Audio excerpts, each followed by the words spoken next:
Audiobook title Undervalued Legend Part 05. Original title I was sold at the lowest price in my class. However, my personal parameter is the most powerful. Chapter 446 to 550. Chapter 445. Skies of Fury. The enemy flight squadron, having dodged the assault from our arcane beam weapons, repositioned themselves to encircle us, clearly intent on finishing us off with their next barrage. Surrounded on all sides, evading attacks would prove a nightmare. Farmer, I'll draw their fire, keep targeting them from above.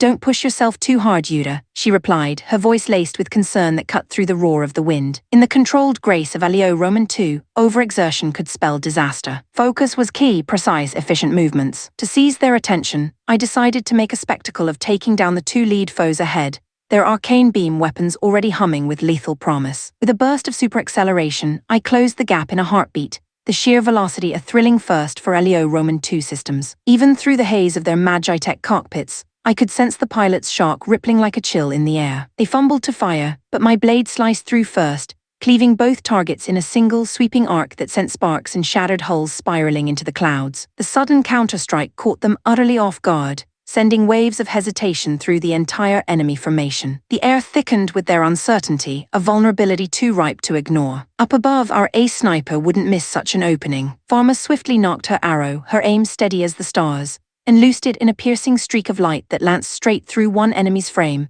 the impact blooming like a thunderclap amid the aerial chaos. Without pause, she pivoted to the next, her bow singing again. Aiming arrows mid-flight demanded uncanny precision, yet Pharma's poise was unshakable, her shot threading the sky with unerring accuracy to impale another foe, the glow of its core flickering out in a haze of smoke and fading echoes. With two down from the skies above, the enemies finally turned their gaze upward, their formations fracturing in alarm. Seizing that fracture, I surged toward the nearest threat, my sword humming through the air to fell it in a whirlwind of steel and fury. Then, unleashing a volley of arcane light bolts, I riddled a cluster of their pilots, those who dared to pivot toward Roman II, with a storm of searing energy, turning their hulls into jagged hives of ruin. Sensing Roman II as the greater peril, the foes shifted their sights back to me from Pharma's perch. But my relentless super accelerations kept me darting among them like a shadow in the storm, forcing their hesitation.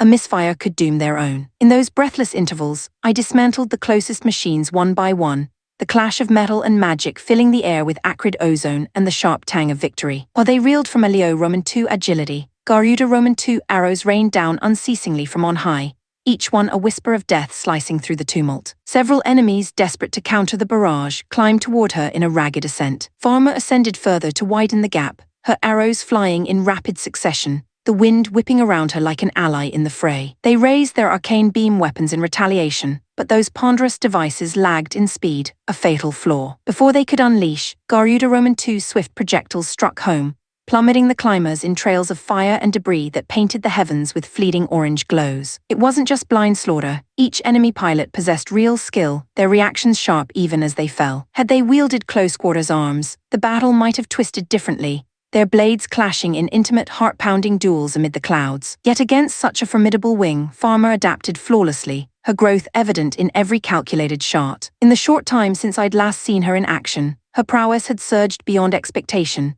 leaving me quietly stunned amid the adrenaline's rush. Chapter 446.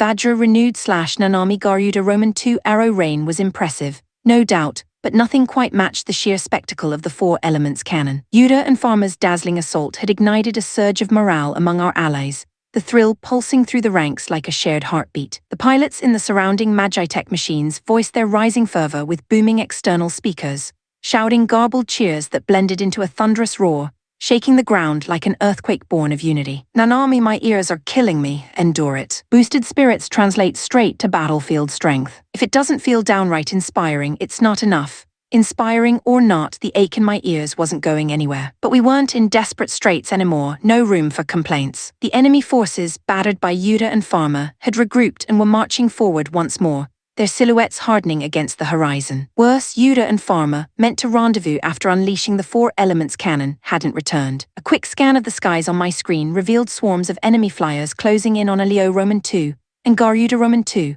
dark shapes blotting the clouds like a storm of steel and shadow. Emina, the enemy has flyers too, I've spotted them. And they've mustered enough for tactical formations, troublesome lot. Are Yuta and Pharma okay? probably. Yuda's got that knack for pulling through, and Farmer's powered up beyond measure. Together, they'll slip the noose. It's the ground fight that worries me more. Without their backup, our calculations are off-kilter. You're right. We Nanami's crew have to hold the line. I'll infiltrate their ranks and pick off the nastier threats with stealth strikes, but sorry, Nanami, it'll pile the pressure on you. It's fine. I've powered up plenty myself. Nanami's Magitech steed Vajra had been transformed into something utterly formidable. Through rigorous training, my Lumina rating had soared past 500,000, prompting a refit to harness that elevated Essence fully, its frame humming with newfound potential. It wasn't just the arsenal that shone. Defenses and endurance had been bolstered dramatically, shrugging off all but the heaviest blows with unyielding resolve. So even as hordes of enemies bore down, fear didn't grip me. Only a steady resolve, the air thick with the scent of oiled metal and impending clash. The enemy's vanguard crashed against the mouth of the pass where we'd arrayed our defenses, and from multiple ride carriers, their broadside cannons erupted in a deafening symphony. That barrage marked the battle's dawn, shells screaming through the air like vengeful spirits. Their naval fire packed a wallop, but the barricades we'd improvised from salvaged ride carrier wreckage held firm. Crude as they looked, jagged hulks piled like ancient ruins, they defied expectations, absorbing the onslaught with gritty determination, sparks flying and earth trembling under the impacts. As the fray erupted in chaos, Emina activated her stealth shroud and slipped into the enemy lines, a ghost amid the turmoil. Nanami stood at the forefront, ready to repel the Magitech foes scaling the pass. In tight formation, a cluster of enemy machines lunged at my Vajra renewed, their long spears thrusting with lethal intent. I parried with the massive shield in my left hand, the strikes ringing out in dull, resonant clangs that reverberated through my grip, all repelled in a shower of deflected force. The backlash from their aggressive charges hurled them rearward, staggering like toppled giants. Seizing the momentum, I lunged forward and swung the new weapon in my right,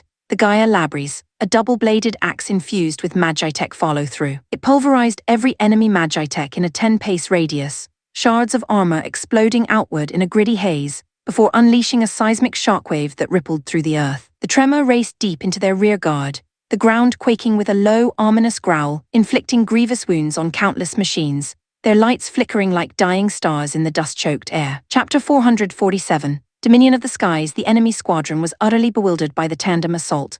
A Leo Roman II blistering super-acceleration weaving through the clouds like a streak of lightning, paired with Garuda Roman II relentless arrow strikes raining down from the lofty heights, each one whistling through the air with deadly precision. They outnumbered us, so splitting their forces to counter seemed the obvious play, yet they appeared blindsided, floundering in confusion as if the very winds had turned against them. By the time I'd cleaved through about 20 of their machines, the foes finally regained some composure. They fanned out, keeping a wary distance to avoid my reckless charges, their engines thrumming with tense vigilance. Up close I'd been stifling their arcane beam weapons, but now that edge dulled, leaving me exposed to their ranged fury. As I rent two more apart and scanned for the next mark, a heavy thud slammed into me from behind, like a battering ram of raw force shaking my bones. An arcane beam had struck true. Moments later, Ferry's calm voice chimed in with the damage assessment, her tone steady amid the chaos. Rear armor impacted. Damage is minor, no effects on systems or functionality. As expected, a Leo Roman II lauded plating held firm, a testament to its unyielding craftsmanship. Even potent weapons couldn't breach it in 1 or 2 hits, the impacts merely denting the surface with a resonant groan of metal. But damage accumulated, a slow burn that could overwhelm if I grew careless and let the barrages pile on. Dodging was essential now, the air alive with the acrid scent of scorched ether. The scattered enemy flyers turned their sights on Farmer's Garuda Roman II as well, craning upward from below to line up their shots, beams lancing through the sky in glowing arcs. Yet Farmer's aerial prowess outshone their expectations. She evaded with graceful twists, her arrows slicing back in retort, piercing hulls with unerring snaps that echoed like cracking thunder, foes spiraling earthward in trails of smoke and splintered debris. I couldn't lag behind. Blasting arcane light bolts to shatter and scatter them, I closed in repeatedly, my sword carving through the fray in sweeping arcs that sang with the clash of steel on enchanted frames. Unlike Farmer, evading every shot from all angles proved impossible in this onslaught.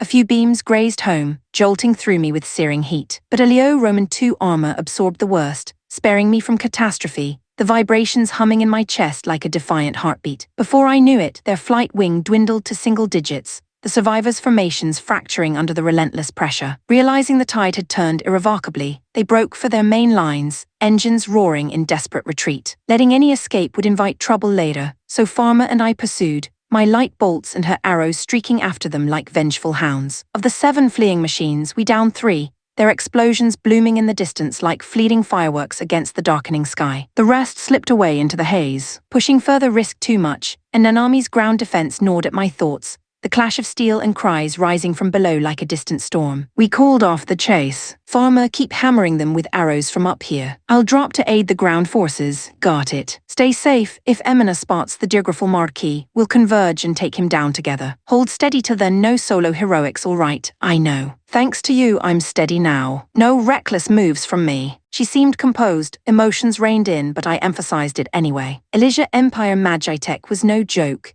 Even with Farmer's remarkable surge in power, charging their heart alone would be folly. I didn't want her risking it, the weight of that concern lingering like a shadow in the wind-whipped cockpit. Chapter 448. Gladiator's defiant stand with the enemy air wing annihilated. I descended to join the ground skirmish, the rush of wind fading into the cacophony below. At a glance, the battle hung in precarious balance, our outnumbered allies holding firm through sheer grit, their Magitech frames glinting amid the dust and din. Nanami's Vajra Renewed dominated the fray, a whirlwind of unyielding power anchoring the most besieged defense point almost single-handedly. Wreckage from shattered enemy machines littered the ground around her, twisted metal steaming in the churned earth, the air heavy with the metallic tang of blood and oil. Surprisingly, the gladiators shone brightest among the unexpected heroes. Warriors honed for the arena, not the battlefield. They were novices in war's grim theater, yet they synced their unfamiliar teamwork against Elysia's elite regulars, trading blows in a symphony of clashing steel that echoed off the canyon walls. The Empire's Magitech outclassed them in raw prowess, no doubt,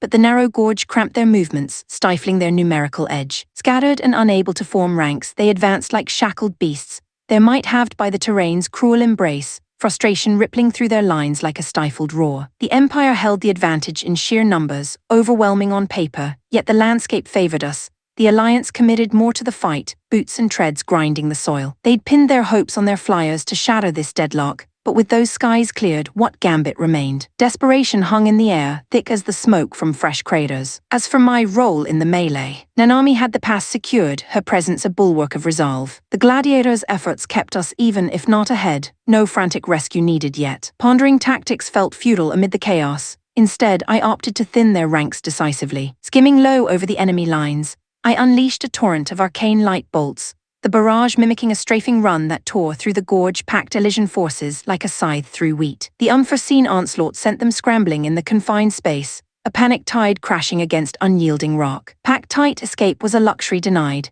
Their disarray amplified the carnage, screams and explosions blending into a frenzied storm. Some fired back with arrows or beams, desperate arcs. Cutting the haze but hitting a swift aerial target proved elusive. No near misses, just futile flashes that underscored Farmer's sniper supremacy anew, her precision a legend etched in the falling foes. Deeper in their midst, anomalies erupted, suspicious blasts ripping through the ranks, Magitech toppling inexplicably amid gouts of flame and sparking ruin. Emina was at work, no doubt, hunting the Dirgrafel Marquis while sowing sabotage, her stealth a venomous whisper in the Empire's veins. Emina's cunning disruptions, Nanami's solo rampage, the gladiator's tenacious stand, and my low-level blitz gradually tipped the scales toward the Alliance. The Elysian troops, sensing the shift, grew frantic, their earlier brute force arrogance unyielding. No grand tactical pivot in sight, just a mounting tide of doubt that soured the air like defeat's bitter prelude. At this rate, victory beckoned, a hard-won light piercing the gloom. But the Empire wasn't one to yield so easily. As if a shadowed command rippled through their calms, the assault halted abruptly, the sudden silence eerie amid the settling dust. Then, in ragged waves, their entire force began a deliberate withdrawal, ranks peeling back like a receding shadow. The Alliance erupted in jubilation, mistaking retreat for rout, cheers of "We've won," and Elysia's "Nothing special," rising in a victorious chorus that vibrated through the canyon, fists pumping skyward in raw elation. Too hasty, I thought, they wouldn't slink away that simply, not with the fire still in their eyes. Sure enough, the pullback was no rout but a reorganization, a breathing space to regroup and scheme. At a safe distance, the retreat ground to a halt, their lines reforming with ominous purpose, the horizon tensing like a drawn bowstring. What ploy comes next? I wondered, circling high above, eyes locked on the Elysian host as the winds carried whispers of the storm yet to break. Chapter 449. Unexpected gambit/cruise. I'd anticipated some unforeseen hitches, but nothing like this. A deviation so vast from my calculations that it left me reeling. I hadn't even expected them to down a single machine, let alone the entire wing.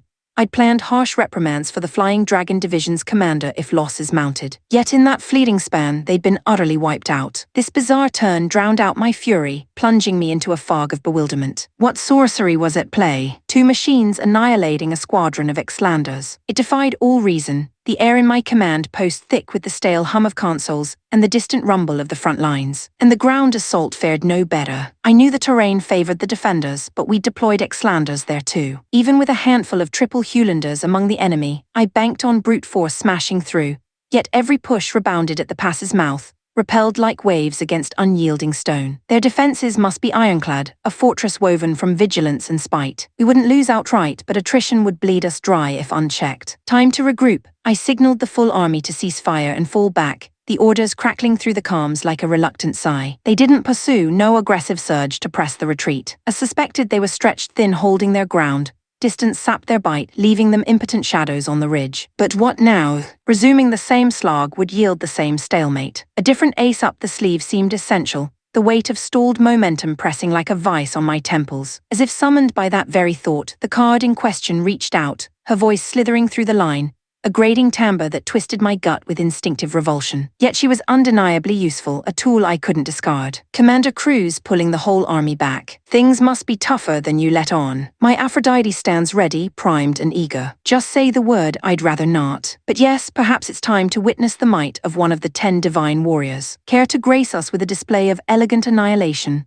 Oh, such high expectations, I'm flattered. But a request from you, Commander. How could I refuse? So where shall I strike to turn the tide? Open a breach at the pass's entrance, shatter their gatekeepers and carve us a path. Understood. Then, as one of the 10 divine warriors, Rihanna and her direct retinue will sortie at once to seize the pass. Savor the full spectacle of my power Tilda. Dealing with her felt like accruing a debt to a serpent, but framing it as exploitation eased the bile. Success bolstered the army, failure vented my personal scorn. Either way, no loss. Rihanna's custom Magitech Aphrodite cut a sleek, lightweight silhouette, its form lithe and predatory, brandishing a massive scythe that gleamed with ominous intent, a weapon choice as tasteless as her flair for drama. Her personal squad numbered just 10, a lean elite of double Xlanders, whispers labeling some as former 10 divine warrior prospects. Their combat edge was legendary, though this marked my first glimpse. Despite my reluctance, a flicker of curiosity stirred amid the command deck's dim glow and the faint, acrid whiff of overheated circuits. Chapter 450. The formidable advance from the Elysian Empire's regrouped lines. A vanguard of 10 Magitech machines surged ahead toward us, their forms cutting through the haze like harbingers of renewed fury. From my aerial vantage, I spotted them clearly, but the terrain's twists likely shrouded them from ground view. I relayed the sighting to the Alliance commander without delay, the comms buzzing with urgent static. He dismissed it as a feint, a mere diversionary squad. I shared that initial hunch, but observing their momentum shifted my mind. The cohesion felt too purposeful, driven by intent to clash. Especially the lead machine, a sleek pink silhouette that radiated an aura of coiled menace, humming with unspoken threat. That unit moved for battle alone, no distractions, their engines thrumming like a predator's low growl echoing across the ridges. As the vanguard pressed on, the full enemy army stirred in tandem, a colossal wave cresting the horizon. Many now bore oddly contoured arrow launchers, their frames bristling with the unfamiliar gear. Sensing the impasse in close quarters brawls, they'd swapped armaments, pivoting to a fresh doctrine of ranged harassment, the air already thickening with anticipation of the storm to come. Yet that elite squad gnawed at me more. Their trajectory honed in on the pass's entrance, where Vajra renewed stood sentinel. Nanami wouldn't falter, I trusted that much, but these foes screamed danger, their approach laced with the chill of hidden daggers. To aid her or counter the Empire's overhaul. The dilemma twisted in my gut like a knot of windswept doubt. I chose faith in Nanami. For now, I'd shadow the vanguard's path while striking the main force, eyes sharp for any lethal shift. Nanami, a tough-looking unit's heading your way, stay sharp. If it's too much, call out, no worries, leave it to me. I'll hold strong. Farmer, the re-invading enemies switch tactics and it's unsettling. We'll hit them before they close on our lines. Right on it. Farmer acted swiftly, her response a blur of motion from the lofty skies. Arrows loosed at impassable speeds, radiant streaks plummeting like vengeful comets to scour the advancing ranks, shattering machines in cascades of fire and splintered alloy that lit the gorge in fleeting, hellish glows. I resumed my assault, a Leo Roman II arcane light bolts packing a punch but cursed with short reach. Unlike Farmer's long-range precision, I had to skim perilously low, the ground's heat rising in waves that blurred the air with shimmering distortion. From Garuda Roman II untouchable heights, they were beyond reprisal, but my low pass drew their ire.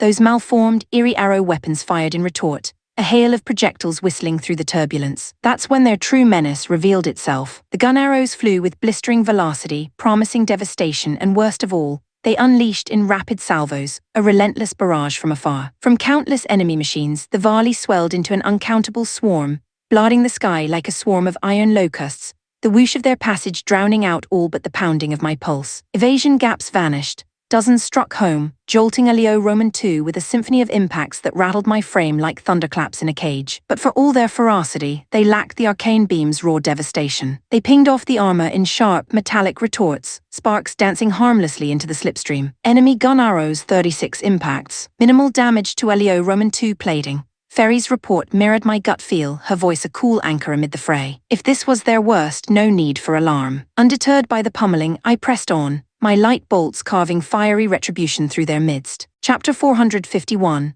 Earth's Requiem/Nanami. The enemy unit Yuta warned me about came into view, led by a flamboyant pink Magitech machine that screamed extravagance with every sleek curve. It headed straight for us, and right away I could tell these weren't the run-of-the-mill attackers from before. Their vibe pulsed with raw, intimidating power, the air around them humming with barely contained menace. That lead enemy is mine, Vajra renewed, will hold it. Cover me with arrows. I figured a melee scrum would erupt if they closed in, so I asked the nearby allies to fall back a touch and focus on support fire. After the battles we'd shared, they trusted my lead. Nods rippled through the group as they complied without a murmur, bows creaking in readiness. Up close, the pink machine's speed hit me like a gale, faster than I'd imagined. One moment it seemed at spear's reach. The next it loomed before me, that massive scythe-like blade arcing upward in a blur of rose-tinted steel, the whoosh slicing the tension like a predator's strike. Instinct kicked in, I snapped my shield into position, bracing for the worst. The clash rang out with a vicious crack, the shockwave jolting up my left arm like lightning through bone, numbing my fingers in its wake. For something so lithe-looking, the blow landed with crushing weight, a thunderous force that tested Vajra Renewed's legendary defenses. I wondered if even its fortified plating could weather a direct barrage without buckling, the vibration lingering like a warning tremor in my core. The rest of their squad swarmed then, piling on with opportunistic fury. Not as blistering as the pink one's pace, but their sword strikes hummed with enough velocity to demand respect. Dodging proved tricky in the crush, so I deflected them all with the shield, the impacts blooming in a staccato of grating echoes. Stronger than the average foe, sure, but nothing to dread. Their edges glanced off harmlessly, sparks skittering across the metal like fleeting fireflies. The real threat remained that pink scourge. I couldn't afford to eat another of those scythe swings, the mere thought sending a chill racing down my spine. Parrying their onslaught, I shifted to offense. As one lunged with a frontal sword thrust, I batted it aside, unbalancing the attacker in a spray of deflected energy. Exposed belly vulnerable, I swept in with the Gaia Labries, the double-bladed axe whistling through the air. Even its shockwave alone could pulverize Magitech, but this close-range hit tore the machine asunder in a grotesque explosion of limbs and hull, shards hurtling outward in a gritty haze that stung the eyes and filled the nostrils with scorched alloy. The mood flipped in an instant. That aggressive, all-in rush from the enemy unit soured into wary caution, their engines throttling back as they circled Vajra Renewed at arm's length, probing for openings like shadows testing the light. The gap gave our allies their cue. A volley of arrows whistled from the flanks, a feathered storm peppering the foes. Easily swatted aside, the barrage still bought me precious seconds, the twang of bowstrings and distant thuds a reassuring rhythm amid the chaos. Seizing that sliver, I prepped my big move. I didn't fully grasp the mechanics, but activating the auto-champ program felt right, a seamless weave of incantations. It needed about 5 seconds to spool up, tricky in a brawl, but once locked in, it unlocked techniques of staggering potency, the hum building in my cockpit like an awakening storm. Auto-chant initiating, accessing Lumina Core, spell power lift chant commencing, spell demolition linkage chant commencing, spell quake simultaneous chant commencing, spell gravity linkage simultaneous chant commencing, all auto-chants complete. SS grade Magitech strike ready. A voice akin to Ferry's chimed the confirmation, crisp and mechanical yet laced with promise. Without hesitation, I unleashed it. Earth Requiem, the shout tore from my throat as I slammed the Gaia Labries into the ground, the impact reverberating through my frame like the Earth's own heartbeat. Lafshar's voice recognition triggered the hidden command, and from the embedded blade, a fan-shaped shockwave erupted, cratering the soil in a seismic roar that swallowed the air with dust and thunder. The engulfed enemies crumpled under the onslaught, crushed and rent apart in a symphony of crumpling metal and muffled screams, the ground quaking with finality. The pink machine sensed the doom and vaulted skyward in a desperate leap, evading the wave's grasp, but the others had no such luck, trapped in the tide. Most lay in ruins, a handful limping as shattered hulks, the unit all but obliterated in the settling pool of earth and wreckage. Chapter 452. Scythe and Axe/Nanami. The pink Magitech machine, having vaulted high to evade the Earth Requiem, plummeted straight toward Vajra renewed, harnessing the descent's momentum to swing its massive scythe downward in a devastating arc,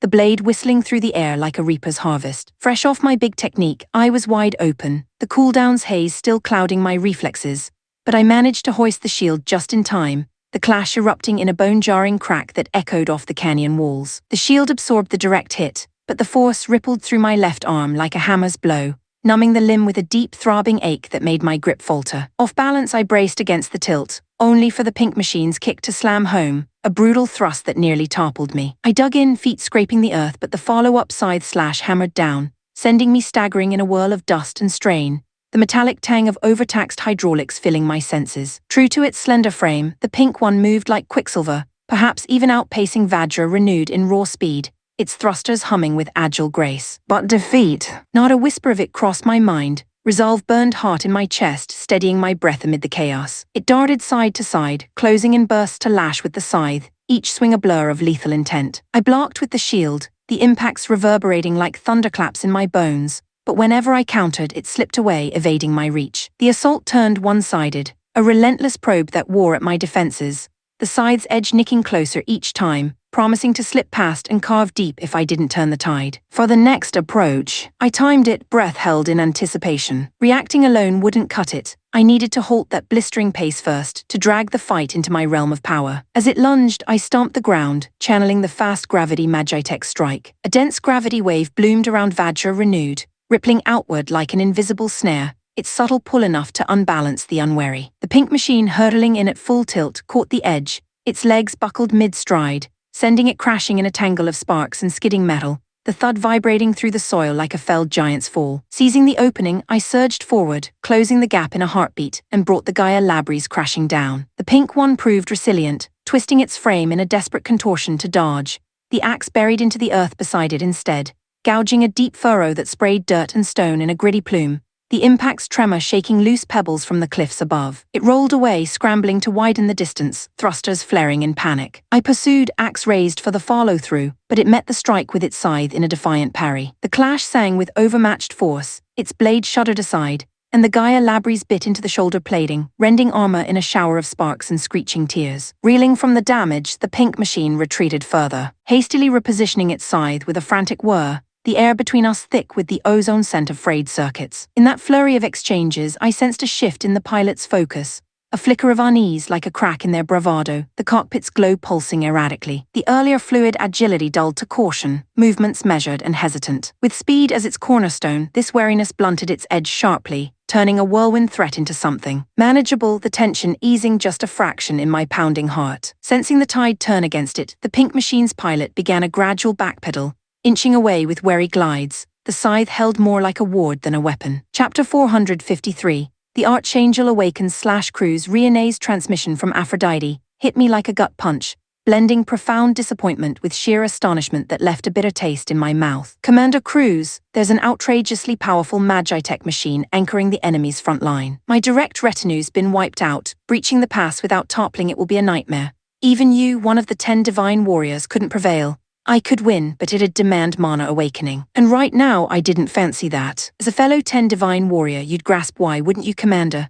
True enough, mana awakening was our ultimate trump card, a forbidden edge not to be squandered lightly, its perils echoing like shadows in the mind, the hum of suppressed power thrumming faintly in my veins at the mere thought. But that complicated matters dreadfully. How to neutralize that juggernaut? Overwhelming it with numbers might work, yet the cost to our ranks would be staggering. A blood price too steep amid the acrid haze of the command tent. Reluctant as it galled me, allying with Rihanna seemed the only path. Prepare Dominion for immediate sortie. My adjutant stared back in disbelief, eyes widening like saucers in the dim glow of tactical holos. See, Commander, you're deploying personally, indeed. I won't repeat myself, get it done swiftly. Dominion, forged from the Archangel blueprint, stood as a pinnacle of Magitech might, my exclusive steed unresponsive to any other hand. Its mobilization signaled my own descent into the fray, the weight of that decision settling like iron resolve in my chest. Rihanna, I'm launching shortly. Unwilling as I am, we'll dismantle that beast together. That's reassuring. I'll pull back and hold until you arrive.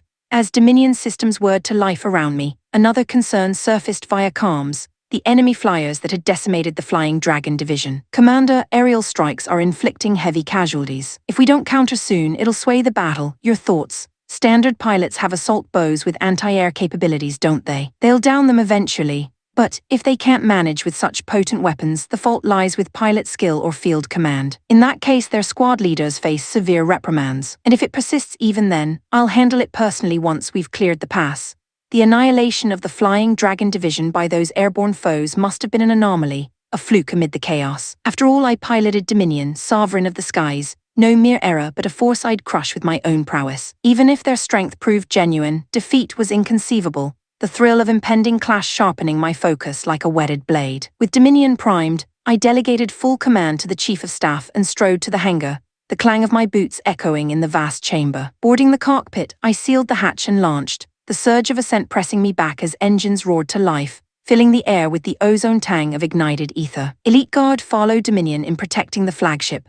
No need for escorts on an unmanned flagship. Where I went, there lay the Elysian Western Front's true heart. The 7 premier pilots of the Guard grasped this implicitly, their curt affirmatives crackling through before they fell in line behind me, a vigilant shadow in the whipping winds. Chapter 454. Shifting momentum, the enemy's numbers seemed endless, a relentless tide that refused to ebb no matter how many I bombed from the skies, their ranks swelling like shadows in the fading light. Anti-air fire intensified with every pass, the barrage growing fiercer. Even if the damage stayed light, the sheer volume of hits gnawed at my concern for Elio Roman II plating, each impact a dull thud reverberating through the frame like insistent drumbeats. "Nanami, you holding up over there?" I checked in on her amid the skirmish with that eerie vanguard unit. Her reply came bright and steady, cutting through the calm static with unshakable cheer. "All good, tough one, but I pushed them back. You've powered up loads, sounds like. Not just me, the whole invincible Iron Cavalry's leveled up massively while you were away." Hearing about my comrades' growth stirred genuine joy, a warm spark amid the adrenaline, making our reunion feel all the more anticipated, like glimpsing dawn after a long night. Even as I chatted with Nanami, the onslaught pressed on. Low-altitude strikes barely dented their horde. The sheer mass rendered it futile, the air thick with the whine of projectiles and the acrid bite of spent ether. For a moment, I toyed with unleashing another arrow rain followed by the 4 elements cannon barrage, the idea flashing like a desperate flare. But Ferry's voice interjected, calm and advisory, her tone a steady anchor in the cockpit's hum. "Long-range flights and sustained combat have drained reserves significantly. Firing the 4 elements cannon now carries high risk. With prolonged engagements likely ahead, conservation is advised." She had a point. The foes stretched far beyond the horizon, their silhouettes a daunting blur. No room for recklessness when the path forward remained shrouded. I'd have to grit it out, picking them off piecemeal, the frustration coiling tight in my chest like a spring under strain. As I scanned the lines anew, committing to that grind, fresh movement caught my eye. Another machine radiating that same uncanny aura as the pink one burst forth, its presence slicing through the fray like a chill wind. Wings unfurled wide, it soared with majestic poise, stirring a vague familiarity, the sweeping glide evoking the flying Magi tech I'd piloted as Victolf during the Meltrudia clashes, memories of soaring battles flickering like old embers. Similar yet not quite, shared origins from the same forge could explain the echo, the design's elegance humming with latent power. This airborne behemoth exuding formidable menace, linked up with the pink machine, both now vectoring toward the pass Nanami guarded. Clearly, after failing solo, it sought reinforcements to fell Vajra renewed, a duo of heavy hitters that screamed trouble, the knot in my gut twisting sharper at the thought. "Nanami, that pink aggressor from before's teamed up with another powerhouse heading your way." That's bad. Even solo it was no joke, I know. Might be rough alone, so I'm coming over. Farmer Sari, hold the skies solo for a bit. Got it. We're fine up here, go help Nanami. I banked toward her position at once, but unwelcome interference struck. Straggler flyers from their air wing swarmed Elio Roman II in this precise moment, engines screaming defiance. Ground fire ramped up too, a sudden snarl of beams and arrows pinning me down, buying them time. Some higher command must have shifted gears. The desperation in these units felt palpably different, a frantic edge sharpening their assaults like honed desperation. No choice, deal with it quick. Sword at the ready, I steeled for the clash, the weight of impending fury settling over me like gathering storm clouds. Chapter 455.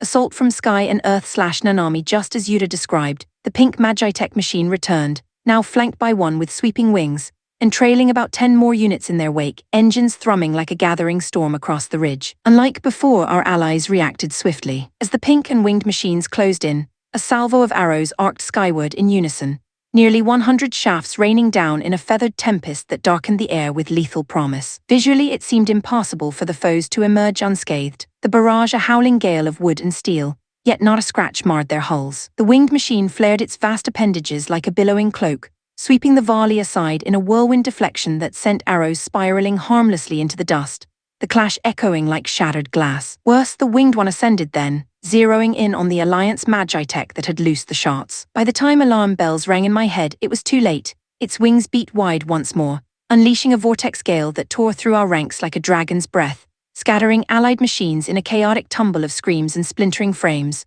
The winds roared, drowning out all but the crunch of crumpling metal. I lunged to aid them, but the pink machine and its escorts blocked the path, swarming Vajra renewed with relentless probes. They charged in waves, striking and retreating before I could retaliate, their blades glancing off my guard in frustrating taunts, the air thick with the scent of heated circuits and frustration boiling in my veins. Enough, stop getting in my way. The words slipped out in a burst of irritation, raw and unbidden. Of course, they heard nothing over the din, their assaults only growing bolder, more marking, like predators toying with cornered prey. I forced a breath, reining in the heat. Panic would doom me, calm was key. Timing their next lunge, I countered with precision, the deep blue machine's two-handed sword thrust meeting my riposte. The Gaia Labries cleaved through it in a devastating sweep, pulverizing the foe into jagged fragments that erupted in a gritty shower, the impact's thunder vibrating through the ground like a final, echoing gasp. Witnessing the axe's raw devastation, the emboldened enemies faltered, their khaki momentum cooling to wary caution. They held back, circling with newfound respect, probes turning tentative amid the settling haze of debris. But the pink machine, battle-hardened from our prior clash, knew Vajra Renewed's might and the Labries' fury intimately. Ignoring its hesitant comrades, it pressed solo,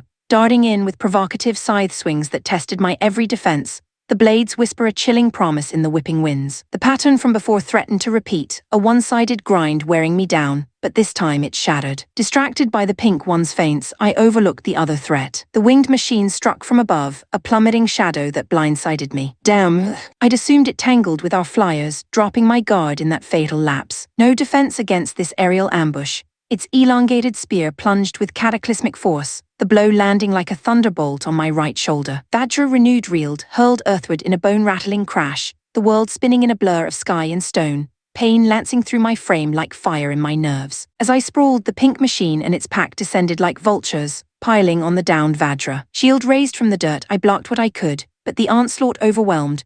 Relentless strikes hammered the plating with merciless clangs, sparks flying in stinging arcs, the assault a cacophony of grinding metal and unyielding pressure that pinned me in vulnerability. Hey, that's not fair, ganging up like this. I rolled to evade, desperation clawing at my throat, but the pink one's blistering speed trapped me, its scythe looming in repeated, terror-laced arcs that sliced the air inches from my hull, each near miss sending chills racing across my skin. Still with shield and Labries, I parried through the barrage, hauling Vajra upright in a surge of gritted will, muscles straining against the weight of exhaustion. But they anticipated it. The winged machine dove again from on high, its spear impaling my back in a searing strike that floored me once more, the impact a deafening quake that jarred my vision with white-hot agony, earth rising to meet me in a haze of dust and defeat. For the first time, true peril gripped me, a cold sweat breaking amid the chaos. No escape plan crystallized in my mind, and as I lay exposed, the merciless tide crashed on, blows raining down without quarter, the din of battle closing in like a suffocating shroud. Chapter 456.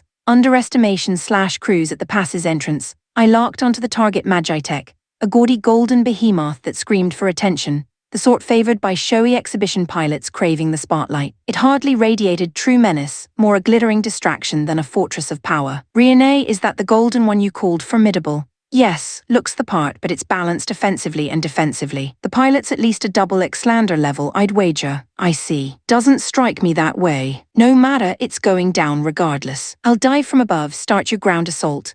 Understood. Rihanna might bask as one of the 10 divine warriors now, but her roots were murky, some lowborn upstart likely inflating the threat for drama. Once I joined, it'd crumble like sand, and watching her squirm afterward would be a spectacle worth savoring.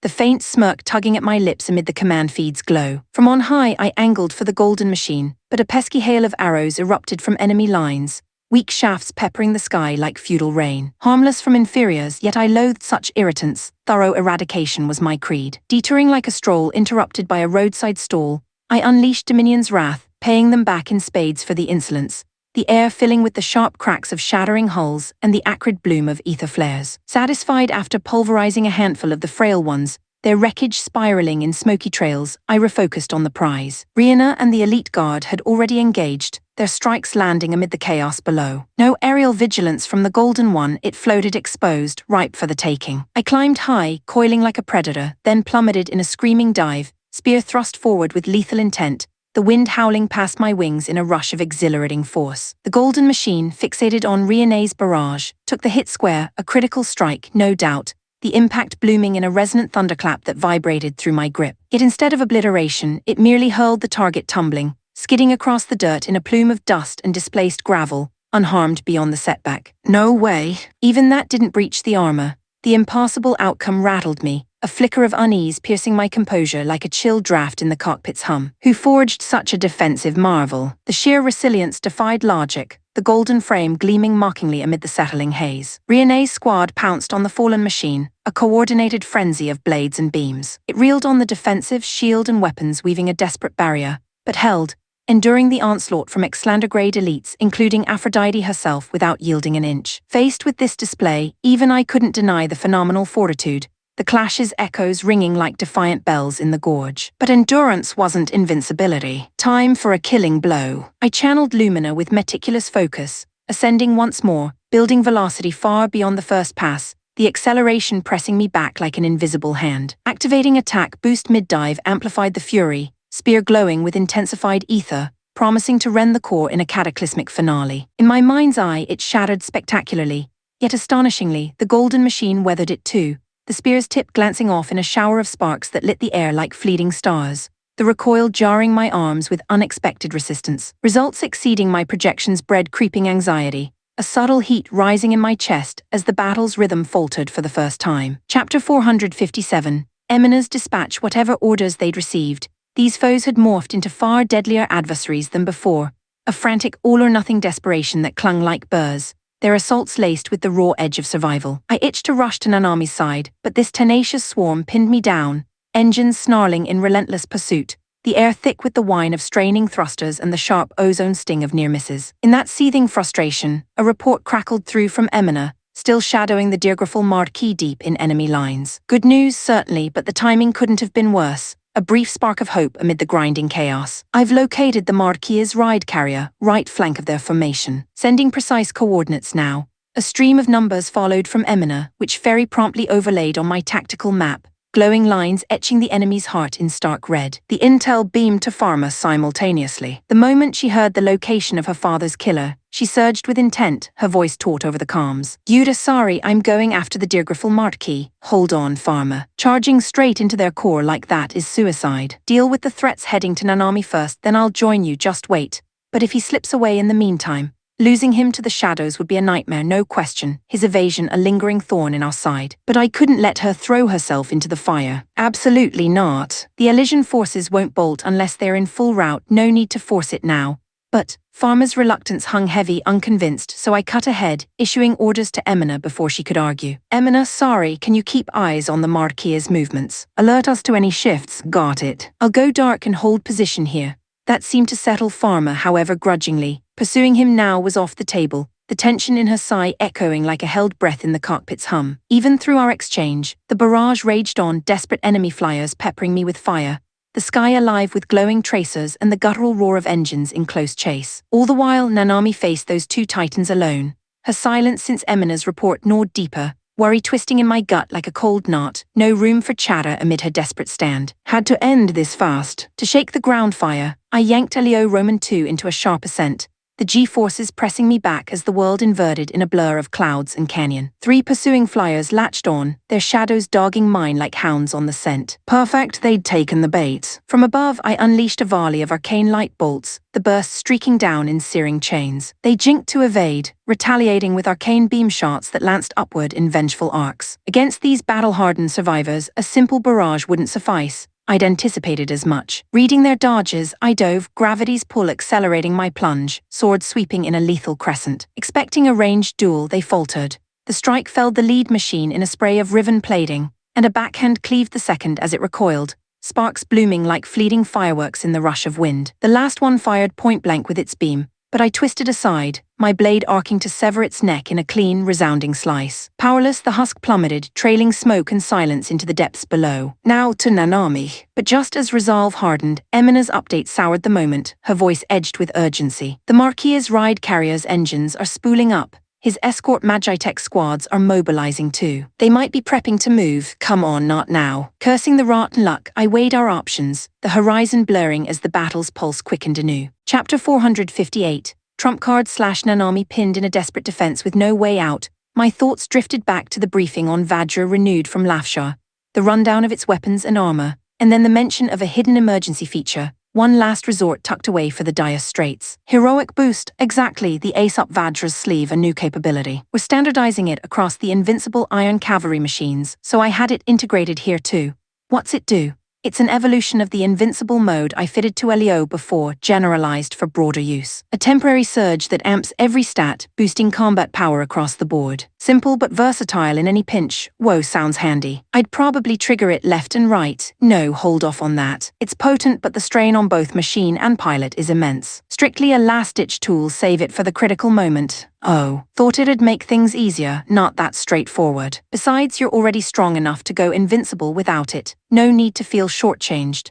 But in spars with Aluna and Brynhilde, I lose every time. My Lumina rating's higher, yet I can't touch them. That's technique, not raw power. You handle Vajra brilliantly, but their levels are cut above for now. How do I close the gap? Keep honing it. In my view, you've got the most potential in the squad. More than Yura. No, he's in a league of his own, don't compare. Right. Nanami wants to protect Yura. No, everyone's. I need the strength to face any horde of heavyweights. True power builds through daily grind. But heroic boost. It's for those crises before you've forged that edge. A borrow from your future self, that's the ace's gift. Lafshar must feel the same drive to shield us all. I realized that's why he'd woven in this power, a lifeline for the brink. Even if present me couldn't cope, future me's might just turn the tide. Emergency authorization. Heroic boost, engage. Lafshar's signature voice input triggered the trump card, the cockpit's instruments erupting in a frenzy of lights and whirs, responding to my call with a visceral surge that hummed through the frame like awakening thunder. Heroic boost didn't just enhance the machine. Hidden cockpit mechanisms fired up, sharpening the pilot's reflexes to superhuman keenness. A foggy haze washed over me first, then sharpened, the enemy's motions slowed to a crawl, as if time itself stretched in mocking languor, the world unfolding in deliberate, syrupy frames. Their attacks lumbered in like a joke, ponderous and predictable. Dodging felt effortless. I sidestepped with a casual twist and swung the Gaia Labries lightly, pulverizing the nearest foe in an effortless crunch of buckling metal, shards scattering like brittle leaves in the wind. They couldn't track Vajra Renewed's blur. It was methodical, one-sided work, dismantling them like routine chores, the air filling with the satisfying crackle of riven hulls and the faint metallic tang of victory. Even the pink machine and the flying one fell under my gaze, their trajectories crystal clear. What had seemed impossible moments ago dissolved into feasibility. I evaded the pink's scythe with fluid grace, then caught the aerial spear's ambush from above on my shield, the clash ringing like a defiant bell. A swift kick from my right leg launched the pink one tumbling in a spray of dust, and I followed with a brutal shield bash to the flyer, the impact's jolt reverberating up my arm like a triumphant pulse, sending it reeling through the haze. Chapter 459, Mono Awakening / Cruise. Flashy aesthetics aside, it amounted to little. Sturdy armor or not, relentless pressure would eventually crack it, the golden machine's gleam marking my strikes amid the haze of dust and ether. Topple this, and the only lingering threat was that flying unit. Victory loomed tangible, a hard-earned horizon. But in that surge of certainty, Dominion blared alarms, sensors seizing on some anomaly with shrill urgency that pierced the cockpit like a siren's wail. What's happening? Rione's Aphrodite echoed the frenzy, her voice crackling over comms laced with unease. Commander Cruz. Aphrodite's picking up anomalous readings, management programs screaming warnings. This is the authorization sequence for Mana Awakening, isn't it? I'd heard the 10 Divine Warriors machines boasted peril detection suites, attuned to overwhelming foes, heralding unwinnable odds with cold precision. Impossible. Reacting to what? The answer etched itself in the golden machine's transformation, a shift that chilled my blood. One of the elite guards Magitech hammering the golden one vanished in an instant, shattered to fragments and hurled skyward, but so swift it seemed to dissolve into ether, a ghostly erasure amid the fray's roar. Then the golden machine moved, faster than anything I'd witnessed, a blur that defied the eye, leaving afterimages in the whipping air. Stunned by the velocity, I watched helpless as guard units crumpled one by one, explosions blooming in staccato fury, the canyon echoing with their final guttural groans. Rihanna snapped to, finally, her lithe Aphrodite whirling with uncharacteristic heft, the massive scythe arcing in a full-force strike that could fell an ordinary machine in a heartbeat, the blade singing through the tension with lethal promise. The golden one sidestepped it effortlessly, a casual evasion that turned the tide. It parried my instinctive follow-up, synced to Aphrodite's motion, the clash vibrating through my controls like a mocking retort. Bad. The thought flashed too late. Aphrodite reeled from a vicious kick, catapulted rearward in a tumbling spiral of sparks and wind shear. Dominion caught a shield bash that floored me, skidding across the grit in a bone-jarring scrape, the world tilting in disorienting haze. No, it can't be. What's going on? Rihanna's reply cut through my shock, her tone gridded with realization. Damn. Only one possibility in this mess. The golden machines tapped mana awakening too. Unbelievable, yet it rang true. I'd never invoked it myself, but the golden one's metamorphosis mirrored Lafshar's descriptions to a T. The surge, the impassable edge, a forbidden bloom of power that soured the air with its ethereal hum. What now, Commander? At this rate we're both done for. The question hung, awaken our own mana. Against an awakened foe, baseline states offered no hope. But mana awakening's toll, the voracious price, stayed my hand, the decision a leaden weight in my chest. Mana awakening devours the pilot's lifespan to ignite, Lafshar had explained, his face creased in that wry half-smile. Shaving years from one's thread, that's no trivial bite. Even as an outsider, grinning through the warning felt off, I bristled, protesting the system's cruelty. But Lafshar deepened his grin, delivering the retort with unflinching logic. Better to trade fleeting years for survival against a superior slaughter, victory and breath over a swift, meaningless end. Fair point, I'd conceded then, the choice mine to wield or withhold. Chapter 460, Crimson Aura/Cruise. At this rate, the golden Magitech would overwhelm us. Though mere moments passed, the torrent of doubt had raged through my mind before resolve crystallized. Renee. No choice, we activate Mana Awakening. Lingering here spells certain defeat. Our brief alliance hadn't fooled me. Renee's pride burned fiercer than mine, her aversion to loss absolute. She assented without pause. Victory over life then. Understood. No head starts, Commander, let's ignite together. Wary-eyed hog the power and leave her to the fray, she proposed sink. I'd mulled the same ploy, but the fallout promised headaches, so I waved it off. Simultaneous it was. Feed on my life to grant me strength. Mana Awakening, engage. Our voices overlapped in unison, and agony lanced through me, a searing fire devouring from within. Aptly named this lifespan theft, terror gripped as if my very essence unraveled, threads of existence fraying in the cockpit's stifling heat. But the torment faded swiftly, supplanted by a boiling surge of power that flooded my veins, morphing into euphoric rush and intoxicating thrill. Addictive rush. Not bad at all. Dominion and Aphrodite shimmered in enveloping crimson auras, ethereal glows pulsing like heartbeats of raw fury. The golden machine tensed at our metamorphosis, a flicker of wariness in its poised stance. Too late, these awakened might before it would kneel. Aphrodite, already a speed demon, blurred forward at astonishing velocity, closing on the golden one in a streak that whipped the air into frenzy. Yet it reacted, shield snapping up to blunt the scythe's killing arc, the blade meant to reap its head glancing off with a resonant clang that vibrated through the ground. The golden machine countered instantly, axe swinging in reprisal from its right grip. Rihanna twisted aside just in time, the edge whistling past in a gust of displaced wind. It pursued the evading Aphrodite with a follow-up slash, relentless. In her strained posture, Rihanna parried with the scythe, then vaulted back with a parting kick that snapped like a whipcrack. The golden one dodged fluidly, lunging after the retreating form. Axe met scythe in a ferocious tangle, the duel escalating to aura clashes, crimson waves colliding in bursts of blinding flashes that scorched the air and hurled debris skyward, the ozone tang sharp on the tongue amid the thunderous din. Even footing against this beast. Astonishing. The golden machine wielded Mana Awakening too, its golden sheen now laced with that same infernal edge. As it fixated on Aphrodite, I wheeled Dominion overhead, circling to flank, the wind roaring past in exhilarating ascent. Seizing the beat, I dove, spear thrusting in a plummeting strike amplified by awakening, power and speed leaping bounds, the rush pressing me back like a living gale. Incredibly, it sensed me. Shoving Aphrodite back with the axe, it spun, shield raised in defiance. No altering course now. The spear hammered home against the barrier, auras erupting in cataclysmic explosion, a fireball of raw energy that lit the gorge in hellish crimson, the shockwaves howl deafening as it hurled airborne Dominion tumbling, uncontrolled through the roiling skies. Chapter 461, Perilous Alert/Cruise. Dominion hurtled earthward, slamming into the ground with a bone-shuddering jolt that rattled my teeth and sent shockwaves rippling through the frame. The impact registered, but no structural harm, yet the rebound of my full-force strike stung deeper, a bitter gnaw at my pride amid the acrid haze of scorched earth and lingering ether. This power bartered for such steep risk, only this. No, the golden machines might eclipsed it. A humbling revelation that twisted like a knife in my gut. Seizing the opening in my skirmish, Aphrodite flanked the golden one, scythe slicing low for the ankle in a predatory arc. It leaped aside with graceful evasion, but that was Riane's lure. Midair committed and vulnerable, it met a prepped Manhwatycoon strike head-on,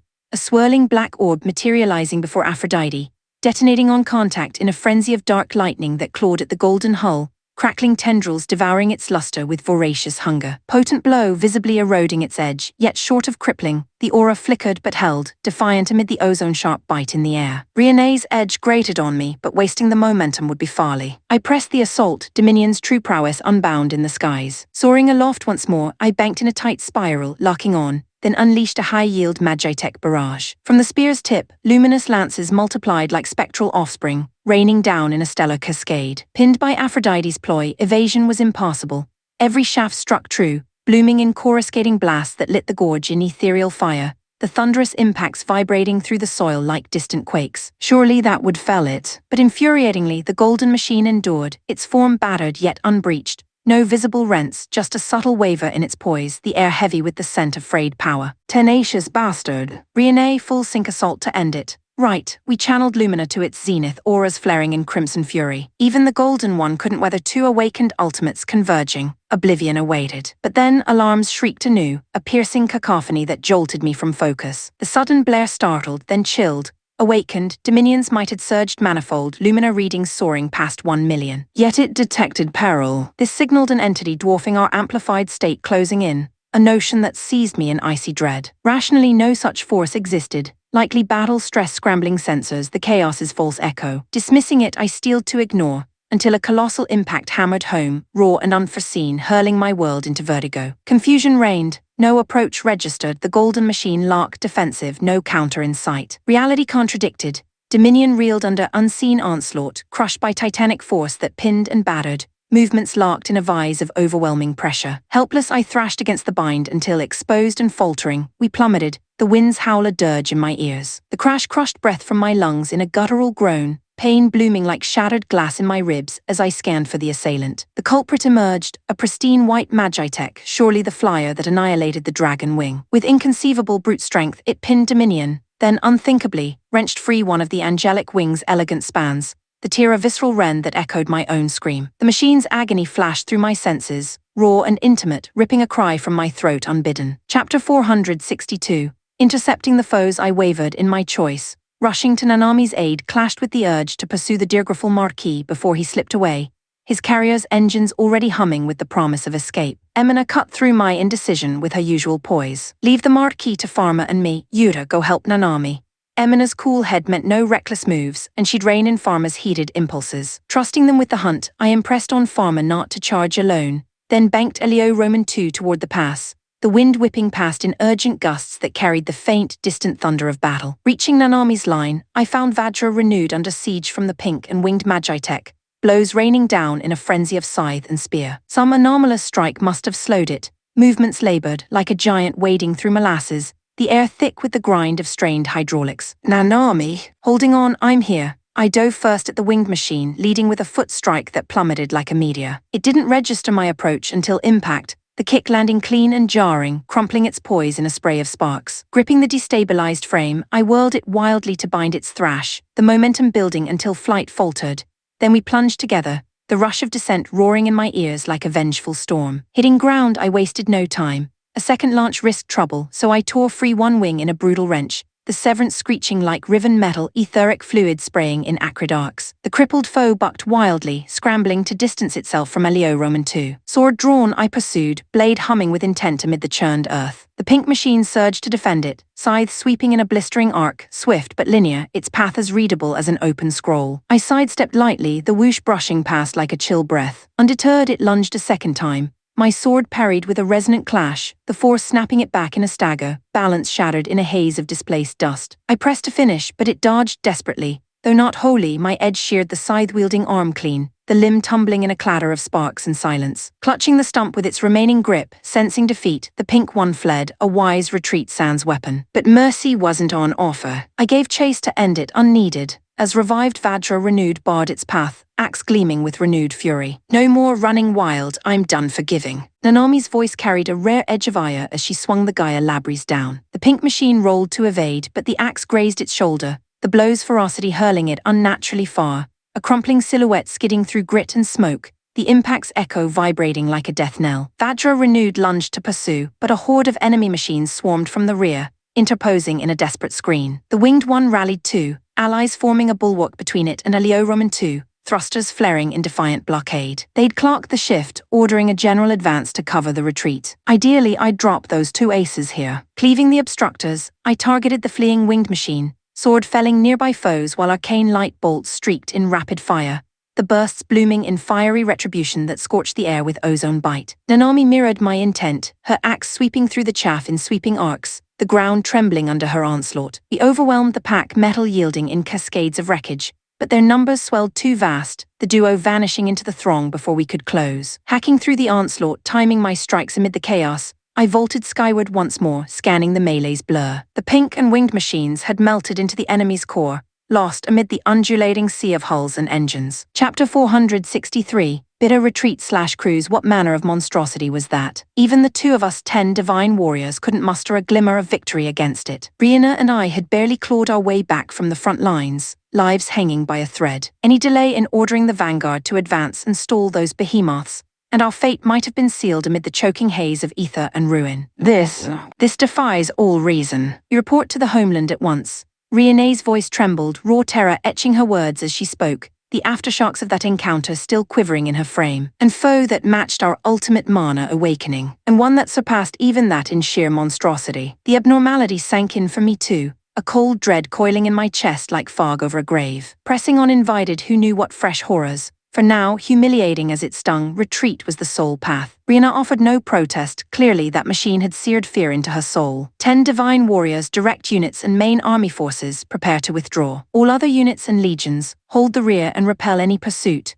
Back aboard the flagship, I issued the command without pause, the bridge's dim glow casting long shadows over tense faces. Assigning the rearguard stemmed from dread of that abomination's chase, though I spared the grim details, the metallic tang of tension thick in the recycled air. That means, abandoning the lower echelons, a staff officer ventured the question, concern for subordinates furrowing his brow. It's a rearguard duty, nothing more. Survive and they'll earn honors befitting a noble charge, wouldn't you agree? He fell silent, words failing against my retort, the weight of command hanging heavy. Those untouched by that machine's terror couldn't grasp the retreat's necessity. Protests rippled from squad leaders, voices laced with disbelief that echoed my own potential outrage in their shoes. I understood the sentiment, but tolerating defiance against me was another matter. Dissenters faced fitting reprimands, swift and unyielding, the sting of authority a necessary bite. Defeat as Western Front commander, an intolerable truth, yet the enemy's unforeseen might proved overwhelming. Intelligence failures by the Elysian spy network bore blame for the lack of warning, not solely mine. And our vaunted mana awakening, hailed as absolute, had faltered. Lafshar's grievous oversight undoubtedly. Evidence absolved me amply. No qualms shadowed the withdrawal, resolve stealing like forged blade amid the hum of departing engines. The main body led the pullback, a disciplined tide ebbing from the field. The enemy showed no pursuit, but complacency could mask a trap. The rearguard executed as planned, holding the line against any shadow. Mid-retreat, the traitorous nobles' legion, that alliance turncoat, stirred suspiciously. We'd granted them rearguard, yet no sign of compliance. I'd trusted them not a whit from the start, but flipping at our disadvantage soured the bile in my throat. I turned to my subordinates. Target the Deergrifel Marquis, advance with cannon fire. The order fired without delay. Ride carrier batteries thundered, shells erupting in spectacular blasts that shook the earth, plumes of fire, and thunder rolling like vengeful waves across the horizon. Relay this final warning to the Marquis. Refuse the rearguard, and the Elysian Empire delivers death's judgment. Betray homeland and empire alike, and no corner of this continent offered sanctuary. The Marquis grasped as much, it seemed. Grudgingly, he shifted his forces rearward, embracing the duty with ill grace, the distant booms a grim punctuation to his capitulation. Chapter 464, the perfect opening/farmer. There he was, my father's killer, and the thought alone set my chest churning with a restless storm, a raw ache that clawed at my ribs like unfinished vengeance. But I couldn't burden Yuda and the others further. Swallowing the fury, I held back, the weight of restraint heavy as chains in the whipping winds of battle. Yet the Deergrifel Marquis' forces stirred with unmistakable intent, veering clearly away from the fray, their engines thrumming towards some unrelated horizon, dust trailing like a coward's shadow. Something Yura and Nanami did up front must have rattled the Elysian Empire, the whole lot's on edge. But odd, the Marquis isn't syncing with any of them. Planning to bolt solo. As Emina noted, the Elysian ranks mobilized en masse, but the Marquis's column marched isolated, no allegiance in their path. Emina? What if he's fleeing? Quite possible. From what I've heard, he's no stranger to betrayal. Ditching the Elysian fold after switching sides wouldn't surprise me one bit. What do we do? Shouldn't we chase? Yura hadn't returned from aiding Nanami. At this rate, the Marquis would vanish into the ether, his silhouette fading like a ghost in the haze. As he distanced himself further, my patience frayed to breaking. I tensed to launch when Emina's verdict cut through. No choice, let's stall them. Farmer, swing ahead and hit hard to freeze their advance. I'll slip into the ride carrier and sabotage the engines. Her plan snapped me into motion. I arced high, circling to intercept their route, the ground below blurring in a rush of adrenaline-fueled resolve. But Emina barked a swift correction, her voice sharp over the comms. Wait, Farmer, don't go that way, incoming. Preoccupied with the Marquis, I'd missed it. A swarm of projectiles streaking from Elysian lines, dark specks whistling through the air like vengeful hornets. They slammed ahead of his forces, erupting in colossal blasts that shook the earth, plumes of fire and thunder blooming in searing waves, the shockwaves' roar vibrating through my frame. A heartbeat later and I'd have been engulfed, the heat's phantom brush singeing my skin even from afar. The Marquis's convoy halted, stunned into stillness, cowering like startled kittens amid the settling grit and acrid smoke. Then slowly they pivoted, prow turning back toward the melee with reluctant obedience. Looks like the Elysian commander reined him in. No escaping the battlefield now. Relief washed over me, cool and steadying like a deep breath after holding it too long. Now we could wait for Yura. Better still, the Marquis peeled from the Elysian main, pushing toward the vanguard, unwittingly isolating himself, thrusters flaring against the crimson dusk, making the strike all the cleaner. Just needed Yura's return to launch. Time stretched eternally, each second a taut wire in my chest. Then it came, a Roman 2 silhouette crested the ridge, engines humming with purpose. The Elysian retreat rippled across the field, freeing the pass, and beside Yura soared Vajra renewed, its bulk a reassuring shadow in the fading light. May Yura Nanami, the vow we'd sworn that fateful day amidst the ashes of father's death, to avenge him together. That moment had arrived, the air electric with the promise of closure, hearts pounding in unified rhythm. Chapter 465, Vengeance's reckoning with the Elysian Empire's forces pulling back. I feared the Dirgraful Marquis might slip away in the chaos. But oddly his contingent alone pressed toward us, their march sloppy and erratic, like a flock startled into frenzy, dust kicking up in haphazard plumes under the dimming sky. Suited us fine, though no complaints on that front. Nanami, let's move, Farmer's patience must be threadbare by now. Yeah, got it. After crushing those heavyweights, the Elysian lines had crumbled, abandoning the fight for outright retreat. No need to thin the pass's defenses. Nanami joined me groundside, Vajra renewed lumbering alongside as we raced to Farmer, the earth rumbling faintly under its treads, the air thick with the lingering bite of ether and scorched metal. Vajra couldn't fly, so we stuck to the terrain. Roman 2 could have scooped it up, but with ether reserves scraping critically low, barely a tenth of peak output, pushing it risked everything. Better safe, the tension coiling in my gut like a held breath amid the fading echoes of battle. As we closed on the Marquis's position, Farmer spotted us, her silhouette sharp against the horizon. Yura? Nanami, Farmer, sorry for the wait. Farmer, let's smash the Dirgraful Marquis together. Our calls drew a fierce nod from her, resolve blazing in her voice like a struck flint. Yeah. No escape this time.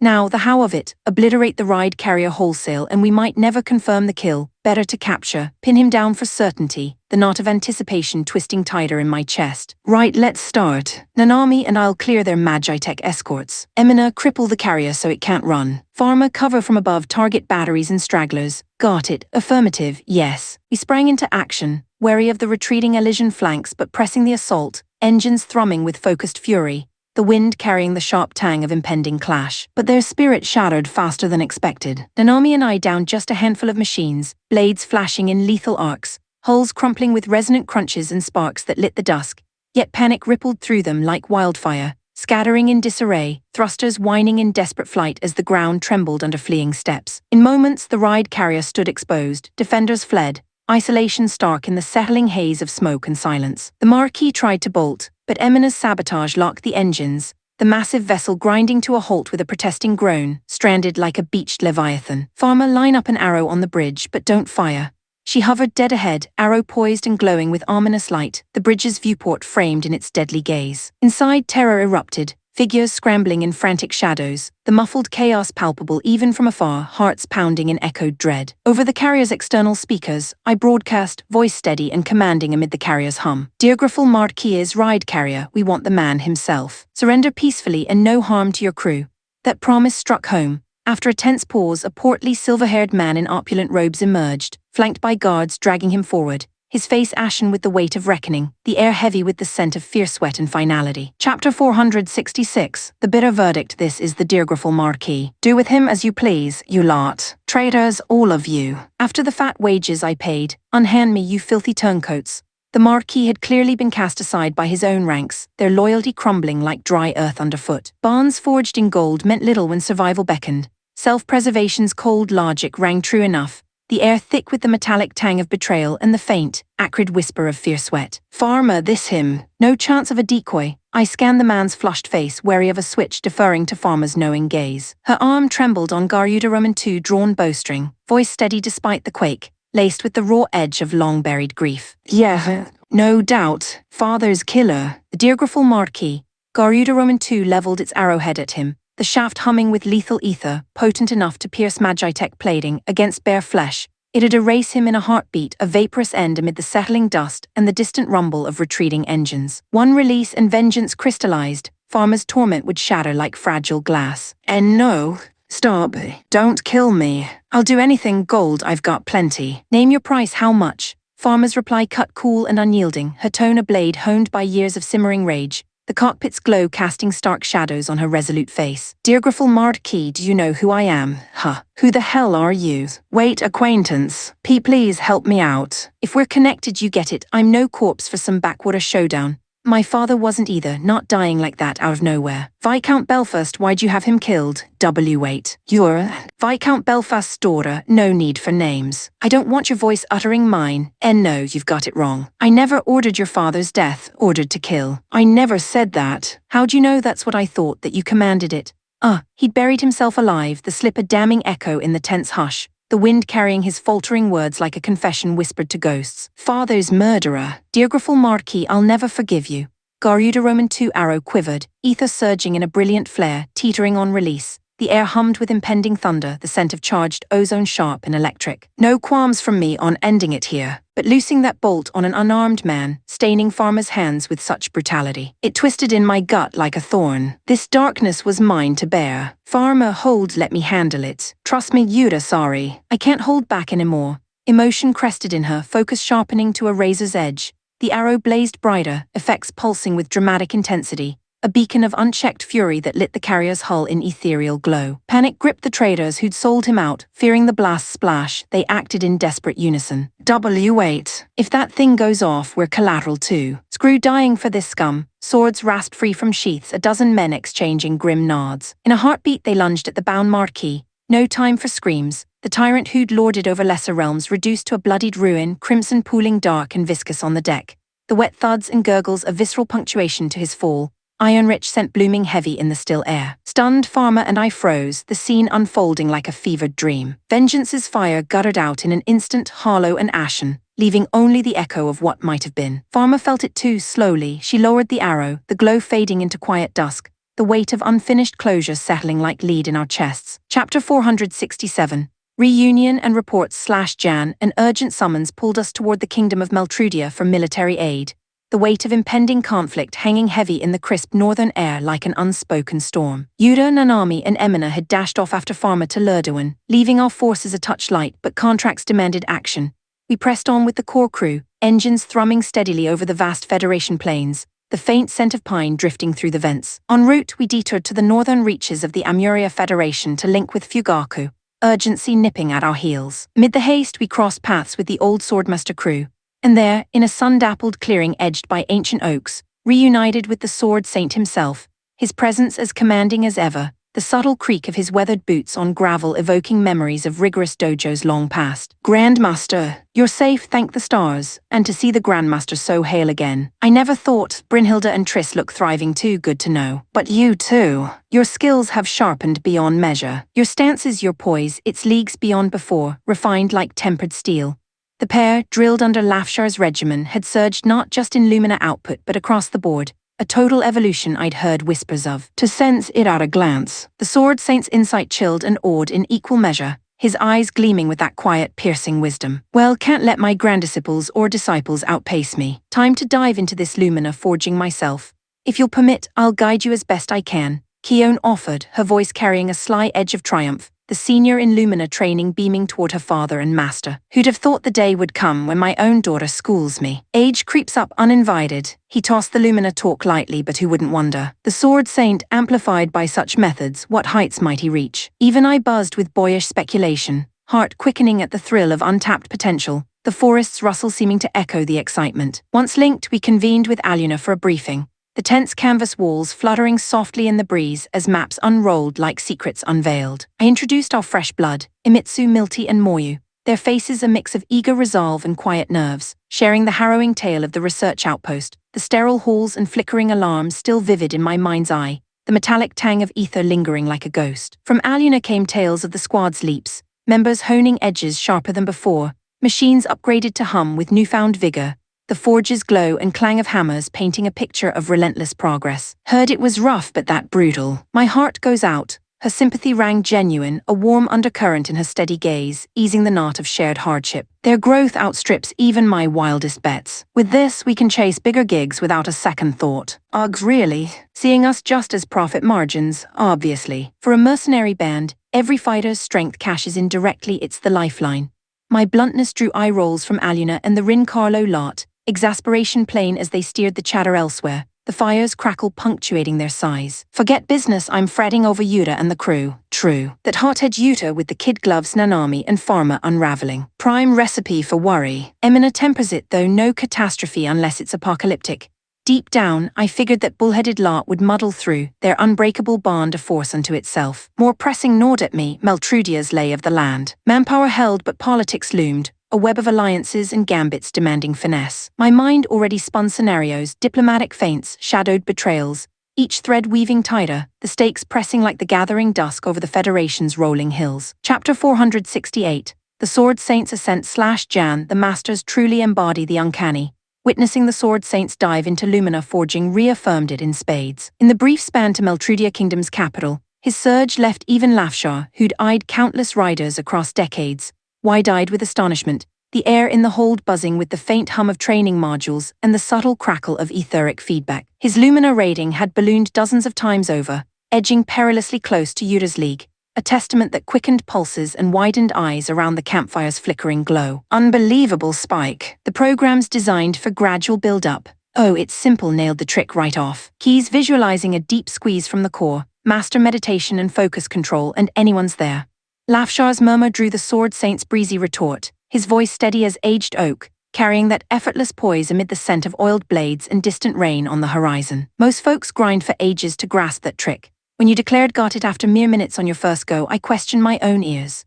Even his daughter, the top prodigy in Lumina forging till now, chimed in with a mix of awe and exasperation, her tone laced with the warmth of shared exasperation. The training yard's packed earth still warm underfoot from the day's drills. Beyond Lumina, his command of Magitech shone. Lafshar's upgrades to his cherished Excalibur packed unfamiliar bells and whistles, yet he decoded and wielded them fluidly, the machine responding like an extension of his will, ether flows sinking in harmonious pulses that hummed through the frame. Inspired perhaps, Keone and Rincarlo challenged him during downtime, blades itching for the test. They sought one-on-ones, but with our Trek's haste, I greenlit a tandem bout, fair game against our aces. What unfolded stunned. Keone, X12 elite with meteoric gains, and Rincarlo, her strikes a whirlwind of precision, found no purchase. He parried her sword sweeps and her Magitech blasts with casual grace, the clashes ringing like struck anvils, sharp resonant peals that echoed off the canyon walls, sparks dancing in the twilight like fleeting fireflies, his form a blur of unyielding elegance that radiated the aura of a true virtuoso, the air thick with the tang of heated metal and unspent tension. Spent so long in that med-capsule slumber, how'd your skill sharpen beyond before? Keone protested, frustration etching her brow as her full force slash dissolved into nothing, the rebound jarring her grip with a vibration that sang up her arms. Not done yet. One more round. Rincarlo fumed, her voice a spark of defiance, cheeks flushed with the heat of exertion, sweat beading like dew on her brow. Excellent fire, Thunder Emperor Rincarlo. As for you, Keone, less chatter, more drive toward the peak. Your overthinking's your Achilles heel. Silenced, Keone answered with action, lunging anew, only for her blade to flick aside effortlessly, The deflection a whisper of steel on steel that left her staggering, breath ragged in the cooling dusk. Insane. No one beats the Sword Saint now, I muttered, the mock battle's dust settling like a veil over the arena. Aluna nodded, her eyes reflecting the dying embers of the training fire, a wry smile tugging at her lips. Yeah, he's monster tier. Add Nagisa to those two and it'd be a toss-up. Still, you'd probably scrape by. Different breeds, but both monsters in their vein, it'd be a spectacle. Either way, the Sword Saint stood with us now, invincible Iron Cavalry kin. With him and Yuta as our twin aces, no scrap felt unwinnable. The horizon brimmed with promise, the night stars winking like allies in the vast, whispering sky. Chapter 469. Familiar ground / Jan crossing into the kingdom of Meltrudia, our invincible Iron Cavalry drew a roaring welcome, amplified by the princess's homecoming. The crowd's cheers crashing like waves against the city's ancient stone walls, banners fluttering in the crisp breeze laced with the scent of fresh-baked bread and blooming jasmine from the market stalls. The Sword Saint, Keon, and the newcomers gawked at the fervor, eyes wide amid the sea of waving flags and jubilant faces. Some turnout, I remarked, the throng's energy buzzing through the air like static before a storm. The Swordmaster Guild gets cheers for joining the Tri-Nation Pact, but nothing like this, another added. Says a lot how dearly they hold the invincible Iron Cavalry. Arthur puffed up at the praise, his grin sharp as a whetted blade under the sun's warm glare. Beyond this genius swordsman's and peerless beauties draw mine, naturally. The Thunder Emperor Princess Rin Carlo's fame as one of the 12 elites reigns supreme. Word spread about the national treasure Victorolf's return too, the whole kingdom's in a frenzy bordering on pandemonium. Imagine the faintings if they learned the 12 elites just grew, I quipped, half joking, the laughter rippling like the crowd's distant roar. Quite possible. Meltrudians adore their celebrities, fame's a weakness here. Could spark outright hysteria. Arthur's deadpan agreement only fueled the chuckles, the group's levity cutting through the humid air thick with anticipation. The palace gates swung wide, and King Yuden himself strode out to greet us, his once youthful features now etched with a sharper, more regal edge, the torchlight flickering across his embroidered robes like dancing shadows in the grand hall's vaulted expanse, carrying the faint, comforting aroma of polished wood and smouldering incense. Sister, you look well, it's a relief, Yuden, thriving yourself. You've truly grown into the king's mantle. No, still fumbling the crown's weight daily. But where's Yuda? What's keeping him? His first words zeroed in on her unspoken worry, the bond between siblings evident in the subtle crease of his brow, the hall's echoes amplifying the quiet concern. Yuda's on separate duty, joining later. No frets, the invincible Iron Cavalry stands firm without him. I hold no doubts there. Your band's strength speaks for itself, each of you formidable. Then what's gnawing at you? Well, it's your future, sister, matters of the heart. Even with his newfound poise, Yuden faltered before her, words tumbling hesitant, the weight of royal duty mingling with fraternal care in his evasive gaze. Clearly, for the young king, her prospective match loomed as a realm-shaking affair, the throne room's tapestries whispering of lineages and legacies long entwined. Right, King Yuden, shall we to business? I interjected, steering from the family waters, the polished marble cool underfoot as we settled into the strategy chamber, maps unfurling like ancient scrolls under lantern light. Forgive me. Yes, allow me to brief Meltrudia's plight. My guesses had skimmed the surface. Reality tilted grimmer, the air growing heavier with each revelation, the chamber's walls seeming to close in like gathering clouds. Yuden's account painted a dire canvas. Nations encircling Meltrudia had forged an anti-elision pact. Harmless enough on its face, but inexplicably, Meltrudia stood branded as the Empire's puppet, earning a war declaration from the Alliance, the ink still fresh on the missives that now littered the table like fallen leaves. How big's this block? 15 nations strong, over 12,000 Magitech units. Nearly the entire southwest cluster, precisely. Meltrudia's isolated now. No open clashes yet, but the hourglass runs thin. Why not clarify to the Alliance? Meltrudia's got no Elysian ties. Emissaries dispatched repeatedly, explanations offered. Yet the misunderstandings persist, unyielding as stone. A shadow stirred in my mind, machinations afoot behind the veil, the plot's undercurrent prickling like unseen eyes in the dim-lit room. This tangle promised thornier than foreseen, the stakes coiling tight around our necks like an invisible noose. Chapter 470. The power of persuasion / Jan gathering with the invincible Iron Cavalry to strategize against the Southwest Nation Alliance marked an odd turn.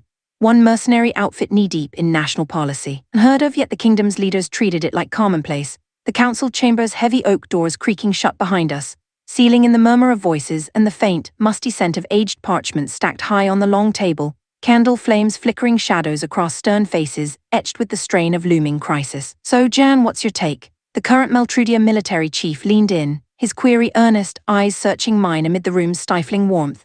the air thick with the subtle aroma of sealing wax and ink from freshly drafted accords. Avoiding all-out war with the Alliance is key, no question. The Elysian Empire's stirring the continent's underbelly, that's undeniable fact, ripples spreading like cracks in a frozen lake. Forming a block against them makes sense. The snag, Meltrudia's locked out despite no Elysian leanings. Something's afoot behind the curtain, uncover that first before blades clash.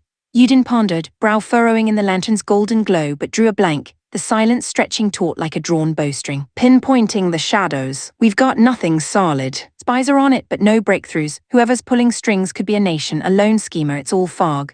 Let me see the intel dossiers. A hunch prickled sharp as a thorn. I rifled through the sheaves, fingers tracing faded ink and creased edges, the paper cool and brittle under my touch. There it is, one lead nation leaped out, a familiar name. Tracing the rumor mill from there, I spotted the sabotage's fingerprints, subtle as whispers in the wind. Badarga, he'd orchestrate this web with ease. No doubt now, the pieces slotting into place like a grim puzzle. A chill settling in my gut amid the chamber's hushed tension. Found something, no hard proof needs digging, but I've got a theory. Out with it, Jan. Lay it plain for us all. Meltrudia's isolation reeks of Elysian meddling. Prime suspect pulling the levers. Badarga, president of the Darlin Republic, one of the Alliance's pillars. Badarga. Impossible. He's the anti-Elysian vanguard, can't fathom him dancing to their tune. HMPH, that's the spin they've sold. Truth is, he's harbored a soft spot for the Empire's might since youth. Devoured their lore, their legacy. A covert feeler from Elysia. He'd bite hook and all. Hey, Jan, you know this president personally. Aluna's curiosity cut through, her tone laced with that familiar lilt, head tilted in the firelight's warm dance, drawing a ripple of surprise from the circle. Yeah, from way back, a bit.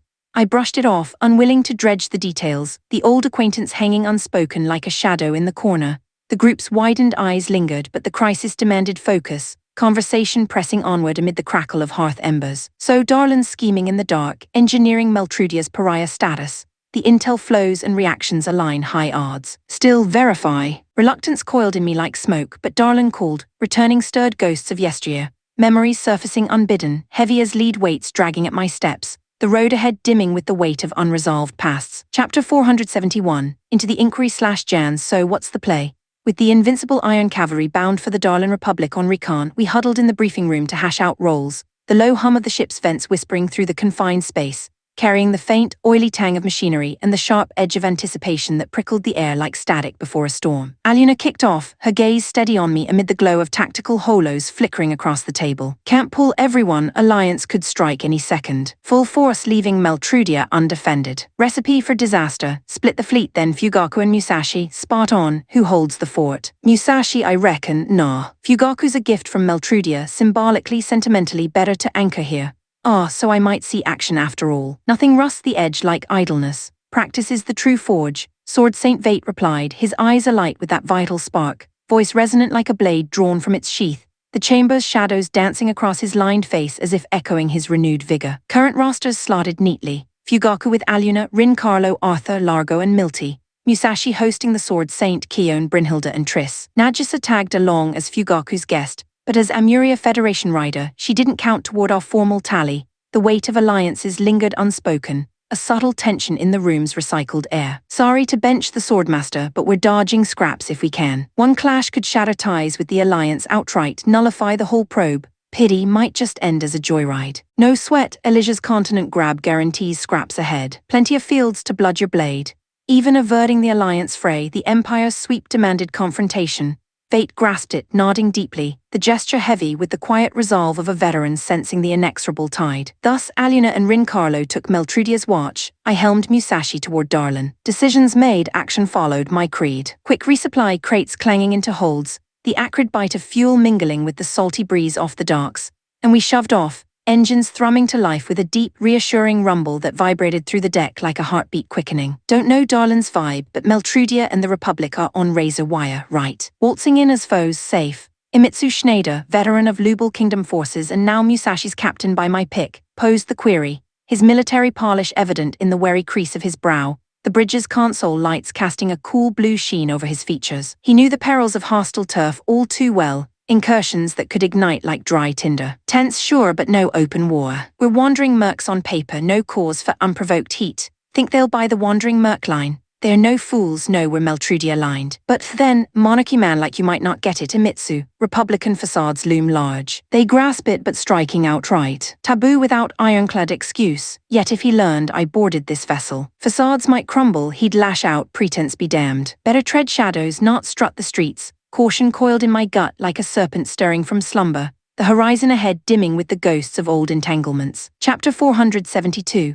Crossing the line/Jan, we slipped across the border as shadows, keeping our profile low to avoid pricking the pride of neighboring allies. Fortune held no interdictions, no petty obstructions. By dusk's soft veil, Musashi's prow nosed into the Darlin Republic's capital, city lights blooming like constellations along the river's curve, the air tinged with coal smoke and salted breeze. Surveillance found us at once. Of course it did. Republic officials made no secret of their watch. Several ride hovers, Magitech carriages bristling with stub-mounted weapons, encircled us at a polite distance, engines purring like wary hounds. From Musashi's bridge, they were plain as day, officious silhouettes in dark uniforms squinting through visors. The thrum of their anti-grav fields a constant needling drone that settled beneath the skin. Being constantly watched is hardly pleasant, Keone muttered, eyes lingering on the nearest hovercraft as it traced another tight arc. Let it be, I said. We're an unfriendly force in their capital. Their nerves are justified. She pursed her lips, unconvinced but quieted, the bridge lights glazing her features in the cool glow of instrument panels. Sword Saint Vate cut through to the point. And now, Jan, what's our next move? Investigation's well and good, but in a foreign land, where does one start tugging threads? No need to guess. I produced a slim dossier and slid it across the table. I've listed individuals likely to hold useful pieces. Start with them and build the picture. Strictly testimony and corroboration enough to form a chain. The proof of President Bodarga's back-channel meddling, Vate said, tone mild, eyes keen. Exactly. If we pin that down, we can address the alliance and head off needless bloodshed.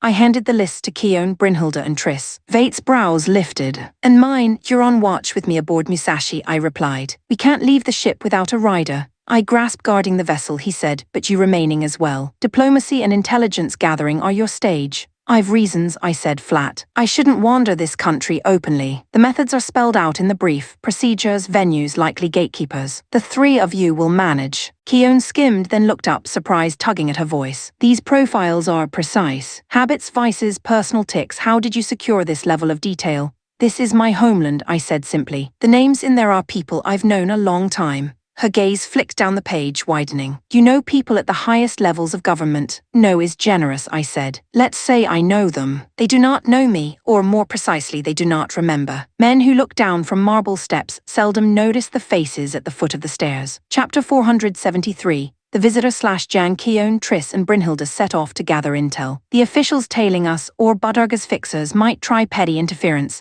but those three were former Swordmaster Guild elites. Steel and nerve weren't their problem. All we needed was to wait for them to return with testimony we could turn into proof. It didn't go that smoothly. A visitor from me. Barely minutes after the trio left, someone requested boarding Musashi. That alone wasn't unusual. What mattered was the guest had asked for me by name, which meant my presence had leaked. If he caught wind of that, he might ditch the mask and go for the jugular. No helping it, I'd have to meet whoever this was. But not on their terms. There was something I wanted to test, so I asked the Sword Saint to play along. Our guest was a young woman. Long indigo hair framed a well-bred face, her mature attire at odds with the youth peeking through her mannerisms. I had never seen her before. So what business do you have with me? The Sword Saint asked, playing host in my stead, voice smooth as polished steel. He stood in as Jan. I sat nearby as a third party, watching her reactions. Why yes, well, it's how should I put this? She didn't doubt for a moment that the Sword Saint was me. Whoever sent her knew I was aboard this carrier, but hadn't even bothered to provide a likeness. Sloppy craft. You said you had something for me. He prompted gently when she hesitated, gaze sharpening just enough to nudge. I want you to meet someone, Jan. Meet whom? He asked. You'll need to be a touch clearer. I can't say here. Then that's rather bold, asking for a meeting with someone you won't even describe. You haven't given your name either. That won't earn even the minimum of trust. My apologies. I'm Luca, and what does Luca do and where? He pressed, eyes turning keen as a blade. Years as a mercenary leader honed him to cut through evasion.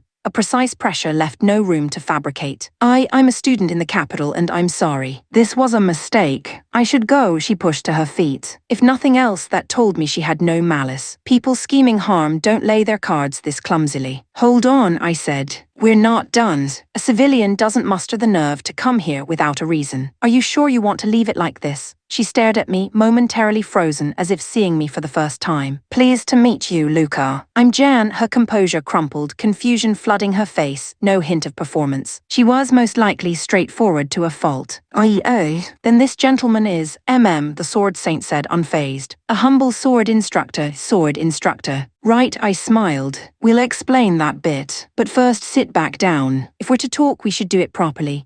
Still unsure of the ground beneath her feet, Luca returned to the sofa, hands clasped in her lap, the cabin's soft hum, and the distant thrum of the watch hovers filling the quiet as we prepared to hear her out. Chapter 474. Knives in the alley/Keone meetings with the names on Jan's list went far smoother than I'd braced for. All it took was voicing the precise cue he'd noted, and the doors swung open. Faces paled, stances softened, and confidences spilled into our hands like coins tipped from a loosened purse. Jan's something else, Brynhilde murmured after our third interview. One word and they changed completely. She was right. The brilliance lay in how insignificant each fragment seemed on its own, petty details, harmless facts. Yet braided together, they solidified into proof. President Bodorga's clandestine tampering surfaced cleanly from the weave. The list did not batter the truth down, it coaxed it out thread by thread. We turned down a narrow lane toward our next contact when Brynhilde's voice tightened. Master Keone, I'd felt it the moment she had.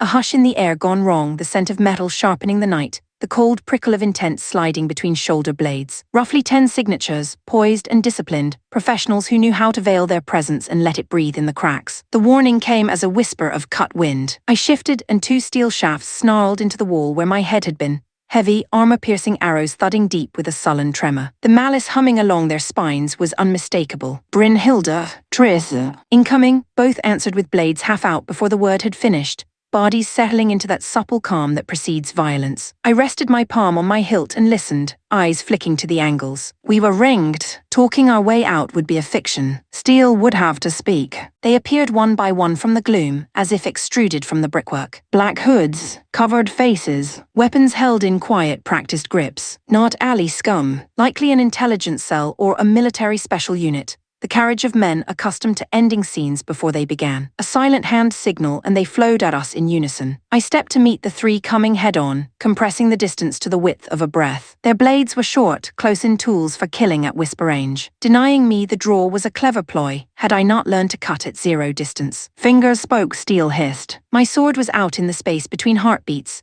and the first man's neck opened under its edge, red fanning warm across cold stone. His crown of arterial spray did not rattle the rest. Masks hid their faces, but I could feel the absence of emotion, that surgical emptiness of trained executioners. The remaining pair whipped their knives in reverse grips, attacks snapping in a tight, brutal rhythm, fast enough to fell the undisciplined, nowhere near enough to summon my true focus. I turned them aside with small, exact motions, each parry a tap on a metronome they could not hear. Then I struck the rhythm they had missed. A heavier deflection upset their feet, not a stumble you'd catch with an untrained eye, but it was more than enough. One breath, one arc, and both fell together, throats blossoming as my blade completed its single, clean sweep. By the time the third body hit the stones, Brynhilde and Triss had each taken one down with crisp economy. Brynhilde's cut efficient and cold, Triss's stroke flaring with the raw heat she rarely let show. 5 remained. They measured us, recalculated, and decided their contract did not include dying for a failed attempt. In a breath, they scattered into shadow, footfalls swallowed by the tight, damp dark. We stood alone in the alley with the quiet, the iron scent of blood afloat on a thin current of night air. I cleaned the blade with a practiced flick, listening for any echo that might return. None came.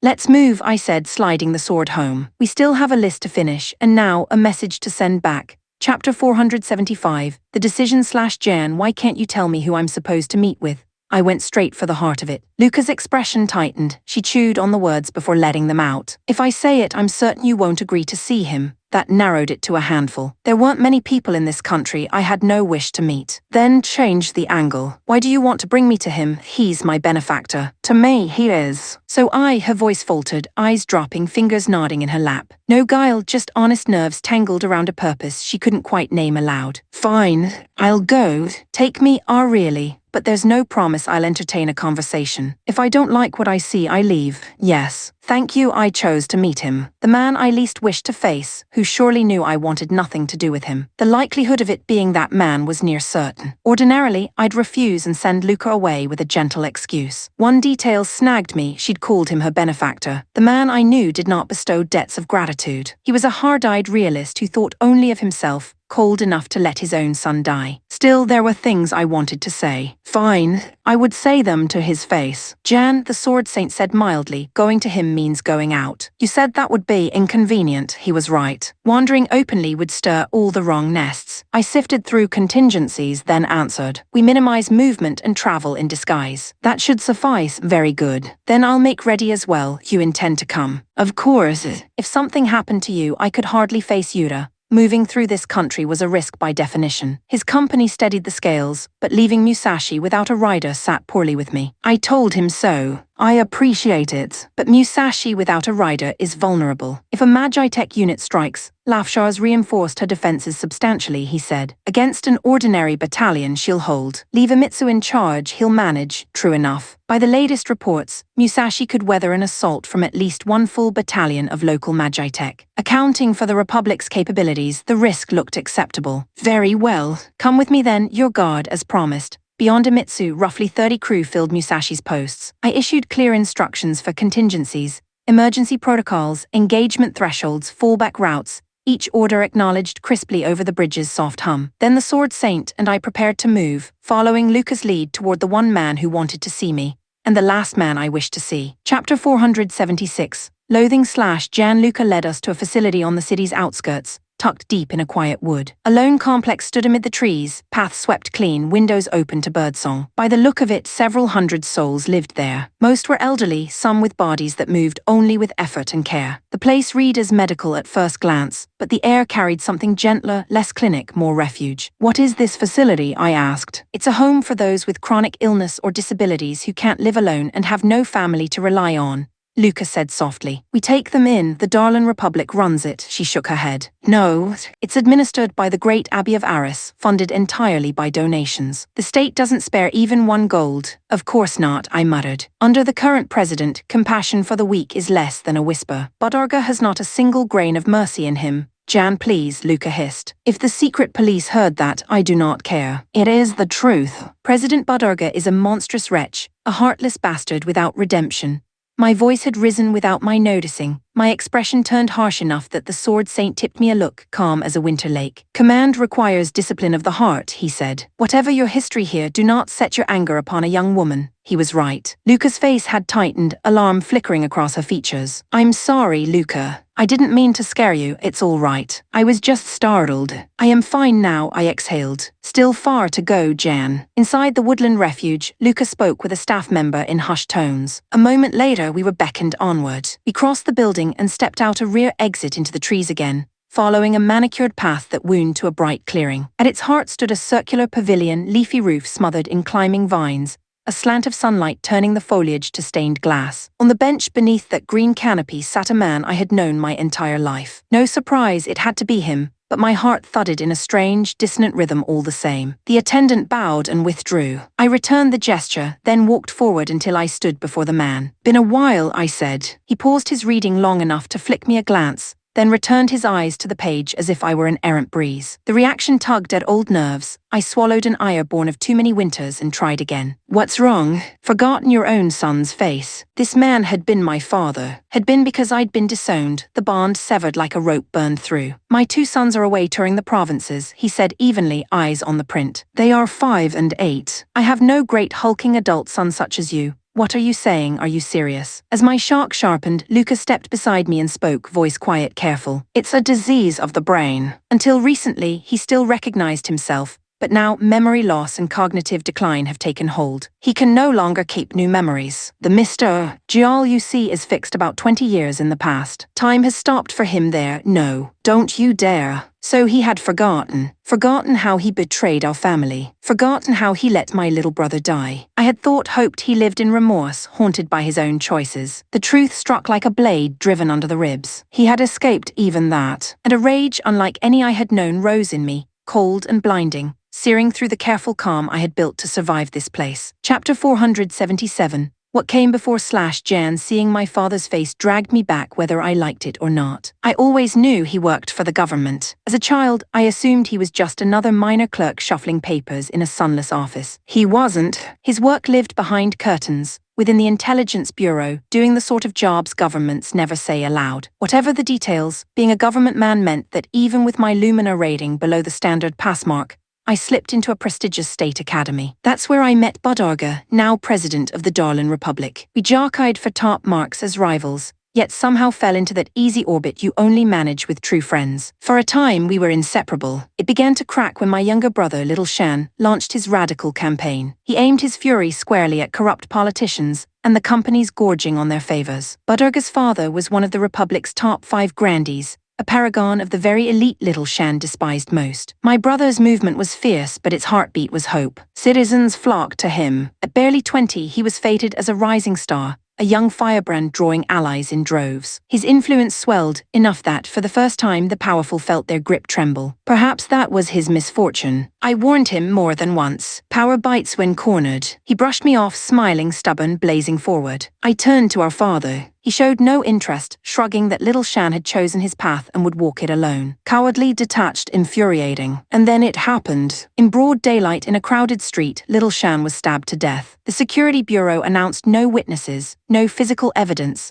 nothing left behind but a smear of blood and an official shrug. The impossibility of it ignited something in me. I hunted and I found threads, involvement pointing to Budarga's father. It had been meticulous, the kind of operation set in motion long in advance. The deeper I dug, the colder it grew. My father's organization featured in the scaffolding. As conviction hardened that he had known of the plot, anger and grief curdled into something darker. Worse still, Budarga himself had played a role at his father's instruction. In that moment, my past curdled. The childhood, the academy, the friendship all soured. Money killed my brother. Then I'd use money to kill the men who'd bought his death. I threw away the career I'd built and became a merchant. I cut ties with my father and left the Republic. Years blurred into a circuit of trade routes, knowledge earned the hard way, resources gathered coin by coin, contact by contact. When my coffers and network felt sufficient, I meant to return and settle accounts. But along the road, I met a fool with my brother's eyes, Yuta. Reckless, single-minded, impossible to ignore. I stayed to keep him from burning himself to ash. I've tried not to yoke the invincible Iron Cavalry to a personal vendetta, but investigating Budarga inevitably tugs my father into the frame. If that drags the two together, then I accept it. And if the cost comes due, I'll pay it, every last piece of it myself. Chapter 478. Lucas Tale/Jan meeting my father after all these years only to find his memory rewound. So far back he could not even place me, was its own peculiar cruelty. Yet despite that, Luca had insisted on this reunion. Not understanding her purpose, I asked her directly. Old Ghost stirred, and the edge in my voice sharpened more than I intended. What exactly were you thinking, bringing me to him? In that state, this meeting meant nothing. No, worse. It only made me furious. I am sorry, she whispered. Save the apology. Explain. Why? Luca glanced towards my father, hesitated, then beckoned. It seemed she balked at speaking while he sat within earshot, illness or no. I understood and followed her without another word. We moved to a bench a little way off, beneath the hush of leaves and the slow susurrus of the woodland breeze. When she spoke, her voice was measured, a slow unfurling. She had met my father 3 years ago, she said, when her life was collapsing. Her own father, an accountant for a certain organization, had exposed their corruption. Retaliation followed in stages. First the threats, then a string of accidents that pressed ever closer. When he would not recant, the organization escalated to its final resort. On the night of her birthday, with the family gathered under the soft halo of candlelight, masked men stormed their home. They cut down her mother and father first. One of them raised his blade over Luca, and then something went wrong. A canister of accelerant meant for erasing evidence later spilled early. Flame ripped through the house. In the chaos, they hadn't time to finish Luca. She staggered from the blaze only to find the men already in pursuit. They chased her into a cul-de-sac, trapped like a bird caught behind glass. She braced for the end. A stranger intervened. He stunned the assassins with a flash, seized her hand and pulled her into the dark. That savior, she said, was my father. I did not believe it, not at first. The man who let his own son die, rescuing someone else. After that night, he kept helping. He arranged for a safe house, smoothed the logistics of hiding, made sure she had what she needed to survive. Even after the organization crumbled under the weight of their exposed fraud and Luca could breathe again, he checked in, quietly, persistently. I asked why, she said. Why go so far? He'd lost nothing, owed nothing. She had wondered the same. One day she pressed him for the truth. That was when he told her about his past sins. And in what followed, I learned a truth I had never known. Chapter 479. The truth laid bare/Jan, my father, Biljan Gial, had learned of the assassination plot against his own son. Worse, the killers were to be drawn from a government organ, a partner agency to his own bureau. No one in such an apparatus would accidentally leak that to the target's father. It was deliberate, designed to head off a rogue disruption by forcing a choice before one could arise. Save your son and turn the organization against you, or let him die and keep yourself and the family that remains intact. I'd always believed he chose the latter. Luca's account revealed a third road he tried to walk. He moved to save little Shan while shielding the rest of us. He interfered with the assassination plan itself, then sought leverage on the organization's upper floors, weaknesses he could exploit to secure our safety. In the end, even that blackmail was stripped away. The assassination went forward regardless. After losing little Shan, he bartered with the same machine he'd failed to stop, trading whatever he could to protect those who were left. Everything I'd learned back then was the aftermath of that bargain, not the whole dusk-drenched truth. Why he risked himself to rescue Luca, I can't say with certainty. Perhaps hearing she was being hunted flashed him back to us, the weight of a family already lost at the edges. He'd once said he wished he'd had a daughter. Maybe the shared circumstances made him see one in her, just for a moment. Even so, none of that explained why Luca had pressed for our reunion. When I said as much, she drew breath and pushed on. Mr. Bilgen told me all about you, she said. He called you his pride and he regretted Mr. Little Shan's death deeply. I lost both my sons, he would say, and look so very sad. When he learned where you were, he was happy, truly happy. That's when he first told me about the invincible Iron Cavalry, your mercenary band. He kept gathering every scrap of news and following your movements. I stared. A man versed in intelligence could indeed pull threads others missed, but the idea that he did so willingly, and for me, felt like fog parting over an unfamiliar shore. Before the illness advanced, Luca went on. Before the memory began to roll back, he spoke of you with such light in his eyes. He'd say that victory, it's thanks to the Iron Cavalry, or they've done it again. He watched over you all quietly. It didn't square with the father I knew. Perhaps his illness had crept in earlier than any of us realized. Sometimes the mind shifts long before the signs become obvious, and with it, the shape of a person's heart. So when I heard your band had come to the Republic, she said, I thought this is the last chance. If it passed, you might never meet him again. Even in his state, maybe seeing you would spark a miracle. No miracle came. The memory stilled where it had frozen, the present slipping past without purchase. Luca's voice dimmed with the recollection, grief tight in the lines at the corners of her eyes. I see all right, I said at last. Thank you for telling me. Whether this was truth or something he spun to soothe his own ruins, I couldn't say. But one fact stood beyond doubt. He saved a girl when death had already reached for her throat. It doesn't balance the scales, nothing could. Yet something in me eased, just a fraction, like a blade's edge lifting from a wound that will still take years to close. Chapter 480. Brushing them aside /Jen after hearing Luca out, I went back to see my father one last time. It would likely be our final meeting. He could not place me, and perhaps there was no sense in forcing the present on a man anchored in the past,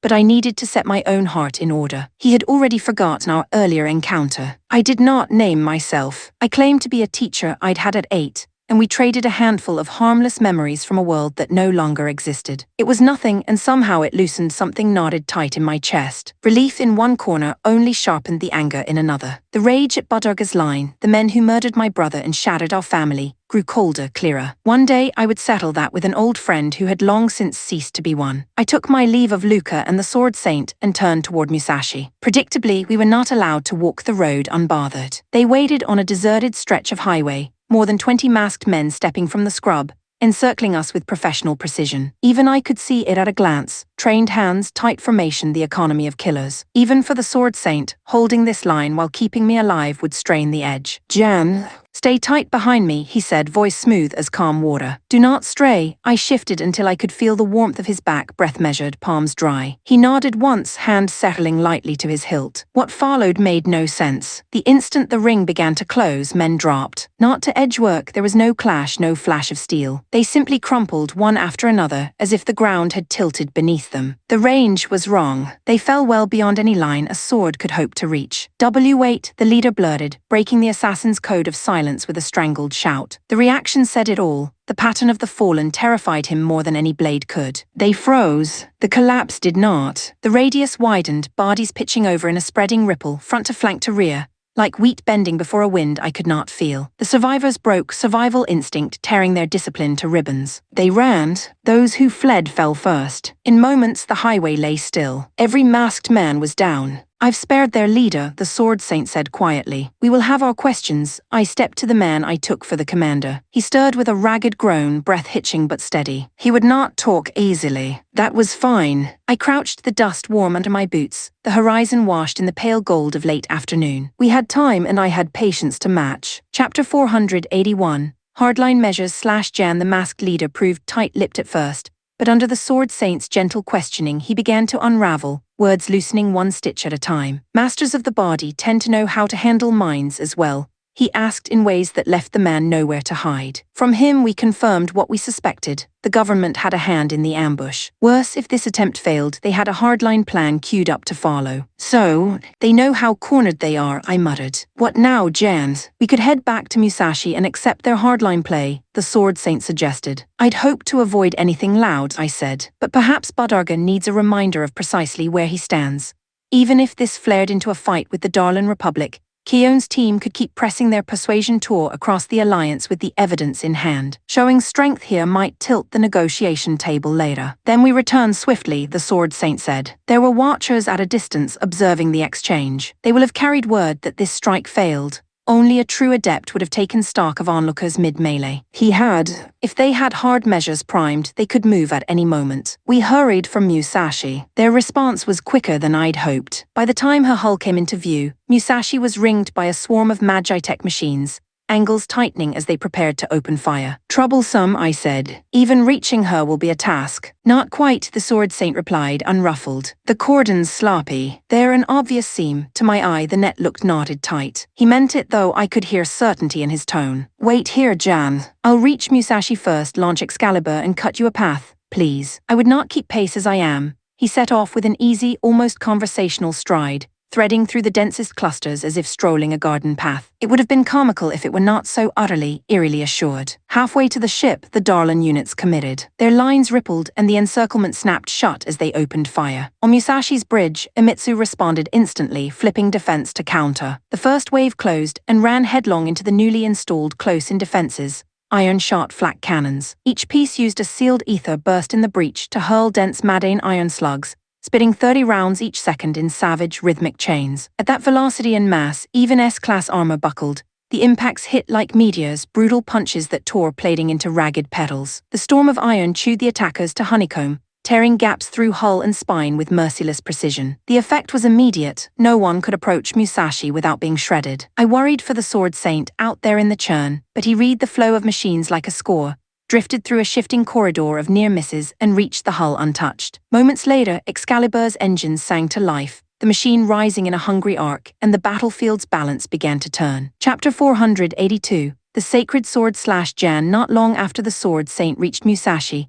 the hatch yawned wide and Excalibur surged forth. The Darlin lines recoiled, easing back from the ship as if a tide had turned beneath their feet, wary of a single machine that strode like a drawn blade. To clear me a path home, the sword saint angled toward the host clustered on my side. Outnumbered or not, the enemy didn't balk. They rushed him, hungry to crush Excalibur under weight of numbers. I'd witnessed his work on foot. I wanted to see what his art looked like in chrome and ether. It wasn't different so much as magnified. My words deserted me. Yuta and the rest of ours fight like monsters, true, but the sword saint's warfare exists adjacent to that word. A different axis of ore entirely. Darlin's nearest units approached and fell apart. Not struck and shattered, sliced neatly, cleanly from well beyond any rational reach. A single distant swing of Excalibur's sword, and a machine disassembled like a model brushed by an invisible hand. Could a Magitech frame even move like that? Yura and Nagisa make their machines read almost human, but the sword saint. His movements were human, superhuman, precise as breath, waist stripped from motion, each cut and end more than an action. Realizing they couldn't win 1-to-1, 5 enemy suits lunged at him all at once. He didn't hurry. He simply raised his blade. Their arms lifted too. Rationally, I knew he'd flick their weapons skyward, some play of timing, angle, and force. What I saw with helpless eyes were 5 machines compelled by an unseen will,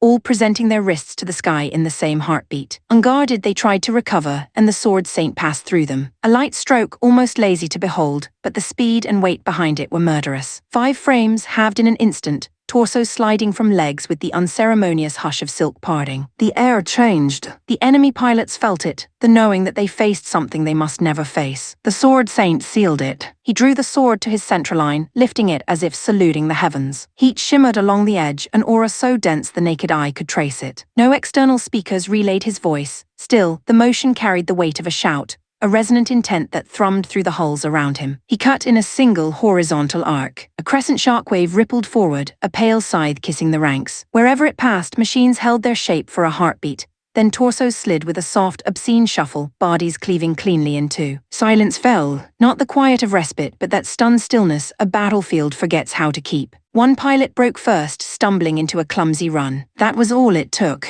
The dam burst. Men fled in jagged lines, trying to put as much ground as possible between themselves and the thing they finally understood they should never have engaged. Chapter 483. Releasing the evidence/Jan thanks to the Sword Saint, the enemy broke and ran, and we strolled back aboard Musashi without hurry, the deck plates thrumming beneath our boots like a steady heartbeat. Once inside, we huddled with Amitsu to chart our next move. "So Jan, what now?" the Sword Saint asked. "We pivot to talks with the Alliance as fast as possible, but we still need the hard proof. Let's prep everything so the instant Keon's team returns, we can move."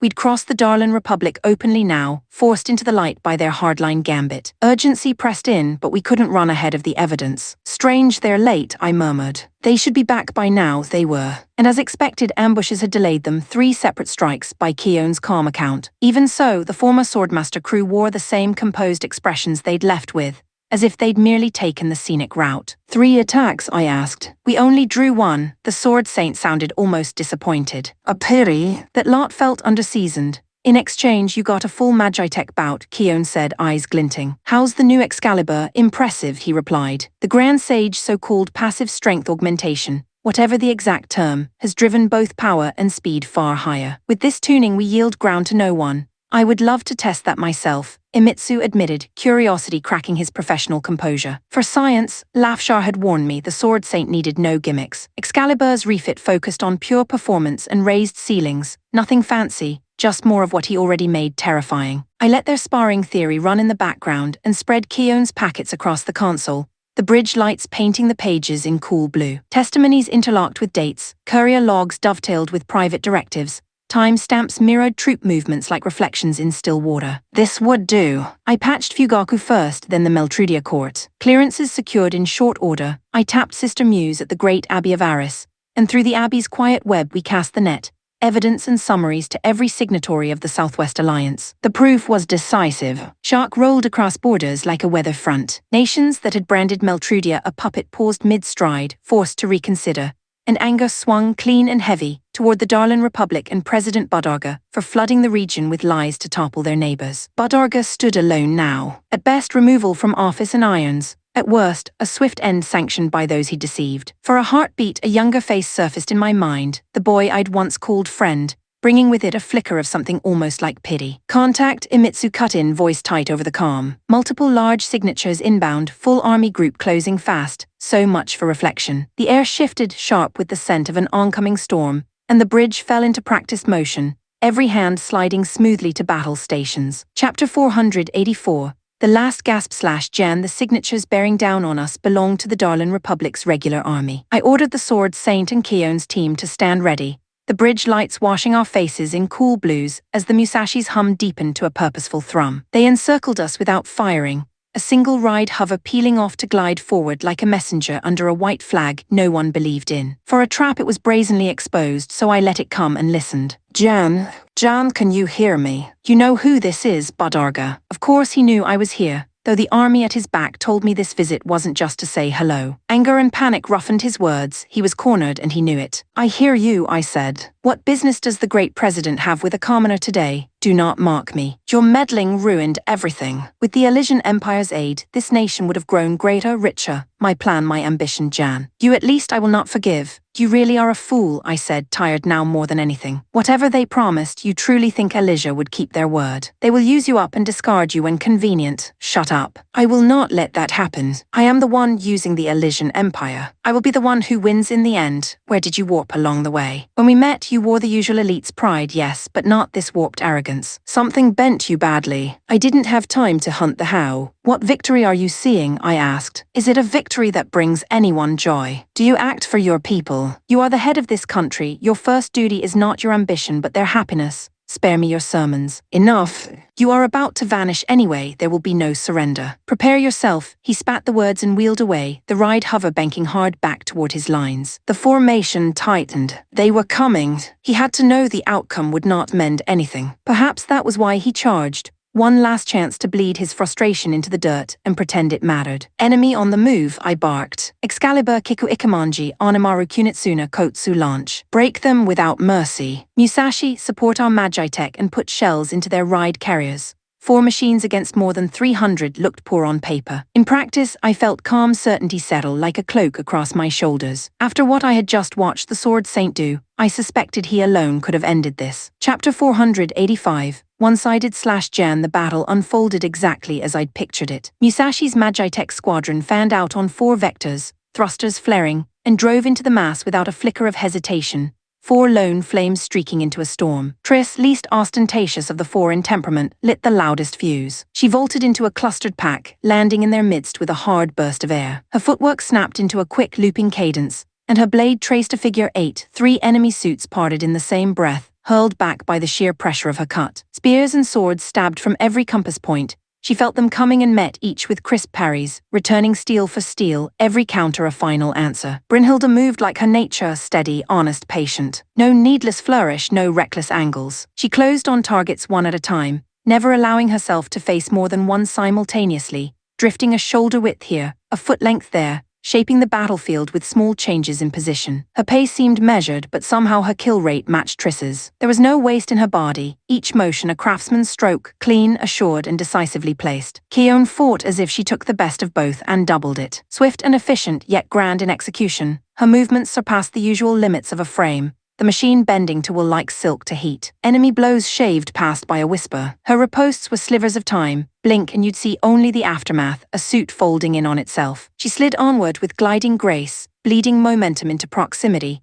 dismantling one hull after another in an unbroken chain. Those who charged the Sword Saint met something beyond fear. Most of them never understood how they died. The speed made even the motion of his blade hard to register. The range made even the idea of reach feel unmoored. I could not tell which stroke had cut which foe.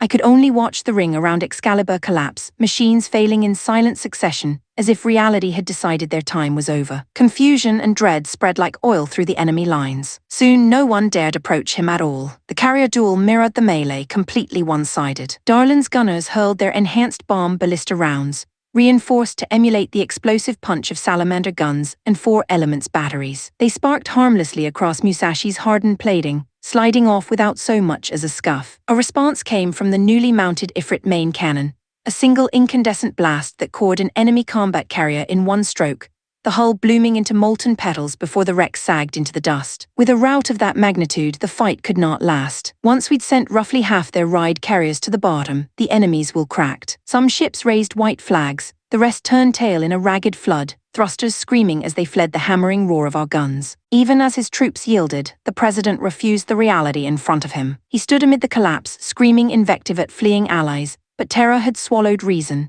No word of his could bind men whose hands still shook from the sight of Excalibur's cuts. On our screens, the field emptied in widening circles, smoke thinning on the wind, the last of the resistance breaking like foam against the shore. Chapter 486. Design/Jan Budurga bellowed after his men as they broke and ran, voice cracking with fury that couldn't hide the tremor underneath. He jabbed a finger forward and ordered his ride hover to the front, forcing the pilot to nose through a mess of retreating hulls and smoke. I had to give him this much, he didn't bolt. But the nerve to stay isn't the same as the wit to judge. Continuing a fight he had already lost was madness, unless this wasn't a fight to him at all. No, that didn't sit right. The Budurga I'd known, student of tactics, lover of clever lines on a map, would never grind his face into our guns without purpose. He had to be playing at something else, something that had nothing to do with victory or the lack of it. His hover lurched to a halt. For a heartbeat the deck went still. Then a handful of figures toppled out, coats flapping, boots slipping on ash, men and women who had no intention of following him into the teeth of our fire. They scattered like startled birds, sprinting for the safety of the smoke. Not among them, of course, was Budarga. The hover's engines rose again, lifting into a snarl, and the craft prowled toward us once more. The president hauled himself to the open gunwale and loosed the hover's pitiful gun,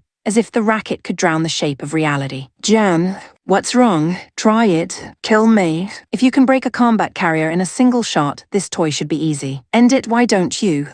So that's the game. He wanted this over, and he wanted it over in a way that wrote a story he could live with. No prison, no trials, no pleas. A martyr's ending, blood on foreign steel, an epitaph of his own composition. Perhaps he'd even imagined how the tale would be told. The beleaguered president cut down by mercenary blades in the nation's dire hour. A lie neat enough to warm the cowards and the credulous, if I let him have it. Sword Saint, I said into the Vox, we need the pilot and his passenger alive. Disable the hover. Do not kill the occupants. Understood, he replied at once, voice as placid as a lake at dawn. May I break the vehicle, so long as you keep the men intact. Leave it to us. His next words dispatched across the squadron net were brief. Brynhilda's Anamaru Kunitsuna drifted forward from the line with the lazy confidence of a huntress who knows precisely where her prey will step. She drew the hover's attention with a frontal approach, plate catching gunfire with disdainful sparks. While Budarga leaned into the sights, Kion's Kiku Ikamanji slid like a shadow from starboard into the blind spot behind the hover's stern. The president felt that shift and wrenched his pilot for a lateral bolt. Triss's Kotsu awaited that bolt like a sprung snare. Jan, Budarga snarled, his voice ragged as torn cloth. Don't hide behind your toys. If you want me dead, do it yourself. Or is a nation's president too big for your courage? The Excalibur's blade answered with a single short thrust that kissed the hover's engine block and split it like old timber. The hover juddered and died, dropping with a hollow groan to the churned earth, smoke burping from the ruined housing. By the time the dust settled, the Sword Saint had torn the hatch free and hauled Budarga out with crisp economy, snapping restraints into place with a precision that made protest look childish. They brought him aboard Musashi, the battlefield slipping into a long exhale. Kion's team returned as well, pacing their machines onto the docking rails with the ease of veterans, whose breaths remain steady even as adrenaline fades. Up close he looked smaller, thinner than I remembered, once broad-shouldered and firm in his step, now drawn down as if pulled by strings no one else could see. There was a graying bruise under one eye, a detail I might have missed once but couldn't now. A man who'd not slept well for a long time. I see, he said, baring his teeth in something that thought it was a smile. Killing me with the hover wouldn't have felt like closure. Your brother's killer, no, my family's butcher, deserves a proper end, is that it? Go on, Jan. Finish it, it would be easier, I said, truth sitting bluntly in the back of my throat. But I have questions first. Questions, he barked, a laugh that skittered into a cough. I have nothing to say to you. Kill me quickly or my army will reclaim me. No army in this country can take me from this ship. I said, not as a boast, but as a simple line of fact. Not anymore. You know that, his bravado guttered. The blare went out of his voice, pitch tumbling to something frayed and oddly younger. How, he muttered as if the word escaped without permission. How does a band of sellswords carry power like this? How do you keep finding a way above me, Jan? I planned. I studied. He cut himself off, jaw tightening until the muscles jumped. I signaled the crew to move him to a secured cabin, clean, lit, free of rough hands. I'd not give him martyrdom, neither would I hand him cruelty. On the bridge, Musashi's engines held that deep, steady timbre I'd learned to trust. And beyond the armored glass, the city's haze lay low and copper-colored in the late light. I stood there a moment and let myself think. What had seemed like reckless pride made brutal sense now. Budarga hadn't thrown himself at us to win. He had thrown himself at us to write the last page. A body under our guns, better that, in his mind, than a courtroom and the cold arithmetic of evidence. Better a public death than living to hear old allies speak his name with pity or contempt. Better a clean cut than the long, humiliating blade. No, he would not get that from me. We locked down the deck and swept the field a final time, rescuing a few darlin' pilots who'd punched out and hunkered in their cockpits waiting for a mercy they didn't think would come. Musashi didn't trade in indiscriminate vengeance. I had learned, somewhere between the deserts and the high passes, that there is a kind of strength in giving life back where you can. The ancient ones keep their ledger without my help. Jan, Kion said softly at my shoulder, you were right. He wanted you to strike. Publicly, he wanted a picture to outlive the truth, I said. We have the truth. That will suffice. She nodded, eyes flicking to the bulkhead doors that led down to the holding cells. Do you want me in the rooms? Not yet. Let me see what he offers when it's only the two of us. The cabin we'd given him was plain. A bolted table, 2 chairs, a water carafe and walls clean enough to remind a man that this wasn't a dungeon. He looked up when I entered, snorted, and turned his face away like a child. Comfy, I asked. Save it, he stared at the carafe as if the water might speak instead of me. If this is to be theater, cut to the duel. You and I, no machines, no witnesses. You always liked fair fights, didn't you? I like outcomes, I said. And the outcome I want requires you alive. Alive to what end? So I can be paraded. So your allies may bray. So this nation can pretend it never courted an empire that would have made it rich. Alive so you can say aloud what you did, I said, letting the words fall with the weight they deserved. Alive so the Alliance can hear it from your own mouth and choose with full sight. Alive so the people you used can at least understand how and why. He flinched, so slight most would have missed it. For a heartbeat I saw the student again, head bent over a desk stacked with texts on statecraft, arguing Aristian maxims in the half-light of the Academy's old library. A boy who believed he could outthink the world. A boy I once called friend. What do you want to know, he said at last, brittle. And what will you offer? Nothing, I said. No bargains. You speak and perhaps your punishment lands on a lower rung of the ladder. You don't and I will simply play the evidence to every court that matters and let them tell the story for you. Mercy and menace in a single breath, he muttered, a ghost of a smile on his mouth. Very you, tell me when the Elysian overtures began, I said. Tell me how they framed their offers. Tell me where your father's old network still touches your hands. Tell me when you first decided that the truth could be adjusted. He closed his eyes. For a long time he was very quiet. When he opened them again, the edge was gone, and in its place was a kind of exhaustion so deep it looked like relief. Years ago, he said, before I took office, they sent scholars and traders at first, listening, always listening. They asked where we dreamed our borders might go if only the old hatreds would quiet. They asked what wealth we could harvest if we were not so careful. They asked what I would do if I had the tools to make a nation that matched the one I built in my head. And you believed them. I believed I could ride them, he said, the word trembling like a horse beneath a skittish rider. That was always my flaw, wasn't it? I thought I could balance on the knife and never bleed. He looked up at me, and for the first time in a long time, the anger, the pride, the pose, all of it fell away and there was just a man. Weary, afraid, still vain enough to want the last word, but human enough at last to understand he might not get it. Do you think I changed somewhere along the way? He asked quietly. Or was I always this, Jan, and you simply did not see it? I think, I said, the truth tasting hard in my mouth, that the world offers us chances to be smaller than we are. And if we take enough of them, we forget the larger shapes we once could hold. He laughed once, sharp and humorless. Philosophy at the gallows? Not yet, I said, and gestured to the carafe. Drink. Then talk, he did, hands shaking too much for his pride to hide. He spoke then, not freely, not fully, never that, but enough. Names of intermediaries, the carefully vague language of letters that promised everything and stated nothing, the sums skimmed and parked, the patriots who had chained their futures to his. It was no confession to the Almighty, no cleansing. But it was a start, and it was recorded, and it would be enough to move the levers I needed in the days to come. When I left him, the corridor outside felt colder. The sword saint stood at the end of it, as if he had been there the whole time, hands folded, presence like a stone set into a river that the current moves around without ever shifting. Well, he asked. He gave me what he had, I said, or what he thought he could spare. It will suffice, it will. I looked past him to the glow of the bridge where Emitsu and the crew moved like parts of a patient machine, and to the window where the city's lights were beginning to prick the dusk. We'll send it out. The Abbey's channels the Alliance nets. He will not get his clean ending. He will live long enough to hear the truth recited back at him. The sword saint inclined his head. Sometimes that is the sharper blade. On the way back up I passed Keon and Brynhilde leaning over tactical logs, Triss sitting cross-legged on the deck with her eyes closed, breathing slow, sweat drying along her hairline in a delicate salt glitter. They all looked up as I stepped onto the bridge. I nodded once. That was all they needed. Transmit, I said. Everything. Sister Muse took the hand off on the first ring, calm as always, voice steady as a ringing glass. The great Abbey's web unfurled once more, stringing our evidence from port to port, capital to capital, like lanterns lit in a chain across the night. Far below in the city, sirens began to sing. Not the wail of triumph, the sound a nation makes when it understands it must wake and reckon. Bodorga had come seeking an ending. He would receive a beginning instead, the kind a man dreads, the kind woven from consequence rather than legend. I did not feel triumph. I felt the weight of the wheel turning, and the quiet ache where victory never quite finds purchase. We set our watches. We waited for replies. And in that strange, suspended hour, the past and the present both sat with me, my brother's laughter echoing in some old hallway of memory,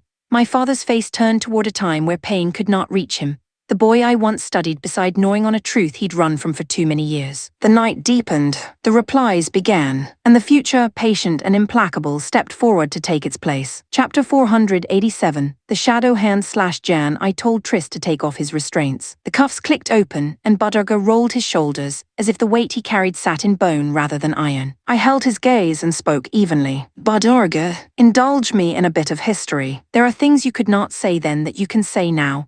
I had dug into my brother's murder until I knew the shape of it in my sleep, but holes remained, places where the dark swallowed detail. If this man held even one shard that fit, I would hear it. Even if it hurt. He exhaled through his nose. Very well. It changes nothing. Your true enemy is vast, and I was a part of it. No matter where your story goes, I said, I will not absolve you or your line. That much you may take as a promise. A sliver of something like amusement flitted across his mouth. You imagine one of my family planned and executed it then. If so, I can be at peace about you. You are still that small.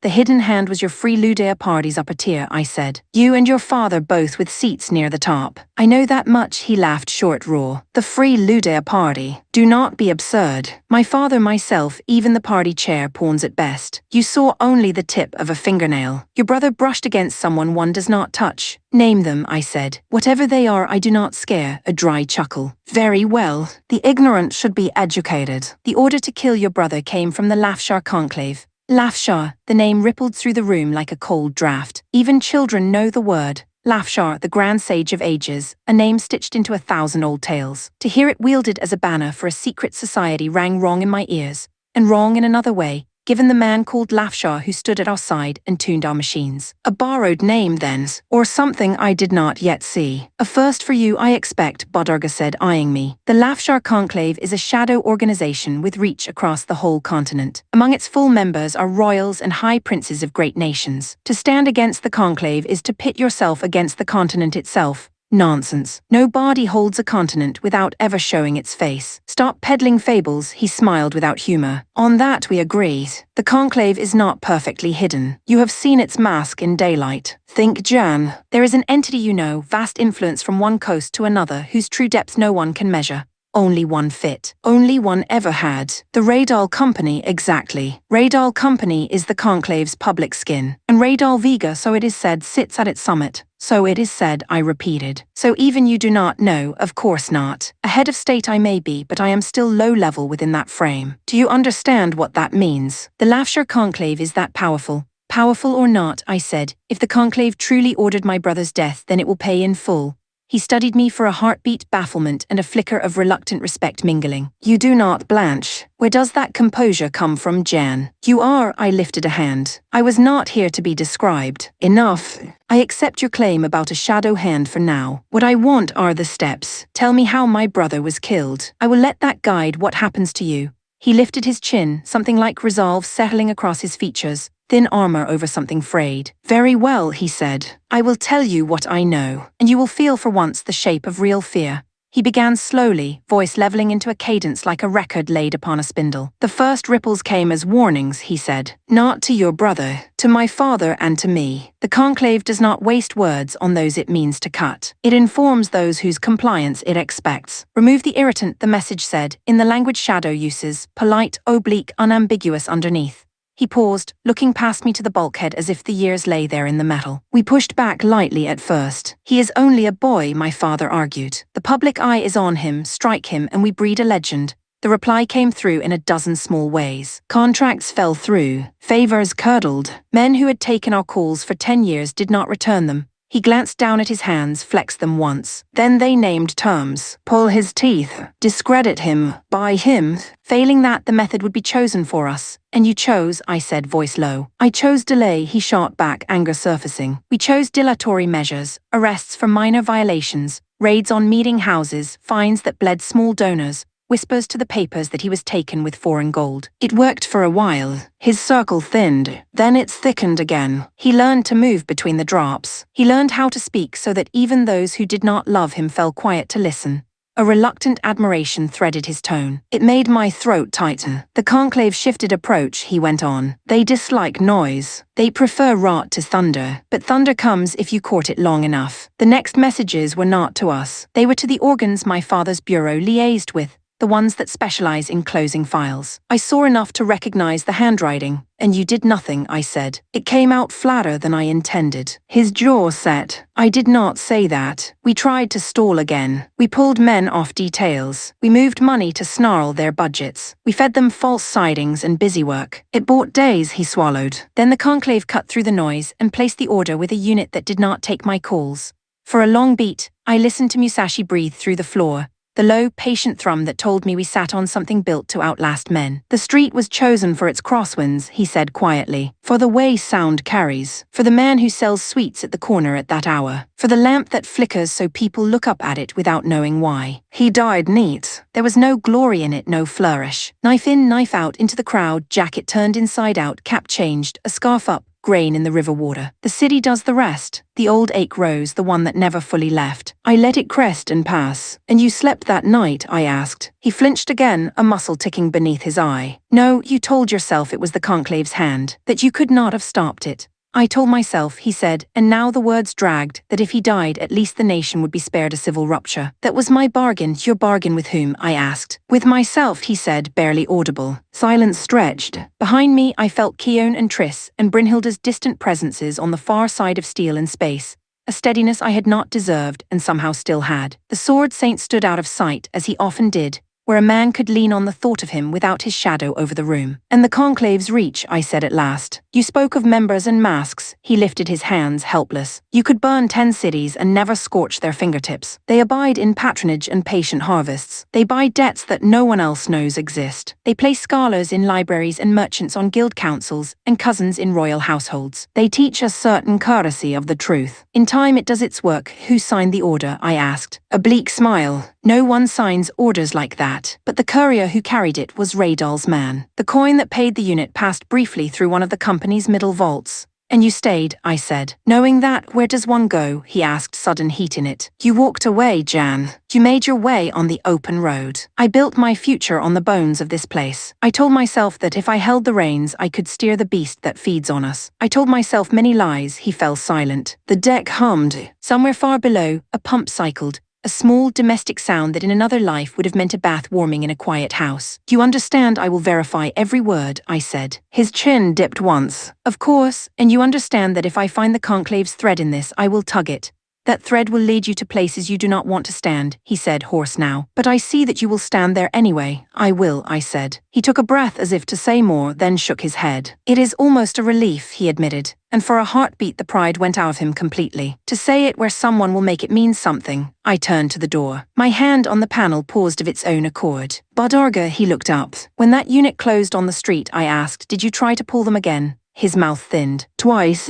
They did not take my calls. I nodded once and stepped out. In the corridor, the sword saint's presence steadied me. A man anchored to himself with a quiet that does not fray. Keon waded a few paces back, eyes asking without words. He named the conclave, I said. He tied their coin to the order. Will it hold? She asked. With the paper we already have and the abbey's threads. Yes, I looked through the forward port at the city's haze and thought of the Raydal Company. Its warehouses and counting houses. Its smiling facades with polite doormen, its ledgers that never showed the page you needed. I thought of Raydal Vega, a rumor with a face, and of a name older than empires stitched to a conspiracy I had not seen. Triss, I said over my shoulder, double our internal security. If the conclave is real, we have just stepped into its light. Understood, she called, already moving. On the bridge, Sister Mew's icon pulsed soft blue. The great abbey's network sat ready, threads humming with quiet expectation. Prepare a second packet, I said. Badarga's testimony, cleaned and annotated, tied to the financial routes we traced. Send it to the Alliance, the abbey's senior circle, and every nation that still pretends to neutrality. The crew moved. Pages compiled. Voices checked citations. Times and places locked into place as neatly as teeth on a gear. For a long moment, I let my hand rest on the back of the captain's chair and stared at the map of the Republic unrolling across the main display. Lines like veins, nodes like old scars. Somewhere under that surface, a hand tugged threads as it pleased. Fine, we would tug back. Chapter 488. Truth and Resolve / Jan Badarga's face went a shade tighter. Some old discipline shoring up the tremor that ran just under his skin. He had agreed to speak, yet the first words stumbled at the edge of his mouth. One slow breath, a settling of the eyes, and he began. the resolve audible in the way his voice found its line. Your brother, he said, was moving to pin proof on the free Ludea party's upper echelons. You know the measure of him, clever, dogged, quick to spot a loose thread. He tugged one such thread and gathered dangerously sharp fragments. But the content was bad, I know that much, I said. You feared the exposure, so you had him killed. He shook his head. No, it would have been highly inconvenient if it went public, yes, but we had contingencies to muddy it. The line to assassination hadn't been crossed. Then why? The old heat rose, a familiar burn behind the ribs. Why is he dead? Because your brother realized the evidence he'd snared wouldn't be enough to strip our rot bare. So he went deeper, and there his gaze slid away from me for a heartbeat. There lay a secret that must never be touched. A secret, I repeated. What secret? Lafshar Conclave's greatest taboo, he said, voice low. The true identity of Raydal Vega. A clench ran through me sharp as a knife. He learned it by a sliver of a miracle, Badarga said, weariness trickling into his tone. A coincidence almost no ordinary man would ride to its end. He did because he was capable, because he would not stop. That was his misfortune. Do not call it misfortune, I snapped, the word tasting of steel. Don't you dare reduce it to that. Whatever he knew, you don't get to kill a man because it doesn't suit your plans. He flinched, then did something I had not expected, he agreed. You are right, he said, quiet. There is no justification for killing on such grounds. I thought so then. I think so now. But I could do nothing. I defied the conclave and tried to stall the operation. They pressed on me as one crushes lice, methodical, remorseless. In the end, my whole line's lives were tugged into the noose. So I let your brother be taken. Admitting raw impotence would not be his chosen refuge if he were begging. I knew the man, a certain pride never ceded ground to pity. That he said it anyway made it ring true. Then answer me this, I said. Why seek the Elysian Empire's arm? As a piece within so strong an organization, why search for other power? He barked a short, joyless laugh. Because I was sick of it. Sick of the conclave's leash. I wanted a handhold outside their web, another weight to counterbalance theirs. But that is finished. Elysia will cut me loose. Two great powers will be rid of me. I will not survive on this continent. I see, I said softly. Then your life is mine to take. Do as you like, he said, chin lifting with exhausted defiance. The moment your work broke my plan, I accepted the ledger's end. Choose whatever end pleases you. Who said anything about ends? I stepped closer to the table and set my palms on its cool metal edge. Your life is mine to hold. You will move where I tell you. You will act as my piece against the conclave. You will not die until my brother's killers answer for it. He stared, uncomprehending at first, then appalled. You intend to fight the conclave head-on. Do not. You will die for it. Badarga, I said, and he blinked at the way his name sounded without anger in it. Do you understand the single, decisive difference between you and me and between you and my brother? You want to claim some superiority of talent, he shot back. Fine, you have it. Yet even you do not have the weight to oppose them. You still do not see it, I said. There is little daylight between our skills. The difference is this. I have comrades I trust who will stand at my back even if the whole continent turns. You never learned to have that. He did not live long enough to gather it. Comrades, he echoed as if it were a foreign tongue. You would stake yourself on other people. On that you'll fight a giant. To you, they are other people. To me, they are the ground I stand on. I felt them even then, beyond the door and the steel, moving through Musashi like parts of a living organ. Kion's clean, clear force, Brynhilda's precise steadiness, Triss's quicksilver heart, the sword saint's quiet that never broke. With them, I do not feel the shape of losing, no matter who I face. He let out a breath that might have been a huff of laughter, might have been the beginning of a sob. Very well, he said at last. Perhaps it is better to serve as your piece than to keep living as the conclave's dog. My future is gone. Take me, Jan. What surprised me was that his face did not darken further when he said it. If anything, a thread loosened in the set of his shoulders, as if a long-held breath had been put down. Silence held for a while. A thin, vibrating line stretched between what had just been said and what would now be required of us both. Outside, the ship breathed around us. The soft thrum of engines, the distant gait of boots changing shift, the muted chime of comms. I found myself thinking, absurdly, of the ancient stories the great Abbey taught children, of the light that marks the path when no maps remain. Perhaps the light grants no miracles at all. Perhaps it only gives you the people you need and the time to realize it. Tell me, I said, the tone gentler than I'd expected of myself, exactly what led to his death. Every choice, every handoff, every voice. From the thread your brother pulled to the door someone opened that should have stayed shut. He glanced at the carafe. I poured him water and slid it across. His hands trembled just enough to ripple the surface as he drank. He was tracking the party's spending anomalies, he said. The forged requisitions, favors sold as public good, the usual scaffold of rot. He found a map linking a charitable trust to a shell vessel and on to one of our senior treasurers. It would have embarrassed us. We could have smothered it, but he kept going. He suspected a deeper channel and moved to sound it, he said, eyes fixed on something far away. He cross-matched courier routes with procurement ledgers, set watchers on a warehouse that catalogs does not list. He intercepted a single pouch, misfiled perhaps, containing an invitation list and a time stamp. From there, Radal Vega's shadow. Yes, Budurga said, voice hollow. He learned by providence or by curse the identity beneath Radal's name. I will not speak it aloud. You may think that cowardice. I think it prudence. This ship will have enough ghosts rattling its hull without that one invited in as well. I let that pass for now. And the conclave, they felt the touch immediately, he said. They never bothered with my brother. They pressed me, pressed my father, pressed the organs they knew we answered to. They made their preference known as a weather shift, a dozen small changes, all blowing the same way. You felt it. Your brother was too focused on the doorway he had just prized open to notice the windows closing around him.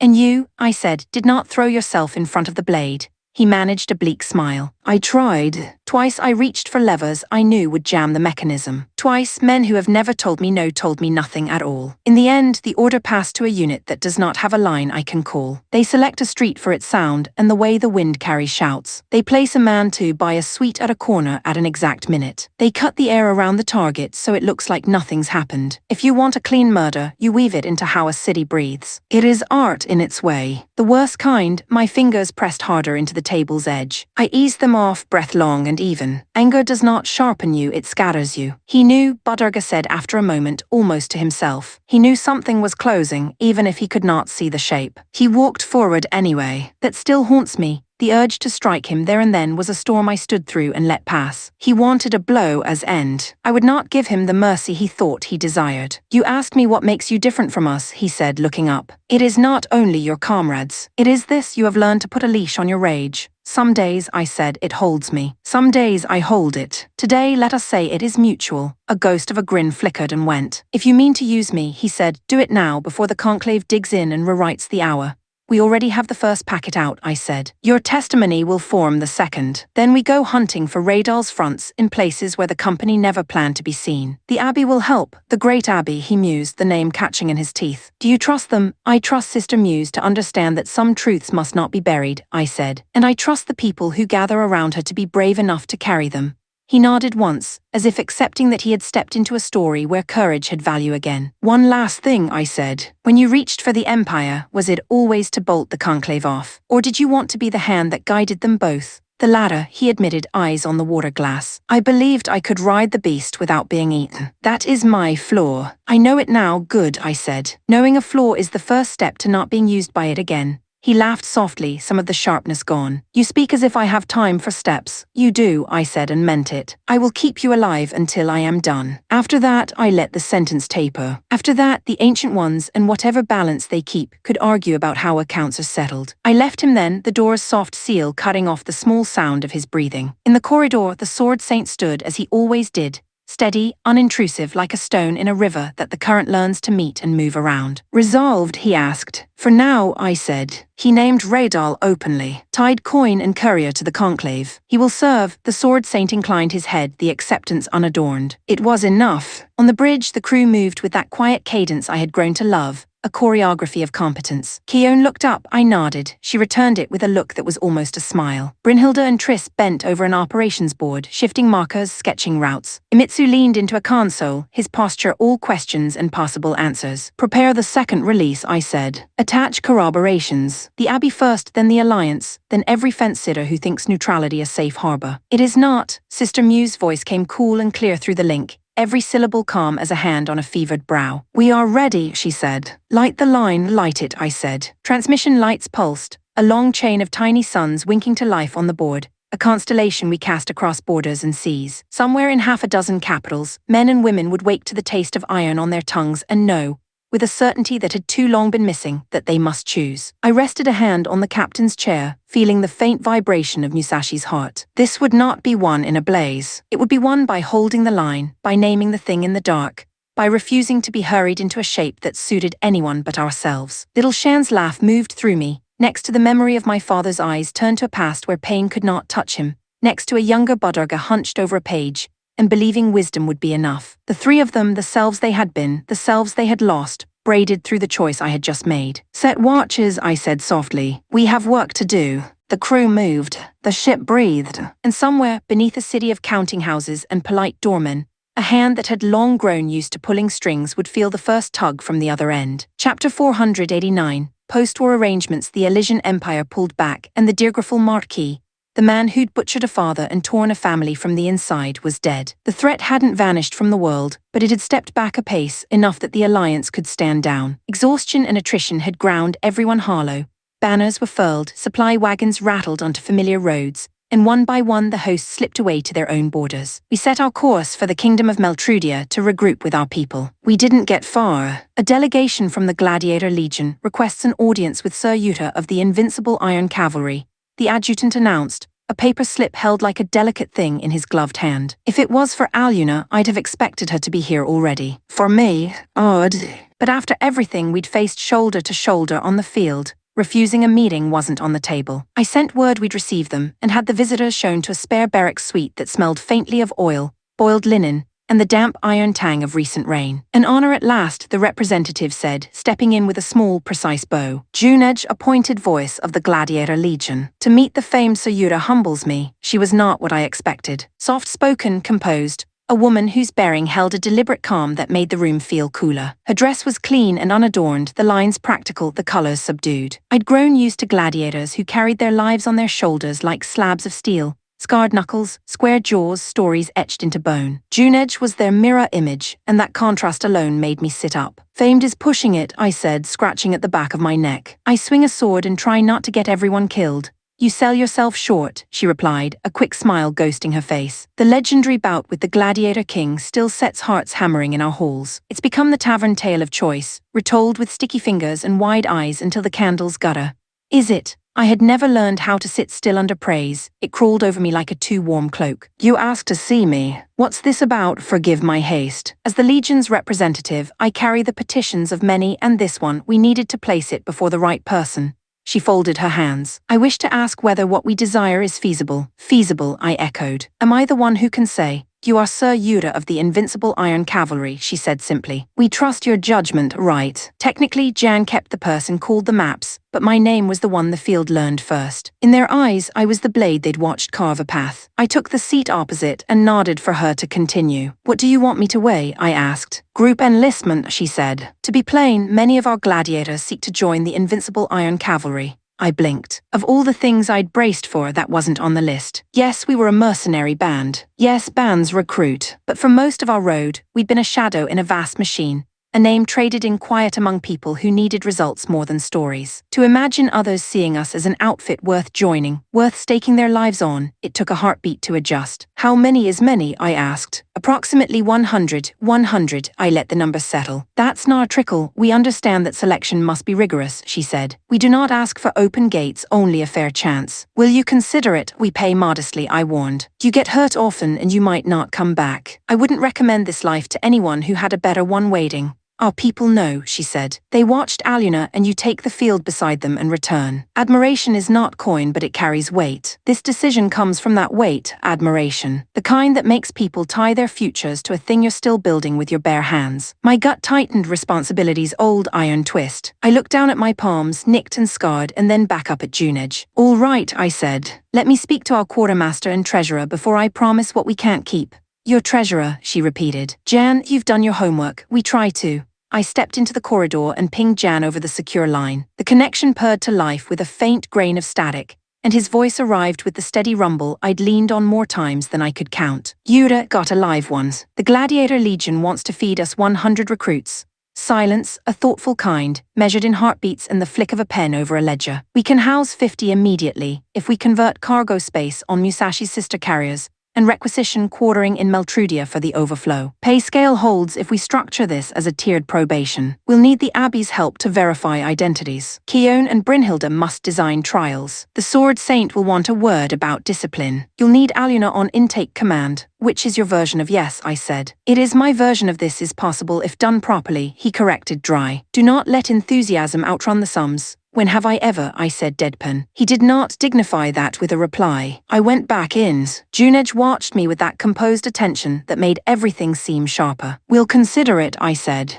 We'll do more than that. We'll run formal trials in Meltrudia within a fortnight. 100 candidates may present. We will take those who pass. She bowed, the relief in it subtle but real. Thank you. What should they expect? Honesty, I said. And hard hours. Here's the outline. I laid it out the way I'd learned to do when introducing chaos to order. First, baseline Lumina readings. We're not setting the bar so high that you miss good fighters, but thresholds matter. Then reaction screens, stress drills, team cohesion tests. You can be a legend alone and a liability in a line. We're not just swords, we are a machine that moves. Next, ethics briefings. The Abbey's sister Muse will help with those. We don't trade in atrocities. If that's what someone is hungry for, they can eat elsewhere. After that, probation, 90 days. You get a bed, a bunkmate, a mentor, Triss maybe, or another of our senior blades. You learn the ship, the shifts, the way we speak on comms. You learn where to stand when not to, and how to pull a friend clear without losing your own hand. Piloting, she asked. Some of your people may have the Lumina and the knack, I said, but we do not throw frames at untested hands. There'll be simulator hours first, compatibility checks. Most will land in infantry, deck crew, gunnery, or escort. No one's glory is on the line. Only lives and pay, modest at start, stepping up by grade, I said. Hazard bonuses when earned. We keep our people fed, housed, and seen. The light knows a hungry soldier is a dangerous thing in all the wrong ways.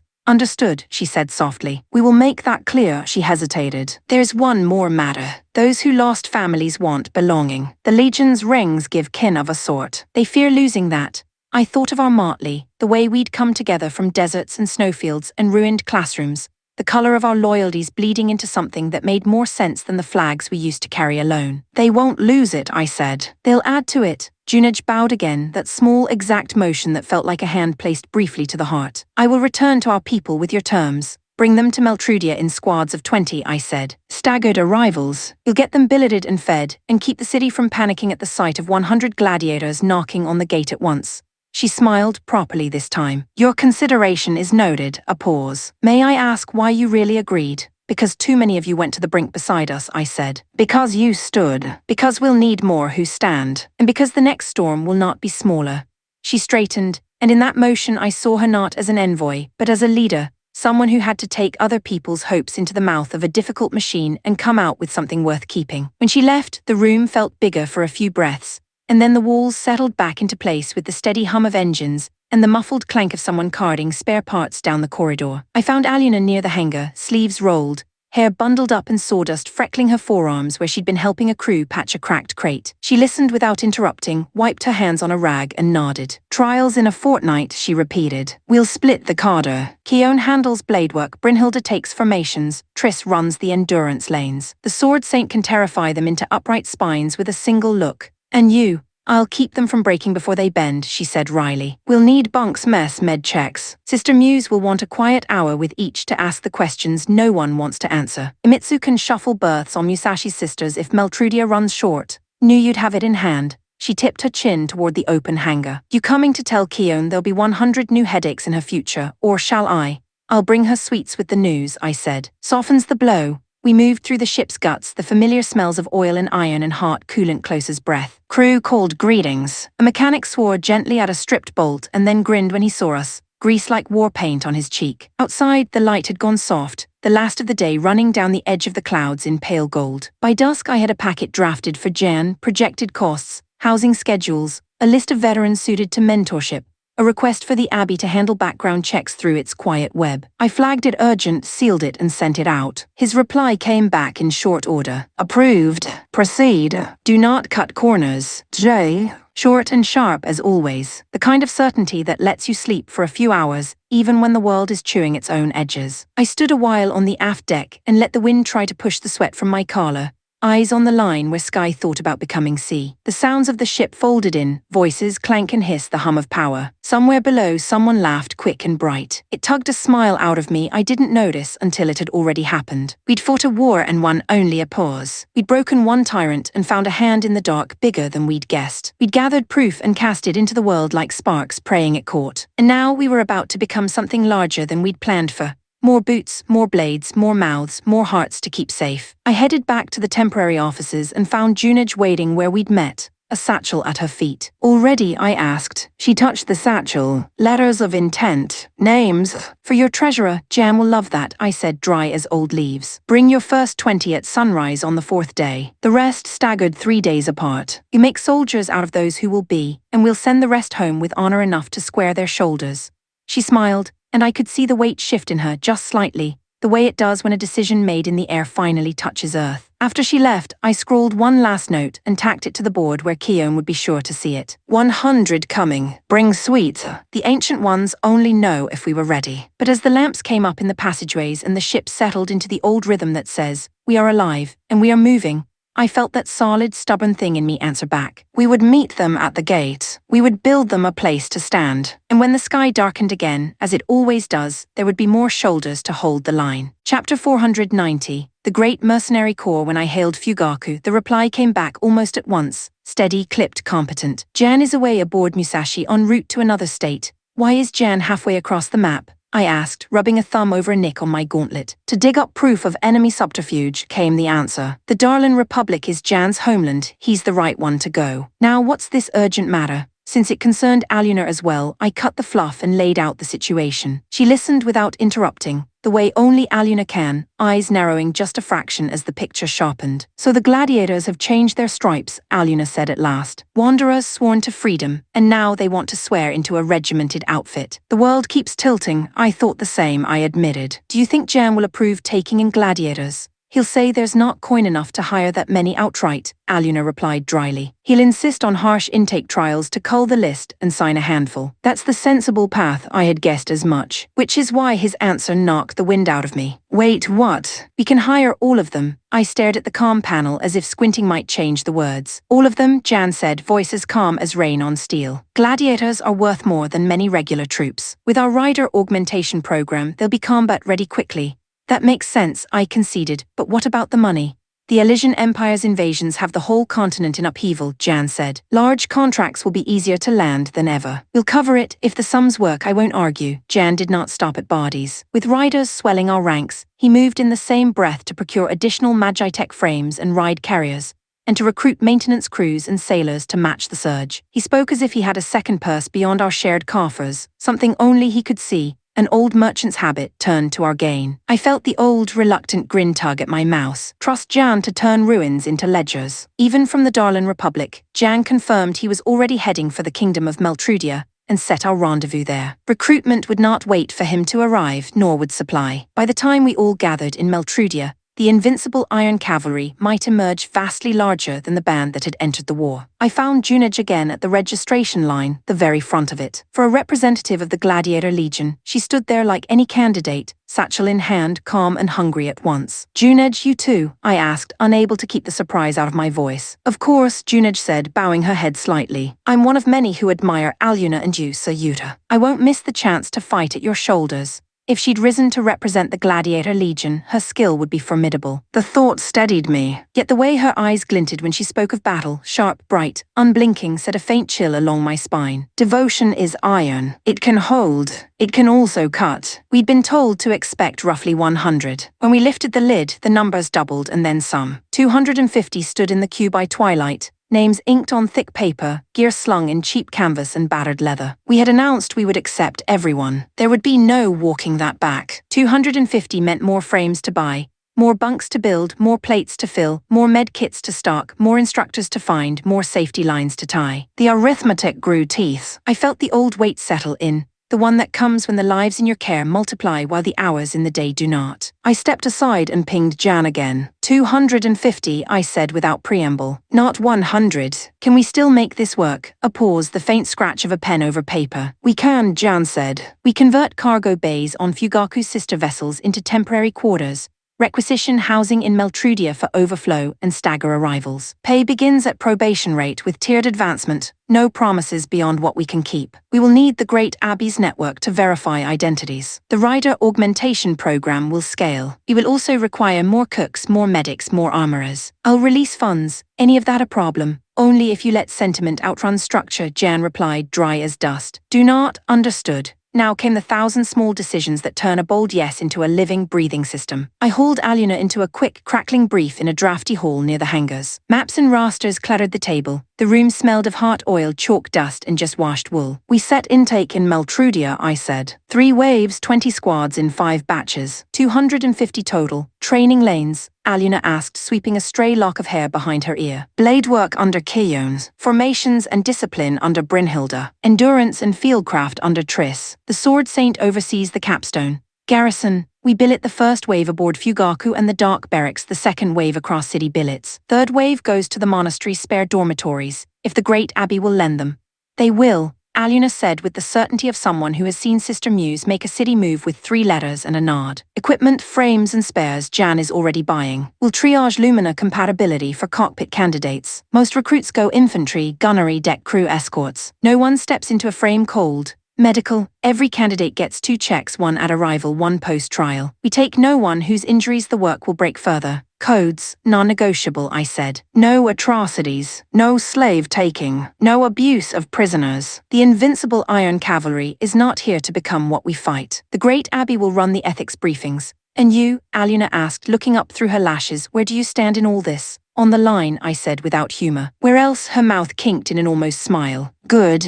I'll tell Keone to bring extra sweets. News like this goes down easier with sugar. Word rippled through the ship. Musashi's decks thrummed as crew shifted stores, strung up temporary dividers, chalked lines for drills. On the pier, Darkhans stacked crates and swore cheerfully as they wrestled stubborn nails into new bunks. The wind off the water tasted of salt and tar, and the city's bell towers carried the hours on slow bronze tongues. At sunset, I kept a promise and met Junaj again. She handed me a satchel, stiff paper, crisp ink, the weight of serious lives. Letters of intent, Junaj said. Names for Jan's ledgers. He'll be delighted, I said deadpan. Your first 20 arrive at sunrise 4 days from now. Stagger the rest at 3-day intervals. We'll keep the city calm, no flooding the gates with 250 gladiators in one morning. Understood, Junaj said. We'll observe your timing, tell them the truth, I added. This won't be glorious. It will be hard. They'll be tested beyond what tavern tales prepare them for. But if they pass, they will have a place with us. They don't want glory, Junaj said, and in the low light her eyes softened. They want purpose. The night settled slow and steady over Meltrudia, the harbour lamps winking alive one by one. I leaned on the rail and watched the ripples take the light and give it back in broken shards. Somewhere below, someone laughed, a quick, bright sound like a match struck in the dark. 250. Frames to buy, hands to guide, hearts to keep from hardening too far. The invincible Iron Cavalry was about to become something bigger, more dangerous to run, more necessary to have. The next storm would not be smaller. We would meet it with more shoulders on the line. I put together a final packet for Jan, cost projections, billeting charts, mentorship lists, the timeline. His answer came fast as always. Approved. Proceed. No corners cut. Jan. I pinned a note where Keone could not miss it. 250 coming. Bring sweets. You to the Ancient Ones alone know whether any of us are truly ready. But as the ship's hum settled into the slow, confident rhythm I have come to trust, something in me anchored. We would meet Junaj's people at the gate. We would build them a place to stand. And when the sky darkened again, and it would, there would be more hands to hold the night back. Chapter 491. Return to the ship while the invincible Iron Cavalry gathered in the kingdom of Meltrudia. We'd put out the call for recruits. The response hit like a thunderclap, far beyond anything we'd braced for. Aluna, holding the fort and waiting for our arrival, patched through with the news, her voice carrying the edge of a woman juggling too many irons in too few fires. We used the Great Abbey of Aris's information web for the posting. That was our first mistake, Aluna said, the faint clatter of papers and boots in the background painting a picture of controlled chaos. Nearly 500 souls have shown up already. We can't keep pace. 500, I echoed, the number landing like a dropped shield. That's more than a surge. You're telling me, Aluna replied, a huff of frustration threading her words. Where's Jan in all this? It shouldn't take this long to sail from the Darlan Republic back to Meltrudia. Get him here, we're drowning in paperwork and I need hands before we burst. She wasn't wrong. We were en route with the gladiators we'd already signed, which slowed our pace to a deliberate crawl. Wagons rumbling over rutted roads, the air thick with dust and the low murmur of new faces sizing each other up. But Jan and his crew on Musashi should have docked days ago. A prickle of unease settled in my gut. Had something gone sideways? The truth turned out simpler, almost mundane. When I queried for updates, the response came back steady. Jan's voice filtering through the calm like a cool hand on a fevered brow. "We'll need substantial funds ahead," Jan said. "I've been arranging that." "Oh, got it covered?" I asked, leaning into the relief. "For the near term, yes. I've secured commitments from several Southwest Alliance states. They'll back us." How he talked nations into opening their coffers was a mystery wrapped in merchant sleight of hand. But that was Jan, turning ledgers into lifelines with a few well-placed words and a stare that didn't waver. I felt the knot in my chest loosen a fraction. If anyone could wrangle gold from kings, it was him. By the time we crested the hills into Meltrudia, the invincible iron cavalry had swollen into something vast. A living beast sprawled across the docks and fields like a canvas, unfurled under an open sky. Fugaku loomed at the center, her hull scarred from recent runs but proud, engines humming a deep, welcoming thrum. But she couldn't swallow them all anymore. Around her perimeter, a sea of temporary tents sprouted like mushrooms after rain, canvas flapping in the salt-laced breeze, cookfires spitting sparks into the dusk, voices rising in a babel of accents and laughter and the occasional barked order. The air hung heavy with the scents of boiled stew, oiled leather, and the faint, acrid bite of forged smoke from hasty repairs. Lanterns swung from poles, casting pools of warm gold that danced over faces etched with hope, weariness, and the sharp hunger of people remaking their lives. "This is something," I murmured, reining in as the wagon train ground to a halt. The sheer scale hit like a wave, the low rumble of conversations, the clink of gear being unpacked, the distant whinny of horses staked in makeshift lines. It felt less like a camp and more like the prelude to a city. "Nanami's quarters think they're still ours?" Faruma asked, her voice pitching up with a mix of excitement and nerves, eyes scanning the throng. "Should be," I said, though doubt crept in. Jan wouldn't let anyone squat there. Nanami chewed her lip, fingers twisting the strap of her pack. "With this many people, I don't know. What if someone's already claimed it?" Her worry mirrored my own, the quiet ache of coming home to find the door barred, even if it was just a bunk on a ship. We'd all carried that shadow through the war, the fear that what you fought for might slip away while your back was turned. We pressed through the edge of the encampment, boots sinking into the soft earth churned by so many feet. Faces turned, curious glances from recruits in mismatched leathers, a nod from a gladiator who recognized us from the field. The energy buzzed, electric and alive, but underneath ran a current of strain. Supply lines stretched thin, voices calling for medics or quartermasters, the faint undercurrent of uncertainty in a group still knitting itself whole. Boarding Fugaku felt like stepping into the heart of a storm that hadn't quite broken. The decks thrummed underfoot, alive with motion, crew darting between hatches, crates being shifted with grunts and curses, the sharp scent of ink and wax from overflowing desks. We expected the old ritual, backslaps, grins, the warmth of reunion after too many miles. Instead, only one face lit up in genuine welcome amid the whirl. "Emina," I called, spotting her buried in a stack of parchments, hair escaping its pins in frizzy rebellion. She looked up, relief flooding her features like sunlight breaking clouds. "Yura, thank the Ancient Ones, lend a hand with this paperwork, will you?" "Nanami, Faruma, sorry. But could you three keep out of the way with Rorugo and the others in the rider lounge? We're swamped, no time for hugs or stories." The whirlwind had claimed everyone else, Aluna barking orders at a knot of clerks, Kion drilling a fresh squad on deck with her blade flashing like captured lightning, Brynhilde methodically sorting gear in the armory, her focus a quiet anchor. Even Triss zipped past, arms full of med kits, flashing a quick wave before vanishing into the fray. "Fair enough," I said, swallowing the pang. This was growth's price, joy deferred, replaced by the grind of making space for the new. "Stay clear." Nanami's shoulders slumped a touch, but she nodded, linking arms with Faruma as we threaded toward the rider lounge. A familiar Warren below decks, walls scarred from sim rigs and the faint hum of standby consoles a comforting constant. The air down here was cooler, laced with the metallic tang of coolant and the faint, comforting must of well-worn cushions. "Big brother," Moyu's voice rang out before we'd fully crossed the threshold, bright and unfiltered as a child's first sight of dawn. She launched herself across the room, wrapping me in a hug that squeezed the breath from my lungs. Warm, insistent, her arms strong from years of quiet strength. Moyu's heart stayed young, a gentle light in a world that had tried to dim it, but her body was all woman.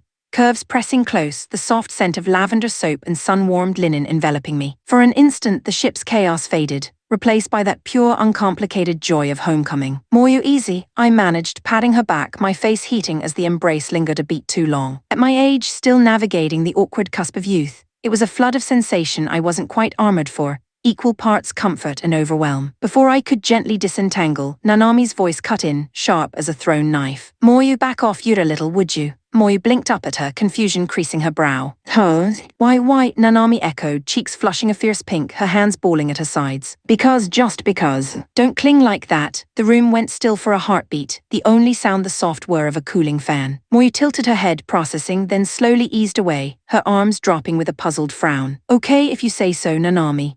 Faruma shot me a sidelong glance, eyebrows arched in silent question, but said nothing, busying herself with unpacking her kit. Rorugo and the others, lounging pilots with cards half dealt on a crate, glanced up, smirks flickering before they returned to their game, the shuffle of paper a tactful cover. Nanami huffed, turning away to fuss with her bag, but the tension hung like smoke, unspoken, prickling. I caught her eye, offering a small smile, but she avoided it, jaw set in that stubborn line I knew too well. Jealousy over Moyu's innocent affection. It didn't fit neatly, but in the crush of reunion and change, emotions tangled like rigging in a gale. Missed you all, I said, steering us to the battered couches, the worn leather creaking under our weight. Moyu plopped down beside me, close, but not touching now, her chatter filling the space with tales of shipboard antics, her laughter a balm against the ship's relentless pulse. Nanami sat across, knees drawn up, watching with that guarded expression. Faruma leaned in, whispering something that drew a reluctant grin from her. The lounge felt smaller somehow, the walls pressing with the weight of what wasn't said, the war's echoes, the flood of new faces, the quiet fears of losing ground in a group that kept expanding. Outside, the camp's murmur filtered down, voices rising in song around a fire, the clang of a smith's hammer, the distant cry of a gull wheeling over the harbor. Fugaku breathed around us, her timbers settling with a soft groan, as if sighing into the rhythm of what we'd become. We'd returned, but home had grown legs and started walking on its own. And in that shift, the old barn stretched, tested, but holding, like the ship herself, through storm after storm. Later, as the lamps dimmed and Moyu dozed against my shoulder, Nanami finally met my gaze. Sorry, she murmured, voice small. It's just everything's changing so fast. I know, I said, reaching across the space between us. But we're still us. She took my hand, the warmth steadying. In the quiet, with Faruma's soft breathing and Rorugo's crew winding down their game, the ship felt whole again, a heartbeat amid the sprawl, carrying us forward into whatever shape the invincible Iron Cavalry would take next. Chapter 492.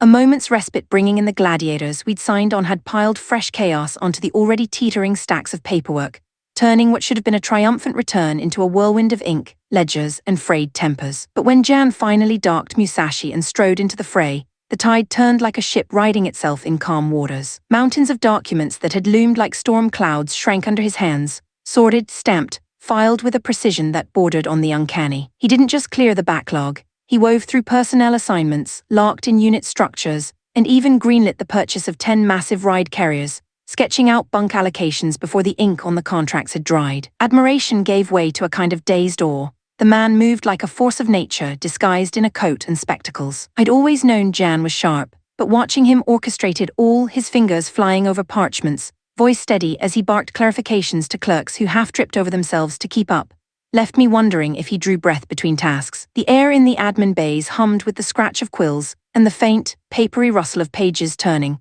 undercut by the deeper thrum of Fugaku's engines settling into idle. Exhaustion hung in the room like wood smoke, but there was a rhythm to it now, a sense of order emerging from the storm. Freed at last from the grind, we gathered in the galley for a stolen breath, a cluster of familiar faces around a scarred oak table, steam rising from mugs of hot bean char tea that carried the earthy, comforting bite of roasted grains, and a hint of spice that warmed from the inside out. The lantern light played soft across the walls, casting long shadows that danced with the flicker of the overhead bulbs, and the faint clatter of distant cook pots provided a soothing underscore. Emina cradled her mug, inhaling deeply before taking a sip, her shoulders finally easing as the tension bled away. I've thought this for a while, Emina said, her face straight as a blade, but Jan isn't human, is he? Agreed, Aluna chimed in, setting her mug down with a decisive clink. That wasn't work, that was sorcery. One man handling the output of 10 veterans. No mortal does that. Nods rippled around the table, Keone's quick and wry, the sword saint's a subtle tilt of his head, even Triss breaking from her stretch to murmur assent. Laughter bubbled up, light and relieved, cutting through the lingering fatigue like sunlight-piercing fog. It felt good, that shared wonder, a reminder that even in the crush of growth we still had space for the absurd. Speak of the shadow and it appears. The galley door swung open with a soft creak and Jan stepped in,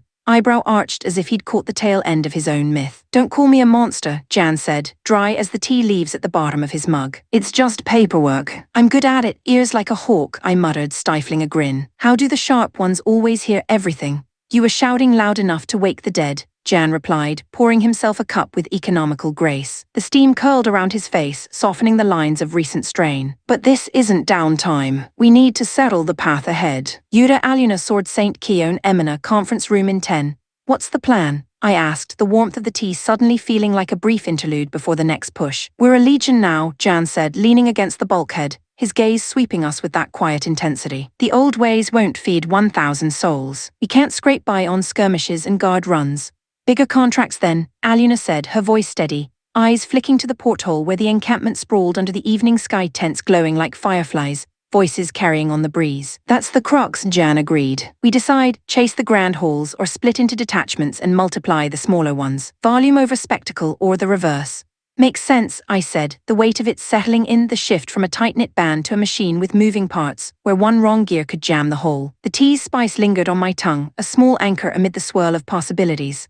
Alliances to forge, enemies to watch, lives to balance on the edge of a blade. But the grown-up talk didn't hold the spark for everyone. Nanami, perched on a stool with her legs swinging, piped up with the unfiltered honesty only she could pull off without a wince. Forget meetings. We've got all these new people, let's throw a welcome feast. Nanami wants lots of good food. Yeah, Faruma jumped in, eyes lighting up like lanterns at dusk. I vote welcome party too, Tilda. The table tilted toward them in an instant, the serious air fracturing into chuckles. Nanami's enthusiasm was infectious, her cheeks flushed with the simple joy of the idea, hands gesturing wide as if she could already taste the spread. It tugged at something soft in the chest, a reminder that amid the ledgers and launches, we were still people who needed moments to breathe, to connect beyond orders. A welcome for 1,000, I said, trying to picture it, the galley bursting at the seams, tents spilling over with laughter and clinking mugs. That's no small lift. Liquor's reason enough for me, Rorugo grunted from the corner where he nursed his own mug but finding space. That's the rub, even the cooking alone, Aluna added, practical as ever, would stretch our kitchens thin. Yuda's right, it might be too much.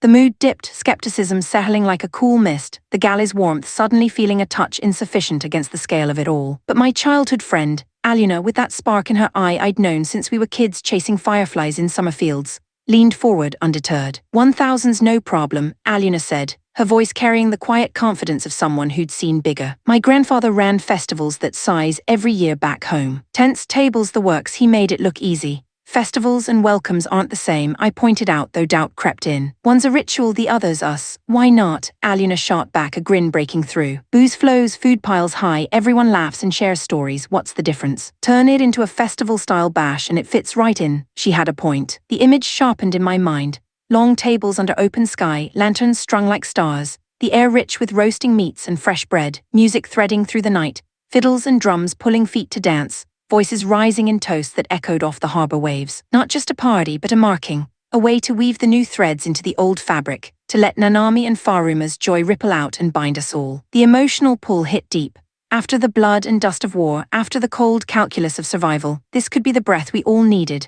A celebration that said we'd made it and we'd face the next dawn together. Jan paused mid-sip, considering. Feasible if we scale it. Use the outer fields, rent from the city, pool resources. Keon your squad on security, Triss on med stations. Sword Saint a word on oversight. The Sword Saint inclined his head, his presence a steady calm amid the budding excitement. It will serve. Morale is a blade's edge, sharpen it now. Emina's eyes brightened. I'll handle invites and rotations. We can stagger shifts so no one's left out. Keon nodded, a rare smile softening her features. And if it gets rowdy, I'll keep the peace. The table came alive then, ideas tumbling like sparks from a fire. Nanami bounced in her seat, already listing favorites. Honey-glazed ribs, fruit tarts bursting with summer sweetness, ale that foamed golden in the lamplight. Faruma chimed in with dreams of games, wrestling matches under the stars, tales swapped around central blazes where faces glowed with firelight and shared secrets. Even Rorugo rumbled approval, sketching rough plans on a napkin for barrel placements and dance clears. I watched them, the warmth spreading not just from the tea but from the easy flow of it all,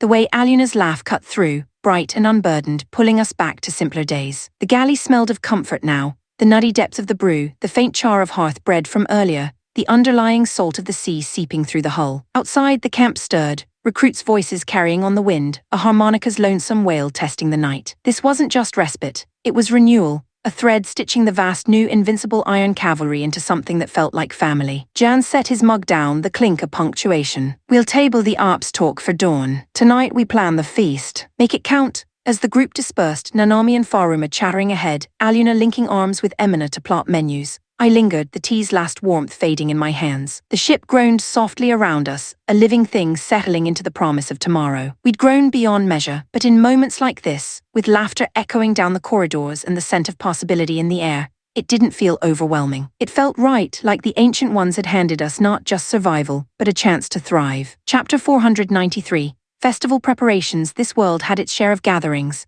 echoes of the earth folk who'd slipped through the veil into our realm, celebrations born of those old ways, but twisted through the lens of the ancient ones and the eternal light. They leaned heavy on ritual solemn chants under starlit arches and offerings laid at sacred groves, more like invocations than the lively romps Aluna and I remembered from our youth. So when we pitched the welcome as a festival, booths aglow with laughter, tables groaning under feasts, music pulling feet into the dance, most eyes around the table glazed with mild confusion. The idea landed like a foreign tune. Intriguing but half-formed, the air in the conference room thick with the scent of fresh ink and oiled wood, lanterns casting a warm, flickering glow that danced across puzzled faces. Outdoors then, Rorugo asked, leaning back in his chair with a creak, arms crossed over his broad chest. The man had little patience for pomp, but his gravelly voice carried a spark of curiosity, eyes narrowing as he pictured it. And the food, how do we handle cooking for a horde? Stalls lined up like a market fair, I said, sketching quick lines on a scrap of parchment, the charcoal smudging under my thumb. Each one dishing out whatever catches the eye,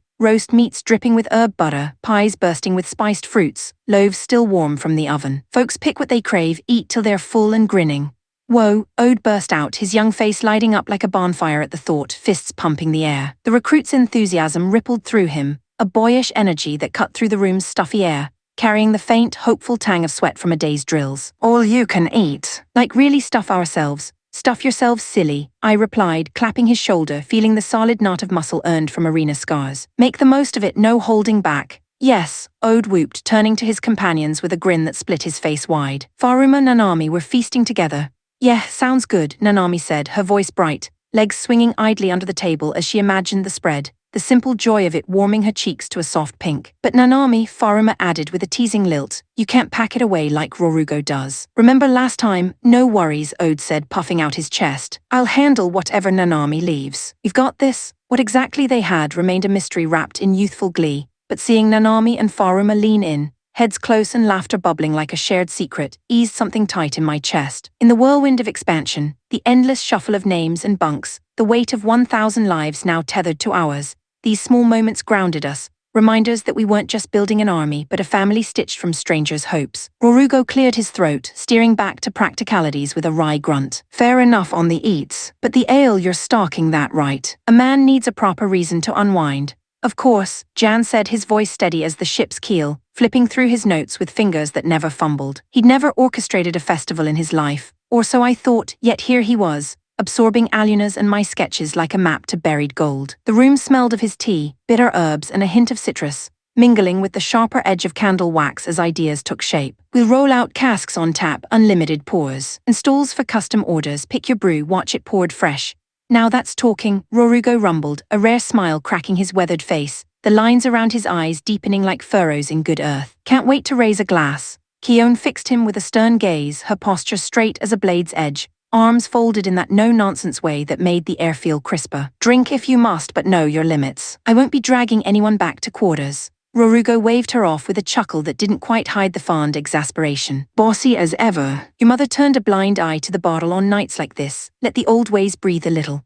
I'm not my mother, Kion shot back, her tone unyielding, eyes flashing with the quiet fire that had carried her through battles and boardrooms alike. No matter the occasion, I don't bend. Rorugo opened his mouth, then closed it, defeated but amused, the exchange drawing soft laughs from the group. I could picture it already. Rorugo in the thick of it, mug in hand, stories flowing freer than the ale, while Kion patrolled the edges, her vigilance a shield for the revelry. It tugged at the heart, these bonds forged in fire, bending but never breaking, even as our world swelled around them. Jan glanced up from his ledger, a new thought sparking in his eyes. Sharp, calculating, yet laced with that understated warmth. Rincarlo, he said, turning to the noblewoman seated at the table's end, her gown a cascade of deep blue silk that caught the lantern light like rippling water. A favor if you would. Certainly, Rincarlo replied, her voice smooth and poised, inclining her head with the grace of someone born to courts. What task falls to me? Running all the stalls with just our veterans stretches us thin, Jan explained, tapping his notes. I'd like to pull in help from the capital's eateries, taverns, bakeries, the lot. Could you leverage the royal influence to call them in?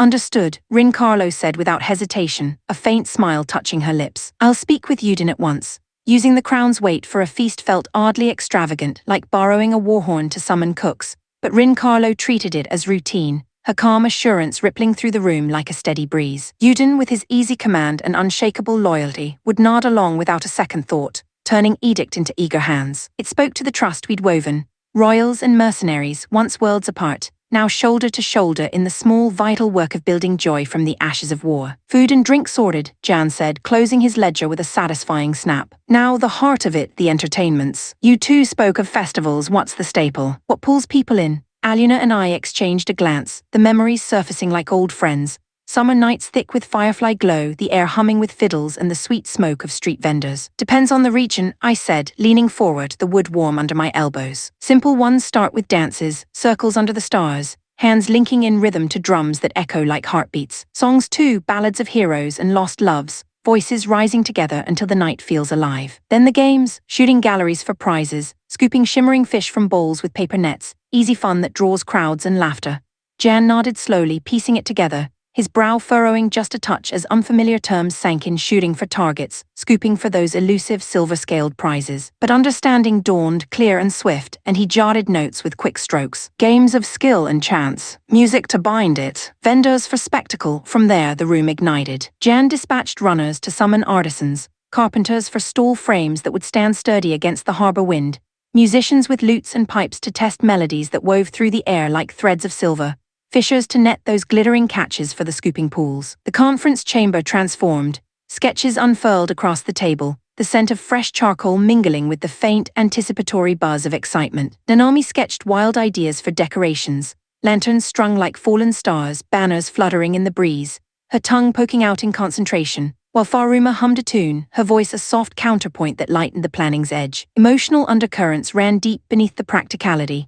Aluna's eyes softened as she described dances from her grandfather's feasts, the way they'd knit villages whole after hard harvests, her voice carrying a quiet ache for those simpler times now layered with our shared scars. Kion's warnings held a protective fierceness, born of too many nights watching comrades fall, her resolve a quiet vow to safeguard this fragile joy. Even Rorugo's gruff enthusiasm masked a deeper gratitude, the chance to toast survival, to feel the weight of the past lift in the clink of mugs. As preparations accelerated, the ship and camp pulsed with purpose, hammers ringing in the distance as stages rose, the savory waft of test batches from the galleys teasing appetites, voices overlapping in a symphony of anticipation. This wasn't mere revelry, it was a ritual of our own making, a bridge from the blood-soaked fields to the uncertain horizon. Under the light's watchful gaze, we'd light the night, not with solemn prayers, but with laughter that echoed the Ancient One's own defiant spark. 1,000 souls bound in feast and song, ready to face whatever dawn brought next. Chapter 494, Joint Revelry. What started as a simple welcome feast for the invincible Iron Cavalry,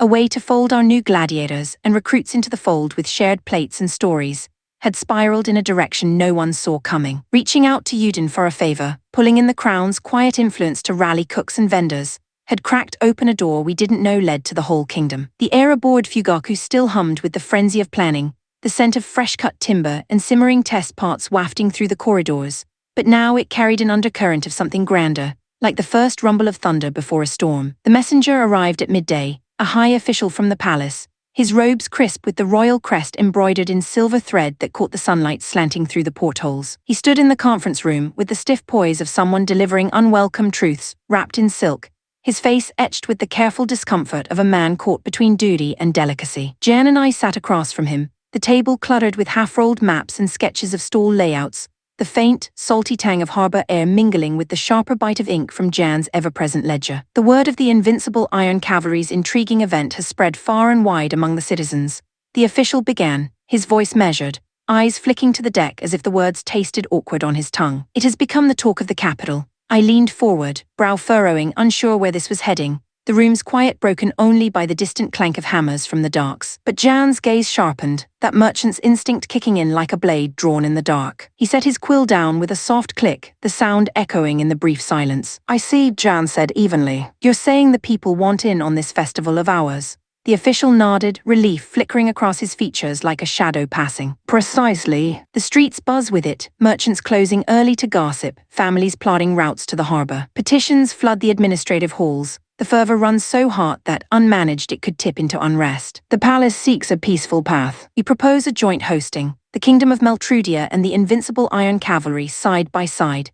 Jan's fingers drummed once on the table, a measured rhythm that betrayed his calculations. The proposal hung in the air, heavy with implications. The feast no longer ours alone, but a kingdom-wide affair, lanterns and laughter spilling beyond our tents into the city's heart. I felt a twist in my gut, excitement at the scale, wariness at the strings that might come with royal hands. What's the gain for us? Jan pressed, his tone cool, unyielding. Yudin must have terms on the table. The official straightened, reciting as if from a prepared scroll. Full coverage of all costs, venues, supplies, the lot, and provisions drawn from every corner of the realm. Spices from the southern hills, fruits ripened in eastern orchards, meats from highland herds. A bounty to honor the occasion. Jan's eyes met mine, a silent query passing between us, the weight of 1,000 new souls now amplified by the crown's reach. The room felt warmer, the harbor's breeze through the open hatch carrying the faint, promising scent of blooming nightshade from the palace gardens beyond. Not a bad offer, I said, the words tasting of possibility. If they foot the bill, why not? Local flavors sound like a draw, fresh, unexpected, tying us to the land. Jan nodded once, decisive. Agreed, but we laid. You provide the gold and the hands, no meddling in the heart of it. Absolutely, the official replied, his posture easing as if a burden lifted. We'll assemble a project team at once. Use them as you see fit, coordinators, laborers, whatever the revelry demands. As he departed, his footsteps fading down the gangway, the reality settled in like the first drops of rain. Our welcome had ballooned into something epic. A tapestry woven from mercenary grit and royal splendor. Yet beneath the thrill ran a quiet resolve. We couldn't lose sight of the core. This was for our newcomers, the gladiators with their arena-hardened eyes, the wanderers seeking a banner to follow. Their integration had to shine through the spectacle, a thread of belonging amid the roar. Preparations surged forward, the docks transforming into a hive of activity. Wagons rumbled in from the countryside, laden with crates of vivid produce. Ruby-red berries glistening with dew, wheels of cheese veined with herbs, haunches of venison wrapped in oiled cloth that promised smoky richness when roasted. The air thickened with aromas, earthy loaves baking in makeshift ovens, the tangy zest of citrus being sliced for tarts, the deep caramelizing char of meats turning on spits. Hammers rang out in steady cadence, erecting stalls of polished oak and canvas awnings dyed in the invincible Iron Cavalry's crimson and gold, while royal crews strung lanterns that would glow like captured stars come dusk. Amid the bustle, more recruits trickled in, drawn like moths to the flame of our growing legend. Many hailed from the shattered remnants of the Swordmaster clan, their faces weathered by old battles, eyes lighting with disbelief at the sight of familiar figures. Keone and Brynhilde moved through the arrivals like beacons, their presences pulling gasps and embraces from the crowd. And then the Sword Saint, that towering, unyielding pillar of their past, emerged from the admin tents, his simple robes unchanged, his gaze as steady as ever. Master, one cried, a burly rider dropping to one knee, voice cracking with raw emotion, tears carving tracks through the dust on his cheeks. The man's hands trembled as he clasped the Sword Saint's sleeve, the fabric whispering against callous skin. You live. The tales said you fell in the last stand, the greatest joy of my days. Another murmured, a woman with silver streaks in her braid, her voice thick as she bowed low, shoulders shaking. To see you again, master, after all the shadows we walked. We fight together once more. A third roared, pounding his fist to his chest, the sound echoing like a drumbeat, drawing nods and watery smiles from the cluster around him. The reunions unfolded in waves, raw and resonant, the air charged with sobs that turned to laughter, hands gripping shoulders as if to confirm flesh and bone. Keone stood tall amid it, her expression a mask of composure cracked by the faint shine in her eyes, while Brynhilde offered quiet words, her touch steadying the flood of feeling. The Sword Saint accepted it all with a nod here, a murmured blessing there, his presence a living legend that mended old wounds. I watched from the sidelines, the scene stirring a deep ache, pride in the bonds we'd preserved, a pang for the fractures that lingered. Among the faces I scanned for Tepe, my old classmate from the clan days, his brash laugh and unyielding rivalry a ghost from simpler times. But he didn't appear, his absence a quiet shadow. Did he hold grudge against me still, for choices made in the heat of division? The thought lingered, bittersweet, as the group's joy washed over the docks. With materials flowing and stalls rising like a forest of friendly giants, the venue took shape, a sprawling expanse on the harbor's edge, ringed by the city's stone walls and opening to the sea's endless whisper. Planners whispered of hundreds of thousands attending, the kingdom's heart pouring out to join our fold. The scale dwarfed anything I'd known, rows upon rows of booths stretching toward the horizon, each promising delights, the sizzle of skewers over open flames, the sweet allure of candied nuts crunching under teeth, the cool splash of fruit-infused ales quenching the summer heat. Banners snapped in the breeze, emblazoned with intertwined crests, the invincible Iron Cavalry's iron steed entwined with Meltrudia's golden eagle, symbolizing not conquest but unity. At the center rose a grand circular stage, its wooden planks broad as a tourney field, ringed by torches that would blaze come nightfall. Whispers hinted at spectacles yet unveiled, perhaps a grand chorus of voices under the light's gaze, or trials of skill blending clan arts with our modern frames. I imagined it, the crowd's roar building like a wave, performers stepping into the glow, the emotional crest of shared triumph knitting strangers into kin. Whatever form it took, the anticipation thrummed in my veins, a spark of wonder amid the whirlwind. As dusk crept in, painting the sky in hues of amber and indigo, I walked the grounds with Aluna, our boots crunching over fresh gravel. The air hummed with life, vendors calling trials, children darting between legs with wide-eyed awe, the distant strum of lutes tuning for the eve. "This is bigger than us now," Aluna said softly, her hand brushing mine, the touch a quiet anchor. "But it's right. They need this, the new blood, the old scars, the kingdom watching." I nodded, the sea's salt on my lips, the weight of it all settling not as burden but as promise. Under the Ancient One's distant stars, we'd light a fire that warmed every soul in reach. A revelry born of welcome, forged in fellowship, ready to carry us into the unknown. Chapter 495. The Welcome Festival. Meticulous preparations had woven every thread into place, and at last the festival ignited, like a spark catching dry tinder, blooming into a blaze that lit the harbor night. What began as our modest welcome for the invincible Iron Cavalry had swollen under the kingdom of Meltrudia's embrace, transforming into a grand affair spanning 3 days and 3 nights. I'd braced for endless shifts in the shadows, corralling vendors or quelling crowds, but Jan and the royal staff had claimed the reins with quiet efficiency. "Enjoy it," Jan had said, clapping my shoulder as he vanished into the admin tents, his ledger tucked under one arm like a shield. "We've got the wheel." The venue sprawled across the waterfront like a living tapestry, lanterns swaying from poles strung between ancient oaks and the ship's masts, their soft glow painting the cobblestones in hues of amber and rose. The air thrummed with life, fiddles and drums pulsing a lively rhythm that tugged at the feet, voices rising in a joyful babel,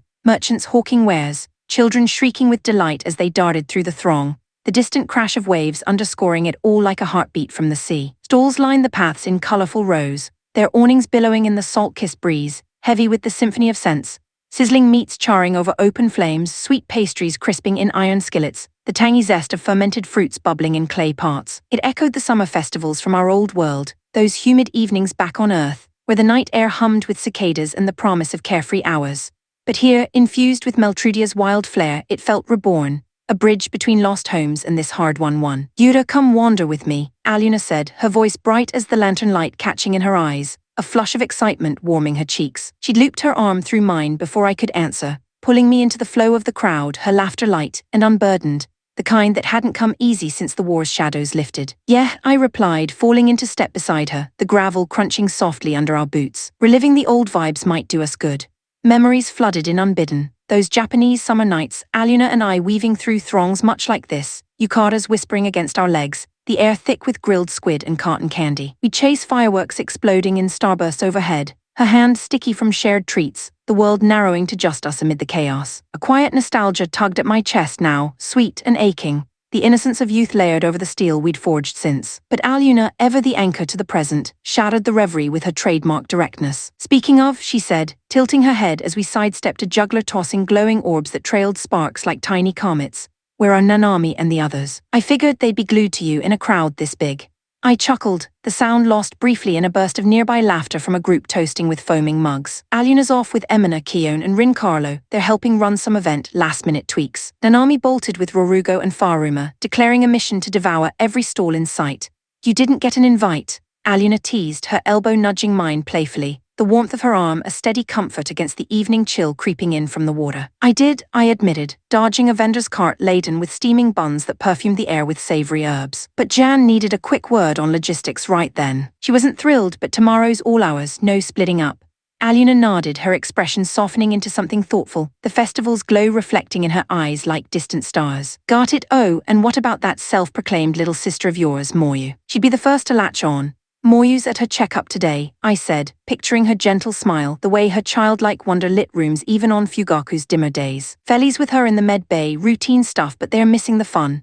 Then it's just us, Aluna murmured, her voice trailing off, a hint of something wistful threading through. She glanced sideways, brows furrowing just a touch. Kinda weird, huh? You're usually surrounded, Nanami tugging your sleeve, Kion drilling you on forms. Feels off without the usual orbit, she had a point. Aboard Fugaku, solitude was a rare guest. Someone always hovered, Triss with her quick wit, Brynhilda's quiet counsel, the hum of camaraderie filling every corner. It struck me then, walking arm in arm with Aluna through this sea of strangers turned kin, how blessed that chaos was. No empty echoes, just the steady weave of lives intertwined. Gratitude swelled, warm as the lantern light, for the family we'd carved from battle's forge. Enough moping, I said, steering us toward a cluster of stalls where flames danced in braziers, casting flickering shadows that played across faces alight with joy. Let's eat. They've got stalls from every corner of Meltrudia, local specialties I've never touched. Can't wait to dive in. Yeah, Aluna agreed, her earlier pensiveness melting into a grin that crinkled her eyes. The nostalgia we both felt binding us closer in that shared, silent understanding. She was reliving it too, the festivals of our past, the simple thrill of discovery. All right, I thought, time to play the part. As a childhood friend, I'd amp up the old-school charm,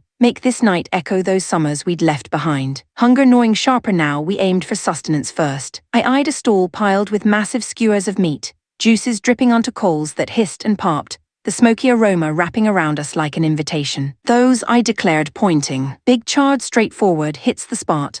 But Aluna shook her head, her gaze roving to something more exotic, her adventurous spark undimmed by the years. Skewered meat. You can get that anytime. Let's chase the unknown, something we've never seen, let alone tasted. Fair enough. Her logic pulled us to a quieter booth, where a cook in a flour-dusted apron stirred a pot of bubbling blue liquid, tendrils of steam rising like ethereal wisps. At its heart wriggled what looked like oversized slugs, pale, gelatinous things the size of a man's palm, undulating faintly in the broth, their surfaces glistening under the lantern's glow. The vendor ladled one onto a wooden plate, the blue sauce pooling around it in iridescent swirls, releasing a scent that was unique. Not foul but alien, a sharp, vinegary tang undercut by something mineral, like ink mixed with sea brine, teasing the nostrils without committing to appeal. I swallowed, stomach twisting between curiosity and caution. Aluna, you take the first bite. Brave the blue beast. Her eyes widened, mirroring my hesitation, the crowd's murmur fading to a distant hum as we faced the plate. No way, Yura, you go first. You picked the stall. I want to, I confessed, the words half laugh, half groan,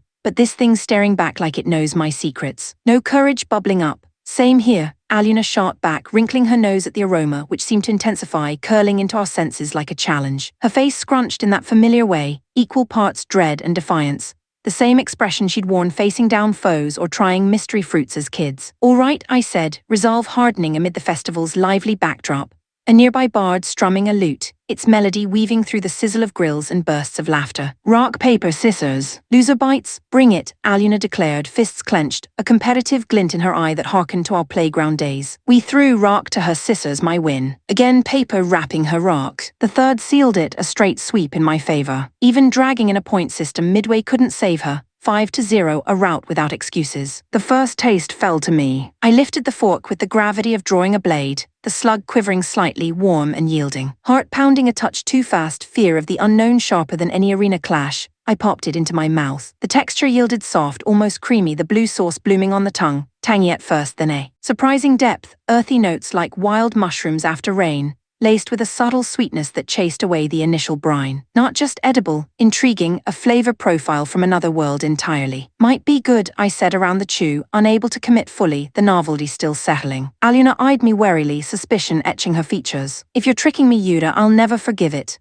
But she forked a piece, her hesitation plain, the fork hovering like a paused strike before committing. Her expression shifted mid-bite, brows lifting, eyes widening in tandem with the taste's reveal. Wait, it really is good. Kinda? We locked eyes then, the shared discovery sparking something electric, a bridge over the years, from tentative kids sampling street food to comrades unearthing joys in this fantastical life. Laughter bubbled up, unforced and full, echoing the festival's pulse around us. In that moment, amid the swirl of lights and scents, the weight of changes, of lost worlds and hard-fought homes, lifted just enough. Aluna's hand found mine again, squeezing once, and we pressed on, plates in hand, ready to chase the night's endless wonders together. The festival stretched before us, alive and inviting, a canvas for memories yet to form. Chapter 496. Festival Games. The festival captured the essence of those Japanese summer nights so perfectly it pulled at the heartstrings.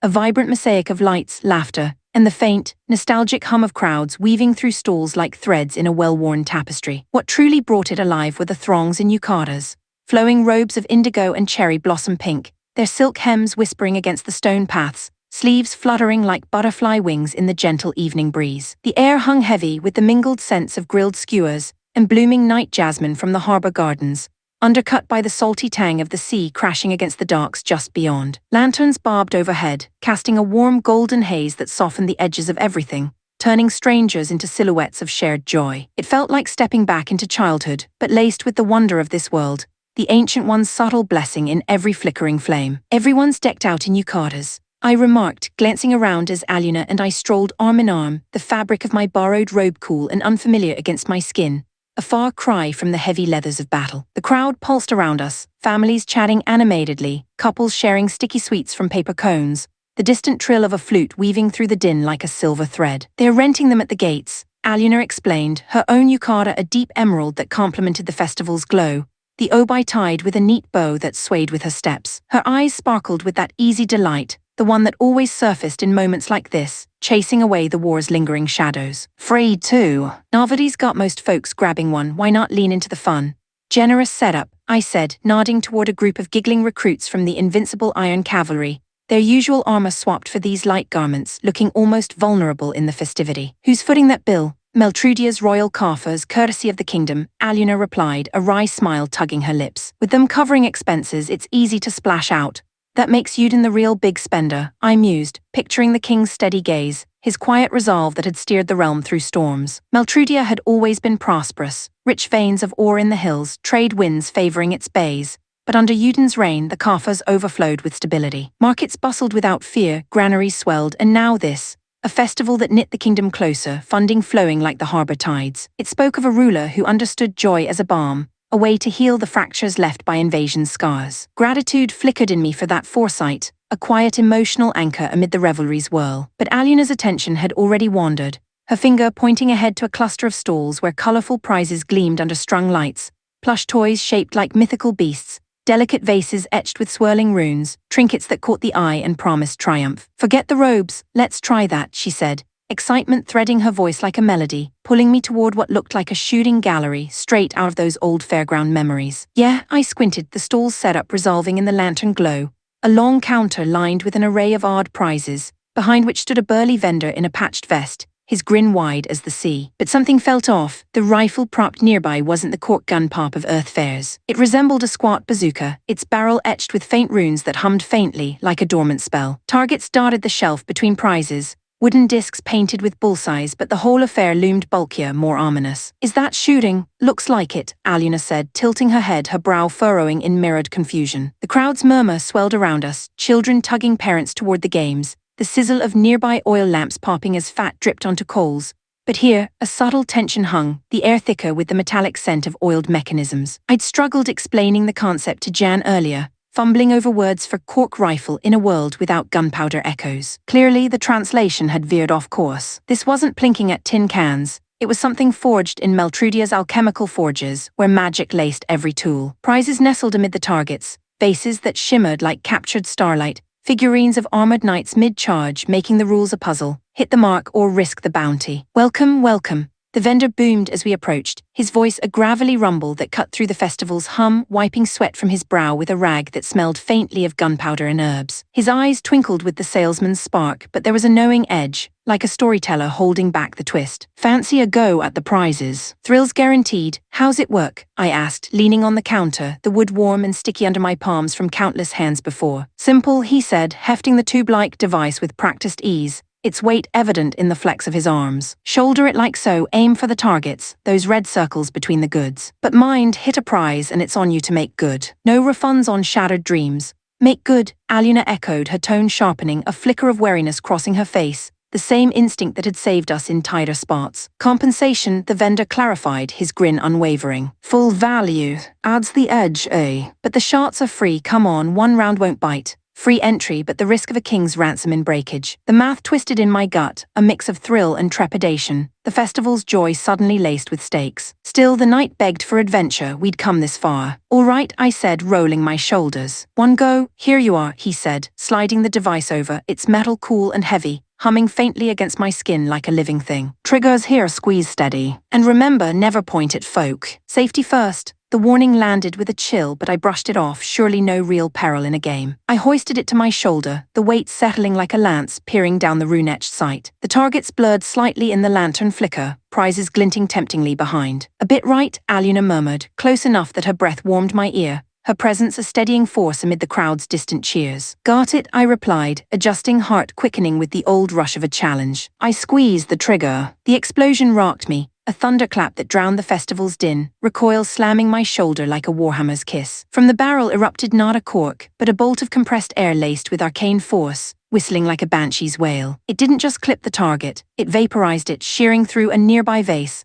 a delicate thing of swirled glass and embedded crystals, worth a fortune in any market. Shards rained down, tinkling like broken bells, and the bolt punched a fist-sized hole clean through the stall's back wall, splintering wood and leading in a gust of harbor wind. My eyes widened, ears ringing, the acrid scent of discharged magic biting the air, ozone and scorched herbs. Aluna stared, mouth agape, the color draining from her cheeks as the reality sank in. The vendor, unfazed, crossed his arms and nodded toward the wreckage. Pity, he said, calm as a judge's gavel. Smashed a prize there, 30,000 gold for the mend. 30,000. I sputtered, the number hitting like a gut punch, visions of our coffers dwindling flashing through my mind. The vase had looked quaint, but now its fragments gleamed mockingly. That weird part's worth 30,000. Artisan work from Mori's forge, he explained, gesturing to the shards with a shrug. Market value's 10 times that, but he cut us a deal out of goodwill. Lucky you, Mori, some master crafter no doubt, his name whispered in artisan circles like a legend. No time for quips, the damage was done, the weight of carelessness settling heavy in my chest. A foolish misstep in a night meant for light-hearted fun. With a sigh, I fished out the coins, the gold clinking hollowly into his palm, each one a small sting of regret. Aluna's hand squeezed my arm, her sympathy silent but felt, a shared emotional dip in the festival's high. All right, Aluna, I said, forcing a grin to shake off the sting, the crowd's oblivious cheer a stark contrast. Your turn, avenge me. Leave it to me, she replied, confidence blooming like a flame, though her eyes held a flicker of the same doubt. You know I'm ace at shooting galleries. True, back home she'd outshoot me every time, steady hands, unerring aim. But this, it transcended games, it bordered on weaponry. Still, her resolve steadied me, the bond of old rivals turning mishap to motivation. She shouldered the tube with grace, yukata sleeves falling back to reveal toned arms, her stance mirroring a rider bracing for launch. She sighted down the barrel, breath steady, the world narrowing to the target's red glow. Then crack! The blast echoed louder in my ears, the recoil barely phasing her as the bolt streaked out, a blur of force that didn't stop at one. It pulverized the nearest target, then ricocheted, chained through the arcane charge, shattering 2 more prizes in a cascade of glittering ruin. A carved idol splintering like thunderstruck wood, a jeweled brooch crumpling into twisted metal. Silence fell around the stall, broken only by the vendor's low whistle. Aluna lowered the device, blinking at the devastation, her triumphant smile faltering into wide-eyed shock. The air thickened with the sharp tang of released magic, shards crunching underfoot as the crowd nearby paused, murmurs rippling like waves. Impressive, the vendor said, tallying the wreckage with a ledger's precision. But that's 3 prizes down, 90,000 gold if you please. Aluna's face paled, turning to me with a mix of horror and helpless laughter bubbling up. Yuta, what have we done? The absurdity hit then, crashing over us like a wave, 2 childhood friends, armed with good intentions and zero caution, turning a simple game into a costly spectacle. Laughter escaped despite the hit to the purse, raw and relieving, her hand clutching mine as we paid up, the vendor's chuckle joining ours. In that shared folly, amid the festival's unending pulse, the fiddles striking up anew, the sweet smoke of treats curling skyward, the mishap wove deeper into our night. Not a loss, but a story etched with the warmth of unbreakable ties. We pressed on, lighter for the lesson, the stall's promises still calling. Chapter 497. Festival's true thrill. Aluna's barrage at the shooting stall had racked up a staggering 12,000 gold in shattered prizes, delicate artifacts, reduced to glittering rubble under the relentless force of those arcane blasts. With her pouches light from the evening's indulgences, it fell to me to cover the tab, handing over the heavy coins one by one, each clink echoing like a small defeat in the vibrant chaos of the festival. My wallet felt hollow now, lighter than after a long patrol, the weight of our impulsive funds settling in my chest as a mix of rueful amusement and quiet exasperation. The vendor pocketed the gold with a nod, his earlier grin unchanged, while the crowd around us milled on oblivious, their laughter a stark counterpoint to our costly lesson. Pay me back later, I said, tucking the empty pouch away, the leather flap slapping shut with a finality that mirrored my mood. Aluna tilted her head, a mischievous spark lighting her eyes amid the lantern glow, her yukata sleeve brushing my arm as she leaned in. "Oh, remember middle school? You begged me for 1,000 gold to buy that game console you just had to have. Still waiting on that, by the way. Call it even." Wait, the memory hit like a splash of cool water. Those awkward teen years, me wide-eyed over some pixelated dream, her handing over the coins with a sigh and a smile. "Yeah, I think I forgot to square up." "You did," she confirmed, her tone teasing but laced with that old fondness, the kind that bridged years and worlds. The festival's hum wrapped around us, the distant strum of lutes, the sweet char of caramelized nuts from a nearby stall, but in that beat it narrowed to just us, echoes of simpler debts amid the grown-up stakes. "No, hold on," I protested, half laughing despite the hit. "That was 1,000. This is 12,000, you can't just wipe it clean."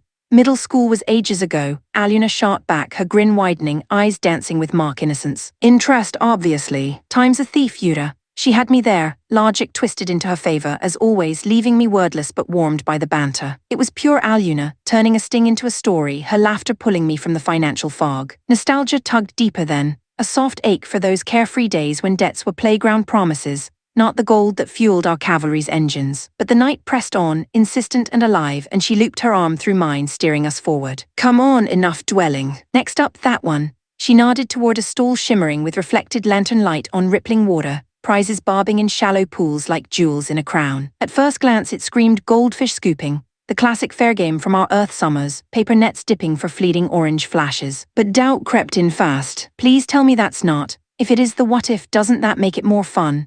Aluna quipped, her voice bright, though a flicker of curiosity edged her words, the yukata's silk catching the breeze like a sail. "No," I deadpanned, staring at the tank. "Fun's overrated when it involves regret." The giveaway was the scale. These weren't dainty goldfish flickering like living embers. They were behemoths, each the size of a stout carp, bodies sleek and golden-scaled, fins undulating with lazy power in the illuminated water, their eyes glinting with an intelligence that sent a subtle chill down my spine. The tank gurgled softly, bubbles rising in lazy spirals, the air around it carrying a faint, briny tang mixed with the herbal sharpness of enchanted water.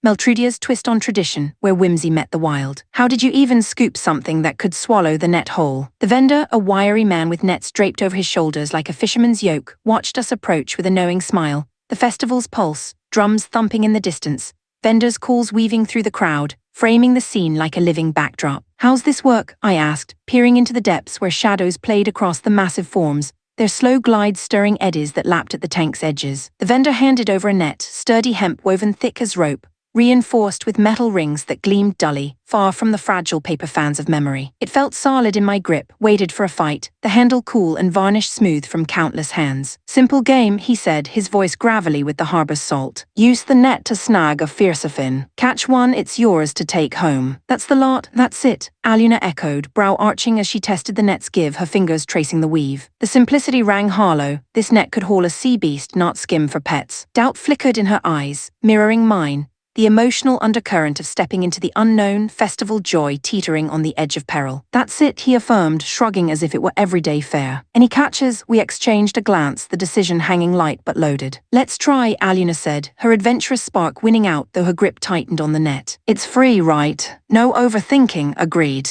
I signaled the vendor, and as he nodded, a small crowd gathered unbidden.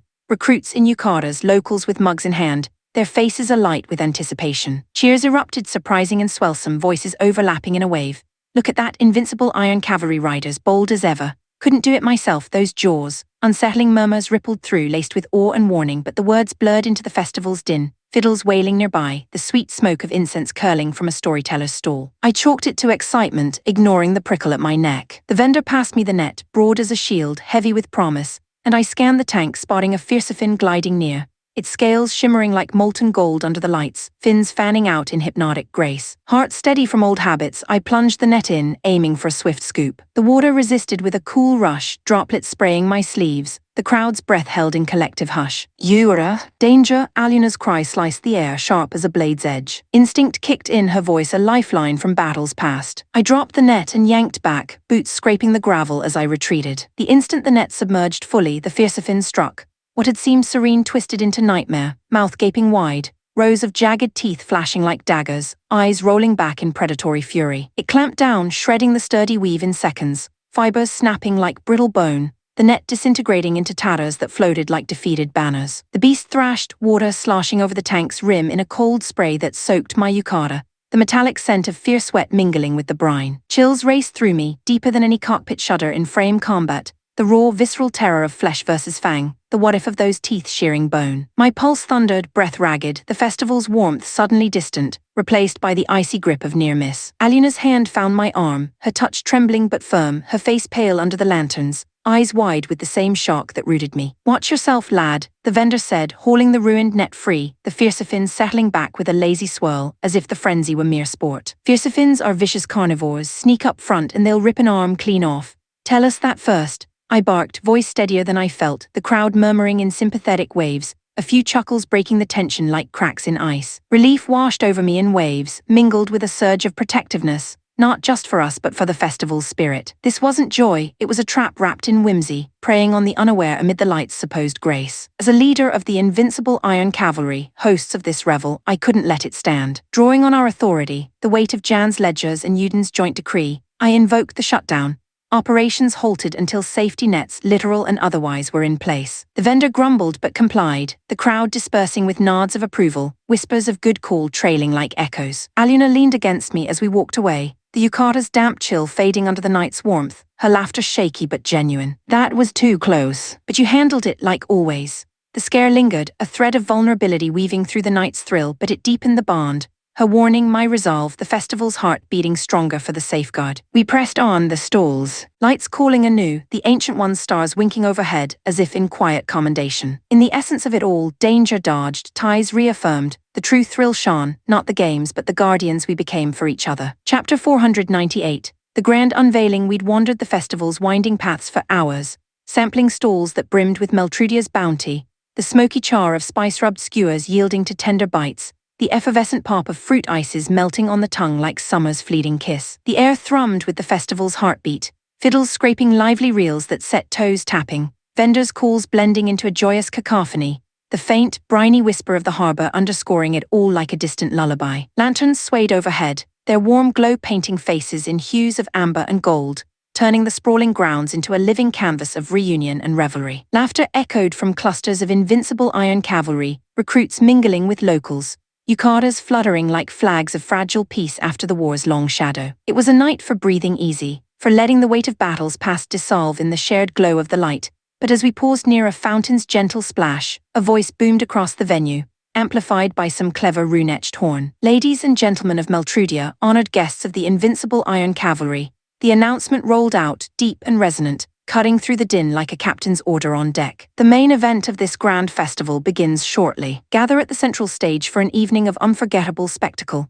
Aluna tilted her head, her yukata's emerald folds catching the lantern light as she turned to me, eyes wide with curiosity, the faint scent of jasmine from her hair mingling with the evening's sweeter airs, candied nuts and blooming nightshade. "Main event? Any idea what they've cooked up?" I shook my head, the gravel crunching under my sandals as we shifted toward the gathering crowd, the festival's energy coiling tighter now, anticipation buzzing like fireflies in the dusk. "Beats me. I know Aluna and Emina headed off to help set it up, but they've been tight-lipped. Probably something big, Jan's fingerprints all over it." Before Aluna could press, a familiar shout pierced the hum, bright and insistent. "Yura!" Over here, we turned to see Nanami barreling through the throng, her arms laden with overflowing plates, skewers dripping honeyed glaze, pastries puffed and golden, a precarious tower of treats that wobbled with each step. Faruma trailed beside her, giggling as she balanced a jug of frothy ale, while Rorugo lumbered behind, his yukata straining at the shoulders, munching on a leg of roasted fowl that filled the air with savory steam. Their faces glowed with the unfiltered joy of indulgence, cheeks smeared with sauce, eyes alight in the lantern haze. "Hey Nanami," I called, waving them over as they piled in, the group's warmth cutting through the evening chill like a hearth fire. Nanami thrust a skewer my way, the meat still sizzling faintly,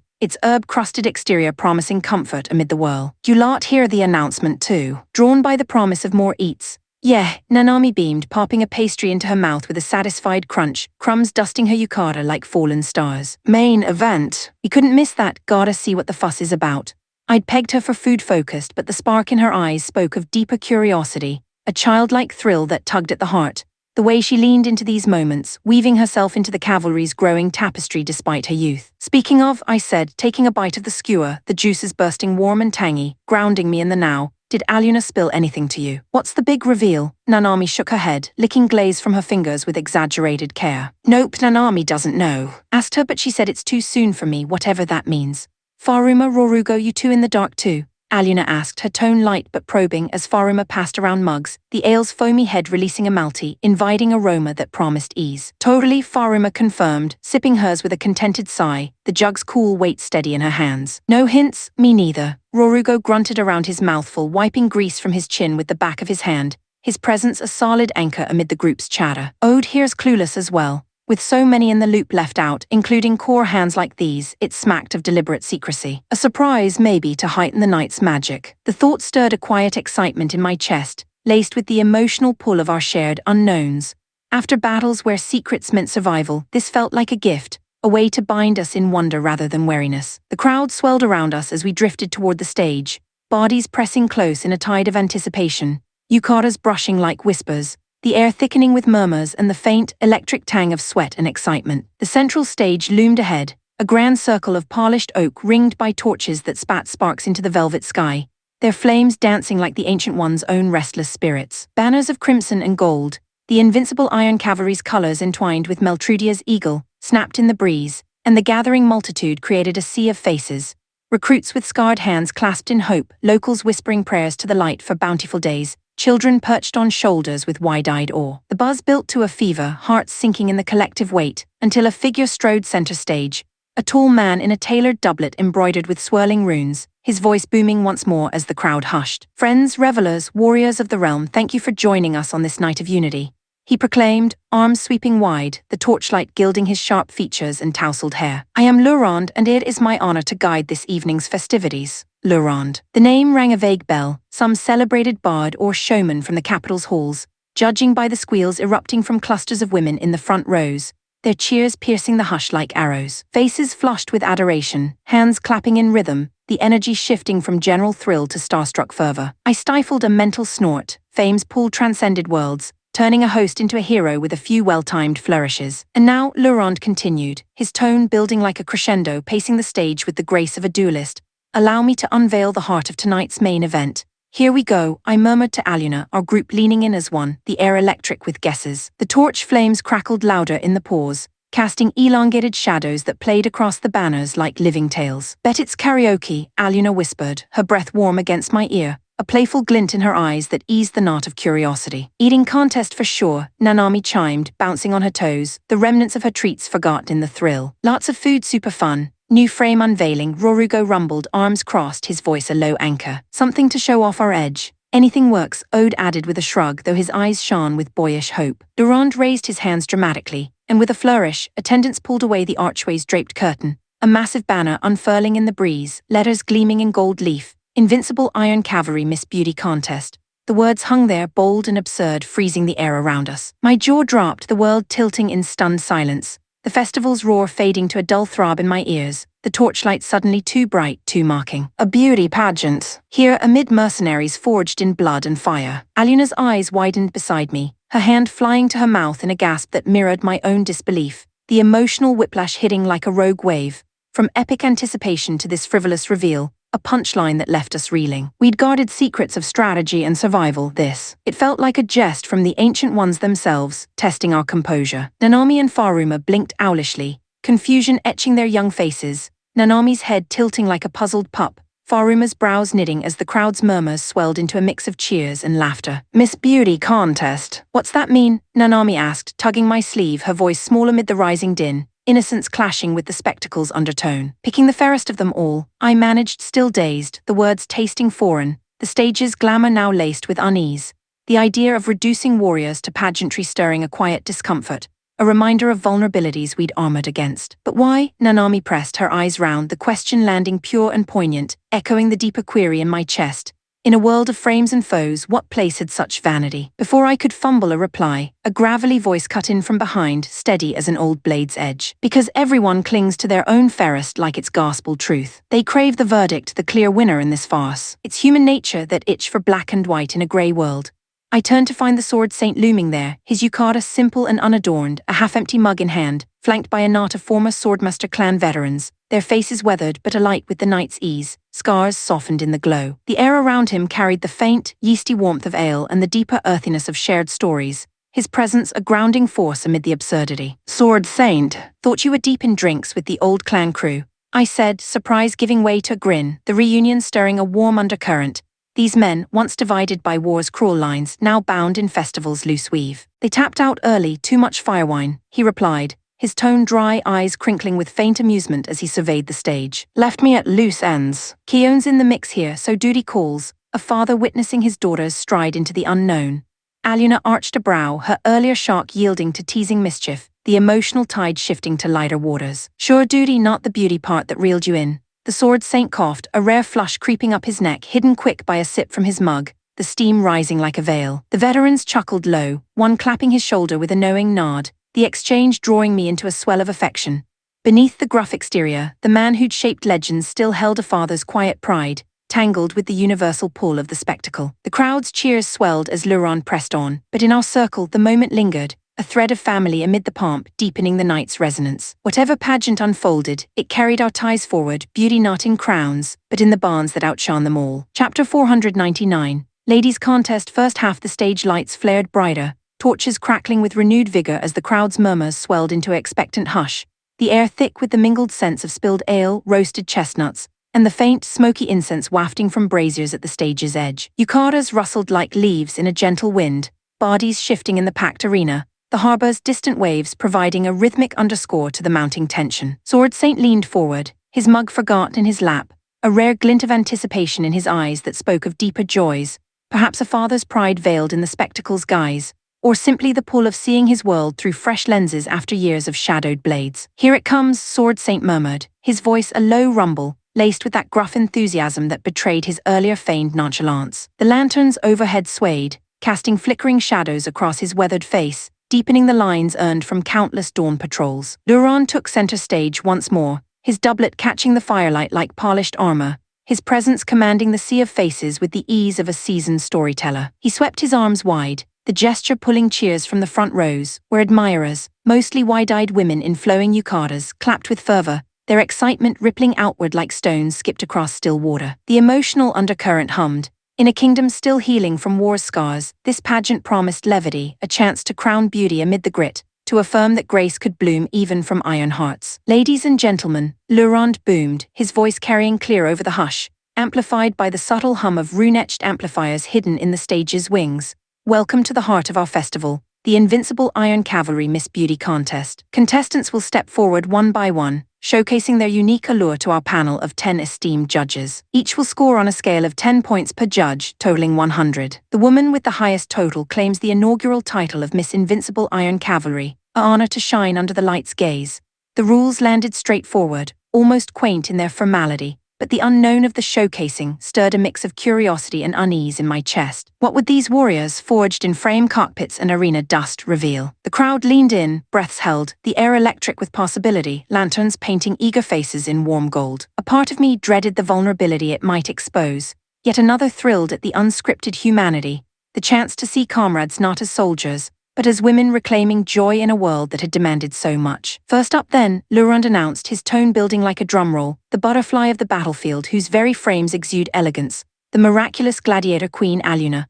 A lively hopping melody burst from hidden flutes and strings, upbeat and infectious, pulsing through the speakers like a heartbeat quickened by dance. The back gate swung open with a theatrical creak, and out stepped Aluna, clad in a swimsuit of minimal fabric, sleek blue material that hugged her curves like a second skin, shimmering under the lights as if woven from harbor waves. The crowd gasped, then erupted in appreciative ooze, the sound washing over us like applause from the ancient ones themselves. She raised her right hand in a confident wave, her smile radiant, eyes scanning the audience with that bold spark I knew so well, the one that had faced down beasts and foes without flinching. Aluna glided across the stage, her steps deliberate and slow, turning to display every angle, the wood creaking faintly under her bare feet. She paused now and then, striking poses that accentuated her full figure, hands on hips, a subtle arch of the back that highlighted the strength in her toned limbs, the poise of a rider who commanded skies. The audience responded with waves of cheers, the energy building like a gathering storm, whistles and claps mingling with the music's jaunty rhythm. It was mesmerizing,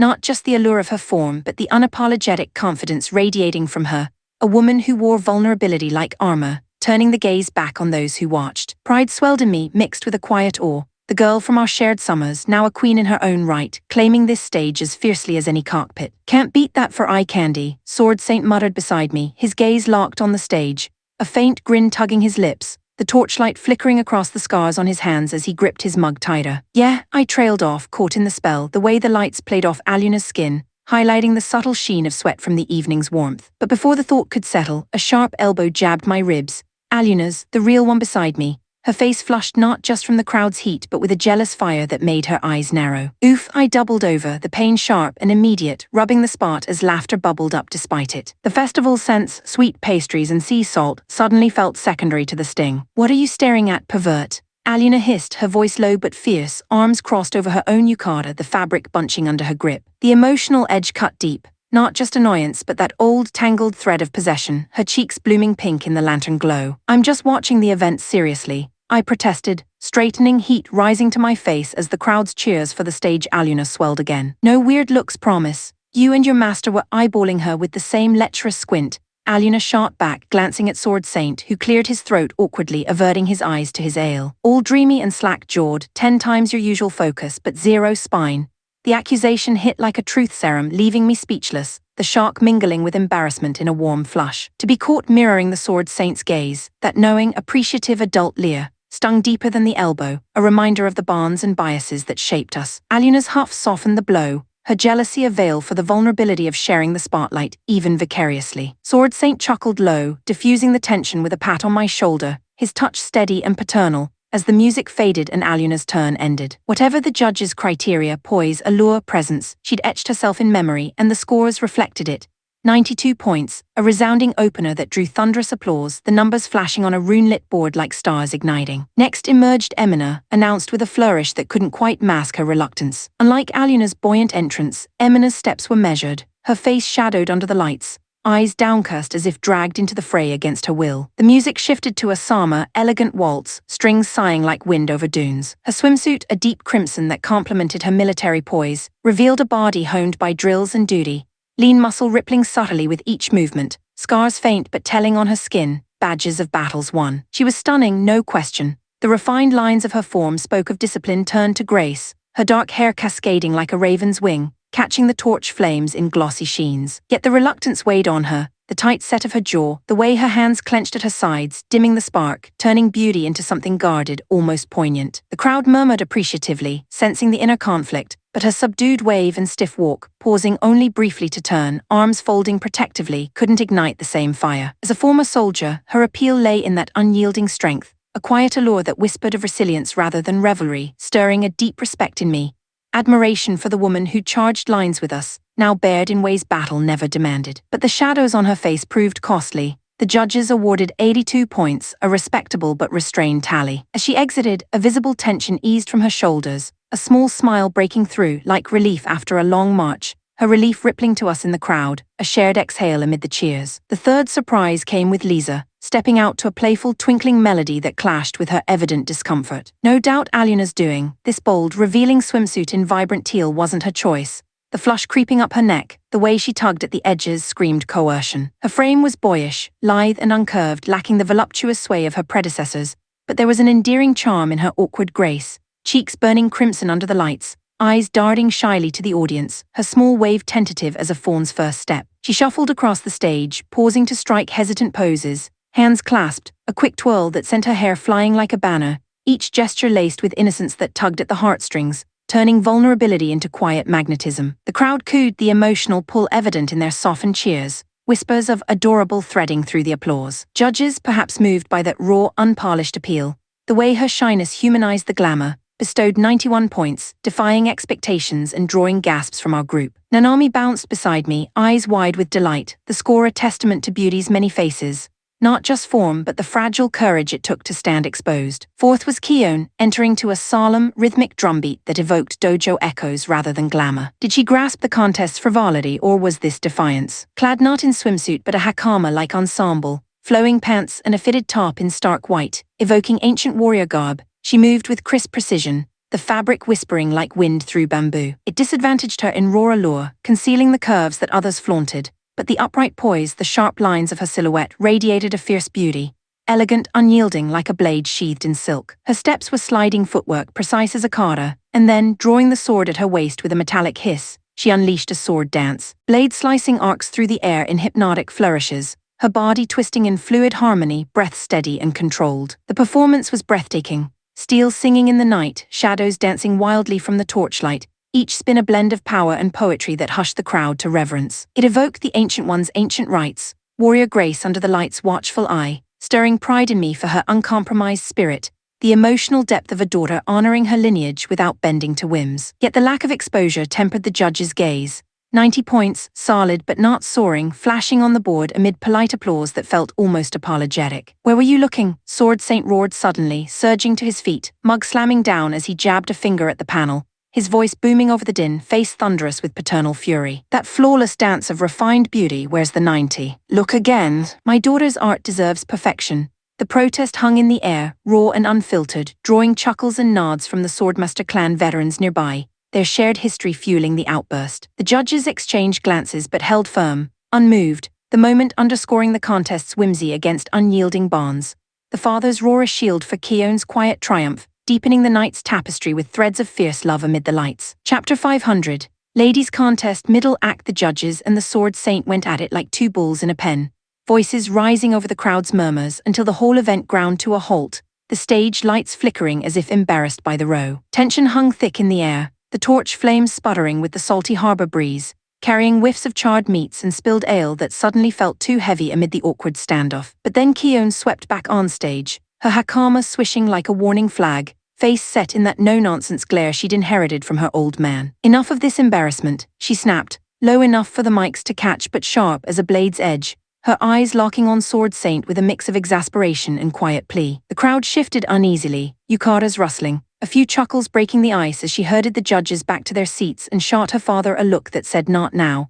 He grumbled but backed down, sinking into his spot with a huff, the moment diffusing like mist under the light's steady gaze. Relief washed over me, pride in Keon's poise, that unshakable core that turned chaos to calm, her presence a reminder of the strength we'd all fought to preserve. The event kicked off again, the music swelling with a fresh, upbeat trill from the flutes, pulling everyone back into the rhythm. First up was none other than Rin Carlo, striding out like she owned the night, and the venue erupted, cheers crashing like waves on the docks, lanterns swinging wildly overhead as folks whistled and clapped. The air buzzed with electric thrill, the scent of night-blooming jasmine from the nearby gardens mingling with the earthy tang of packed bodies, turning the space into a living pulse of excitement. "She's got the home crowd in her pocket, no doubt," Aluna murmured beside me, leaning in close, her yukata sleeve brushing my arm with a soft whisper, her voice laced with that teasing edge but undercut by genuine awe. "Royal blood's a leg up, pure popularity vote."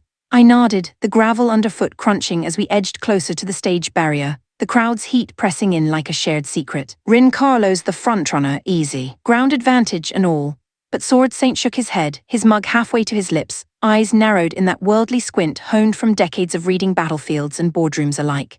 She's got the edge, no question. But familiarity breeds contempt, or at least it dulls the shine. Lacks that fresh spark. Could be some dark horse nips it yet. His words carried weight, the gravelly timbre cutting through the din, born of a life where underdogs flipped the script more often than not. It stirred something in me, a flicker of nostalgia for the old days, when his insights had steered us through tighter spots than this pageant. Still, it was just a beauty contest, right? I let it slide with a chuckle, the emotional tug of his wisdom lightened by the festival's whimsy, the distant strum of lutes weaving a carefree thread through the night. On stage, Rin Carlo paced with regal ease, her steps measured and magnetic, drawing eyes like a flame pulls moths. Then, in a fluid motion, she shrugged off her outer robe, tossing it skyward where it caught the torchlight like a comet's tail before fluttering down. What lay beneath was a swimsuit bold and revealing, emerald fabric that clung to her balanced figure, highlighting the lithe strength of a noble trained in courtly graces and covert arts. The crowd lost it, roars of approval thundering, hands clapping in rhythm with the quickening music,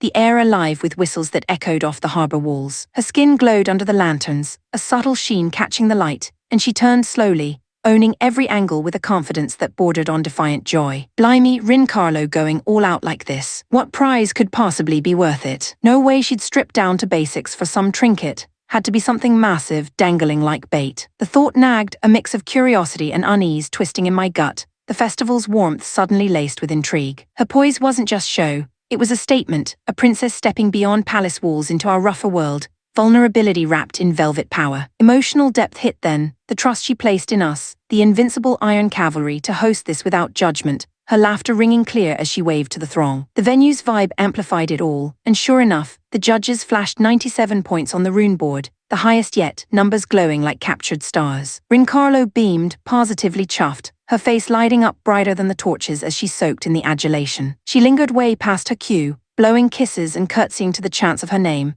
the crowd feeding off her energy like a loop of pure delight. Staff finally had to nudge her off gently, half laughing themselves, her exit drawing one last wave of cheers that lingered in the air like smoke from a bonfire. Next came Amit's, and I did a double take her in this. The woman who'd always downplayed her femininity, insisting on her androgynous edge, striding out to a dramatic swell of strings that evoked shadowed theaters and midnight duels. No frills, no pandering. She appeared as a male impersonator from some grand stage troupe, tailored breeches and a fitted vest in midnight blue, hair slicked back, posture straight as a lance. It was striking, not in softness but in sharp allure.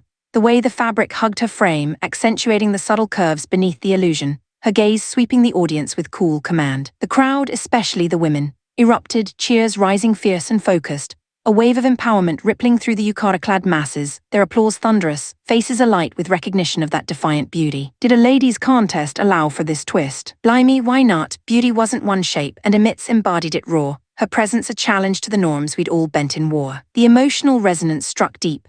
Admiration for her authenticity, the quiet courage in owning her truth amid the glamour, stirring a swell of support from our group, Nanami clapping wildly, eyes wide with innocent wonder. But the judges, mostly blokes with wandering eyes, seemed thrown.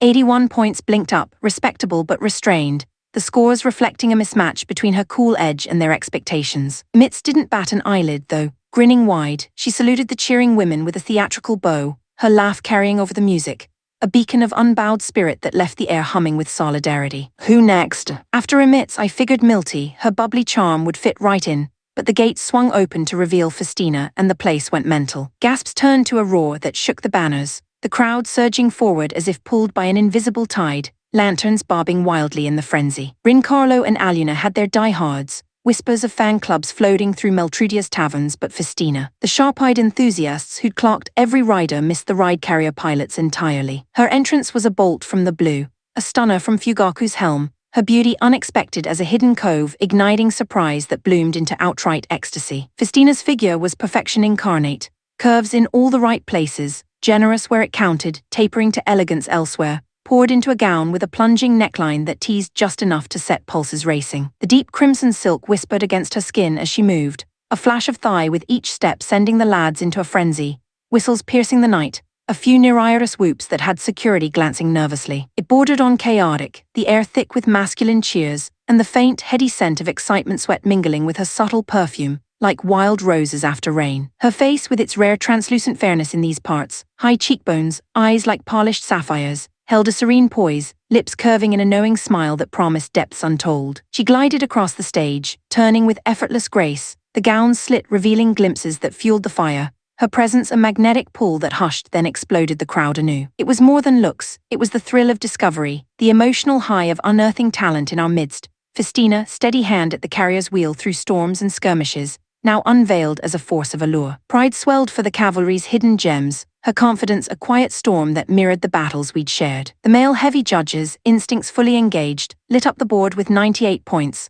a near-perfect sweep that drew stunned applause, the numbers blazing like a victory flare. Festina curtsied deeply, her eyes meeting ours in the crowd with a wink, the moment sealing her as the night's wildcard, weaving deeper bonds in the festival's glowing heart. Chapter 501. Ladies Contest. The thrilling finale so far, Festina had clinched the top spot with a stellar 98 points. I figured she'd sail straight to victory at this rate, but to keep things fair across the lineup, they go for a runoff vote if the scores are close. Just a single point apart, mind you. That means Rincarlo, sitting pretty at 97, still had a fighting chance, her heart pounding with that slim hope as the tension hung thick in the air like a storm about to break. Next up bounded Milty, all vibrant energy and unapologetic flair. She flaunted her sun-kissed, athletic curves without a hint of reserve, the kind of healthy glow that turned heads and quickened pulses. Her swimsuit, barely more than a whisper of fabric, clinging just enough to tease the eye while hiding the essentials. It had to be the most daring yet, and I felt my cheeks burn as I stole glances, the salty tang of excitement buzzing in the venue's humid air. But Nagisa caught me, shaking her head with a knowing smirk, forcing my gaze away before I made a fool of myself. Milty clearly won over the lads, racking up a solid 92. Nagisa reckoned the dip came from the women holding back, their support trickling in like a hesitant stream rather than a flood. I didn't quite get the nuances, but she drilled it into me. Overt pandering rubs your own kind the wrong way, stirring that subtle sting of rivalry in the crowd's murmurs. After Milty's sultry high, out strode the polar opposite, Juneju, the fresh-faced ex-gladiator with a commanding presence that silenced the room. Usually all poise and quiet elegance, she swept in with her glossy raven hair piled high in an imperial twist, exuding the aura of a queen from ancient legends. Someone must have whispered clever ideas in her ear, because she rocked a sleek, seductive leather ensemble that hugged her form like shadows on a moonlit battlefield.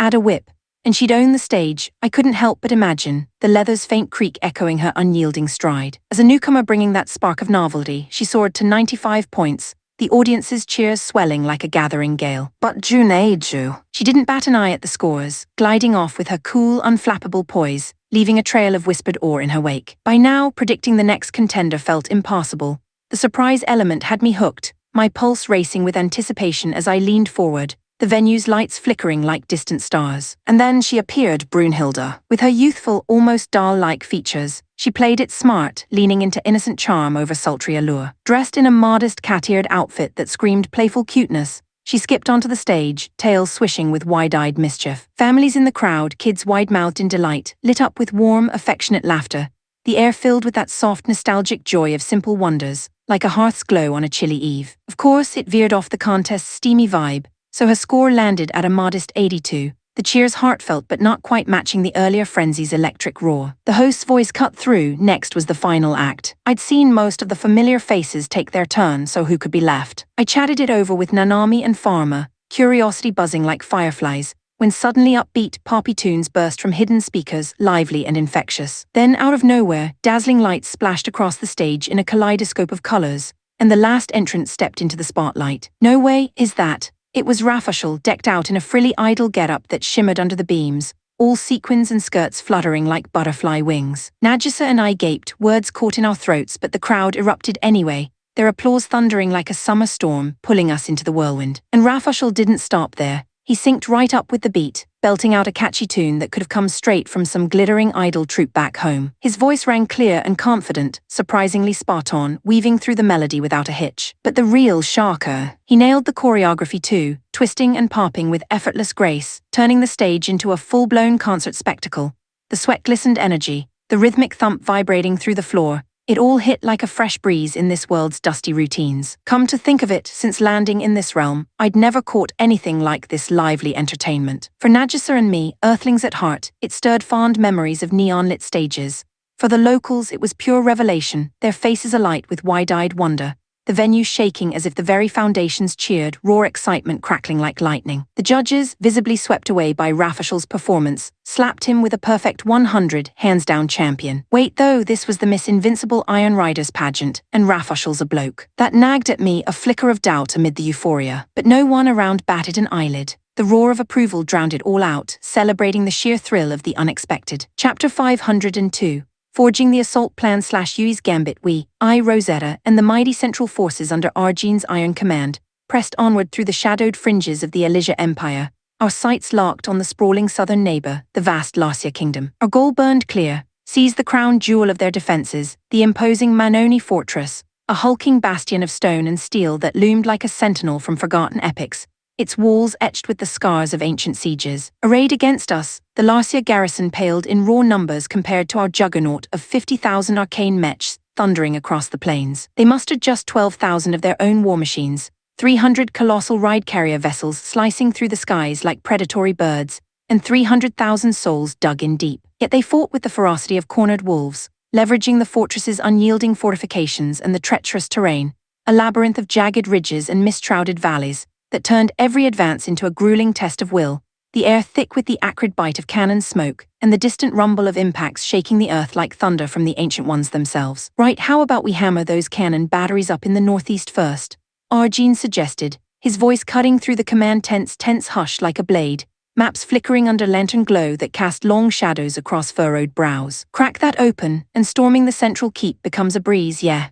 The northeast flank bristled with enemy artillery nests, their barrages lashing out like venomous strikes, forcing our lines to weave through choking dust clouds and splintered debris. It made sense on paper, but Rosetta scanned the holographic projections with a sharp eye, her fingers tracing the rugged contours as doubt creased her features. Sure, that'd punch a hole, but those cannons are all perched high on the mountain peaks. Smashing them means scaling sheer cliffs under fire, a nightmare in itself. She countered, her tone steady yet laced with the weight of hard-won experience, the faint scent of oiled metal and sweat hanging in the air like an unspoken warning. And below, it's a gaping chasm of a ravine, twisting like a serpent's spine. No room for a full assault wave. Our forces would bottleneck, easy pickings for ambushes.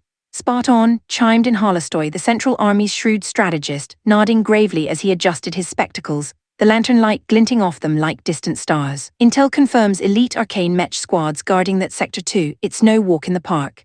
I hadn't planned to jump in, these tactical minds dwarfed my own, but the words tumbled out before I could rein them back, my heart quickening with a mix of nerves and resolve, the tense confined warmth pressing in as strategies swirled like storm clouds. What if we send a small elite strike team straight up the cliffs to gut those cannons from within? Pick matched with top-tier climbing specs, and we could skirt the heavy enemy patrols, slip in under the radar. Arjun's eyes lit up, a spark of approval breaking through his stern facade, the idea hanging electric in the air. That's sharp thinking, run it at dead of night, and our odds skyrocket, shadows cloaking us like allies from the light. But mechs capable of that vertical haul, they're few and far between, Rosetta mused, leaning forward with a thoughtful tilt, her voice threading concern with curiosity. Couldn't we just fly a squadron in from above? Arjun was all in, but Rosetta shook her head, ever the voice of caution. Noisy as they are, those flying arcane mechs would light up like beacons, spotted in seconds, and then the anti-air barrages pick them off one by one. Anti-air. The term snagged my curiosity, unfamiliar amid the jargon of this world's endless wars. Holostoy obliged with a patient explanation, his words measured as he gestured to a schematic, the paper crinkling softly under his touch. Specialized weapons tuned for downing aerial arcane mechs, nasty pieces of work. Mind you, most realms haven't cracked flight tech at a battlefield scale. Only we've got operational air wings and matching defenses in Elysia, alongside Larcia and that shadowy Radol Company outfit. Cutting-edge stuff keeps the skies a rare domain. It tracked, I'd glimpsed those soaring behemoths a handful of times, their engines roaring like mythical dragons, but they were outliers, not the swarm that could tip battles. The conversation churned on, voices rising and falling like waves against the fortress's distant silhouette, until my elite raid proposal solidified into the plan. We locked it in, a covert sabotage op to shatter the cannon line. Selecting climb-ready mechs proved trickier than expected. These weren't your standard treaded bruisers, but lithe climbers tuned for impossible ascents. In the end, it boiled down to the three of us. Me, Rosetta, and Arjun suiting up for the vanguard squad, our resolve stealing against the knot of unease in my gut, the weight of command pressing like an invisible yoke. Splitting the leaders into a splinter team raised eyebrows, risky, leaving the main force leaderless, but with Larcia hunkered down in pure defense mode, no major counterpush loomed on the horizon. The scouts confirmed it, their lines were static, breaths held in anticipation. So we sealed the deal, the pact forged in the dim glow of strategy lamps, hearts thrumming with the quiet thrill of the gamble ahead, the night winds whispering promises of glory or grave peril. Chapter 503, shattering the cannon line / Yui's shadow raid. While we slipped away as the splinter squad, Holostoy took the reins of the full force, his steady hand guiding the Central Army through the tense lull. No grand maneuvers were called for, just enough feints to keep prying eyes off our trail, sporadic jabs to draw attention without committing the bulk. We needed to stay sharp against any sudden Larcia lunges,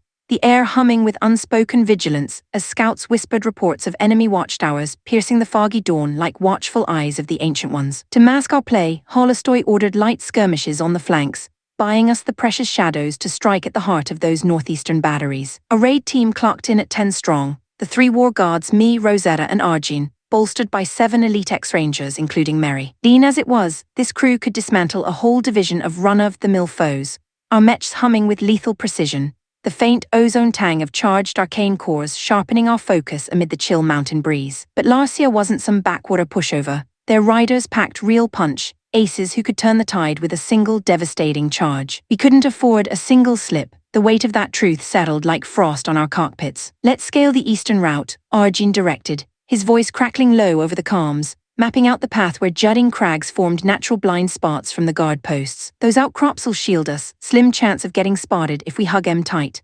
Another tricky climb, eh? Rosetta replied, her tone laced with wry resolve, the engine's subtle whine underscoring the gamble as we edged toward the sheer face. That's the point, flip their expectations, hit 'em where they least dream we'd dare. They hadn't banked on arcane mechs clawing up these sheer drops, it seemed. Our approach caught only scattered sentries, their patrols lazy in the pre-dawn gloom, the wind carrying faint echoes of distant campfires rather than alarms. We inched upward, steady and sure, the rock face groaning under our grips like an awakening beast, grit scraping against reinforced plating, in a rhythm that set my pulse racing with focused adrenaline. Scaling these brutal cliffs demanded finesse over brute force, agility and clever footwork, the kind that only top-tier mechs could muster without faltering. Ours handled it like a stroll through mist-veiled woods. The team flowed seamlessly, no one lagging, our synchronized movements a silent testament to honed trust, the cool rush of altitude nipping at exposed joints and heightening every creak and shift. Not a pebble drops, yet. One slip and we're lit up, Arjun warned, his command slicing through the quiet like a honed blade pulling us tighter into discipline. Getting pinned mid-climb would spell disaster, enemy fire raining down from above, turning our ascent into a fatal pinata. We crept with painstaking care, muffling thrusters to mere whispers,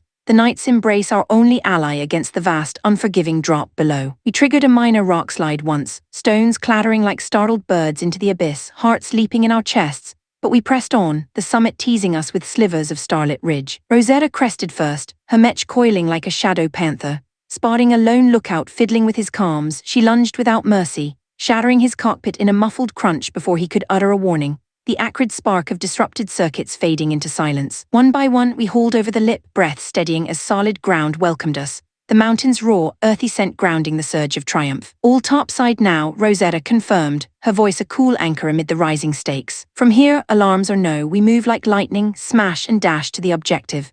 We split the squad further, pairing off to blitz the cannon emplacements in hit-and-run bursts, efficiency our blade against the sprawl. I teamed with Mary for the eastern batteries, our mech sinking in a dance of destruction, as the first hints of false dawn painted the peaks in soft, deceptive hues. The western duo kicked it off, vaporizing their target in a bloom of arcane fire that lit the horizon like a fleeting aurora. That's when Larcia woke up, claxons wailing like banshees across the ridge, a shrill cacophony that shattered the night's hush and summoned defender squads scrambling from hidden bays, their engines roaring to life in frantic urgency. A platoon-sized mech lance materialized before Mary and me, silhouettes emerging from the smoke like vengeful spirits. I surged forward, closing the gap in a blur of acceleration, my rapier lancing out to skewer two in a single fluid thrust, the metallic screech of pierced armor echoing like a death knell, sparks showering in heart-fleeting trails that stung the air. Mary flanked seamlessly, her blade sweeping wide to cleave an approaching foe, the impact reverberating through her frame with a satisfying thud, wreckage crumpling in a heap of twisted limbs. No pause, no mercy. We weaved through the fray, dismantling threats with relentless speed,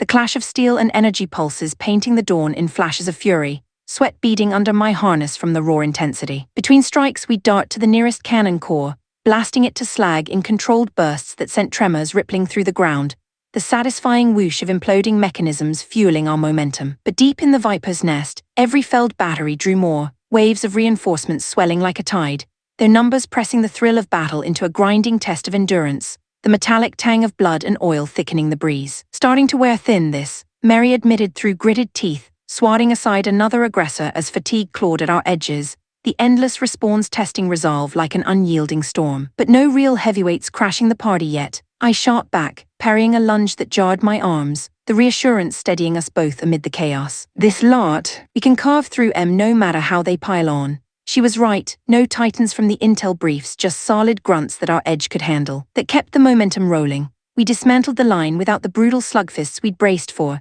each shattered cannon a step closer to cracking the fortress wide, the emotional high of our ploy unfolding like a saga from the light's own tales, resolve burning brighter with every victory etched in fire and shadow. Chapter 504, Ambush from the Shadows / Yui's reckoning. It took a bit longer than we'd hoped, but we managed to wreck about 8 out of every 10 of those cursed cannon batteries, the explosions blooming like fiery blossoms across the ridge, sending plumes of acrid smoke curling into the crisp morning air, and shaking the ground with deep, resonant booms that echoed like the wrath of the Ancient Ones. With that, the siege on Manoni Fortress edged forward a crucial step, the path to the central keep now cracked open, a fragile hope flickering amid the haze of victory's afterglow. But that brief sigh of relief, it shattered like brittle glass when an urgent hail crackled through from Hollistoy, his voice strained over the calms, laced with the raw edge of desperation. "What's gone wrong?" I demanded, my grip tightening on the controls, heart skipping as dread coiled in my gut. "The main body's under a brutal raid," he barked back, the chaos bleeding through even in transmission,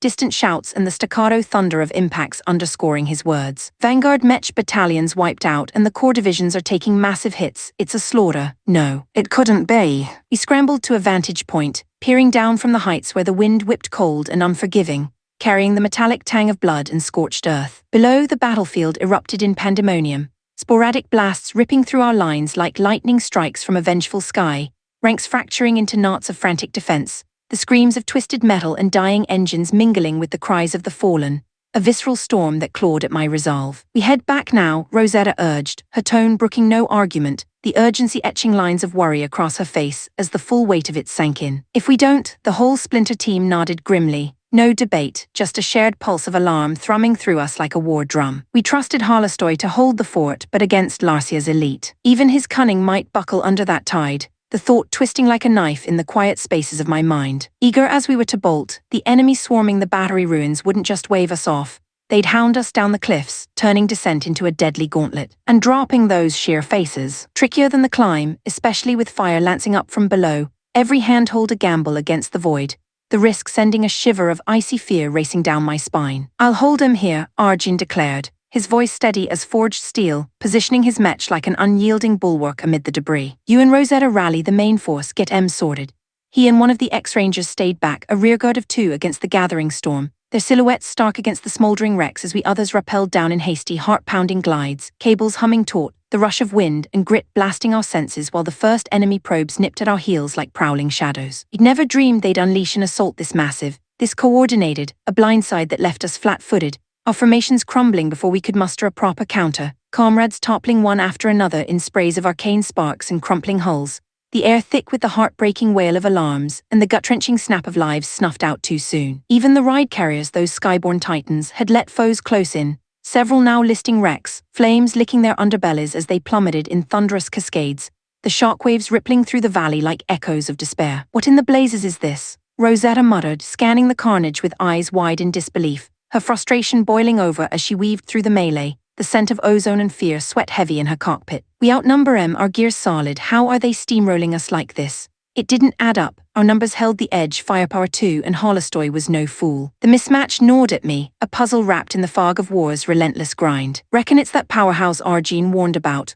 Holostoy cut in, his explanation terse amid the din, relaying from the command nexus as bursts of static punctuated his feed. "A monster of a mech is carving through our key units like they are parchment. X-Ranger class can't even scratch it. We can't pin it down." Rosetta's words had barely faded when Holostoy filled the gap, his intel painting a grim picture that sent a chill deeper than the mountain winds. "I'll take it out," I shot back, resolve igniting like a spark in dry tinder, the role falling to me with the inevitability of fate. A foe that had Arjun, one of the 10 war guards, dancing on strings. Odds stacked against me, victory a whisper in the roar of doubt.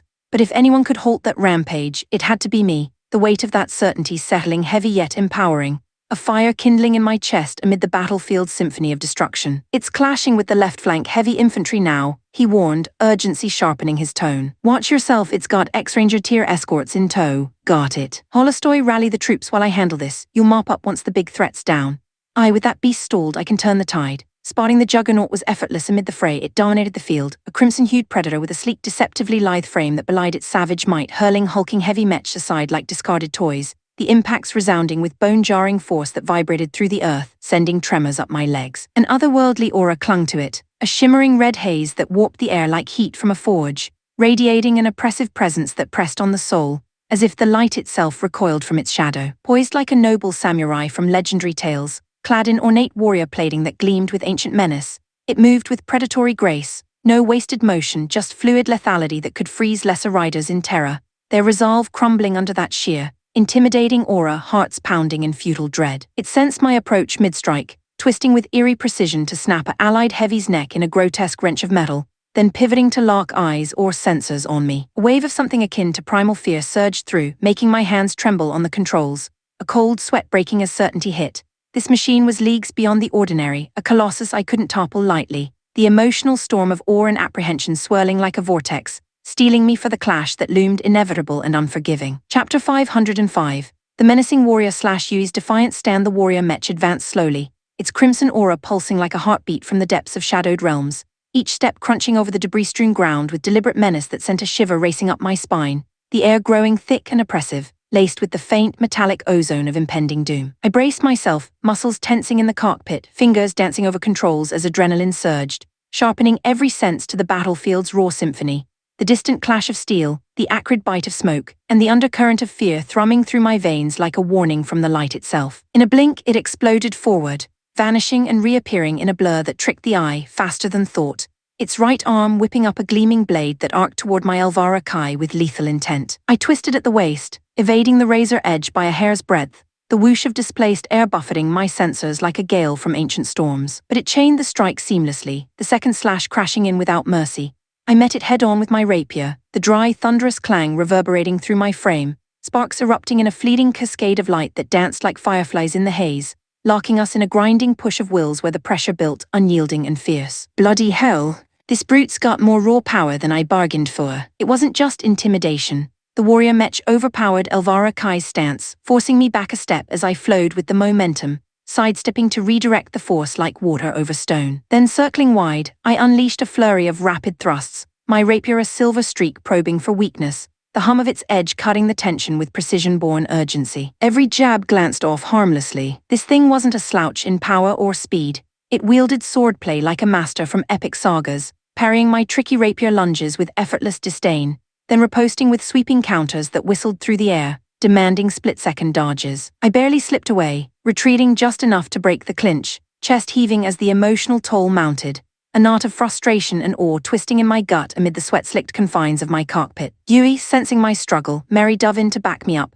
her mech charging with fierce loyalty that warmed me even in the chaos. But the gap in prowess yawned wide. Mary's terramale lunged valiantly, only to rebound like a ball slammed against an unbreakable wall, hurled back in a tumbling arc that cratered the earth, the impact jarring through the ground like a quake from the ancient ones. Mary, you all right, ugh? What monstrous strength. It's like hitting a fortress, she groaned over the comms, her voice strained but unbroken, the faint groan of stressed plating underscoring her words. She'd taken a hit but nothing fatal. Relief flooded me, a brief spark of light in the encroaching dark, steadying my rattled nerves as I scanned her vitals flickering green. Mary's bold move stirred the hornet's nest. The enemy escorts encircling the warrior mech surged into the fray, their engines snarling like awakened beasts. One veered too close, Rosetta's Agni intercepted, unleashing a torrent of inferno that engulfed it in roaring flames, the blaze erupting with a whoosh that painted the field in hellish orange heat waves distorting the air and forcing the foes to halt, frozen in primal dread as the scent of melting alloy spread like a grim omen. Yui, leave the small fry to us, you focus on that beast,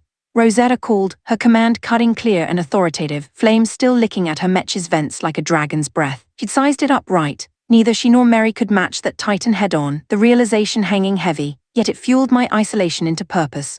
No arrogance, just the stark truth that if anyone here could tip the scales, it was me, the weight of that duty igniting a fierce determination deep in my core, resolve hardening like tempered steel. I drew a deep, steadying breath, channeling the Ludia energy that coursed through me like a river of inner fire, calming the storm within. Locking eyes on the warrior mech, its poised stance radiating unshakable confidence, I exploded forward, closing the distance in a surge of speed that blurred the world to streaks of motion and dust. It didn't flinch, awaiting my charge with the patience of a predator toying with prey, that aura flaring brighter as if marking my audacity. Seizing the moment, I unleashed my prepared arcane strike. Dark Masha, black grit erupted in a swirling vortex, enveloping the warrior mech like a shroud from nightmare realms, the particles hungry and corrosive, capable of eating through standard armor in heartbeats, their whispery rasp promising oblivion. But this foe defied norms. In an instant, a gale-force wind howled from nowhere, its own arcane counter, scattering the dark cloud in frantic eddies, the backlash whipping across manhwarecap as invisible blades of air lashed out, clanging against my hull in rapid, punishing strikes that shuddered through the frame, sparks flying like defiant stars. Manhwarecap's reinforced plating held, groaning under the assault, but lesser mechs would have been shredded to ribbons, the sheer force evoking a visceral chill, the wind's howl mingling with my quickened pulse in a symphony of peril. Glancing around to gauge the tide, shock gripped me like icy fingers. Rosetta, Mary, and the rest of our splinter team, Elysia Empire's finest without question, fought with unyielding skill, their movements a blur of coordinated fury. Yet the enemies alongside that warrior mech matched them blow for blow, holding the line with grim tenacity that turned the skirmish into a brutal stalemate. Ex-Ranger class foes, manageable perhaps, but Rosetta, one of the 10 war guards, a cut above the elite, her prowess legendary. To see her pinned, her flames flickering against unyielding counters, it stunned me, a raw surge of disbelief and urgency swelling in my chest, sharpening my focus to a razor's edge as the battle's emotional stakes deepened, every clash a testament to the hidden depths of Larcia's resolve. Chapter 506. Shocking reunion/Yui's stunned heart. The warrior mech's relentless barrage pressed on, unyielding as a storm from the ancient ones. Multiple blades of wind sliced through the air in a sweeping semicircle, carving shallow gashes across Elvira Kai's armor with a high-pitched whine that set my teeth on edge, the impacts jolting through the hull like icy needles pricking deep into bone. I'd been on the defensive, weathering the onslaught, but finally, my senses sharpened to its rhythm, the chaos resolving into patterns I could almost touch. Those wind assaults, they started to shimmer visible in the haze, trails of distorted air I could dodge, weaving through them with growing confidence, the rush of evasion flooding me with a fragile spark of control amid the heart-pounding frenzy. It layered in sword strikes too, a seamless combo of arcane gusts and steel, but in this heightened Ludia focus my reactions flowed like instinct, every fiber attuned to the battlefield's pulse, the metallic tang of overheated circuits, the ground trembling under dueling titans. I ramped up my concentration, flipping the script to offense, resolve igniting in my chest like a defiant flame. I amplified the black aura enveloping me, coiling it around both rapiers like shadows given fangs, transforming them into lethal extensions of death's bite. Anything they grazed would crumble under corrosive fury. Crossing them before me in a guard stance, I lunged, unleashing a storm of thrusts too swift to count, after images blurring into a silver whirlwind that hummed with lethal promise. Even the warrior mech faltered, its movements hitching for the first time, a subtle crack in that impenetrable poise that sent a thrill of possibility surging through me, hope flickering against the weight of exhaustion. It countered with dodges and parries, blade flashing in defense, but couldn't block them all. The onslaught wore it down, one rapier finally biting into its shoulder with a savage crunch, shearing off chunky armor plating like discarded scales from a mythical beast, the machine staggering as balance shattered, sparks erupting in a brief angry shower that lit the smoke-choked air. Not rage perhaps, but its aura ballooned in response, pressure swelling like a gathering tempest, compressing the space around us until breathing felt labored, the air itself thickening with menace. It shrugged off my barrage with a mighty overhead swing, brute force hurling my crossed rapiers apart in a grinding clash that echoed like thunder, then brought the blade crashing toward Elvira Kai's head in a killing arc, the descent whistling with raw, unstoppable power. I barely caught it, rapiers locked in a desperate X, the impact slamming down like a mountain's collapse. My frame groaned, rivets straining under the colossal strain, vibrations rattling through my harness and into my bones, a deep ache blooming in my arms as the world narrowed to this brutal standoff. Yet crushed beneath that immense weight, I deepened my Ludia trance, channeling every ounce of will to hold the line, coiling tension like a spring in the quiet eye of desperation. One measured breath timing the heartbeat of the struggle, and I released it all in a cataclysmic surge. The pent-up force erupted as a massive black aura, booming like lightning from the light's forge, hurling the warrior mech backward in a stumbling retreat, its footing crumbling on the scorched earth, the backlash whipping dust into frenzied spirals that stung my sensors. It righted itself, turning toward me with what felt like stunned appraisal, that crimson glow flickering as if reassessing the prey that had turned predator. I geared up for the follow-through, adrenaline still thrumming hot in my veins, when the warrior mech's voice crackled over an open channel, unexpected, almost civil, cutting through the din like a thread of calm in the storm. To the rider of the jet-black arcane mech I asked, "Grant me your name." The pilot's tone was feminine, smooth and commanding, but it snagged something deep inside, a nagging familiarity that tugged at buried memories, like an echo from a half-forgotten dream. I'd heard that voice before, teetering on recognition, yet slipping just out of reach, frustration mingling with the battle's lingering haze, my mind racing to bridge the gap. "If you're asking for mine, shouldn't you lead with yours?" I shot back, voice steady despite the whirl of confusion, the words hanging in the charged silence between us. A pause stretched, taut as a drawn bowstring, before the reply landed like a revelation from the stars. "So it is you, Yukashiro Yui. I'd heard you and Rihanna had risen to the 10 war guards in the Elysia Empire. I hope to cross paths in this conflict." "No way. You can't be." "Yes, it's me. Your old class teacher, Minami Ruriko, the warrior mech's pilot Minami." The shock hit like a gut punch, joy warring with disbelief in a tangled rush, but questions flooded in faster, cold logic dousing the warmth. Minami's Ludia levels were average, nothing to explain this godlike prowess, and how could she end up in a powerhouse like the Larcia Kingdom? She brushed aside my doubts with more staggering truths, her voice warm yet edged with the weight of secrets. "It's not just me, plenty of your classmates are here too, all thrilled at reuniting with you, Yui. Classmates. Loads of them. It made no sense, the words tumbling absurdly amid the wreckage, but then the surrounding enemy mechs piped up one after another, their voices overlapping in a chorus of recognition that rooted me in stunned silence, the battlefield's roar fading to a distant hum. It's me, Yukishiro Yamakura Shinsuke. Yui, it's me, Sakura. I'm Horaibe Nayashi, Haranishi here. Yukishiro, unbelievable. The bulk of those foes were my old schoolmates, their familiar tones clashing with the grim reality of crossed blades, the emotional whirlwind hitting like a tidal wave. Betrayal, nostalgia, and raw confusion swirling in my chest, leaving no room for simple joy in this too-sudden battlefield-born reunion. Hearts laid bare amid the smoke and scars of war. Chapter 507. Bewilderment and chilling fear / Yui's fractured bonds. Come on, Yui, let's ditch this madness and stick with us. Minami Ruriko urged, her voice carrying an eerie calm across the battlefield's lingering echoes, as if we were chatting over tea rather than standing amid the smoldering ruins and the acrid haze of spent arcane energy, the ground still trembling faintly from recent clashes like the aftershocks of a distant quake. Her classmates chimed in, their tones a chorus of coaxing familiarity that twisted the knot in my stomach tighter, pulling at old memories while the metallic tang of blood and oil clung to the air, a grim reminder of the lines we'd just crossed. Yukishiro, join us, no need for classmates to scrap like this. Yeah, Yukishiro, come with us. The Radol company's got guarantees, safe, plush living, the works. That's right, Yui, we can go home. Just lend a hand here a bit longer and they'll keep their word, back to our world like nothing happened. Radol Company. Back to the original world. If that rang true, what reason would I have to say no? The pull of it tugged at my heart like a siren's call, visions of normalcy flickering through the chaos. But my fingers brushed the crimson gem embedded in my chest, its warm pulse a stark anchor to reality, sending a shiver of dread through me. Turning my back on the Elysia Empire, on Rafashal, meant death swift and unforgiving, the weight of betrayal settling like chains forged in the light's unyielding fire. Everyone, has Minami's group got all of us except me and Rione? I asked, my voice barely above a whisper over the comms, driven by that one burning worry.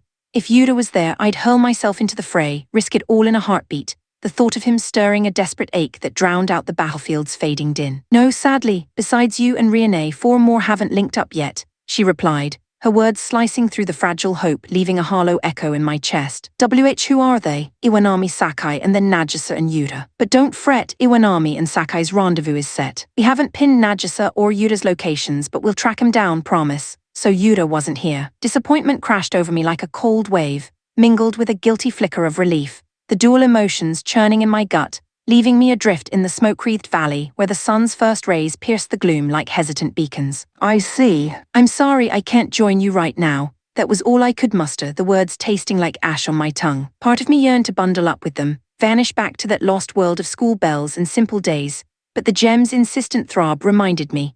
First, I had to unravel this curse binding me here, the unresolved tether holding me fast amid the swirl of confusion and longing. Yukishiro, what's holding you back? The whole class back home together, how's that not crystal clear? Minami Ruriko pressed, her tone sharpening just a fraction, the shift prickling unease along my spine like unseen eyes in the shadows. I get it, but not yet, give me a little time, just a bit more.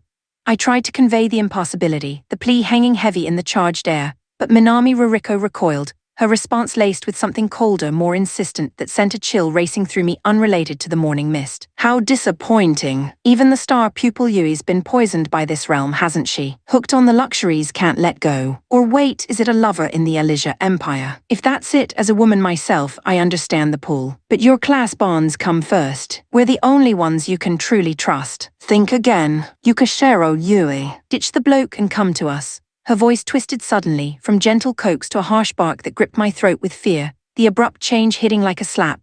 The Minami Ruriko I knew was kind, steadfast, never one to command a student with such raw edge, the dissonance echoing in my mind like a warped melody from a nightmare. And stranger still, the classmates around her didn't question it.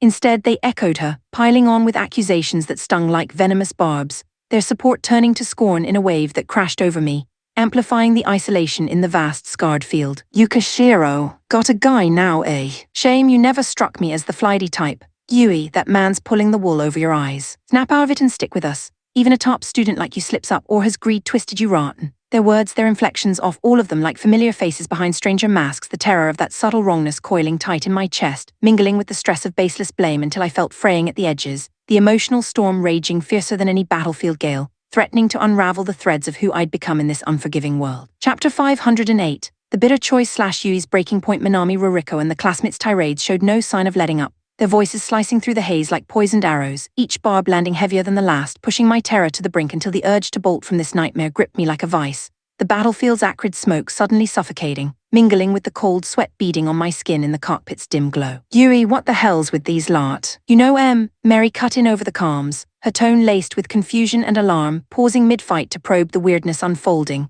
the distant clash of mechs fading to a tense hush around us. I had no energy left to unpack it all, the weight crushing my chest like an unseen yoke. Mary, I'm sorry, I can't keep fighting here. Ordering a full pullback, everyone withdraw.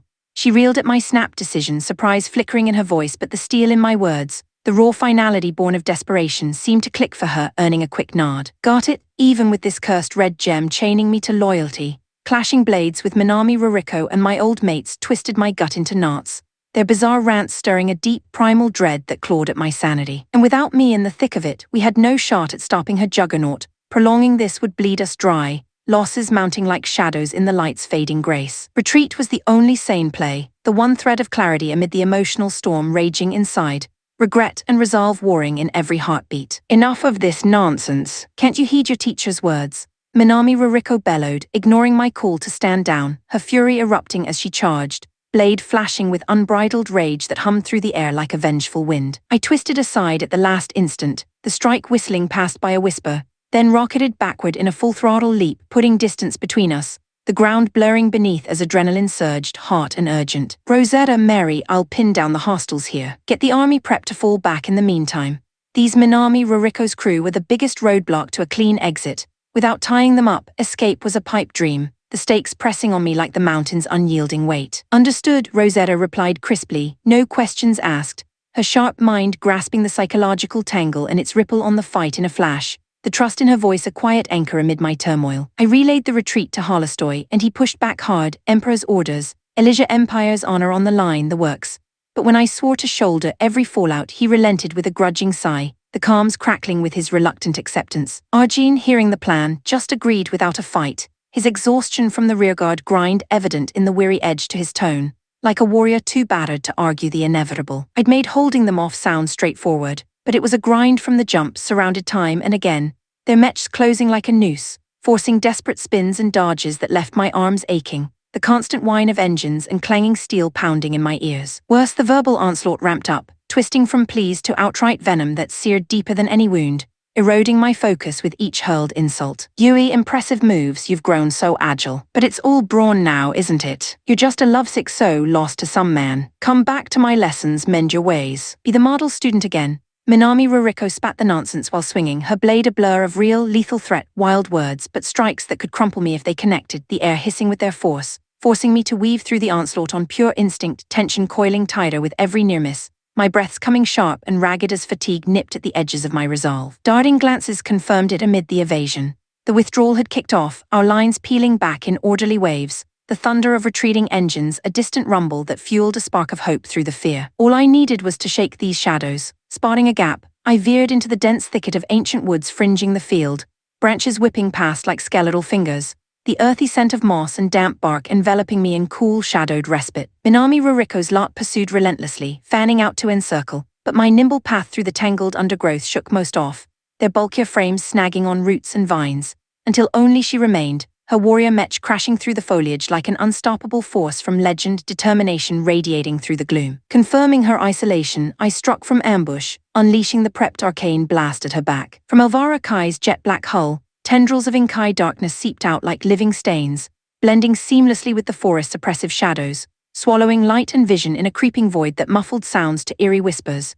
the air growing heavy and chill as if the ancient ones themselves veiled the scene. Yui, where are yous? Hiding like this, running, think that'll fix anything. Show yourself and take your lessons. Minami Ruriko's frantic shriek pierced the murk behind me, laced with hysteria that sent a final shiver down my spine. I didn't look back, slipping away swift and silent through the dim labyrinth, the emotional rawness of abandonment aching like an open wound, yet carrying me toward the fragile safety of our retreating ranks. Chapter 509. One man's shadowed scheme slashed the enigmatic figure in the vast, dimly lit chamber that swallowed light like a forgotten crypt.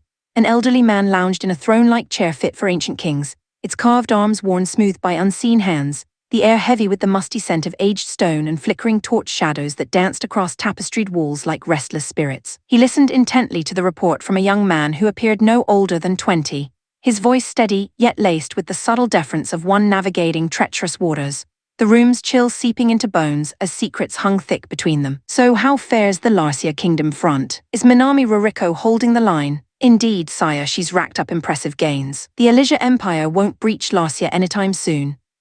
That woman's unyielding spirit, or perhaps the edge from our new burst nitro tech. Average talent like hers shouldn't tangle so fiercely with Elysia's 10 war guards. She must crave that reward we dangled badly. But is it wise, promising a trip back to Earth, a vow we can't keep? A low, rumbling chuckle escaped the elder, echoing softly off the vaulted ceiling like distant thunder from the Ancient Ones. Burst Nitro's side effects will erode her sanity in 2 years at most. By the time our goals crystallize, her very self will shatter like fragile glass lost to madness. You're a ruthless sort, aren't you? Good and evil hold no sway over me. What matters is the pieces on my board. Do they dance to my tune? No surprises so far then. Alas, even I am not omnipotent. Astalot's revival came swifter than anticipated, that Lucifer Rafushal mobilizing his ace so early. Unforeseen even for me, so Minami Ruriko can't take down Astalot after all. Out of the question. Even with more brutal enhancements, her odds hover at a mere 0.1% futile. Then we lean on our own trump card. Quite. Now how fares that card's progress? Festina's latest, only about 20% developed. HMPH, Astalot's early emergence proves too much. Even from Class 2, that level of mastery won't overcome Astalot's boundary-shattering power. We'll need to awaken those two heroes from the old civilization, won't we? Yes, though that's a double-edged blade. Not just Lucifer, but Fairy and Medis would stir, none would stand idle. No matter, we'll buy more time. Relay to the Alice Grand Abbey, tighten the veil on all invincible Iron Riders intel across the continent. Yes, Rafushal Sama. Oi, how many times must I say? Don't use that name, it's Medis' now. To me, you'll always be Rafushal past and present, and renaming the Covenant after it on your whim. I cast that title aside, forget it, understood. Then Radol Vigasama, I'll take my leave.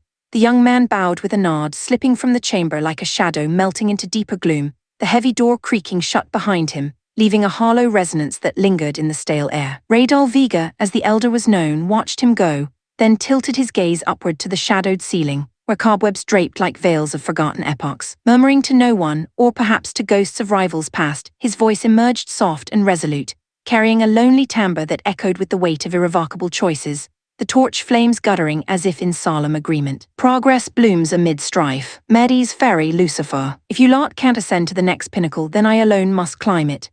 With a decision etched in the lines of his weathered face, he nodded faintly to himself and pressed a concealed button on the desk, its click sharp in the silence. Moments later, the young man returned, expression unchanging, poised for whatever twist came next. I've reconsidered. Spread the word to every Covenant member. We march into a new era. Shatter the old world utterly. The young man merely nodded deeply, no trace of shock rippling his calm facade, the command settling over the room like an inexorable tide, pregnant with the promise of cataclysmic change. Chapter 510. The victor spoils the welcome festival wrapped up in a blaze of triumph, the whole affair buzzing with infectious joy that left everyone, townsfolk and invincible Iron Riders alike, grinning ear to ear, the air still humming with laughter and the faint, lingering aroma of spiced street foods and crackling bonfires long after the crowds dispersed. Even now, pockets of revelry lingered in impromptu gatherings, folks swapping tales from the night's highlights over mugs of frothy ale, the warmth of camaraderie chasing away the evening chill that settled over the decks like a soft, starry blanket. You know, Rafushal, what was that prize for winning the beauty contest anyway? I asked on a whim, nursing a casual evening drink with some half-cooked local delicacy, fish pounded flat, a bit mangled looking but packing a tangy briny punch that cut through the haze of the day. Rafushal took a swig, his eyes twinkling with mischief under the lantern glow that cast flickering shadows across the mess hall's wooden beams. Went for a haul of rare metals and exotic materials. Should give everyone's arcane match a proper boost, you know. Rare metals. Exotic stuff. Hang on, does that mean each winner picked their own prize? It didn't add up, Aluna or Keone chasing after metals. No chance. I shot the question out just as Jan strolled into the hall, catching the tail end and jumping in with his usual gruff nod, saving Rafushal the trouble. Spot on. Peoples wants vary wildly, so letting the champs choose what's useful and exciting. Smart play. Still picking Rafushal, the one who'd bleed our coffers dry. Funds are gonna take a hit. Mind sharing what the others went for? Curiosity piqued. Hearing about their picks suddenly felt like peeking into hidden sides of everyone. the easy chatter stirring a fond warmth in my chest amid the clink of tankards and low hum of voices. Aluna wanted a week-long date trip with you, Emina's eyeing full debt wipeout plus a pay bump, Keone's after a rare master-forged blade. And the rest, well, it hit me anew how prizes like these laid bare everyone's quirks, desires spilling out raw and personal, like confessions over a flickering hearth. But Aluna's a full week with me. We roamed together constantly, our lives a perpetual adventure across realms. What made it special enough to claim as a prize? The thought nagged, a mix of bafflement and a quiet flutter of affection warming my cheeks, the salty sea breeze from an open porthole teasing the moment. Talk about blind judges, Rincarlo huffed, sliding into the conversation with a dramatic flourish, her voice dripping mock outrage that drew chuckles from nearby tables. Crowning a bloke like Rafashel. Scandalous, right? Failing to appreciate my prime healthy glow, utterly daft, Milty chimed in, flexing playfully, her laughter booming rich and unfiltered, echoing off the rafters like a hearty toast. Aluna, you were just overexposed, tasteless really. Rincarlo shot back, her nose wrinkling in feigned disdain. Oh, and your royal highness in that barely there swimsuit. Hardly the picture of refinement, Aluna retorted, eyes narrowing with that signature spark of rivalry, the air crackling with their familiar banter, laced with the underlying thrill of old tensions bubbling up like fine wine. Mine was a masterpiece from a renowned designer in the Meltrasia capital. Pure artistry, art. It was all about flaunting your chest and backside, nothing more. Such crude words. Backside indeed, how vulgar. Backside's backside, isn't it? What else do you call it? Bottom, if you please. Slap an O on it and suddenly it's posh, eh?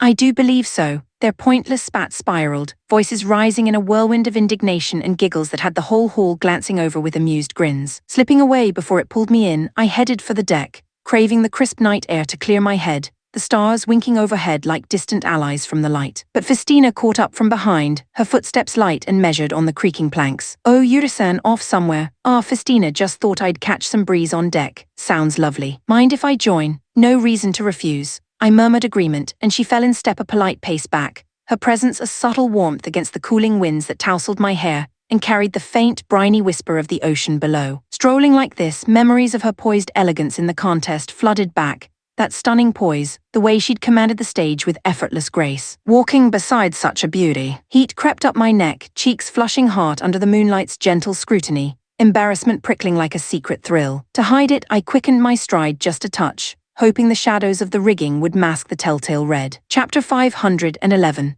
Festina's ominous warning stepping out onto the deck. I sank into one of the benches set aside for downtime, the wood still warm from the day's sun despite the encroaching evening chill. Festina settled beside me, maintaining that perfect respectful gap, close enough for easy chat, yet leaving space that spoke of quiet poise, her subtle perfume mingling with the crisp salt of the sea air wafting up from below. Feels brilliant out here, I said, tilting my head back as a steady breeze ruffled my hair, carrying the faint, invigorating tang of open skies and distant waves. The grand vessel Fugaku hovered at a lofty height, so even at rest, the winds gifted us a constant, refreshing flow, cool and cleansing against the often stuffy, humid confines of the ship where the air could turn clammy and thick, especially in warmer climes or seasons. It was a welcome reprieve, easing the subtle ache of the festival's lingering buzz from my muscles. The vast expanse above us darted with stars that twinkled like watchful eyes from the light's eternal vigil. By the way, you were so close in that beauty contest, I remarked, glancing her way with a nod to break the comfortable quiet. Festina offered a polite, slightly stiff smile, her eyes reflecting the soft glow of the deck lanterns. Oh no, I never truly expected to win. Blame Rafashel, his entry was way off the charts, total foul play from where I was sitting. She let out a refined laugh, ha ha ha, light and melodic, before the mirth faded, her expression shifting to something more solemn, lines of quiet concern etching her features as the wind whispered through the rigging like a secretive murmur. Then she steered the talk with a gravity that caught me off guard. Yuri-san, where do you see the invincible Iron Riders heading next? The question landed abrupt, pulling me up short, my mind scrambling amid the serene backdrop of swaying masts and the distant hum of the ship's arcane heart. Dunno, really depends on the gigs that come our way, I suppose. She nodded slowly, her gaze drifting to the horizon where the night sky bled into inky blackness, a subtle tension threading her voice that stirred an undercurrent of unease in the pit of my stomach. We've grown so much, the invincible Iron Riders, I mean. Top talent everywhere, formidable weapons at our disposal. We could hold our own, even dominate against most nations. But great power draws greater threats. Depending on our path, we might face foes unlike any we've crossed, monsters that eclipse everything before. Some kind of prophecy. I half-joked, though her intensity made it land flat, the cool breeze suddenly feeling sharper against my skin. No, just a woman's intuition. Her lips curved faintly, but her eyes held steady, shadowed with unspoken weight. And which way's the danger in your gut? North. I sensed something ominous brewing up there, dark clouds gathering like shadows from the ancient ones themselves. North. That'd point to Elijah, yeah. Big player, sure, and a tough nut, but we've tangled with them plenty. Either way, jobs dictate the route. If North calls, we go. If a fight's unavoidable, we scrap. You still don't get it, Yursan. She pressed, leaning in slightly, her voice dropping with fervent urgency that quickened my pulse, the emotional plea hanging heavy in the air like the threat of an approaching storm. This isn't like the rivals we've faced, it's on another level entirely. Even you. I'm not sure you could best them. From mere hunch, she painted the peril with vivid certainty, as if she knew the enemy intimately, her words tumbling out in a heated rush that gripped me, stirring a flicker of doubt amid the deck's peaceful sway, the wind now carrying a subtle chill that mirrored the growing knot of apprehension in my chest. Doesn't matter the foe, if we gotta fight we do, if we can sidestep we will. Worst case, if it's a lost cause, we leg it. No, you can't run from this. If you fall short, who else stands a chance? Yura-san, please. Grow stronger. Stronger still until you can topple any adversary, no matter how towering. I couldn't fathom her angle, why this sudden drive, but the earnestness in her tone rang true, no trace of jest, her eyes locking onto mine with a depth that tugged at something protective deep within, the vulnerability in her plea weaving through the night's quiet like a thread of shared resolve. For the sake of my mates, powering up was non-negotiable anyway. I met her gaze steadily, sealing the vow with quiet conviction. All right, I'll get strong enough, no one's beating me. Relief softened her features at that, a small nod and a gentle smile breaking through, like sunlight piercing clouds after a tense downpour. Still, her fixation on my growth felt off-kilter, a departure from her usual reserve that left a lingering unease prickling at the back of my mind, the stars above seeming to watch our exchange with enigmatic silence. Chapter 512. Whispers of unrest. Things suddenly ramped up in a frenzy we hadn't seen coming. Requests poured in from the Meltrasia kingdom and its neighboring realms, a cascade of urgent missives that cluttered the calm's desk like storm clouds gathering on the horizon. We'd planned to take it slow, shoring up our expanding outfit with careful steps, so this deluge felt like rotten timing, the weight of it pressing on us amid the hum of the ship's engines and the faint, ever-present sway that reminded us of our airborne path. We'll honor the contract with Meltrasia, but what about the others from those border states? Jan mused, rubbing his chin as he scanned the stack of parchments under the conference room's warm lantern light, the air thick with the scent of fresh ink and polished wood. Oh, come on, let's knock him back. Too many gigs and we'll be knackered. Nanami groaned, slumping in her chair with genuine dismay, her voice carrying the lazy drawl of someone dreading the grind. The room's cozy confines suddenly feeling a tad claustrophobic. Outfit's grown massive now, we gotta take what comes or we'll starve. Jan countered, his tone pragmatic, eyes flicking to the group with that steady resolve born of hard miles. Quite right, Aluna agreed, leaning forward with her characteristic poise, the subtle clink of her bracelets underscoring her words. At our size, we can split forces without skimping on any job. Snagging as many as possible builds bridges for tomorrow.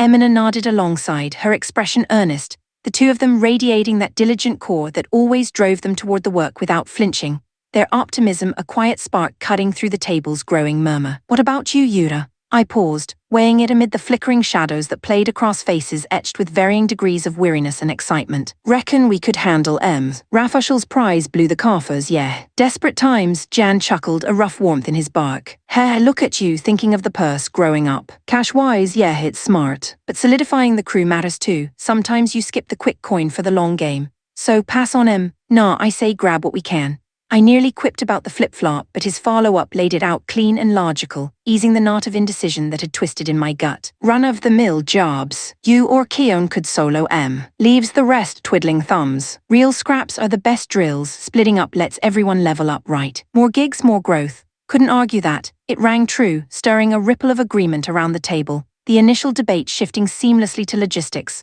voices overlapping in a hum of focused energy that chased away the earlier haze of doubt. Right, we've got 7 nations and 1 outfit knocking, Jan tallied, flipping through the darks. Means at least 7 squads. So what's the breakdown on each? He hummed thoughtfully, then froze, brow furrowing as something snagged his eye. Hang on. What the? Spit it out, I prompted, leaning in. The room's chatter dipping into expectant quiet, tension coiling like a spring in the air heavy with unspoken questions. All 7 nations, every last one wants rebellion crackdowns. Bloody odd. Same stretch, 7 realms all kicking off civil wars. Coincidence that tidy? Aluna echoed, her voice sharpening with unease, the lantern's glow casting long shadows that seemed to deepen the furrow in her brow. No way, these spots are rock solid internally. Revolt. Slim odds even for one, let alone synced up like clockwork. No global catastrophe to blame either. How do things destabilize across the board overnight? Rincarlo Meltrasia's the same, suppressing a revolt. Indeed, she confirmed, her regal tone laced with a hint of disquiet, fingers drumming lightly on the table's edge. Yudin says multiple provincial lords have banded together, marching on the capital. Bad enough they need us. I pressed, the implications sinking in like a chill draft through the vents. Not overwhelming in numbers, but the rebels are scattered wide, forcing the crown to stretch thin, scrambling to cover every front. Even Meltrasia's got multiples flaring at once. Something's off, I muttered, the words hanging heavy. A prickle of foreboding crawling up my spine as the group fell into thoughtful silence, the creak of the ship underscoring the gravity like a distant warning bell. The hush broke with a sharp knock at the door, the comms officer bursting in, face flushed and breathless, clutching a fresh dispatch that crackled with urgency, his boots thudding against the floorboards in a rhythm that spiked everyone's pulse. Emergency. Incoming from the Amuria Federation, urgent aid request. Massive civil strifes erupted, President Lanel's cornered, hanging by a thread. Nargissa's hand jerked at the news, her teacup slipping from numb fingers to shatter on the floor in a spray of porcelain shards and steaming liquid, the sharp crack echoing like a fracture in the fragile calm, her wide eyes mirroring the shock rippling through us all, the scent of spilled tea mingling with the rising tide of alarm that thickened the air. Chapter 513. Descent into chaos / Lanel's dire straits. Every nation's economic growth seems steady on track, I remarked, sifting through the Federation's reports under the steady hum of the chamber's arcane lamps, their soft glow casting elongated shadows across the polished oak desk, the faint scent of aged vellum and fresh ink hanging in the air like a veil of quiet authority. The economic minister cleared his throat, launching into his briefing with measured poise, his voice echoing slightly off the high-ceilinged walls, adorned with maps of the sprawling Amuria Federation. At last, the Federation's economic bloc is bearing fruit. Tariffs on exports and imports, abolished entirely. This open trade has funneled wealth across the board, enriching the whole alliance. Good to hear. In that case, perhaps it's time to mull over tax cuts for the common folk. That might be premature, President, he stammered, adjusting his spectacles with a nervous flick, the subtle creak of his chair underscoring the shift in tone. Why? Public coffers look flush enough to manage it. The figures don't tell the full tale. Federation funds aren't as abundant as they appear. Then where's all this supposed surplus vanishing to? Into the pockets of royals, old nobility and high officials from each state. I leaned back, the leather of my seat sighing softly, a knot of frustration tightening in my chest like a gathering storm. I knew corruption lingered, but bleeding away this much. Unacceptable. We need countermeasures, now. Uprooting the entrenched rot in each realm's systems had always been a thorny task, roots delving deep into history's soil, twisted and resilient. I'd thought we'd pruned the surface flaws, but this, wealth hoarded while citizens scraped by, stung like a betrayal, the emotional weight pressing heavier than any ledger, stirring a quiet fury that simmered beneath my composed facade. I moved to summon trusted aides for a strategy session, the chamber's heavy door already half in mind, when the first tremors of upheaval rippled through the Amuria Federation, shattering the fragile calm like glass underfoot. A revolt in the Chinook Kingdom. Yes, sir, we've dispatched Federation troops already. Expect swift suppression. As for the ringleader's fate, arrest the key players and main instigators for proper trial. Spare the rest, no need for wider purges. As a Federation swells, internal squabbles are inevitable, I told myself, brushing it off with the pragmatism of long years in power, the room's air growing thicker with unspoken tension. But the grim tidings didn't stop there. They cascaded like an avalanche, each one landing heavier, squeezing my heart with mounting dread. Disaster. Rebellions in the Baranto Republic and Rebenan State, spreading fast on the verge of igniting neighbors. The reports kept flooding in, the next hitting like a thunderbolt that nearly stopped my breath, the chamber spinning in a haze of disbelief. Urgent bulletin. Queen Menemia of the Linear Kingdom has been assassinated. The realms plunging into utter turmoil. Had fortune shielded us too long, only to withdraw now? The barrage of tragedies clawed at me, chest constricting with raw anguish, the metallic tang of fear rising in my throat as administrative backlog piled up, drowned by the relentless stream of catastrophe from Federation outposts. Rioting erupts in Iam, Lardam and Merorica, massive mobs storming government halls, scores dead or wounded. The Razum Kingdom declares secession from the Amuria Federation. They've mobilized troops against adjacent states, wars brewing. Federation Army's 108th Division stages a coup, seizing multiple eastern cities. The final blow came from a voice I knew well, laced with desperate urgency that pierced the chaos like a lifeline fraying at the edges. President Lanel, urgent line from King Emu. I'd been craving counsel from him amid this maelstrom, so I seized the calm crystal without hesitation, its cool facets humming to life in my palm. King Emu's tone, absent for so long, emerged grave and leaden, weighted with the sorrow of a man staring into the abyss. Laenal, no time for niceties, get out. Gather reliable guards and bolt from there now. What's happening? An assassination plot against you, it's too far gone to halt. Wheels are turning beyond recall. No. Who would? Don't trust government or military contacts. The Federation's a viper's nest, who's foe or friend. I'd aid you if I could, but unknown forces have my estate surrounded. Escape's off the table for me, King Emu. Hold on, rescue forces are en route. Waste no time on that, run. Contact the invincible Iron Riders. They're the ones you can bank on. The line cut abruptly, but not before a swell of clamorous voices leaked through, shouts, perhaps the besiegers breaching his halls. Ignorance of his plight gnawed at me, worry twisting like a knife in my ribs. The chamber's once comforting confines now closing in like a trap sprung from the Ancient One's shadowed whims, leaving only the echo of his warning to propel me forward into the unknown. Chapter 514. Bonds of Trust / Laenal's escape following King Emu's counsel. Reaching out to the invincible Iron Riders seemed the wisest move. Solid, unyielding allies in this storm. I moved to activate the long-range spirit box, its crystal facets humming faintly under my fingers, but an unexpected figure shattered the moment, the sharp crack of breaking crystal echoing like a thunderclap in the confined space. What do you think you're doing? One of my own guards had smashed the device, shards scattering across the floor in a glittering spray that caught the dim light, the acrid scent of scorched ether lingering in the air. Rage surged through me, heart and disbelieving, but all I could muster was a furious protest, my voice cracking amid the haze of confusion and betrayal that clawed at my throat. President, regretfully, your little dream ends here. An assassin in the Presidential Guard. Unthinkable.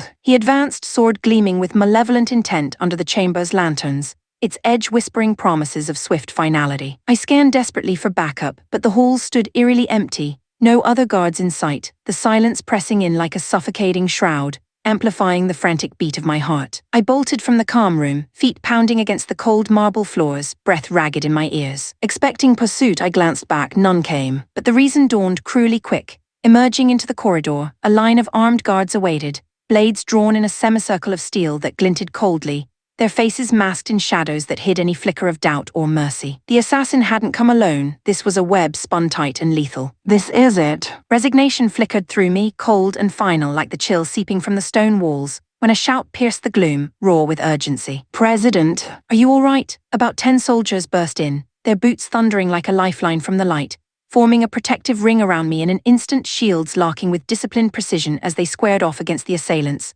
the air thickening with the metallic tang of drawn weapons and the low growl of defiance. Who are you? Former Emu Kingdom Royal Guards, sir. King Emu's direct order, we're here for you. King Emu had pulled strings for me, prioritizing my safety over his own crumbling defenses. Gratitude swelled in my chest, warm and fierce amid the chaos, a beacon cutting through the fear that had gripped me like icy chains, his selflessness stirring a profound ache of loyalty and sorrow. The clash erupted without delay, swords ringing in a brutal symphony, grunts and sparks flying as Emu's men held the line, their movements a blur of honed skill. Shielded by a handful, I retreated, the corridor's walls blurring past in a haze of adrenaline, each step echoing my pounding pulse. We've mustered an old Emu arcane mech battalion at the west gate. Make for it, haste. Securing my life came first, the priority sharpening my resolve like a blade tempered in fire. Then I'd rally the trustworthy, rebuild from the ashes, and quell this Federation-wide frenzy before it devoured everything we'd built. The presidential palace had devolved into pandemonium beyond imagining, shouts reverberating through opulent halls now scarred by strife, allies turned foes in a whirlwind of confusion, where trust shattered like fragile crystal. The Emu captain briefed me on the run, similar bedlam erupting across the Amuria Federation, pockets of betrayal blooming like poisonous weeds. What of Amuria Kingdom? Father Yukina Himari, were they safe? Worry crashed over me, sudden and visceral, twisting my gut with visions of home under siege, the emotional torrent nearly buckling my knees amid the acrid smoke of distant skirmishes. At the west gate, a full battalion awaited, their arcane mechs looming like steadfast guardians under the stormy sky, engines humming with latent power that vibrated through the ground. Spotting our approach, they surged forward in a protective wave, the whine of servos and thunder of treads scattering the pursuers. They fled, finally grasping the futility, their silhouettes vanishing into the churning crowds. Merging with the unit, I was ushered aboard a massive ride carrier, its hull familiar and reassuring. Edigo, the Emu royal flagship, its decks thrumming with the steady pulse of arcane cores, the faint ozone scent of charged machinery grounding me in fleeting security. By King Emu's command, the Emu Kingdom forces now serve directly under President Laenal. Your orders, sir. The Edigo's captain declared it with a deep bow, his voice resolute, eyes steady in the bridge's glow, the weight of his pledge easing the knot of isolation that had tightened around my heart. Thank you. First off, connect me to Amuria Kingdom and the invincible Iron Riders, urgent. At once. But intel shows coup forces closing in. Permission to depart immediately, granted. Set course for Amuria Kingdom, full speed. In this fog of allies and adversaries, one truth shone clear. Family was the unbreakable anchor, their faces flashing in my mind like stars guiding through the encroaching dark, propelling me toward reunion and resolve. Chapter 515. Silent waves / Lanel's isolated flight leaving the presidential palace behind. We raced toward the Amuria Kingdom to evade the coup forces, the Edigo's engines thrumming with urgent power that vibrated through the decks like a racing heartbeat, the faint hum mingling with the rush of wind against the hull as we cut through the turbulent skies. All the while, I pored over scraps of intel, piecing together the Federation's unraveling chaos, the bridge's dim consoles flickering with fragmented reports that painted a picture of widespread betrayal, each update twisting the knot of anxiety tighter in my chest. No good can't raise Amuria Kingdom, the comms officer reported, his voice tight with frustration, fingers dancing futilely over the spirit box's unresponsive crystals, the device's usual ethereal glow now dulled to a mocking silence. What do you mean? I demanded, leaning forward, the cool metal edge of the console biting into my palms as a surge of dread iced my veins. Unknown, sir, but perhaps it's already too late. Even a modest realm like Amuria maintained multiple lines. Total blackout was unheard of, defying every protocol. Dark possibilities swirled in my mind, unbidden images of home under siege flooding me with a visceral pang. Father, alone in the halls. The thought clawed at my heart, sharpening the worry into something raw and immediate. The cabin's stale air suddenly suffocating as fear from my family eclipsed the Federation's broader storm. Any luck with the invincible Iron Riders? Negative, same blackout inexplicably. Could be an issue on our end. Issue. I've heard tales of arcane tech that nullifies spirit boxes, dismissed as legend, but maybe, just maybe it's real, nullifying spirit boxes. If true, it explained the information drought plunging the Federation into anarchy. Whispers of conspiracy now roaring in my ears like the winds battering the viewport. The emotional isolation hitting harder than any physical barrier, leaving me adrift in a sea of unknowns. Legend or not, tell me about this tech. It's called the Interference Stone, supposedly dampens spirit box effects in a radius from its placement. How wide? Details are fuzzy, but the old stories claim it blanketed entire kingdoms, vast reach no doubt. I see. No comms means we go on foot, or wing in this case. Apologies, but can you spare a fast ride hover from Meltrasia Kingdom direction? Yes, sir, prepping one now.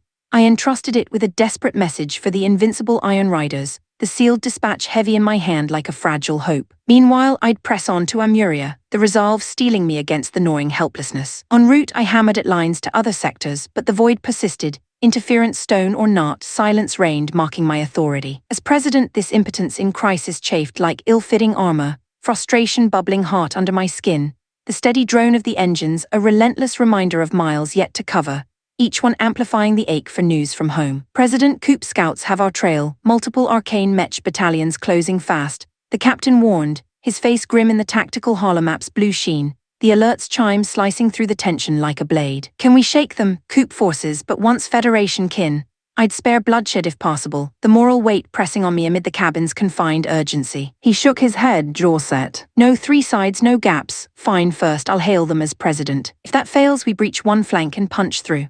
As the pursuers neared, their mech silhouettes darkening the horizon like harbingers from shadowed realms, I broadcast on external speakers, my voice booming across the gulf, laced with the authority I'd clung to through years of fragile unity, the wind whipping the words into the void. This is President Lanel of the Amuria Federation. Unknown units stand down immediately, break formation.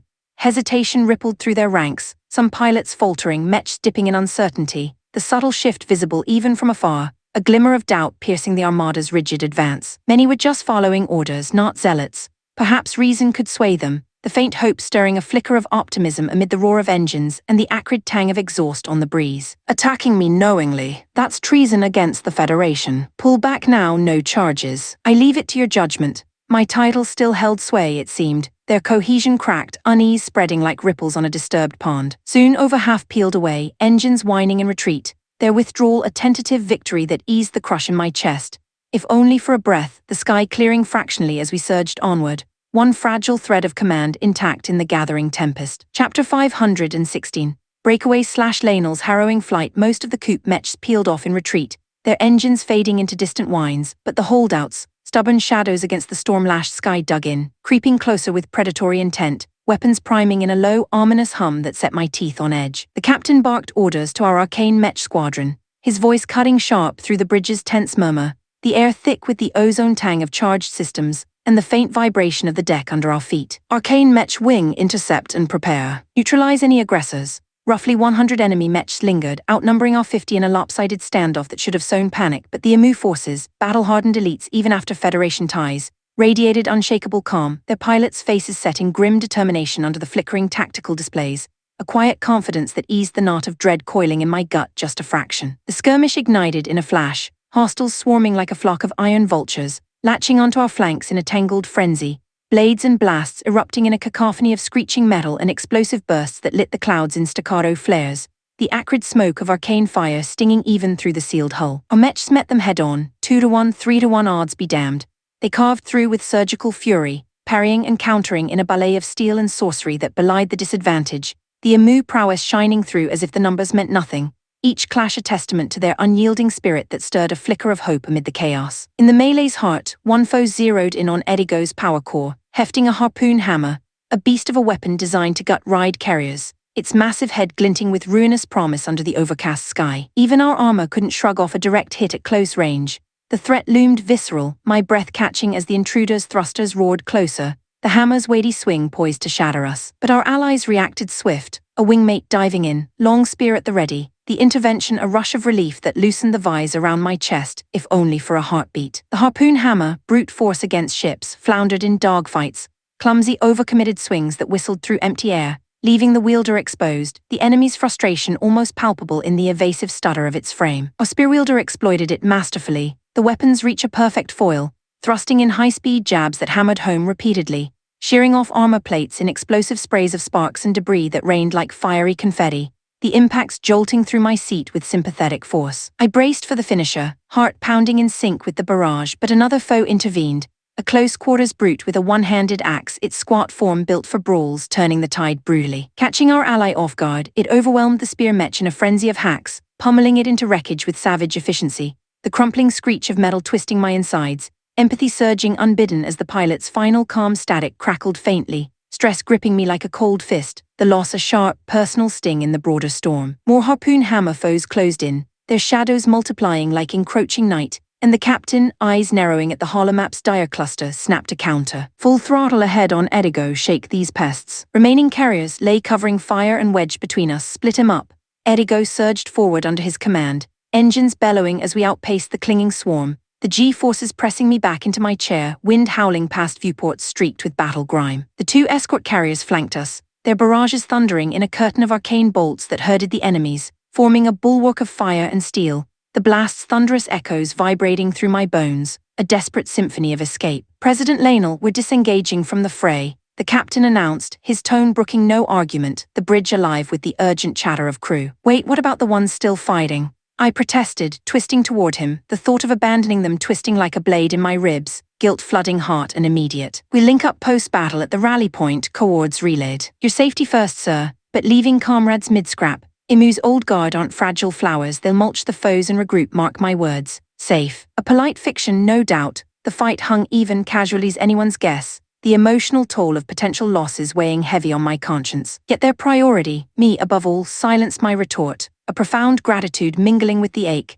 leaving me staring out at the receding flashes, the sky a canvas of turmoil that mirrored the storm raging within. Chapter 517. Racing to the rescue, I'm heading straight back to Amuria, Nagisa declared, her voice cracking with raw worry for Lanel, not just a client but a true friend, the fear etching deep lines on her face as she lunged toward Diotina, the cockpit's inviting hum pulling at her like a siren's call amid the conference room's tense hush, the air thick with the scent of polished steel and urgency. Hold up, I grabbed her arm gently but firm, feeling the tremor in her frame, my own heart twisting at the panic in her eyes. I get it, your head's all over the place, but going solo. That's suicide. We muster a proper squad from the invincible Iron Riders, just hang on. But easy now. Amuria Federation's a key backer for us, and Lanel's a mate to me too. You'll get there, promise. The emergency huddle kicked off in a whirlwind, voices overlapping as we hashed out splitting our forces across the flood of gigs, the holorble's glow casting flickering shadows on determined faces, the faint creak of chairs underscoring the high stakes pressing in like an invisible weight. Big ones up front, Amuria Federation and Maltrasia Kingdom look heaviest. Lump the rest together, and we're eyeing at least 3 detachments minimum,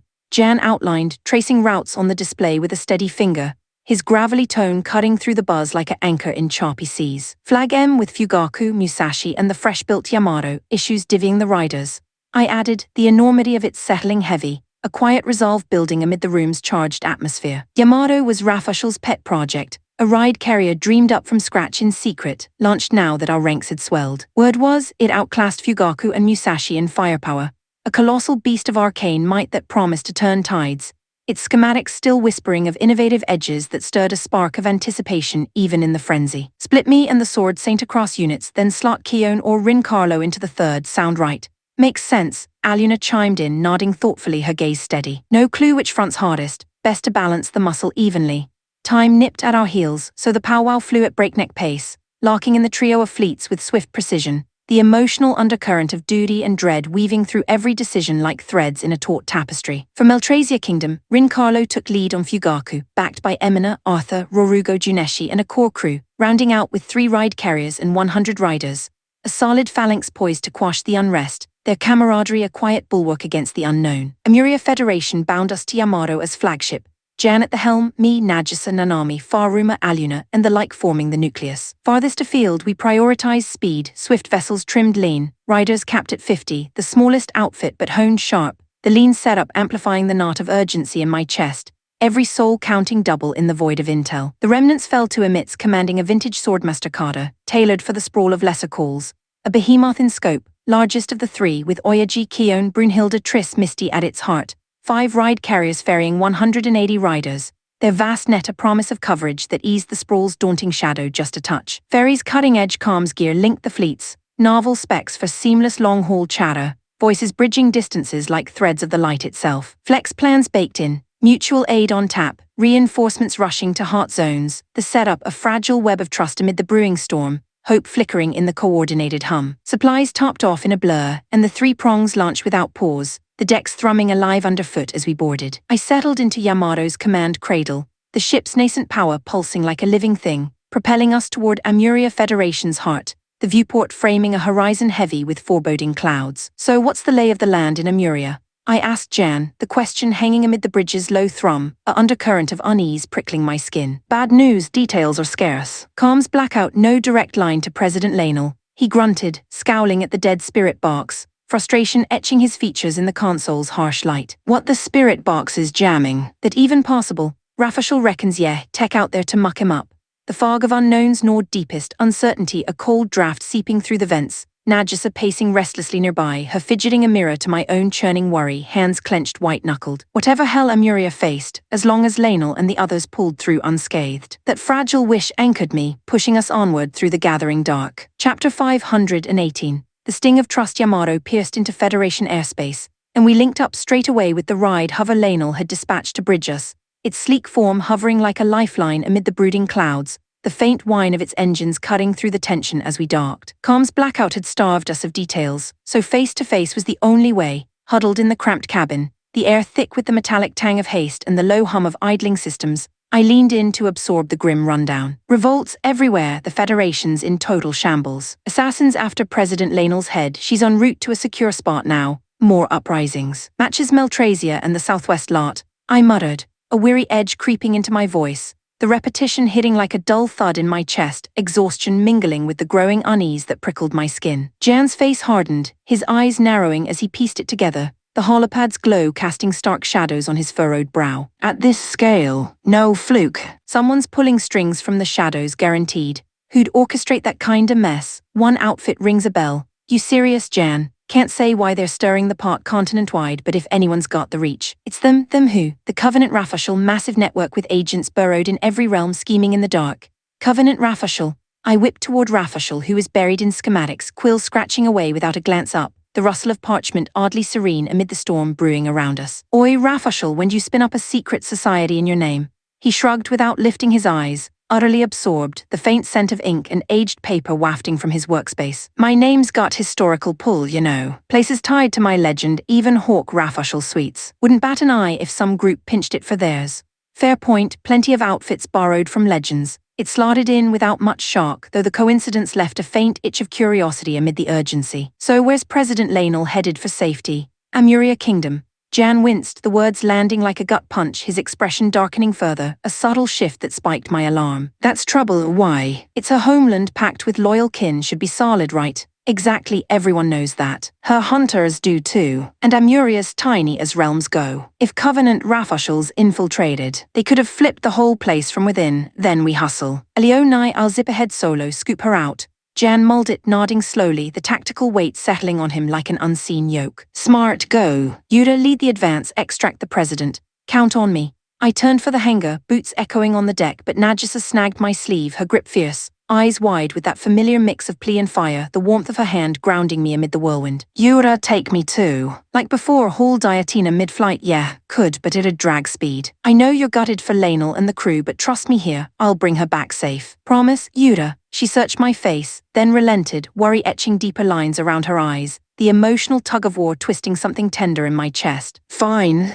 But guard them with your life, swear it, sworn. You know I keep my word, always. Just hold tight. Her face softened into a grin, relief flickering through the strain, and then, wham, she slapped my back hard, the sharp sting blooming hot and immediate, jolting me forward with a yelp. Go get my best mate, Yura. Oh, too rough, you idiot. Anyway, I'm off. The throb lingered as I bolted for the hangar, but picturing Lainel's determined smile, framed by the chaos we'd shared, spurred my legs faster, adrenaline surging like a warm current, propelling me toward the fray with unshakable resolve, the ship's corridors blurring in my wake. Chapter 519. Ruins of home / Lainel's heartbreak. Never in my wildest dreams did I imagine returning home like this, under siege, fleeing shadows that clawed at my heels. The familiar towns of my youth loomed just ahead, their outlines sharpening against the hazy horizon, but the joy of homecoming twisted into a knot of dread in my chest. In the end, the brave detachment that held the line to buy my escape never rejoined us. We pressed on to the Amuria Kingdom without them, the uncertainty gnawing like an open wound, their fates a haunting echo amid the Edigo's steady thrum, the wind's mournful howl through the vents amplifying my silent prayers for their survival. No comms to check, no way to help, just this helpless ache, heavy as lead. Even in this nightmare, a faint thrill stirred at the thought of treading homeland soil again after so long, the air growing thicker with scents of wild herbs and sun-baked earth that tugged at buried memories. Amid the worry pleas, let everyone be safe, a silhouette emerged, the castle town I knew so well nestled in its verdant valley. I froze, words dying in my throat. What met my eyes wasn't the bustling haven of my childhood, alive with market chatter and laughter, but a gut-wrenching tableau of devastation. Buildings gutted like hollowed shells, streets choked with rubble that smoked faintly under the overcast sky, the acrid bite of charred wood and distant fires stinging my nostrils even from afar. From the small castle perched on its high ridge, plumes of black smoke billowed skyward in lazy, ominous curls, a clear sign of unnatural ruin that twisted my stomach into icy knots. Father's face flashed in my mind, then Yukina's Himmeries, where were they? Panic surged, hot and suffocating, as I scanned the wreckage. No stirring figures in the shattered lanes, only scattered forms slumped motionless amid the debris, their stillness a silent accusation that squeezed my heart until it ached, tears pricking unbidden at the edges of my vision. Stay vigilant, scout for survivors, and pull any out quick. The captain ordered his crew, his voice steady but laced with the same grim resolve that mirrored my turmoil, the deck vibrating faintly under urgent footsteps. I joined the search, eyes darting desperately over the ruins below, hunting for any sign of life amid the desolation, the flutter of a curtain, a cry but heartbreak mounted with each pass, only the unmistakably lifeless twisted in final poses, no glimmer of hope in the grim harvest. The emotional toll crashed over me like a wave, leaving me hollow, the kingdom's silence roaring louder than any battle cry. President Lainel, your call pushed to the castle. The captain's question came gentle, considerate, his eyes avoiding the worst as if to spare me, but the choice loomed inescapable, a chasm yawning before me. Truth be told, the castle terrified me, visions of loved ones' mangled remains lurking in every shadowed hall, the mere thought spinning dizziness through my skull, a vertigo of madness that threatened to buckle my knees, while rising bitter in my throat. Yet turning away, impossible, reality demanded I face it, steel my spine against the fear. Drawing a shaky breath, I met his gaze with forced determination, the words tasting of ash. Head for the castle. The approach revealed a slaughterhouse of conflict, bodies strewn not just of Amuria Kingdom guards, but Federation troops too, their uniforms torn and bloodied under the pallid light, the metallic tang of spilled life mingling with the pervasive smoke. Wrecked arcane mechs littered the grounds, hulks of twisted metal still sparking faintly, testament to the ferocity that had raged here, walls breached in jagged gashes where invaders had poured through like a tide from the Ancient One's abyss. Traces of slaughter scarred the inner courtyards, fading into the keep's depths, each step tightening the vise around my ribs. But amid the horror that begged me to look away, a slender thread of hope wove through. Father Yukina Himari nowhere among the fallen. The royal ride carrier Demuna meant to cradle in the castle hangar had vanished, as had Yukina's arcane mech, their absence a quiet beacon in the gloom. And the corpses far fewer than the population should yield. Perhaps Father or Yukina had orchestrated an exodus spiriting citizens to safety before the storm broke fully, the possibility igniting a fragile warmth in my chest, chasing back the despair just enough to breathe. If so, the attackers might pursue, hunting the remnants across the wilds. I needed to reach them, rally aid, but clarity brought a bitter laugh. Aid from whom? My arsenal now. A scant guard and a hollow title. No calms to summon the Federation's remnants, just this crushing impotence, the weight of it pressing down like the smoke-shrouded sky, leaving me adrift in my own ravaged home, resolve flickering against the encroaching void. Chapter 520. Heroes Hope/Lanels stand unidentified forces closing in, they're gearing up for a fight.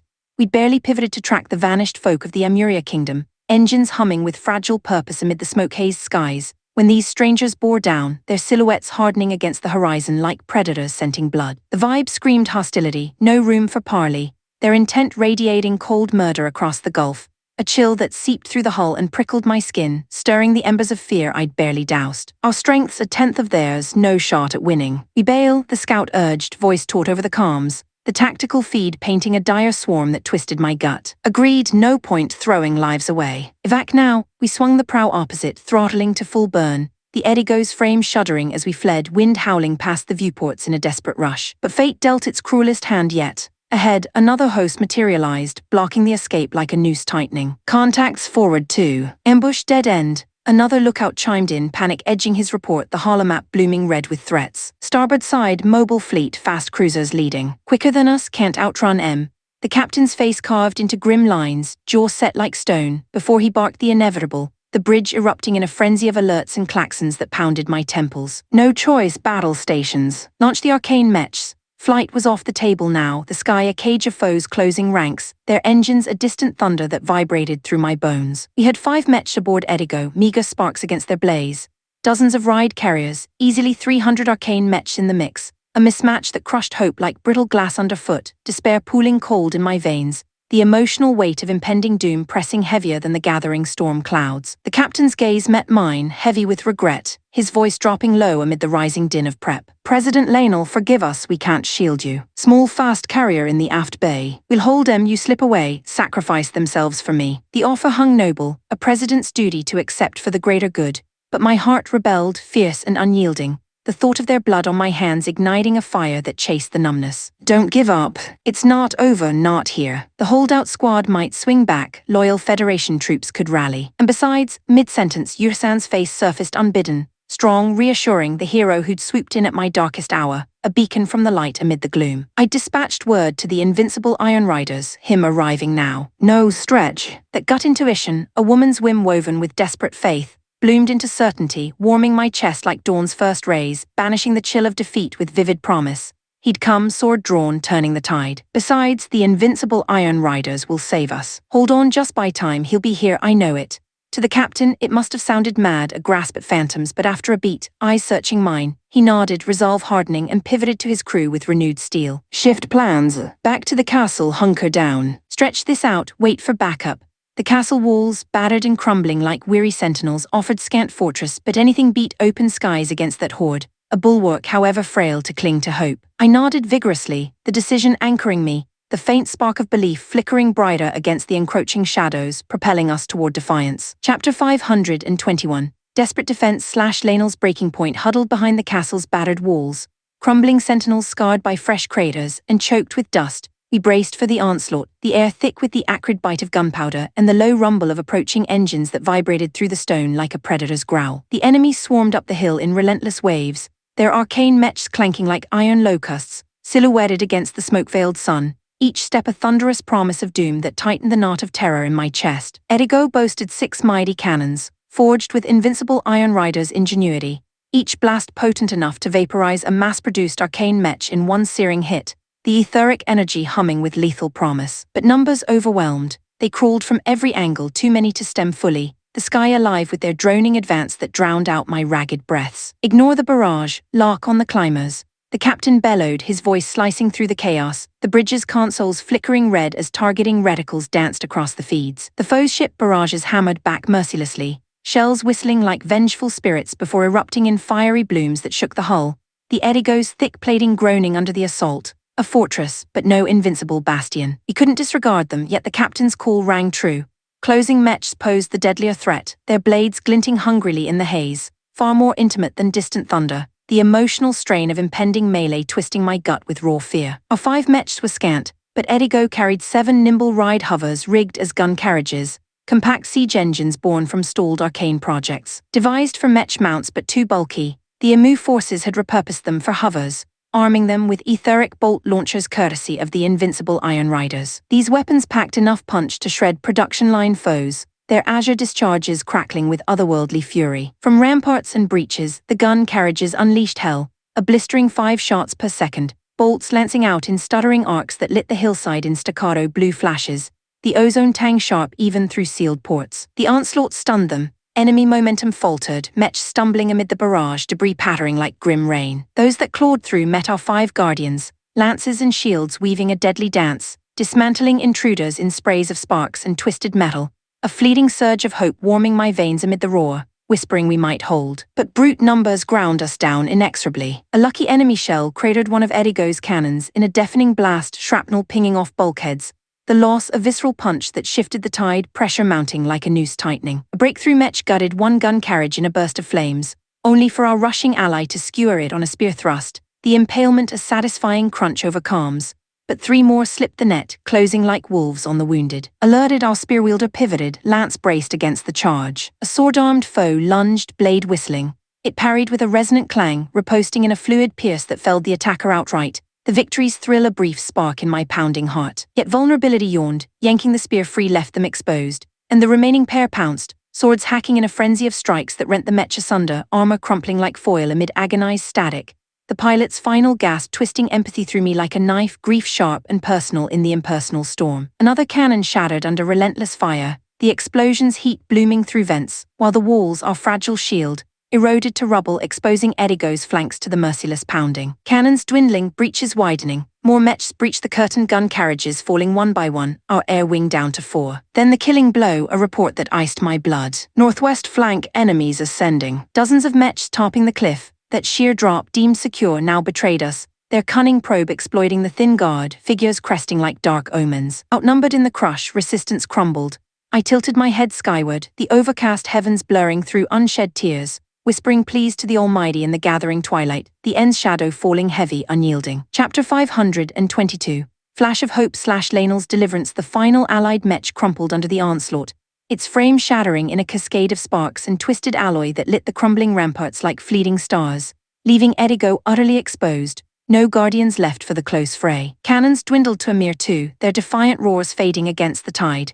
We had no means to halt the encroaching horde, the air vibrating with their relentless advance, a symphony of doom that clawed at the edges of my resolve. The captain, facing the end with stoic grace, bowed deeply, his voice heavy with the weight of failure, eyes shadowed by the flickering emergency lights that cast long, weary lines across his face. "My deepest apologies, President Lanel. This is as far as we go. No way to slip you out now, we've fallen short as your shield."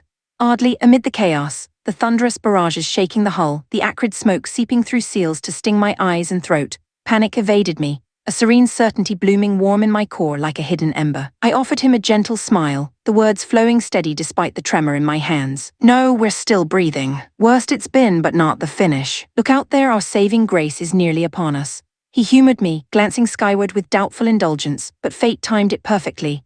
In that instant, a brilliant streak of light arced from the heavens, bridging sky and earth like a divine lance from the light itself. It speared an enemy ride carrier dead center, the massive vessel swelling grotesquely for a heartbeat before erupting in a cataclysmic bloom of fire and debris, the shockwave rippling through the air with a deafening roar that rattled my teeth, the heat washing over us even from afar, turning the hillside into a pyre of twisted wreckage, sinking a colossal ride carrier in one strike. Unthinkable for any standard force. Only an extraordinary rider wielding a mech beyond the pale could unleash such fury, a legend made manifest. He'd come, instinct sang it true, flooding me with a rush of relief that chased the chill from my limbs. His grin surfaced in my mind, cocky and kind, stirring a deep, aching warmth in my soul. True to form, my hero materialized in the pinch, the one who always cut through the dark like dawn's promise. More bolts cascaded from above, mirroring that first flash, ethereal lances raining judgment, pulverizing the mech swarming Edigo, explosions blooming in rapid succession, the sky fracturing with azure fury that painted the ruins in stark, hopeful glows. With the perimeter cleared, the source descended in majestic poise, a gleaming titan amid the smoke. As expected, it was a leoni, its form slicing through the haze like a guardian from ancient epics. Knowing didn't dull the impact. Seeing him, here now, unleashed a torrent of emotion, tears spilling hot and unbidden down my cheeks, the pent-up fear and longing crashing over me in a wave that left me trembling, heart soaring with profound gratitude and something deeper, unspoken. Edigo, this is the invincible Iron Riders. Do you have President Lanel aboard? The external speakers boomed his voice, clear and reassuring, cutting through the din like a lifeline tossed into the abyss. The captain responded swift, pride edging his tone amid the relief. Edigo of the Amu Kingdom forces here, President secured. Renewing our call for invincible Iron Riders' aid. Affirmative. Clearing your sector. Casual words but no backup in sight. He'd shouldered the annihilation of hundreds alone, a solitary bulwark against the storm, the audacity of it swelling my chest with awe, the emotional anchor of his presence steadying the chaos swirling around us. Leoni obliged, left arm extending toward the foe swarm, unleashing a barrage of light orbs that tore through the ranks like a tempest of the Ancient One's wrath, mechs erupting in chain reactions of fireballs and shrapnel, the air alive with the whip-crack of impacts and agonized calm bursts, wreckage plummeting like fallen stars, the devastation a visceral symphony that mirrored the hope igniting within me. Expending the volley, a leoni dove low, engines screaming as it charged the remnants, sword flashing in sweeping arcs that severed necks and limbs with effortless might, the speed a blur, the blade's edge humming with arcane keenness. Foes scattered in disarray, unable to counter the whirlwind, their panic a frantic scramble that fed the thrill racing through my veins. With half their number reduced to slag, realization dawned. Survivors broke from a leoni, fleeing in ragged waves, the retreat rippling through their lines like a contagion, the horde dissolving into the horizon, leaving only echoes of defeat and the fading scent of scorched metal, my tears now mingling with quiet, triumphant sobs as salvation settled in. Chapter 523, Long Overdue Reunion Ferry. All hostiles cleared. Visually the skies hung empty, no ride carriers or arcane mechs in sight, but I double-checked with her, the quiet after the storm feeling too fragile, the faint echo of distant explosions still lingering in my ears like a fading nightmare. No reactions from ride carriers or arcane mechs in the vicinity. Threats neutralized, right, head for Edigo then. Been ages since I last saw Lanel. Up close, the castle in Edigo looked hammered, craters parking the walls, the carrier's hull scarred and smoldering, twisted metal groaning faintly under its own weight. A shiver ran through me, imagining another minute's delay, it would have been lights out. Leaving Najasa behind. Spot on call, the relief mixing with a pang of guilt amid the acrid haze of cooling wreckage, the wind carrying whispers of what-ifs that tightened my chest. Inside Edigo, they ushered me straight to Lanel. She stood there, eyes brimming with raw emotion, face a mix of overwhelm and teary gratitude that hit me square in the gut. Her presence a warm anchor after the frenzy. Yuri-san, thank you truly. If you hadn't shown, I'd be ex-President Lanel of the Amuria Federation by now, a ghost in the ruins. Glad I made it in time. Saves me from Najasa's wrath.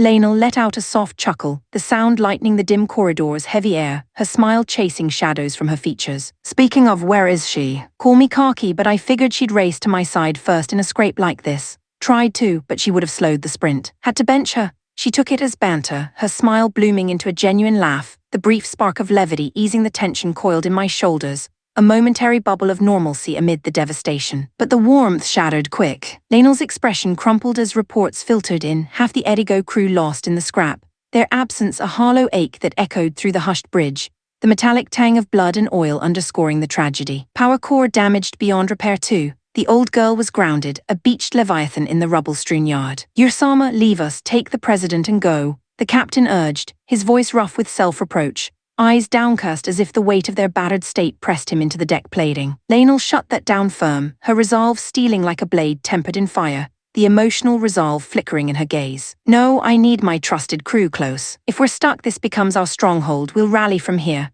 But the coop knows our position, reinforcements could swarm any minute. For safety, relocate. Invincible Iron Riders have our backs, no more fearing their brute force. And if the enemy knows, so might our Federation allies. Good hearts will flock here, we stand as the beacon.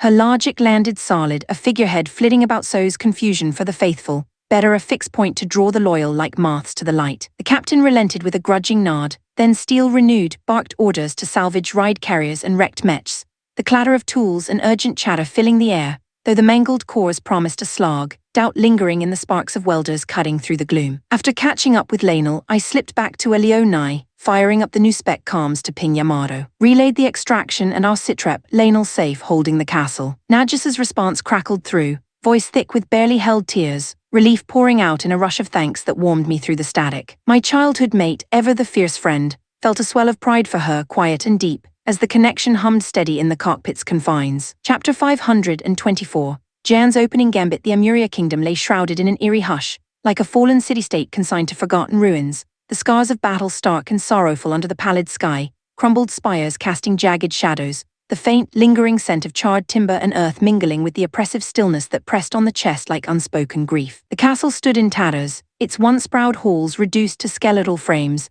and Lionel's face clouded with quiet devastation as we wandered the wreckage, her eyes tracing the desecrated spots of her past. This is where my sisters and I used to play, the three of us inseparable. Back when Mother was still with us, she'd sit right there watching us with that soft smile, clear as day in my mind. No worries, no heavy thoughts, just pure carefree joy. Structures could be rebuilt stone by stone, but the irreplaceable ache of lost memories, that hollowed out something deeper, irrecoverable. I'd felt it sting myself, the irreplaceable pang of places tied to childhood, and seeing it etch lines of sorrow on Lionel's features left me wordless, a lump forming in my throat, empathy twisting like a familiar knot. She caught my silence, mistaking it for discomfort, and backpedaled with a gentle shake of her head, her voice softening amid the rubble's crunch underfoot. Sorry I dragged you on this walk to clear our heads, not drag us down.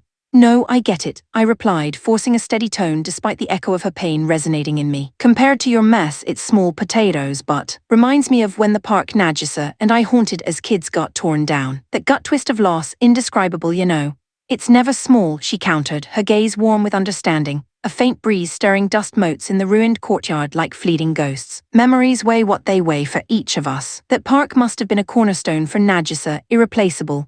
Spot on, she'd moped for days when it vanished, eyes distant with that quiet hurt. How'd Lionel clock it so sharp? The insight lingered, a subtle warmth amid the desolation. He pressed on, her guiding me through the shattered keep, each step unveiling more shattered normalcy, overturned hearths, splintered finery, that stirred an indefinable malaise like walking through a life's abrupt end. She offered to show the town below, but the thought of wider ruins sapped my will further. I waved it off, the weight already heavy enough on my shoulders. For the next 30 hours we held vigil in Amuria, the quiet stretching taut, no coop stirrings, just an unnatural calm that prickled the skin, foreboding as a held breath. Jan and the crew, due to link up, stayed ghosts on the horizon. Worry gnawed at me, what snag? Until Yamato finally crested the skyline, fashionably late, its silhouette a reassuring bulk against the overcast. I cornered Jan the second he stepped off, brow furrowed. He met it with his trademark nonchalance, scratching his chin as if pondering the weather. Figured you'd hold the fort solo, detoured through a few Federation hubs en route. Refueling? Nah, gathering intel, spreading word. Spreading. Makes sense to scout, but dishing it out. Comms are Stone Age jammed, getting truth out there's a slog. Spill how, planted that President Lionel's holed up in Amuria Kingdom. No signals, folks still move. Give it time, foes and friends alike will converge here. Classic Jan, broad strokes over finesse. He shrugged, but his eyes gleamed sharp. Their game's chaos for takeover. No nets to cast wide in this blackout, so bundle the mess in one spot. Quickest way to corral it. What sounded slapdash sharpened into cunning under his breakdown, layers unfolding like a well-played hand. Lionel perked up at it, nodding with keen interest, the strategy's spark mirroring the resolve flickering back in her eyes, a fragile bridge over the kingdom's lingering silence. Chapter 525. Chaos converging as Jan predicted, factions trickled into the Amuria kingdom, their banners fluttering like wary specters against the hazy skyline, engines humming low and ominous in the tense air that hung thick with dust and unspoken suspicions. Yet Federation ties muddied the waters, who flew true colors, who lurked with daggers drawn. The uncertainty gnawed, a prickling unease that set my teeth on edge amid the distant clatter of arriving mechs, and the faint, metallic tang of oiled weapons. Good we've drawn him in, but what's the play now, Jan?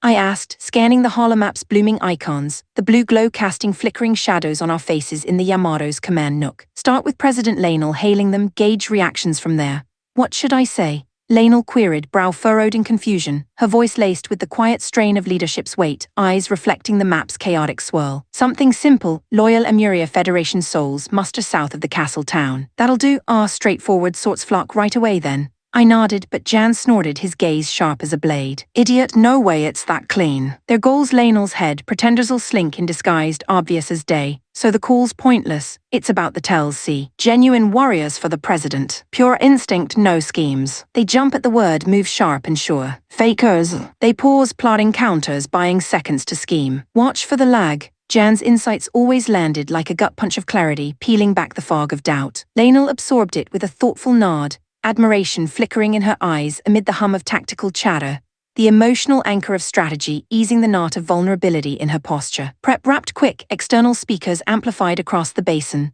Lionel's voice booming steady and resolute, carrying over the wind-swept ruins like a clarion from the light. We scrutinized the ripples. West flank stirred first, Mechs pivoting with crisp purpose, treads grinding earth in unhesitant advance, the low roar of their engines a confident drumbeat. Northeast followed suit, no waver in their formation, banners snapping taut as they wheeled south, the decisiveness a faint balm against the brewing storm. Others hung back, though hesitant clusters on the feeds, pilots no doubt mulling traps in their cockpits, the delay a subtle itch that amplified the cabin's stifled tension, air growing heavier with anticipation sweat. After a beat, fragments mobilized, seeming eager at a glance, but Jan's eye caught the cracks. That lot moves off, shifty as hell. Aluna chimed in, her tone cool analysis over the calm, peering through scopes that magnified the unease rippling through their ranks. Some squads aren't disarming, tensed like they're charging enemy lines. Visible from here, the strain in their stances. No overt foes in the assemblers surface-wise, yet these holdouts gripped weapons ready, scanning flanks with jittery vigilance, steps faltering on uneven ground, the telltale hunch of pressure like prey feigning herd. Undeniable, the undercurrent of deceit twisting the gathering's fragile hope. Separate from the infiltrators, blatant hostiles bared fangs, no pretense of joining, just Mechs priming in aggressive clusters, barrels swiveling with predatory glints under the overcast, the whine of charging arcs prickling the air like impending thunder. Attack loomed hairsbreadth away, yet they held eyes on the unfolding dance, probes rather than plunges. Textbook coop crew flashing hostility to blind us to the sneaks. Jan muttered, arms crossed, the strategy's cunning stirring a reluctant respect amid the rising pulse in my throat. Time we geared up then, not yet. Jump now and we spook the true blues into paranoia. Let M muster fully patience, but a sneak ambush. We lag behind, Yamato won't fold to a late start. With Lionel aboard, she's ironclad. Heard the armor outclassed Fugaku's fivefold, tough as ancient mithril sure, but lounging open to a barrage. The thought churned unease in my gut, a cold draft of vulnerability snaking through the vents, even as Lionel's steady presence nearby steadied the weight, her quiet resolve a thread weaving through the encroaching fray. Chapter 526. The perfect bait with the gathering forces nearly settled at the muster point, their Mech idling in a tense mosaic across the southern plains, the low thrum of engines blending with the whisper of wind through ruined banners. The overt hostiles finally stirred. But not toward us. They veered the opposite way, a deliberate feint that hung in the air like a taunt, dust kicking up in their wake under the brooding sky. What's their game? I muttered, eyes narrowing at the holomap's shifting icons, the blue haze casting a cool glow on the bridge's expectant faces. Tactically pointless, just rattling cages showing off to unnerve. Ignore M's. Lionel hit the crowd with round 2 rally speech. Got it. That's my cue, leave it to me, Lionel replied, straightening with quiet steel, the weight of the moment etching a subtle resolve in her posture amid the cabin's charged hush. Her address rang out clear and commanding, no less than the Federation's founding president's legacy demanded. Amid the chaos threatening to shatter the Union, her voice cut through like a beacon from the light, affirming her purpose, vowing to rebuild the Amuria Federation to its former glory. The response swelled, cheers rippling across the feeds, fists pumping in unison, the raw energy crackling even through the speakers, forging something nascent from the Federation's young history. A collective spark, loyalty to the president pulsing strong in many hearts, the emotional tide lifting the gloom just a fraction, banners snapping sharper in the breeze. Yet fakes lurked in the throng, their feigned fervor a subtle undercurrent. Time to flush them, dangle irresistible bait. With security locked tight, Lionel would play the lure at the rep's audience, the chamber a trap veiled as diplomacy, the air already thick with anticipation's electric hum. You sure this suits up to it, Rafashal? I pressed, watching Lionel adjust the sleek undergarment, the faint shimmer of its arcane weave catching the light, a knot of worry twisting in my gut despite the tech's promise. Rafashal grinned, confidence radiating as he tinkered with a readout, the soft beep underscoring his assurance. Adapted from Nagisa's Diatina shields, arcane wizardry at its finest. Sword slashes, arrow strikes. Won't leave a scratch, your skin stays pristine. Even so, using Lionel as bait. I'm against it. No other way. Nagisa cut in, arms crossed, her voice edged with fierce protectiveness, eyes flashing the unyielding bond that made her more than just a friend. The kind who'd never cheer a mate's peril, her worry a tangible warmth in the confined space, stirring my own unease. I trusted Rafushel's genius, no question, but the plan chafed, a cold prickle of doubt snaking down my spine. Lainel, though poised, unflinching, met our frets with steady calm, her gaze unwavering, a quiet strength that eased the storm in my chest just enough. "It's fine, Nagisa Yursan. I trust the invincible Iron Rider's tech completely. This'll work, I know it." Any flicker of doubt from her and I'd have halted it cold. But none showed. Her faith was absolute, a profound vote that hit deep, renewing my vow to shield her, the resolve hardening like forged steel amid the hum of prep. "Time's up." "Suitor no, stay sharp, guards, keep her airtight." Aluna led the escort, her command crisp, bolstered by Dharam and Bahram, unrivaled in close quarters, their presence a reassuring bulk at Lainel's flanks. Nagisa and I held standby in our mechs, cockpits sealed against any surge, the etheric interfaces pulsing alive under our hands, ready to dive into the fray if the trap snapped. Chapter 527. The enemy unveiled, the reps from the converging factions filed into the open-air pavilion atop the breezy hill, a vantage that swept the scarred valley below, banners fluttering faintly in the chill wind that carried the distant murmur of idling engines and the earthy tang of trampled grass. There, for the first time, their faces came into sharp focus, a motley assembly of Federation stalwarts, and Lainel nodded with evident relief, her shoulders easing just a fraction amid the pavilion's tense hush. No shady sorts in sight, all solid Federation backers. Especially him, that's King Harrison of the Western Deka Kingdom, no doubt. He doubles as commander of the Federation's 2nd Legion, rock solid, reliable. A king moonlighting as Legion boss. Impressive clout, having him in our corner felt like bolstering the ramparts. But Jan's brow furrowed, his gaze sharpening on the feed like a hawk spotting prey, the subtle shift in his posture sending a ripple of unease through me. Odd setup that, what's off? Legion-scale command should pack more punch, this turnout skimpy. True, doesn't scream full muster, but maybe reserves parked elsewhere. Think Warzone odds here. Obvious. Why hold back forces? And check the escort, 30 heavy armored guards minimum. Ally summit, why that much paranoia? Harrison's entourage loomed, thick plate gleaming dully under the overcast, their vigilant stances radiating an undercurrent of threat that prickled the air, spears gripped too tight, eyes scanning with predatory sweeps. Royal security made sense, but this. Overkill, the excess hanging heavy like a storm cloud, stirring a cold knot of suspicion in my gut. Doesn't pin him as foe outright, could just be a jumpy royal. Let him dangle till the tail shows, the tail. Lainel's assassination attempt, no doubt. Tension coiled tighter, the pavilion's fabric snapping softly in the breeze, a harbinger of the inevitable clash brewing beneath the fragile peace. As reps took turns, bowing to Lainel, pledging to quell the homeland's turmoil with fervent oaths that echoed across the hill, stirring a faint swell of unity amid the ruins, Harrison's moment arrived. He strode forward with brazen poise, no whiff of cowardice, his cape billowing like a challenge. So the guards, their purpose unveiled, swift and brutal. Grateful for this farce of a gathering, President Lainel, or should I say ex-president, you'll meet a glorious end here after all. Hey, ha. You fools clustering round, truly believe this slip of a girl fits the Federation's throne. Absurd. The role demands wisdom, valor, lineage, charisma, qualities I embody. As if some pint-sized Amuria Kingdom Royal could lord over me. The Almighty decreed my ascension to Amuria Federation presidency, that's the divine truth.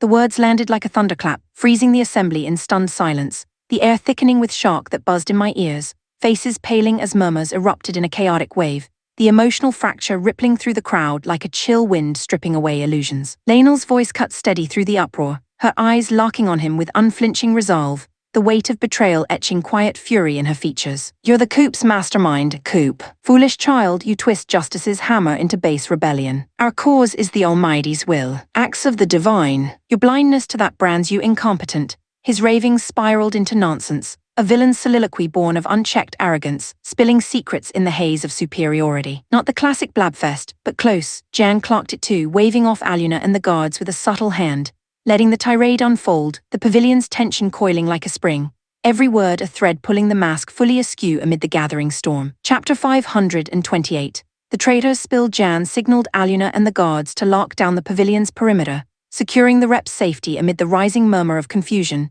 the air thickening with the sharp scent of tension, and the faint rustle of cloaks in the uneasy breeze. He sidled up to King Harrison, drawing his focus with casual bait, the hilltop's vantage amplifying every word like a stage for unraveled secrets. So he means more allies in your coup, yeah. Divine revelation implies a higher puppeteer. Who's the puppet master? You insolent cur, daring you at a king like me. Who the hell are you? And I bow to no one. I act by the great will of the Almighty on my own insight, Apologies, your self-absorbed majesty. Shift gears, who delivered that revelation? Or should I say which cabal? Harrison sneered, waving dismissively, his face twisting with disdain that echoed across the frozen crowd. Enough wasting breath on scum like you. Fools deserve a fitting end. Plenty of bluster, but your guard's numbers finite. No guarantee you can touch President Lainel or us.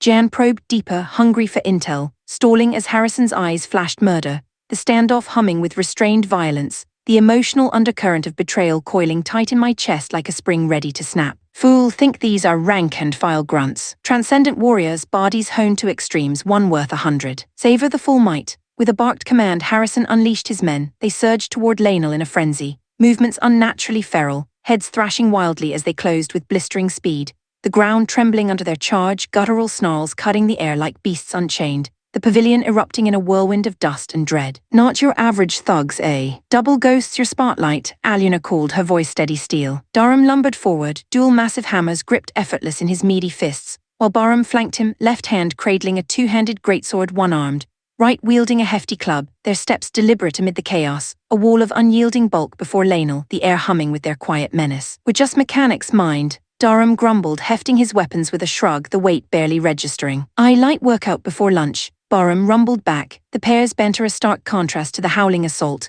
their presence a reassuring thunder that eased the panic clawing at my throat. They met the rush head-on. Dharam swung his right hammer in a crushing arc, smashing a leaping assailant midair with a bone-shattering crack that echoed like thunder, sending the body tumbling in a spray of dirt. A flanker slashed from the side, left hammer whipped out, battering him airborne in a crumple of armor and pained yelp. Pressing forward, he twirled both effortlessly, scattering 5 more in a whirlwind of impacts, the thuds reverberating through the hill, debris flying like grim confetti, the sheer power stirring awe amid the visceral crunch. Bahram struck first with a piston-like front kick, launching one foe sprawling in carving space, then vaulted high, landing amid the pack with earth-shaking force. He spun like a tempest, weapons blurring in a lethal helix that felled near 10 in one sweeping barrage, blades and clubs whistling through flesh and steel, the chorus of agonized grunts and clanging metal a brutal symphony that painted the grass red, the onslaught's fury a fleeting nightmare shattered by their dominance. Over half the Transcendent Guard lay broken in mere heartbeats, the sight draining color from Harrison's face, arrogance crumbling to pallid shark, eyes bulging in disbelief as the reality sank in like cold iron. Impossible. Each one's 100-man match, how?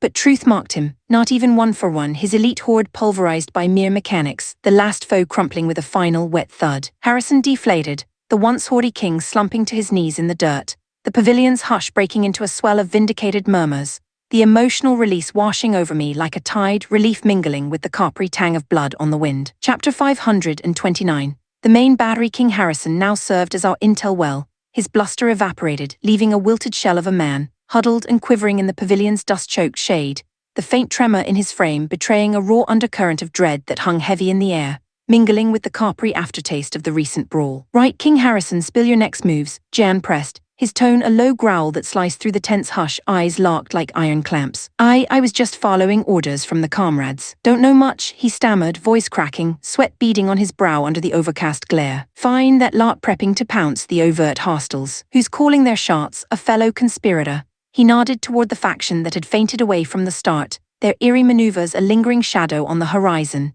engines idling with predatory patience. Yeah. Once President Lainel's hit, they storm in planned, intriguing. So a signal to tip them off, a flare up into the sky, that kicks off the full purge of the old guard. Makes sense. Fire it then, what? You deaf? Full assault launches, you drag me under 2, do it or lose your head first. Fine. Just don't kill me, I'll comply. Got that, Yuta. Enemies all in, assault incoming. Flare up and the infiltrator's bolt smash the attackers. Copy, Yamato battle ready. Main battery lock on enemy flagships. Mech squads stand by. Cowed by Jan's glare, Harrison fumbled a launcher skyward. The projectile whistled sharp and ascending, a shrill keen that pierced the stillness before bursting high in a radiant bloom, like a false dawn fracturing the clouds, the emotional pivot twisting my gut with the weight of unleashed chaos. Silence gripped a beat, then the distant foes surged, coordinating seamlessly with the foe allies' splinter, their mechs churning earth in a thunderous advance, the ground quaking faintly underfoot, dust clouds billowing like harbingers of the storm we'd baited. Mark the movers, they're our targets. Main battery primed, show M who they crossed. Yamato's arsenal gleamed, 3 twin-barrel turrets, each a behemoth of arcane fury, zeroing on the trio of colossal ride carriers mothering the assault. A deafening roar erupted, the ship shuddering as etheric beams lanced forth, beams thick as mech torsos, searing white-hot trails that cleaved the air with ozone crackle, punching through hulls like divine judgment from the Almighty. The pierced vessels ballooned grotesquely, then detonated in cataclysmic fireballs, shrapnel raining in fiery arcs that lit the valley, the shockwaves rippling back as thunderous applause, a visceral rush of vindication surging through me amid the acrid bloom of vaporized steel. The enemy reeled, unprepared for the riposte, their formations fracturing in waves of panic, calms erupting in frantic static that echoed our feeds, the terror palpable even from afar, a fracture in their iron resolve that tasted like hard-won momentum. Turrets swiveled swift, second salvo thundering out, mirroring the first's precision, beams impaling another flagship in a bloom of plasma and ruin.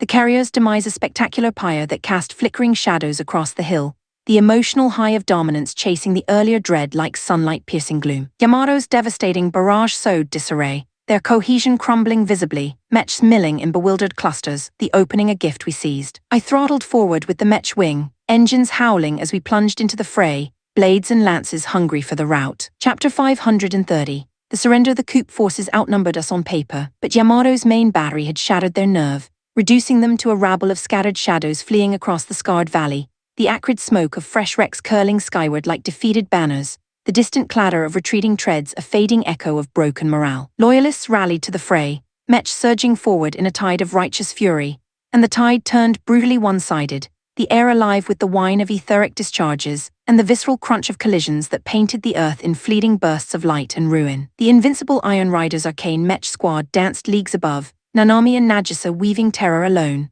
Foes recoiled at their approach, engines stuttering in panic, the sheer dominance a heady rush that swelled in my chest amid the chaos's roar. With victory all but sealed, the enemy fracturing like brittle stone under relentless pressure, Lainel seized the moment, her voice booming from Yamato's amplified speakers, carrying over the battlefield's din like a clarion from the light itself, steady and resonant, cutting through the haze of sweat and gunpowder that clung to every breath. To all gathered here, I am Lainel, first president of the Amuria Federation. Listen, what reason demands we turn on our own, brother against brother in this land? What purpose fuels this clash? Not for nation, not for ideals, not even to shield kin. Such senseless strife must end now. Think for yourselves, no need to heed superiors' chains any longer. As president I vow, surrender and face no reprisal.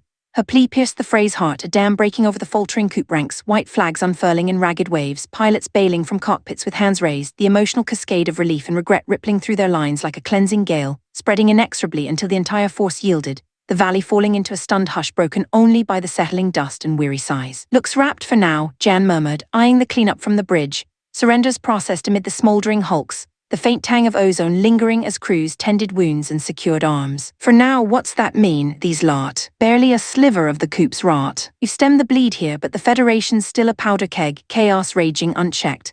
Lainel's brow creased with worry, her voice soft amid the post-battle hum, the uncertainty gnawing like an open wound. Jan brightened, a spark igniting in his gaze. Spartan quell the storm, but without calms. Dead end. Priority crack the jamming. Possible. Rafashal reckons the source is some device out there. Smash it and signals flow free. Location pinned. Easy, we've got prime intel on tap. Oh, that kingly chatterbox.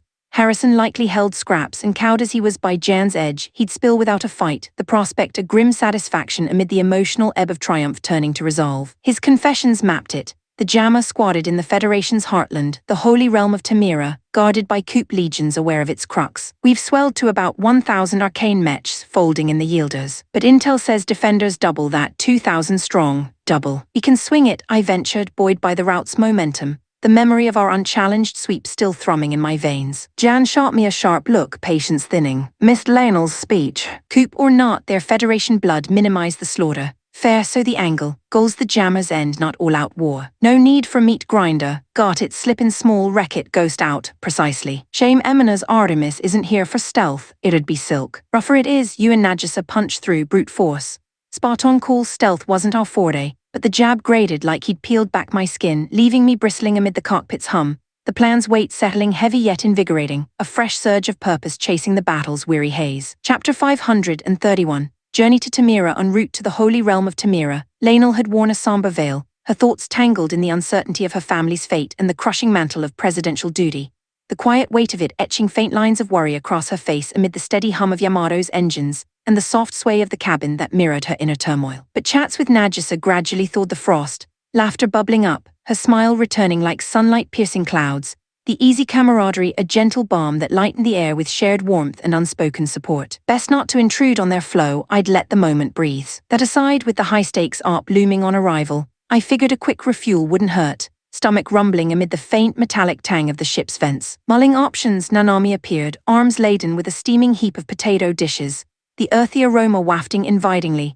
rich with herbs and a hint of spice that stirred my appetite sharper. Yuda, fancy sharing these? What's the story? I whipped em up, got carried away since it's new territory. Thought we'd polish em off together. Nanami made, hey, wipe that dubious look. It's solid. Kion walked me through it step by step. Kion's Japanese fare was spot on, no denying, but Nanami at the helm. An odd twinge of doubt crept in, the kind that nagged irrationally, blending curiosity with a flicker of apprehension as the steam curled lazily upward. Against expectations, though, the potatoes hit the mark, crispy edges yielding to fluffy centers, seasoned just right with a comforting savoriness that warmed from within, especially on an empty tank. I cleared a hefty portion, the satisfaction settling deep, chasing away the road-weary edge. Yuda, got a sec. Aluna slid in beside me, her presence a cool anchor. She popped a piece mid-motion, chewing thoughtfully without a word on the taste before pressing on. Rafash'll sketch the jammer's blueprint. Commit it to memory, this is our bullseye.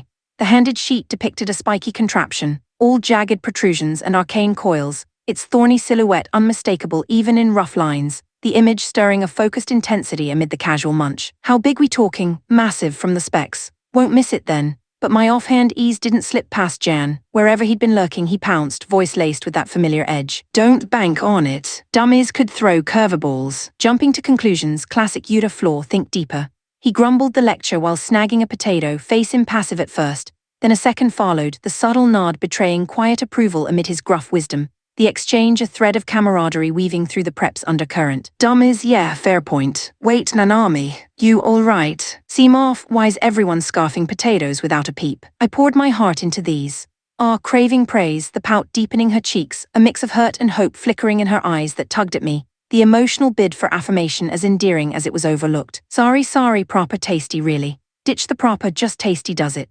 Her sulk softened at the words, mood lifting like a weight shed, and she leaned in close, playful ahs and unneeded clinginess blooming, the sudden affection a whirlwind of warmth and giggles that filled the nook, her energy chasing the strategy's shadow with light-hearted spark. Oh, thought it was ARP's talk, but you seem occupied, postpone. Najisa drawled, tone dripping mischief, her gaze sharp with teasing glint. Nothing shady but that edge in her voice. Chilling, best diffuse quick, enthusiasm surging to mask the fluster. And no, all good, mating now. Right away. With a firm nudge to her back, I steered Najisa toward the briefing room, the corridor's hum swallowing our steps, the blend of levity and looming duty settling into a resolute rhythm. Chapter 532. The dawn of ruin/Yui's reckoning back in the imperial capital after our botched push into the Larsia kingdom. The central forces, me included, stumbled upon a bombshell that hit like a gut punch amid the echoing marble halls, the air thick with the sterile chill of polished stone and the faint, underlying hum of distant arcane labs that now felt ominously alive. All three invasion prongs had crumbled, retreating in tatters. I'd braced for the Emperor's thunderous rage or Rafash'l's icy wrath over the grand failure, the weight of it already pressing on my chest like an unseen yoke. But reality twisted sharper, no fury, just an unsettling calm that prickled my skin. Delightful. I figured you'd sweep em easy, but total wipeout. Priceless, Rafash'l beamed, his face split in a grin that stretched too wide, devoid of any ire. The glee in his eyes a cold gleam that sent an involuntary shiver racing down my spine, turning the grand chamber's opulence into something mocking. My deepest regrets. With such forces at our command, we've delivered nothing but shame, Yudo murmured, head bowed, his voice laced with the raw sting of defeat that hung heavy in the vaulted space. Nah, Yudo unavoidable. Word is they were juiced on Nitroludia, ambushed by that massive coalition. No countering that, spotting the trap and pulling back swift. Masterstroke. Yudo blinked, caught off guard by the praise, his surprise mirroring the knot of unease twisting in my own throat, the unexpected leniency feeling more like a veiled barb than balm. Yui Yushan too, facing Larsia's elite at their peak, multiple ace riders in the mix, yet you held even then cut losses clean when odds soured. Minimized the bleed, brilliant call. Flattery sure, but every syllable slithered with a queasy undercurrent like oil on water. I'd take a lashing over this hollow cheer, the words lingering in the air like a foul aftertaste amid the chamber's echoing hush. Cruz and Rihanna drew the short straw too, reports of some monstrous freak on their front. No shame in folding there. Indeed, sir, even the two of us couldn't dent it, we fled in disgrace. Rihanna admitted, her tone clipped with lingering bitterness. the shared defeat etching lines of shared frustration across her features. No, no, you're all blameless. The fault's mine and the Emperor's, we skimped on adaptable might. So we've greenlit Nitroludia for every adult in the Elysia Empire, 20 million souls. Roughly 1/3 pull through unscathed, 7 million elite warriors forged. Ramp up Mech digs and fabs and we'll birth an unmatched arcane force.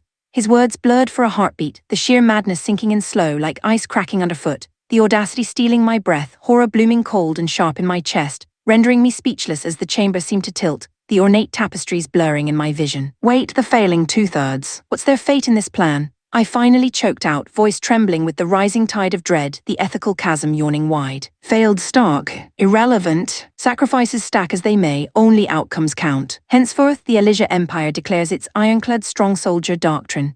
It was crystal. The nation would fracture under such folly, lives shattered in futile gambles. The human cost a tidal wave of anguish. Yet Rafashal's demeanor betrayed no flicker of concern, his smile unwavering, a chilling void that birthed a dark suspicion coiling in my gut. Was he engineering the Empire's downfall, piece by deliberate piece? The thought lodged like a thorn, unshakable amid the chamber's suffocating silence. Chapter 533. Copycat assault touching down in Tamira, we dispatched scouts to probe the lay. Rafashal's sketched jammer loomed unmistakable, a colossal thorned behemoth piercing the skyline, its jagged spires humming with suppressed ether that prickled the air even from afar, a silent sentinel amid the Holy Realm's mist-shrouded spires. But the guard detail dwarfed our projections, a steel wall of vigilance that tightened the knot of apprehension in my gut. Scans confirm 1,000 arcane mechs fortifying it, tight grid, 1,000. That's mental, all Federation troops too can't afford a bloodbath. Complicates the clean sweep, Jan added, his voice a low rumble over calms, the weight of restraint hanging heavy like the overcast haze blanketing the approach. Lainel's brow furrowed, doubt etching her features amid the briefing's tense glow. Jan Coop collaborators shouldn't muster that organized, prepped ages back or not, it feels off, too seamless. Endranks likely clueless there in a rebellion. Jammers the lark, seals intel, keeps him blind, makes it worse, can't just mow through our own. Won't say dodge the fight but neutralize gentle like minimize the mess. Gentle takedown. What's that even mean? Figure it yourself, easy to preach from the rear. To blindside detection, main force held back at a distance, engines idling soft in the shadows. Najisa and I launched solo, me and Elio nigh, her Diatina trailing bound for the jammer's heart, the ground crunching under treads as we slipped through the underbrush, the faint scent of damp earth and ozone sharpening our focus. Stay low till we're close, no alerts till necessary. On foot it is. Fine, but Diatina's no speed demon like your Elio nigh, pace yourself. Gotcha, I'll match. We rolled out, but old habits bit. I edged ahead too quick, drawing Nagis's sharp rebukes over the link, her frustration a mix of exasperation and that familiar edge that tugged a sheepish grin from me amid the careful creep. An hour's trek later, the target sharpened into view, bigger than blueprints hinted, ringed by a hornet's nest of patrols, mech stalking like iron wolves under the dimming light, the hum of their arcs a constant buzz that set my teeth on edge, vulnerability prickling as we crouched in cover. There, that monster's our mark, the jammer. Too many guards, push further and we're lit up. Yeah, inevitable spot. Better blitz from here. Right, full throttle then. Go, but remember, gentle on the guardians. Jan's line again. Gentle how? Think for yourself. Mimicking him worked a treat, handy quip, I'd pocket it for later. Ditching stealth, we gunned it toward the core. The shift from shadow slink to open charge, a rush of adrenaline that thrummed through my frame, wind whipping past as sentries swiveled. Alerts blaring, bolts lancing our way in sizzling arcs that scorched the earth. The sudden frenzy igniting a surge of battle haze focus. Najisa cracked the code first, her response a fluid dance of precision. She seized a charging mech's arm, snapping it with a resonant crack that echoed like breaking bone, hurling the crippled frame aside in a tumble of sparks and groans. Another lunged, she drove a knee into its joint, crumpling the leg in a shower of hydraulics, leaving it wallowing helpless as we bypassed, the efficiency a quiet thrill that eased the chaos's edge. Classic Najisa made for this. And so clear I cribbed shamelessly. Targeted limbs and joints, sword flashing to sever arms or sheer struts, mech toppling in sprays of etheric mist and twisted alloy not half as graceful as hers but effective enough, blades singing through weak points with minimal wreckage, the controlled fury a balm against the guilt of facing Federation kin, each disable a step deeper into the heart, resolve hardening with every felled shadow. Chapter 534. Mission executed. The jammer towered like a grotesque monolith, its spiky silhouette clawing at the overcast sky, a hulking testament to suppressed secrets that thrummed with an unnatural pulse, the air around it thick with the low, oppressive whine of contained ether that set my teeth on edge and stirred a deep-seated unease in my chest, like whispering warnings from the Ancient Ones themselves. Blasting it outright would unleash devastation on the Federation ranks, mechs vaporized in collateral fire, lives snuffed in a heartbeat's blaze, so we'd consulted Rafashal. His insight cut clean, target the inner power core and the beast folds without the carnage. Nagisa and I zeroed in on that, our path a gauntlet of calculated strikes amid the chaos's roar, hearts pounding with the fragile hope of precision over slaughter. We carved forward, disabling foes in half measures, swords and grapples shearing limbs with resonant cracks that echoed like thunderclaps, sparks showering in fleeting constellations that lit the encroaching dusk. Each felled match a hollow victory laced with the guilt of brothers-in-arms turned unwitting obstacles. But they swarmed relentless, reinforcements materializing from the haze like shadows given form, their engines growling in a ceaseless tide that clawed at our flanks, the sheer volume fraying my focus into a taut wire of desperation. Nagisa felt it too, her voice cutting sharp over the comms amid the din of clashing alloy and etheric bursts. Yuda, I'll corral this lot, you rocket straight to the device, dive in. Got it, cover me.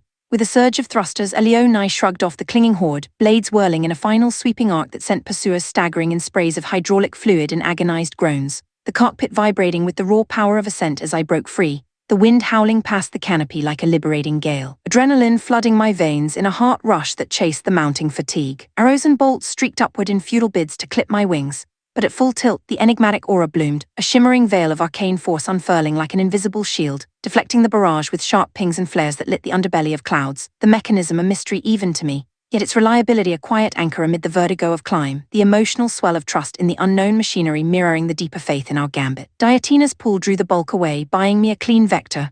I hurtled in unchecked, the jammer swelling massive below, its thorny flanks a labyrinth of conduits pulsing with faint, sickly glows that evoked a living wound in the earth. To breach, I unleashed a volley of ether bolts, crimson lances punching through a vent pipe with explosive fury, metal shrieking as it tore open in a belch of steam and sparks, the rented jagged more inviting entry. I plunged through, the frame shuddering as debris clattered against the hull, the interior's dim, claustrophobic gloom enveloping me like a swallowed breath, corridors twisting in a maze of humming conduits and flickering runes that pressed in with mechanical menace. Nagisa, you holding, solid but rapid quick pressures building. Her tone carried that effortless poise, a rock in the storm that eased the knot in my throat, but I shoved complacency aside. No surface level fine, sure, but every second she held amplified the toll on Coop Metz. Federation blood spilled in our wake, the weight of it a cold stone in my gut, urging haste over hubris. We couldn't afford to drag this out, not with lives hanging on our swiftness, the emotional imperative sharpening my resolve into a blade's edge. No schematics guided us, just gut instinct, a frantic scramble through the bowels where shadows danced erratic under emergency strobes, the air heavy with ozone and the metallic tang of overtaxed circuits that clung to my lungs like regret. Pursuers breached in our wake, their treads pounding echoes that chased me like hounds, forcing split-focus skirmishes, sword lashes felling one in a shower of inner sparks, a grapple yanking another's sensor array in a tangle of wires and curses over open channels, the confined frenzy a sweat-slick dance of survival that left my arms burning and pulse thundering. After crippling dozens in the labyrinthine guts, Metched crumpling against bulkheads, with resonant thuds that reverberated through the frame, oil slicks pooling viscous underfoot, a pattern emerged. One corridor's defense thickened, guardians clustering with desperate ferocity, their stances a wall of unyielding steel that screamed, keep out. Vital spot, then the heart we'd seek. Intuition flaring like a beacon amid the gloom, the thrill of the hunch cutting through the exhaustion's fog, hope flickering warm against the chill dread of failure. Bingo, the core loomed, a colossal orb of crystalline ether, veined with glowing conduits that throbbed in rhythmic pulses, strong, weak, strong, like a caged heartbeat, its surface rippling with inner light that cast ethereal shadows, evoking the light's forbidden twin, a power both awe-inspiring and profane. Sentinels lunged sacrificial, bodies interposing with frantic zeal. I cleaved through, arms severed in clean arcs, legs buckled with forceful kicks that sent them skidding into walls in crumples of sparking ruin, the visceral resistance yielding to my advance, each step a surge of grim determination, the air alive with their final garbled alarms that twisted my insides with reluctant sorrow. Ether bolts hammered home first, crimson impacts blooming craters across the sphere's skin, fissures spiderwebbing with crackling fury that illuminated the chamber in staccato bursts, the orbs hum pitching to a frantic whine. For the finisher, I channeled a full-throated roar, sword thrusting deep with infused will, the blade sinking home in a shower of shattering facets, the core convulsing in a final agonized spasm of arcs and shrieks, then dimming to inert silence, the cessation a profound void that echoed in my bones, relief crashing over me like a wave, mingled with the hollow echo of what we'd wrought. Mission sealed, victory's quiet bloom warming my core, until Nagis's calm crackled urgent, laced with uncharacteristic alarm that spiked my heart rate anew. Yuda, heads up, big trouble. What? Massive host incoming right our way. The current swarm was horde enough, a relentless press that had tested our limits but siding them. A panic clicked, the horizon churned with an endless sea of mechs, metallic tide rolling across the plains, dust plumes rising like storm fronts, the ground quaking with their advance. A symphony of thunderous footfalls that built to a deafening crescendo, vibrating through Leoni's frame and into my very marrow, the scale of breathtaking terror that dwarfed our skirmish, evoking the Ancient One's wrath unleashed, an overwhelming force that dwarfed hope into pinpricks. Blimey, no time for gawking, that swarm will drain us dry, stamina's no match. True job done, Leggett.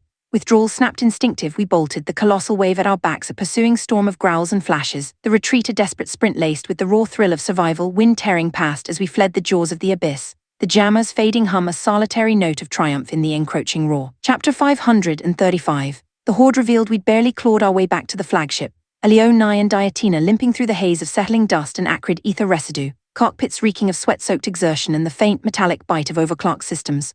When Najisa and I patched through to Jan, voices ragged over the crackling calms, relaying the nightmare horde shadowing our retreat. The ground still trembled faintly in my mind's echo, that endless sea of mechs churning the plains like a living storm, their thunderous advance a visceral roar that had chased us with unrelenting hunger, hearts hammering in sync with the desperate thrum of engines. Yamato and the Federation loyalists mobilized swift, no lingering in the crosshairs. Staying put meant collision course with that behemoth force, Federation against Federation in a slaughter neither side could afford. The emotional weight of potential fratricide hanging like a shroud, heavy and suffocating amid the ship's urgent hum as we peeled away under the dimming sky. Still that scale joining the coop. Jaw-dropping, I muttered once aboard, collapsing into the briefing nook's worn seat, the cool recycle air a fleeting mercy against the flush of adrenaline crash, muscles aching with the ghost of every swing and dodge. That's the twist, Ferry crunched Leoni's logs, and the truth's out, Jan replied, his face etched with that sharp, calculating glint under the holomap's blue wash. The chamber's walls vibrating softly with the vessel's low growl as it cut through the ether. Truth. New coop allies, right? Nah, not quite. That's Jubal Kingdom and Valkyr Empire regulars, proper militaries. What? Shock rippled through me like ice water, the revelation landing with a gut twist that blurred the edges of the display, the implications blooming dark. Not internal rot alone, but foreign claws sinking deep, the Federation's wounds exploited by outsiders' ambition. Lainel, overhearing from her station, paled, her fingers tightening on the console's edge, eyes shadowing with a profound sorrow that mirrored the quiet dread coiling in my own chest, the betrayal not just of kin, but of the fragile bonds holding our world together. So, coop forces linking with Jubal and Valkyr's coalition. She ventured, voice steady but laced with the raw undercurrent of disbelief, the air in the nook thickening with unspoken fears of encirclement, the faint scent of recycled air now cloying against the rising tension. Logical leap, yeah, Jan confirmed, leaning forward, his presence a steady anchor amid the swirl of data streams flickering like ethereal fireflies. Even with gripes against the regime teeming with invaders. Unthinkable, regardless, jammers down, calms flowing free. Time to rally the Federation, muster proper legions. Outnumbered as we are, no choice but to consolidate. Understood, I'll handle it. Outreach to all sectors, immediate.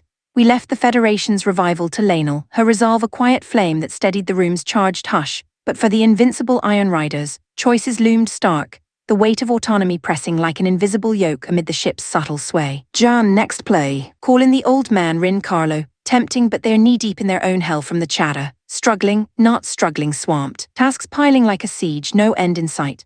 Leaves a solo, then scraping by. Yamato's a fortress on legs, not my favorite hand, minority elite, but once the Federation gels, firepower evens out. The logic settled uneasy, a pragmatic grit that chased the flicker of isolation with reluctant acceptance, the emotional tether to absent comrades tugging sharp. Yet the ship's unyielding bulk a comforting bulwark against the unknown tides ahead. With calms restored, the etheric veil lifting like dawn-breaking fog, Lainel broadcast relentlessly, her pleas cascading across channels, a voice of unyielding hope that pierced the paralysis gripping the fractured lands. Stalled factions blind in the blackout stirred to life, kingdoms and holds dispatching envoys and wings toward the president's banner, the feeds alive with affirmations that swelled like a gathering storm of loyalty. The first responses crackling with fervent oaths that eased the knot of doubt in my throat, a tentative warmth blooming amid the strategic chill. Commanders' edicts unraveled too. Conscripted soldiers force-marched into the coop's maw now glimpsed the truth, desertions blooming as individuals seized agency, mechs peeling from lines in quiet mutinies, the shift a ripple of redemption that carried the faint, hopeful tang of turning tides. Their flocking steady stream, Jan noted, watching the holomap bloom with incoming icons,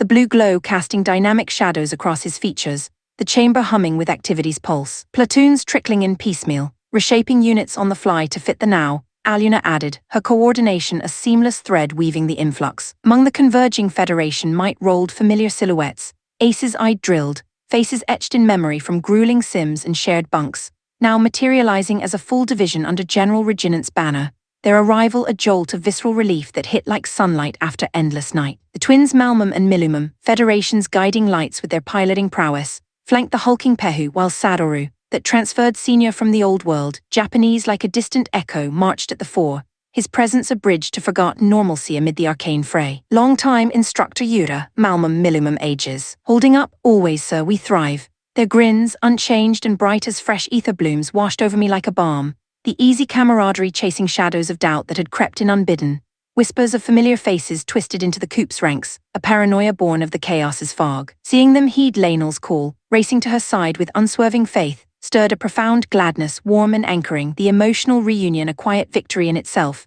reaffirming the bonds that outlasted the storm's howl, as Reginant's division slotted into formation, bolstering our line with the solid rhythm of trusted steel. The gathering swelled, a mosaic of resolve knitting together under the gathering dusk, the air alive with the low thunder of assembling engines, and the faint, uplifting murmur of renewed purpose, forging us toward whatever reckoning awaited. Chapter 536. The President's resolve with calms fully restored, the Federation's fractured puzzle began piecing together, reports trickling in like hesitant rain after a drought, painting a canvas of widespread unrest that hung heavy in the air of Yamato's war room, the faint hum of consoles and the sterile tang of recycled air underscoring the gravity as holographic displays flickered with incoming data streams, casting ethereal blue glows across strained faces. Lainel wasted no time, summoning a tight circle of trusted allies for a strategy huddle, her posture unyielding amid the chamber's dim confines, the weight of her office etching quiet determination into her features. To my surprise, I got the nod too, slipping into a seat at the scarred table, the cool metal under my palms a grounding contrast to the knot of unease twisting in my gut, the room's close quarters amplifying every whispered doubt and resolute breath. From the intel the coup's no rogue state's brainchild, looks like a cabal of high-rank insiders pulling strings, Jan concluded, his analysis slicing through the haze like a blade, eyes narrowing at the holomap's swirling icons that evoked a web of shadows encroaching on the Federation's heart, the emotional undercurrent of betrayal lingering like a bitter aftertaste, stirring a low simmer of anger in my chest at the thought of kin turned against kin. Feels too slick for lone wolves, overly coordinated, I pressed, leaning forward, the chair creaking softly under me, my voice carrying the raw edge of frustration born from the chaos we just clawed through, the memory of felled Mech's, Federation brothers, still fresh, their crumples echoing in my mind like unspoken accusations. Jan met my gaze with that knowing glint, a flicker of deeper insight shadowing his features, the room's hush deepening as if the very walls leaned in. Spot-on players might be individuals up front, but a bigger beast lurks behind, puppeteering the lot. Beast. What outfit could square off against empires like that? Empires. This lot's eyeing the whole world. Stayed in the murk scheming unseen till now. Craving the spotlight, they've slithered out of the dark. That ring you mentioned before, the Raffishal Society. Aluna interjected, her brow furrowing as recollection dawned, the name hanging in the air like a chill draft, stirring a ripple of unease that prickled my skin. The holomap's glow suddenly feeling colder, more ominous against the chamber's confines. Jan's expression hardened, gravity etching lines around his eyes, his voice dropping to a measured rumble that resonated with the weight of conviction, the emotional conviction beneath it, a steady undercurrent that steadied the room's tension even as it amplified the stakes. No hard proof, mind, but I'm betting the continent's upheavals all trace back to the Raffishal Society's machinations. They're the thread weaving this mess. He downplayed the certainty, but I knew Jan, no wild guesses from him. This stemmed from ironclad hunches, pieced from fragments that gnawed at him like persistent shadows, the depth of his belief a quiet fire that warmed my resolve, chasing the flicker of skepticism with a surge of shared purpose, the air thickening with the profound implications of a hidden foe orchestrating our world's fray. Raffishal Society, first I've heard it, Lainel said, her curiosity sharpening her gaze, the presidential mantle lending her words an authoritative poise that cut through the haze,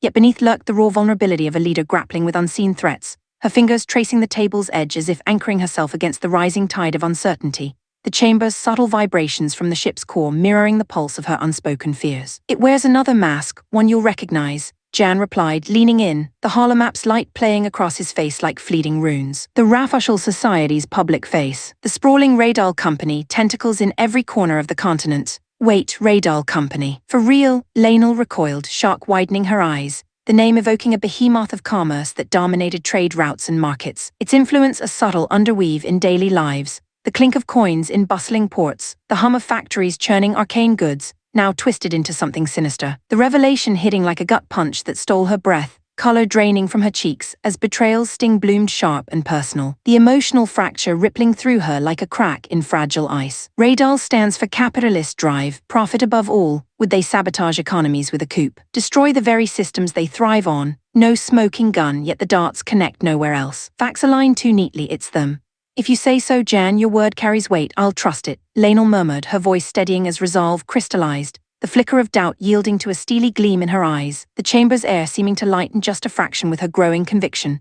A quiet strength that inspired even as it underscored the peril. But if Radal Company truly undermines world order, seeks to shatter the balance, as Amuria Federation president, I swear here and now, we'll confront that force with everything we've got. Her declaration rang out unmasked, a vow forged in the fire of duty and defiance, her posture straightening like a banner unfurled, the words carrying the profound weight of leadership's burden, the lives hanging on her choice, the Federation's fragile unity now a shield against the encroaching dark, stirring a swell of admiration in my chest, mingled with the poignant ache of her isolation. The room falling into a reverent hush broken only by the soft whir of data feeds, her resolve, a beacon that pierced the gloom, igniting a shared flame of determination amid the shadows of conspiracy. The foes tangling with the Swordmasters Hall or Rin and Carlo. Likely Rafashal Society puppets too. Spread this thin, cracks will show, snag-proof, broadcast it global and we corner M. Wild talk without evidence would fall on deaf ears, a scatter of whispers lost in the wind. No. We'd grind it out, hunt clues methodically, build the case brick by unyielding brick, the path ahead a labyrinth of vigilance that daunted yet fortified, the emotional commitment weaving us tighter. A band of unlikely kin facing the abyss, the chamber's glow now a hearth against the gathering storm, resolve hardening like forged ether steel in the face of the unknown. Chapter 537. Counter-Strike unleashed. Our rallied might had swelled past 20,000 strong, matched arrayed in a vast humming phalanx across the scarred plains, engines idling with a low anticipatory growl that vibrated through the earth, like the Federation's awakening heartbeat, banners snapping crisp in the chill wind that carried the faint, acrid whisper of distant forges and the earthy tang of trampled fields, a mosaic of resolve forged from the chaos that had nearly unraveled us. For so long the coup's tide had swept unchecked, washing over holds and hearts with ruthless momentum. But now the scales tipped. Lainel's turn to strike back, her presence at the fore a quiet storm of unyielding will that stirred a profound swell in my chest, the emotional pivot from hunted to hunter chasing the lingering shadows of doubt with a surge of hard-won hope, the air alive with the subtle creak of armor and murmured oaths that bound us tighter. Piecing the Federation's turmoil from restored intel, the coup's nerve center pulsed in the central district, a nexus of command threads radiating outward like poison veins, its disruption promising to fray the insurgents' cohesion, leaving pockets of resistance to wither in isolation. The strategic clarity a cool balm against the haze of earlier disarray, evoking the light's faint gleam piercing encroaching gloom. Another layer to hitting central. Scouts pin Valkyr Empire and Jubal Kingdom forces dug in there too, Jan outlined, his voice a steady anchor over the command net, the holomap's ethereal projections casting flickering azure hues across the tense canvas walls, illuminating faces etched with focused intensity amid the soft patter of rain on the outer flaps. Expel the outsiders, reclaim our sovereignty, send a thunderclap message home and abroad restoring the Federation's spine. Valkyr and Jubal on the board. No holding back then, I added, leaning into the tactical glow, the words tasting of grim anticipation, the prospect of facing true invaders, a faceless menace beyond kin's betrayal, igniting a fiercer fire in my veins. The emotional release of channeling fury outward, a cathartic rush that eased the knot of guilt from sparing Coop grunts. Exactly. Coop relies on their muscle, shatter that, and suppression snowballs. Jan affirmed, his nod a subtle reinforcement that wove our thoughts seamless, the chamber's air thickening with the scent of oiled mechanisms and fresh ink on maps, the weight of impending clash settling like dew on resolve. One Federation general voiced the elephant, his brow creased under the lantern's warm flicker, voice measured yet laced with the raw undercurrent of pragmatism born from scarred campaigns. Sounds straightforward, but Central's hostiles top 50,000, scraping 20 odds in our favor. Lainel met the query without a flicker of hesitation, her gaze steady as forged ether steel, the presidential mantle draping her like an invisible cloak, her poise a quiet thunder that hushed the tent, stirring admiration laced with the poignant ache of her solitary burden. The lives entrusted, the nation's fractures mending under her hand, the emotional depth of her conviction a beacon that warmed the chill pragmatism into shared fire. We've got the invincible Iron Riders in our corner. That gap, negligible, and no need to tangle with the full 50. Most Coop rank and file follow orders blindly, not by choice. Few true believers. Topple Valkyr and Jubal's cause, there will crumbles, blades sheathed in surrender's wake. Her words landed with resonant clarity, a vow etched in the air that eased the general's furrow, the tent falling into a charged hush broken by affirming murmurs, the emotional tide shifting from wary caution to galvanized unity. Lainel's faith in us, a profound trust that hit deep, renewing my own oath to shield her vision amid the gathering storm. Targets locked, Valkyria and Jubal armies. Coup forces. Sideline M, let M stew, Jan sealed, the directive crisp, slicing the strategy clean. Battle lines drawn, foes crystallized, execution beckoned. Lena-led Federation regulars surged towards Central, the march a thunderous procession that churned the mudded trails into rivers of tread-marked earth. Skies brooding overhead with scudding clouds that mirrored the tension coiling in my gut. The vast column, a living entity pulsing with the low symphony of gears and footfalls. Camaraderie blooming in shared glances and terse jests that chased the specters of doubt. The wind whipping cloaks like defiant flags, carrying the faint, hopeful scent of rain-washed renewal. Breaching Central's fringes, Priority 1 scout the lay. Fortune smiled, the coup rabble, Jubal's ranks and Valkyria's legions arrayed distinct, clusters separated by wary buffers of open ground, distrust evident even among allies. The foreign boots chafing against the Federation's soil, their distant silhouettes hulking under the overcast like uneasy predators circling a shared kill. The air humming with the subtle dissonance of divided loyalties that prickled my senses sharper. Separated, sure, but close enough to reinforce. No clean isolates, Jan assessed, eyes scanning the feeds from drone swarms, the tactical overlay pulsing with threat vectors that danced like spectral flames. Hit Jubal first, I suggested, tracing the east flank on the display, the idea crystallizing instinctive, the emotional pull of momentum. A chance to strike swift and unopposed, stirring a tactical thrill that cut through the march's weary haze. Jan chuckled, a rare glint of approval softening his edge. Lucky guess you'd a spot on for once. His phrasing grated, victory soured by the jab, but I shoved it aside, focus sharpening on the prize, the banter a familiar thread weaving levity into the steel resolve. East assault on Jubal pins M. No Valkyria pincer, distant from coup lines for clean ops. Hammer M's thorough. President Lainel, this the play? Lainel nodded without a wince at Jan's casual check, her agreement a seamless pivot that bridged command and camaraderie, the tense lamplight catching the quiet steel in her eyes. The emotional undercurrent of her unflinching trust a warm anchor amid the strategy's cold calculus. Resolve rippling outward like a clarion call, binding us in the inexorable march toward reclamation. The Federation's heart reclaimed, one calculated strike at a time. The distant rumble of enemy camps a harbinger of the fury to unleash. Hearts pounding in sync with the inexorab. Low advance. Chapter 538. Maximum range. The Jubal Kingdom forces clocked our approach sharp, mech snapping to alert. Hulking silhouettes stiffening against the brooding horizon like a forest of iron waking to the threat. Their banners fluttering ragged in the gathering wind that whipped dust devils across the churn plain, carrying the faint, ominous tang of oiled steel and distant rain. Battlecruisers pivoted ponderous main batteries swiveling our way in a chorus of grinding hydraulics that echoed like a predator's growl, barrels yawning black and ominous under the slate sky. Yet no thunderous retort followed, the air hanging taut with unspoken standoff, tension coiling in my gut like a spring wound too tight amid the cockpit's dim hum. Jan, why aren't the Jubal lot firing? Barrels locked, but nothing, I queried from a Leonai's cradle, screens alive with threat overlays pulsing red, the subtle vibration of idling thrusters thrumming through my frame, a mix of bewilderment and wary relief flickering in my chest, their hesitation a fragile gift, yet laced with the prickling dread of what trap it might conceal, the vast expanse below stretching barren and unforgiving. A stage set for inevitable clash. Simple, out-of-range, mate. Yamato and Fugaku pack Rafashal spec custom mains, few nations match that reach. They're stuck twiddling thumbs, so we paste M from here. One-sided barrage, bingo Yamato's primed. All batteries, open fire. Hammer the ride carrier cluster, let rip. Jan's command barked crisp over the net and Yamato unleashed, a cataclysmic roar that shook the flagship's bones, the air splitting with the whip-crack of etheric shells hurtling forth at blistering speeds, carving laser-straight miracles through the haze, invisible until they bloomed into cataclysm on impact. The lead ride carrier, a behemoth of layered plating and throbbing arcs, took the hit square, hull buckling in a heartbeat's flash, then erupting in a colossal fireball that painted the sky orange. Shrapnel arcing like fiery rain, the shockwave rippling back as a thunderous applause that rattled my canopy, or surging heart in my veins amid the visceral thrill of dominance. The emotional high of turning the tide, chasing the earlier crawl of vulnerability. Debris pattering like grim hail against distant hulls. Helpless against the onslaught, Jubal carriers crumpled one by one, beams lancing unerring, each strike a symphony of rupture and blaze that lit the plain in staccato bursts, the acrid bloom of vaporized alloy wafting on the breeze, a heady mix of triumph and the poignant sting of destruction's waste. Federation resolve hardening like the etheric trails fading in their wake. Panic gripped the foe, they scrambled mech skyward in frantic waves, engines howling defiance as they closed the gap,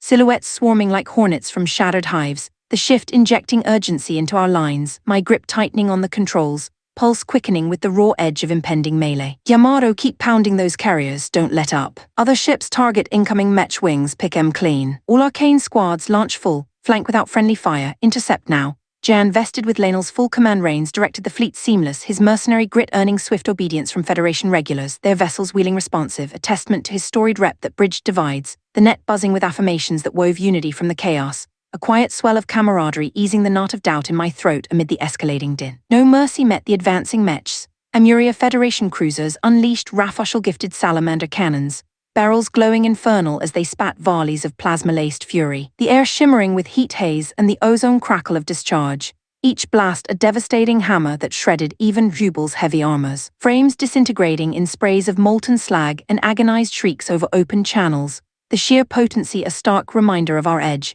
stirring a fierce protectiveness for our flanks, the emotional undercurrent of safeguarding kin-sharpening focus into unyielding steel, explosions blooming like wrathful flowers across the vanguard, thinning their rush to ragged remnants. The targeted carriers, desperate to retaliate, lumbered forward, plating scarred and venting etheric steam that coiled ghostly in the wind.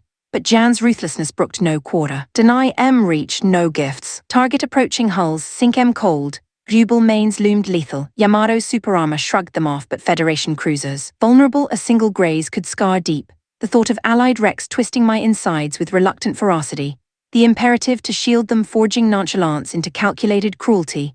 The plain now a canvas of fire and shadow, each volley a defiant stroke reclaiming the sky. Yamato's fire outpaced their crawl, shells outrunning the foe's advance, carriers blooming into pyres before breaching range, merciless precision claiming them in waves of cataclysmic light that cast long, flickering shadows, the ground quaking with secondary blasts that sent tremors through my perch, a rhythmic thunder underscoring our supremacy, relief mingling with the coppery tang of spent ether on the recycled air. Devoid of carrier cover, the mech swarms faltered, exposed to the barrage, advances stalling as shields flared defiant under the onslaught, etheric barriers straining with resonant hums that pitched to frantic whines, crumbling under repeated lashes in showers of fracturing light, exposed frames yielding to ruin, pilots ejecting in desperate arcs amid the maelstrom, the sight a hollow echo of earlier skirmishes, empathy flickering brief for the faceless foes before duty's cold resolve smothered it. The emotional toll of one-sided dominion, a bitter undernote to the tactical bloom, mech slit, tearing the field like fallen stars, their silenced engines a dirge on the wind. This scrap might sit it out, I quipped over the link, the lopsided route painting victory vivid,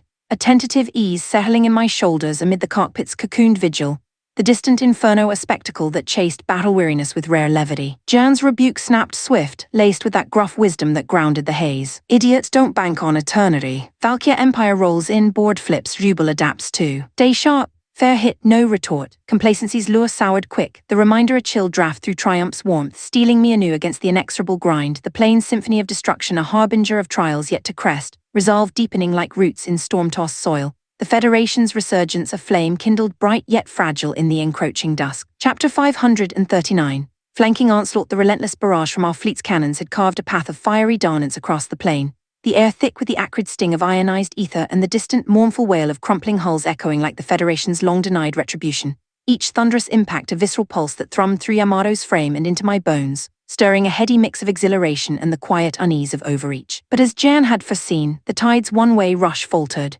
shadows stirring on the eastern horizon, unbidden and swift, as the Valkyr Empire forces materialized like specters from the mist-shrouded ridges, their armored columns snaking through the undulating terrain with predatory grace, banners of imperial crimson snapping defiantly against the wind that now carried the faint, metallic tang of their advancing engines, a chill realization dawning in my gut. We'd been outmaneuvered, the emotional sting of the pivot sharpening focus amid the fading echoes of our initial triumph. Thought the reinforcements were dragging. Nah, they've looped us, Jan growled over the command net, his voice a steady anchor laced with that pragmatic edge, the holomap in my cockpit blooming with fresh red icons that swarmed like encroaching storm clouds, the shift injecting a surge of adrenaline that chased the complacency of our early rout, hearts across the line quickening with the raw undercurrent of vulnerability reborn. From the plan vectors, Valkyr should have crested from the southwest, a straight shot into our flanks, but this eastern flank, it pinned us in a brutal pincer, Jubal remnants to the front and Imperial might closing from the side, the ground quaking faintly under the dual pressures,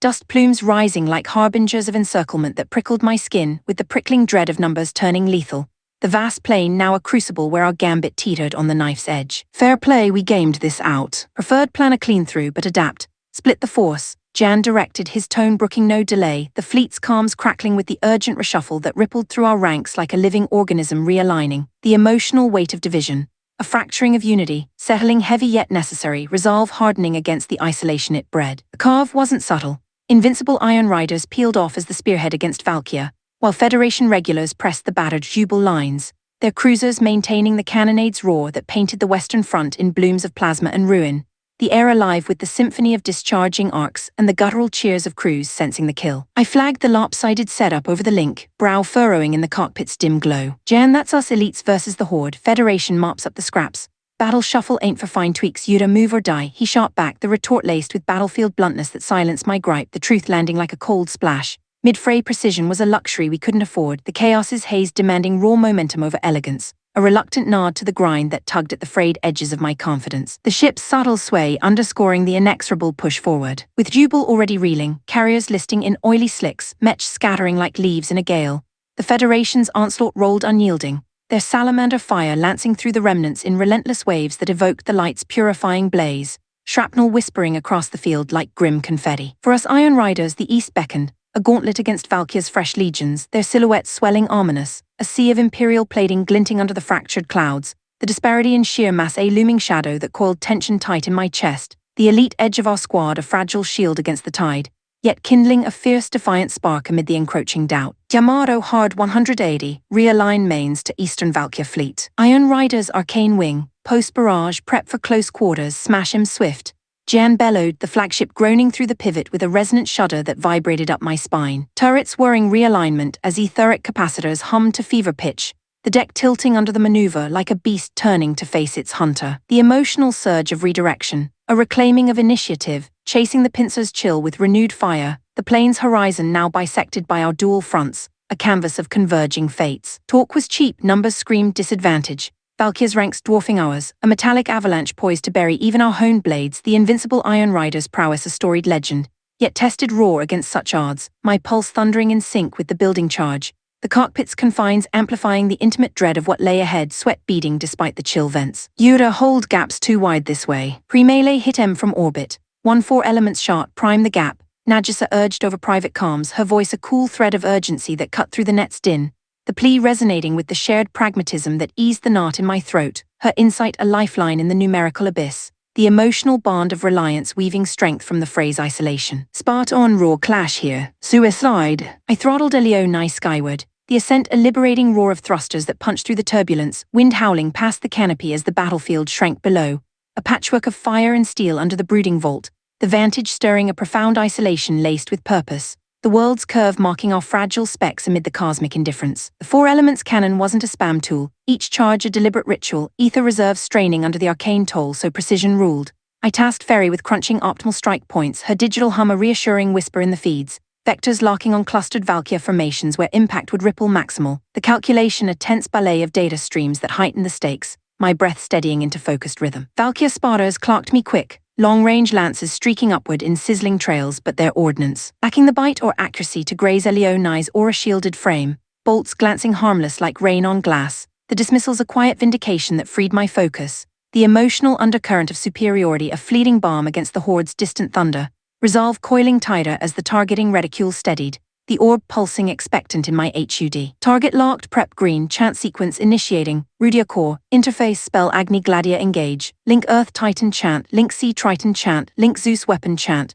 concurrent heroic boost activation zone select. Positional align, aim set 4 elements cannon armed and ready, fire it up 4 elements away. The release was Cataclysm incarnate, a blinding nexus of primal fury erupting from Elio's core. The cockpit flaring white heart as the fused elements coalesced into a radiant spear that lanced earthward, trailing auroras of flame, stone, wave, and storm, the air SC. Reaming in its wake like the Ancient One's wrath unchained, a profound tremor shaking the frame that echoed in my marrow, awe and recoil mingling in a visceral rush that stole my breath, the payload slamming home amid the Valkyria throng. Shields flared desperate, barriers shimmering defiant under the onslaught, but the convergence overwhelmed, Mechs crumpling in chain reactions of plasma blooms and seismic rifts, etheric tempests shredding ranks in a maelstrom of light and ruin that painted the eastern plain in apocalyptic strokes, the shockwave rippling back as a thunderous gale that buffeted my ascent, debris spiraling like confetti from a shattered world. The targeted nexus, a dense knot of imperial might, unraveled in seconds, at least several thousand frames rendered inert,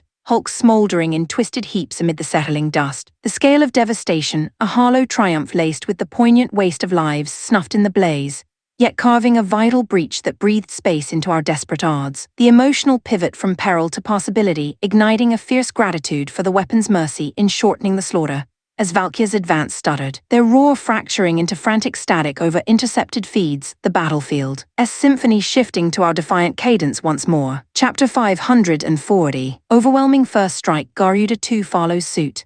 In the wake of the four elements cannon's cataclysmic bloom, a lingering haze of scorched ether and fractured skies still rippling with residual fury, Garuda 2 surged aloft, its sleek frame slicing the turbulent air like a raptor in ascent, bow drawn taut in Firma's grip.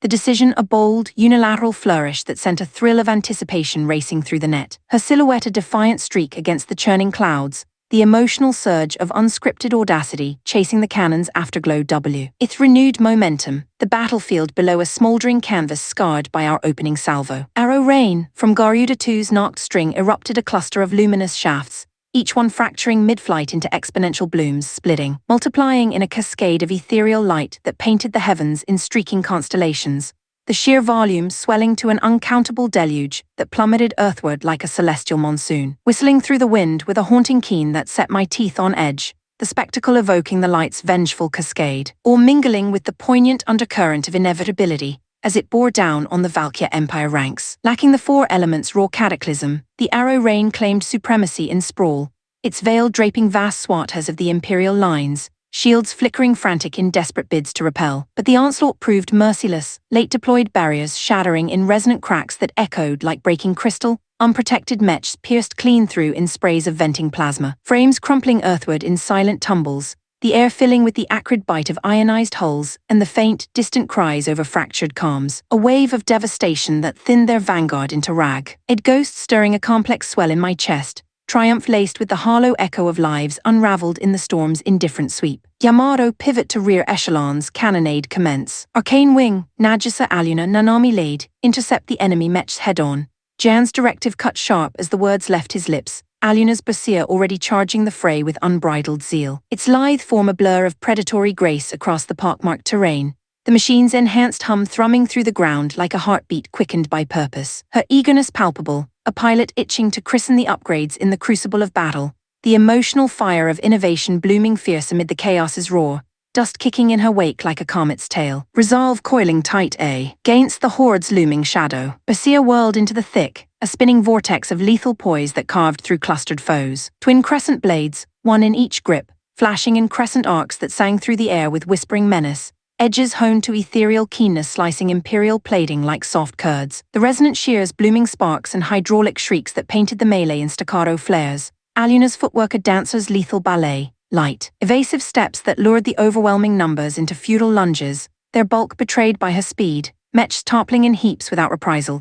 Our dominance a visceral rush that ignited cheers across our lines, her prowess a beacon of unyielding spirit that chased the numerical dread with defiant warmth, each felled frame a testament to the Federation's reclaimed edge. Refusing to trail, Nanami's Vajra Kai lumbered after, lacking Basia's blistering pace, yet exuding an immovable fortress of intent, its stance a bulwark without flaw. Shields absorbing incoming lances with casual deflection that sent bolts ricocheting harmless in sizzling trails. The Gaia Ravager, a colossal hammer of arcane-forged might, descending in earth-shaking swings that pulverized clusters in explosive craters.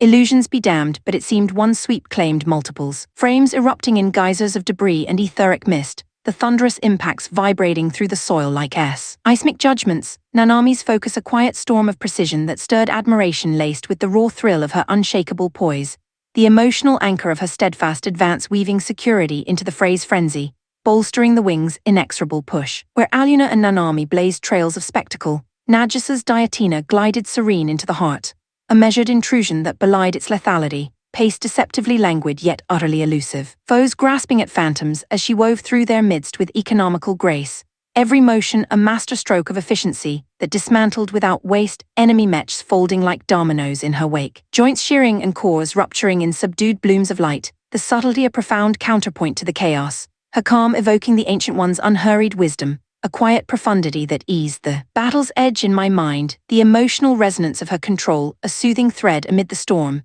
inspiring the ranks with the power of poise over frenzy. Jan's read held true. The trio's vanguard shattered cohesion, sowing disarray in Valkyria's ranks like cracks in a dam. Their organized fury unraveling into panic scrambles that left gaps for the invincible Iron Rider's broader assault. The net alive with triumphant bursts as our arcane wing descended en masse. The air humming with the chorus of deploying thrusters and blade draws. Unity forged in the heat of shared purpose. The emotional swell of momentum, a tide that drowned the earlier pincer's chill. The rank-and-file Iron Riders piloted upgraded Federation stock, Laukule and Highlander frames, production lineage refined to punch at Xlander-tier fury versatile powerhouses that thrummed with latent might under seasoned hands.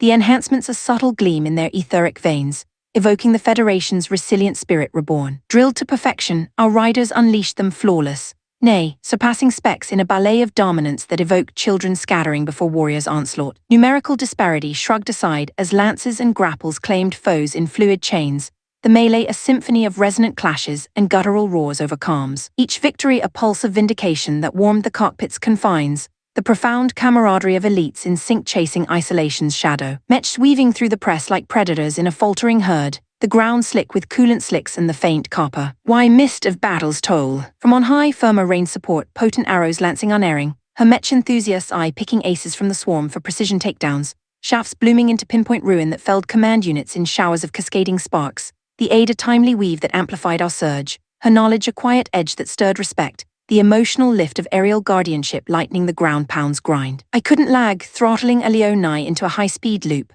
I arced behind enemy lines, the wind screaming past the canopy as the battlefield blurred below. Hunting the flagship amid the churning sea of Imperial steel, the hunt a focused predator's prowl that quickened my pulse with purposeful thrill, barrages stitching the sky in futile pursuit. But my erratic weaves, Leonai dancing through the gauntlet, evaded clean, bolts whispering harmless past the aura's veil, the evasion a rush of defiant freedom that sharpened resolve. The core plot of command disruption unfolding in my sights, RT steady amid the aerial ballet, the Federation's counter roaring toward crescendo. Chapter 541. Toward collapse the flagship screamed opulence amid the fray, its heavy plating gleaming under sporadic ether flares. A colossal banner of imperial crimson billowing like a taunt from its mast, the sheer extravagance marking it as the nerve center, where some puffed-up admiral likely lounged in smug oversight. The vessel's silhouette a bloated predator adrift in the smoke-choked haze, engines thrumming low and defiant against the distant rumble of our artillery's dying echoes. I locked Leonai's sights on the bridge, that elevated perch of command, windows aglow with tactical readouts, unleashing a salvo of ether bolts that streaked crimson trails through the turbulent sky, each one punching home with resonant cracks that shattered viewports in showers of crystalline shards, the air filling with the sharp ozone tang of disrupted arcs and the faint, acrid whisper of melting composites, my pulse steady in the cockpit's cocooned hum, a mix of grim satisfaction and the lingering adrenaline haze sharpening every adjustment. The behemoth retaliated, anti-air batteries swiveling with grinding whirs, spitting tracer rounds in frantic arcs that lit the dusk like erratic fireflies, but their grasp on aerial threats felt amateurish. Shells lumbering slow, velocities lacking the bite to clip my weaves, the dodges a fluid dance that sent bolts whistling harmless past the aura's shimmer. Frustration bubbling in their calm's chatter that crackled faintly over intercepted bands, the evasion a quiet thrill that bolstered the emotional swell of control, turning vulnerability into predatory ease amid the wind's howl. Concentrated fury silenced the bridge, bolts hammering relentless until the structure crumpled in a bloom of secondary explosions,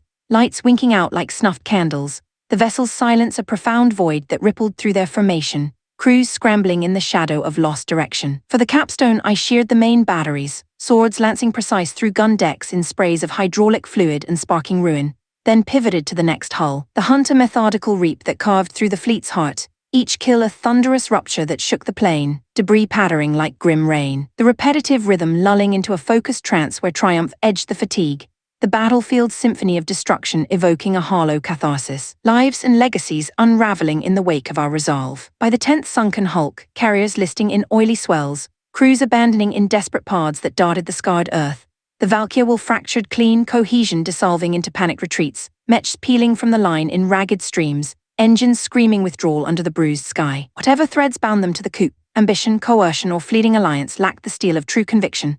Sensing the tide's irreversible turn, most units bolted, leaving trails of discarded gear and the faint, lingering scent of scorched resolve on the wind, a wave of relief crashing through our ranks that eased the knot in my chest, yet tempered by the poignant waste of it all. the emotional pivot from siege to supremacy a bittersweet bloom amid the settling dust. Let fleeing foes scatter, no pursuit. White flags up. Hold fire for now, Jan commanded, his assessment crisp over the net, eyes no doubt scanning the feeds from Yamato's bridge. The call a pragmatic mercy born of the Jubal front's dominance, Reginant's division pressing unyielding, there matched a tide of Federation steel that overwhelmed without mercy. The surplus leeway allowing this grace, stirring a quiet respect for his balance of ruthlessness and restraint, the order rippling through our lines like a collective exhale. Bonds of command reaffirming the humanity beneath the grind. No miracles graced the enemy after Jubal Kingdom and Valkyr Empire forces slunk from the field entirely. Tails between legs, their exodus a thunderous retreat that faded into the horizon's haze, leaving the coup remnants isolated in their trenches, the air now thick with the uneasy hush of encirclement.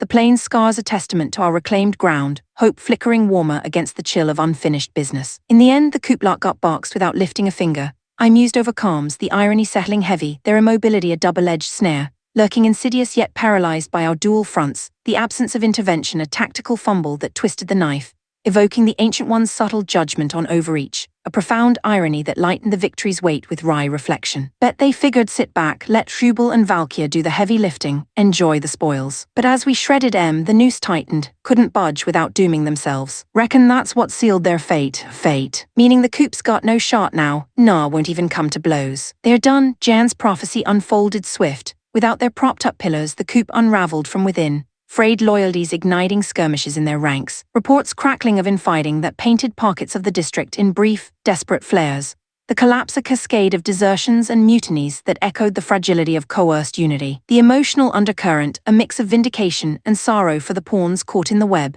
The air carrying faint echoes of their discord like distant thunder. The killing stroke came from Lainel, her broadcast a clarion of reason piercing the static, voice steady and resonant over open channels, urging the rank and file to shed the yoke. The words landing like seeds in parched soil, lower officers and conscripts peeling away in droves, Mechs powering down in fields turned neutral. The tide of defections a visual tide that swelled our flanks, her leadership a profound anchor that stirred deep admiration, the Federation's heart mending in real time, relief blooming warm against the battle's lingering chill. Word of this spreads and the coup's momentum crumbles continent-wide, regulars rally, breathe easy. Jam predicted, his tone laced with that forward gaze, the holomap in my mind's eye already shifting from red to tentative green, the emotional horizon brightening with possibility yet shadowed by caution. From here it's my remit, rally the Federation, stitch the order back, Lainel affirmed, her resolve a quiet steel that steadied the bridge's hum, the weight of reconstruction etching subtle lines of determination across her features, the chamber's soft glow casting her as the unyielding core of renewal. Stitching ain't enough, uproot the rot entire. This rebellion's roots run deep, excise clean, understood. Internal probes dedicated cells to hunt the source. The war's embers smoldered, not extinguished, but the arc bent toward light, a fragile dawn after the storm's fury, resolve coiling fresh in my veins, the Federation's pulse steadying under trusted hands, the path ahead a vigilant forge where victory's warmth tempered the scars, hope's quiet flame enduring against the gathering dusk. Chapter 542, Plan Shift / Looks like the Amuria Federation play's gone belly up, the young man murmured without a flicker of emotion, his voice a cool undercurrent in the dimly lit chamber, where shadows clung to the polished obsidian walls like unspoken secrets, the faint hum of concealed ether conduits vibrating through the air with a subtle, oppressive weight that mirrored the report's grim finality, the scent of aged leather and faint incense, evoking the Ancient One's veiled rituals, lingering heavy, stirring a quiet detachment in his chest amid the weight of dashed ambitions. What now? You still got cards to play, one of the black-suited men pressed, his tone deferential yet edged with calculated poise, the trio standing rigid under the chamber's low amber glow from sconces that cast elongated silhouettes across the marble floor, their uniforms whispering softly with each measured breath, the emotional undercurrent of loyalty laced with the subtle tension of uncertainty. Go on, enlighten me. What have you got? President Lainel's assassination. Got a dozen top-tier killers on standby, shadows in the wings. Unleash and we'd have her head by nightfall. A low chuckle escaped the young man, dry and knowing, rippling through the hush like a chill draft. Hair still, you lot haven't grasped it. Lainel's under the invincible Iron Riders watch now. That move needed pulling before they locked in. Even the continent's deadliest blades, Cerberus elite squad, can't touch the Iron Riders. The Iron Riders boast Jubal's twin demons, ghosts that make Radal Company's black ops sweat. Add a sharp tactician, the Sword Saint's heir. And worst of all, crossing Festina. She despises skullduggery like that, stir her wrath and its apocalypse. Fair enough. So the Shangri-La scheme skips the Amuria Federation altogether. Reckon so. Ideal was centering it on Rasya Kingdom, Jubal Kingdom, Valkya Empire and Amuria, 4 pillars strong. But if the others hold steady, that'll do. Actually, sir, beyond Amuria, most southwest holds like Meltrasia Kingdom have seen their ARPs shut down cold. The young man's brow arched faintly, a flicker of intrigue piercing his composure, the revelation landing like a subtle tremor in the chamber's still air, stirring a complex swirl in his gut, frustration at the setbacks, yet an undercurrent of exhilaration at the unforeseen resistance. The holomap on the central dais pulsing with red failure markers that cast crimson highlights across his sharp features. The emotional depth of Adapter, Tian weaving challenge into reluctant thrill. The Iron Rider's splinter cells, grown into a force we can't ignore. This trajectory splits the world threefold. Your orders. We'll need major rewrites to the blueprint. A soft laugh bubbled again, laced with genuine amusement that lightened the room's gloom, his eyes glinting with a predatory spark under the sconce's warm flicker. Now that's intriguing. Elijah's chaos hunger, Shangri-La's forward march, the Iron Rider's wild freedom. If the heavens crave that clash, who am I to deny the spectacle? For ages, Radal companies unmatched might bent the world to whim, schemes unfolding seamless as ether flows, every thread pulled taut. But this Shangri-La gambit, snags everywhere, thorns pricking at the edges, vexing him in ways that chafed yet. Intrigued. The unpredictability, once a foe, now hummed like a forbidden elixir in his veins, a rare joy blooming warm against the calculated chill of his core, the chamber's incense thickening as if to savor the shift, his pulse quickening with the profound allure of a game truly alive, where foresight yielded to the thrill of the unknown. Prune the Iron Rider's tainted realms, discard clean. Forge Shangri-La from the rest, crush Elijah's rampage in the forge. That's final, understood, we'll pivot that way. The black-suited men turned to withdraw, footsteps echoing soft on the marble, but the young man, Radal Vega, halted them with a raised hand, his voice slicing the retreat like a blade. Hold up. In green light that sidelined matter too. The two heroes, one blurted, surprise cracking his poise, the chamber's air tensing anew, shadows deepening as if recoiling from the audacity. But Radal Vega's directive. Does the chief know of this override? Not an issue, I'll square it with him later. Copy that. We'll mobilize the search teams on standby. What shadows Rafashal fears? Hesitation's no vice when seizing power pieces like these, potent pawns in the unfolding storm, the young man's thoughts drifting to the ether's whisper, a quiet resolve hardening amid the incense's curl. The path ahead a labyrinth of ambition where adaptation's fire burned brightest, the world's fracture a canvas for his unyielding vision. Chapter 543. Critical Intel Lanel's leadership was nothing short of extraordinary, a relentless cascade of orders and calms traffic that wove through the fractured federation like a masterful conductor restoring harmony to a shattered symphony, her presence a steady beacon amid the chaos, the air in Yamato's command nook humming with the quiet intensity of revival. Screens flickering with logistical streams that painted the nation's slow knit back together. He juggled domestic pacification and defense rebuild with seamless precision, her focus unwavering under the soft amber glow of tactical displays, the faint scent of recycled air laced with the sterile tang of urgency. Whilst we pitched in mechs redistributed, patrols coordinated, her hand guiding the Federation's pulse from the brink, the emotional undercurrent of shared purpose weaving us tighter amid the toil. A quiet pride blooming warm in my chest as order clawed back from anarchy's edge. Recovery rolled steady, a tide reclaiming the shore when a bombshell landed square in Lanel's lap, a scrap of intel piercing the haze like dawn's first ray, raw and unexpected. The vanished souls of Amuria Kingdom, thought lost to the storm, were alive, scattered, hunted but breathing. They made it. Muria's people are out there. Najasa blurted, relief flooding her voice like a dam breaking, faces of mates and neighbors flashing vivid in her mind's eye, familiar grins, shared laughs echoing from quieter days, the joy sparking bright in her eyes, a buoyant energy that lifted the room's weight, the news a lifeline to threads she'd feared severed, her grin infectious despite the grit clinging to her uniform, the cockpit's confines amplifying the raw surge of hope. Lanel mirrored the elation, the presidential mask slipping to reveal a sister, a daughter, pure, unguarded gladness softening her features as she clutched the readout, fingers trembling faintly, the report a fragile gift that rekindled the embers of family ties left smoldering in the ruins. Yeah, can't vouch for certainty yet, but odds look solid, she murmured, voice thick with the emotional swell of possibility. The chambers hum a gentle backdrop to the quiet triumph, her resolve rekindling with renewed fire, the hope a warm anchor against the weight of command's burdens. But Jan cut the celebration sharp, his pragmatism a cold splash dousing the warmth, eyes narrowing at the holomap's blinking markers that painted a grim trajectory, the room's ambient hum suddenly oppressive against his measured tone. Hate to burst the bubble, but Amuria's folk fled across borders, out into the wastes. Coup forces likely still hounding M. Delay rescue and it's lights out. Plus, intel says they've holed up in Marnudark, that dead-end frontier. Clocks ticking before they're cornered with nowhere left to run. Laenel straightened, the presidential armor snapping back, yet beneath it flickered the raw vulnerability of kin imperiled, the shift stirring a poignant ache, a leader torn between duty's expanse and the intimate pull of blood. Spot on. So I'm placing a fresh contract, personal, from me to the invincible Iron Riders.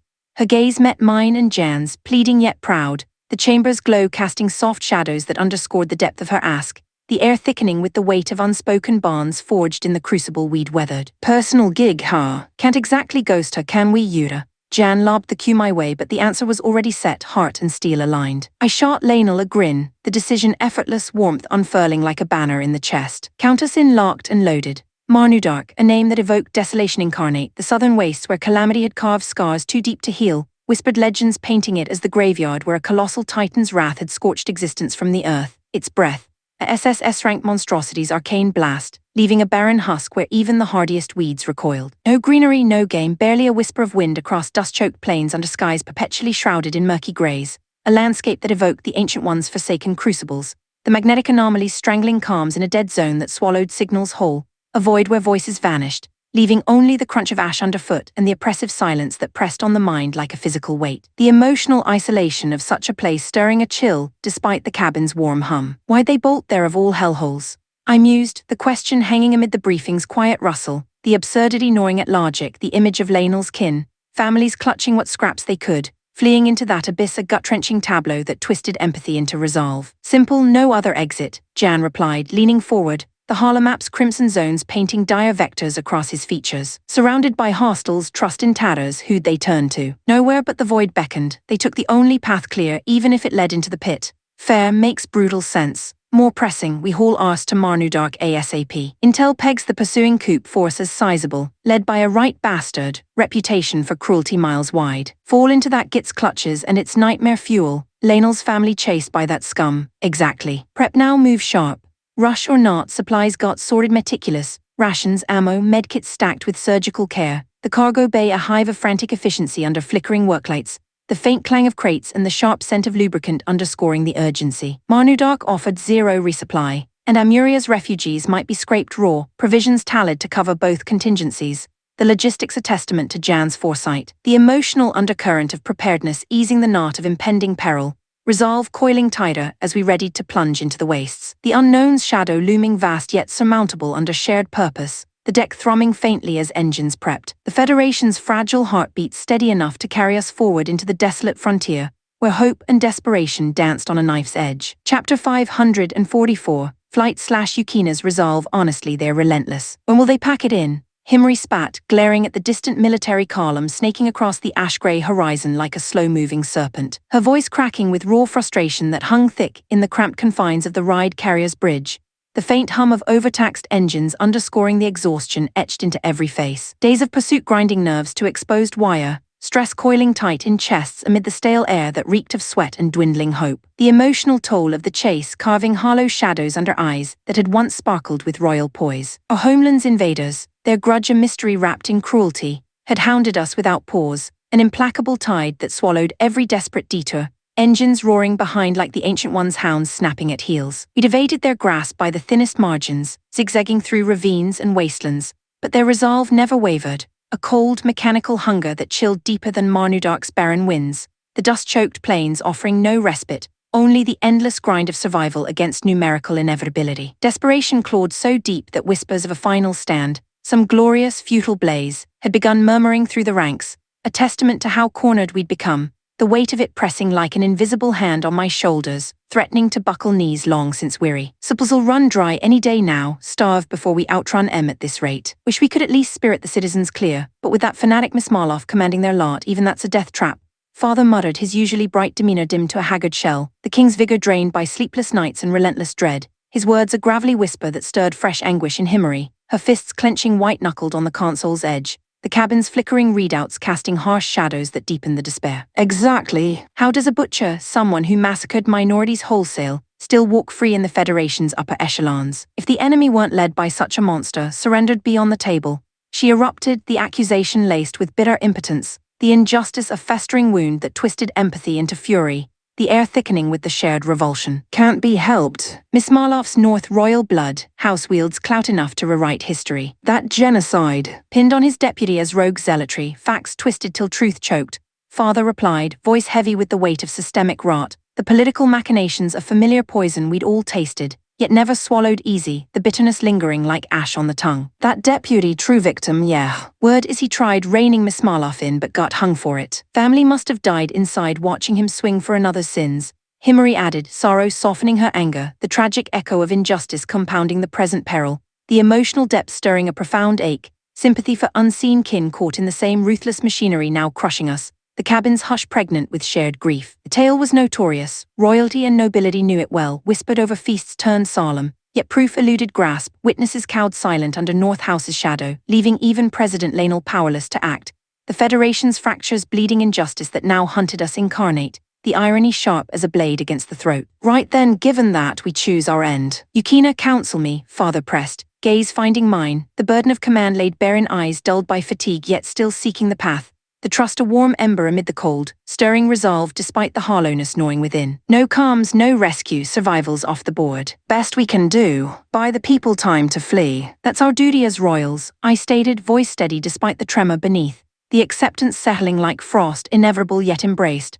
The cabin's air seeming to still as the words crystallized our fate, a quiet dignity threading through despair's weave. No other way then. Laina'll grieve alone. Father murmured, grief flickering raw across weathered features. The thought of his daughter inheriting orphan sorrow twisting the knife deeper, the poignant ache of severed bonds blooming fresh. She's Amuria blood, she'll understand, I assured, though my own heart clenched at the image of her receiving word, the shared lineage a bittersweet anchor, bonding us in duty's unyielding embrace, the emotional resonance a solemn vow woven through the dread. Amuria Kingdom's remnants fielded 10 mechs, a pittance against the swarm, raw numbers spelling futility in open ground, yet terrain could tilt odds if chosen shrewd. We scoured the wastes mid-flight, desperation sharpening eyes, until a narrow canyon revealed itself, a bottleneck barely wide enough for a single ride carrier, walls shearing steep like the Almighty's judgment carved in stone. Their numerical advantage crumbled. There, our handful might hold the line long enough for civilians to slip the noose, the enemy forced into lengthy detours that gifted precious hours,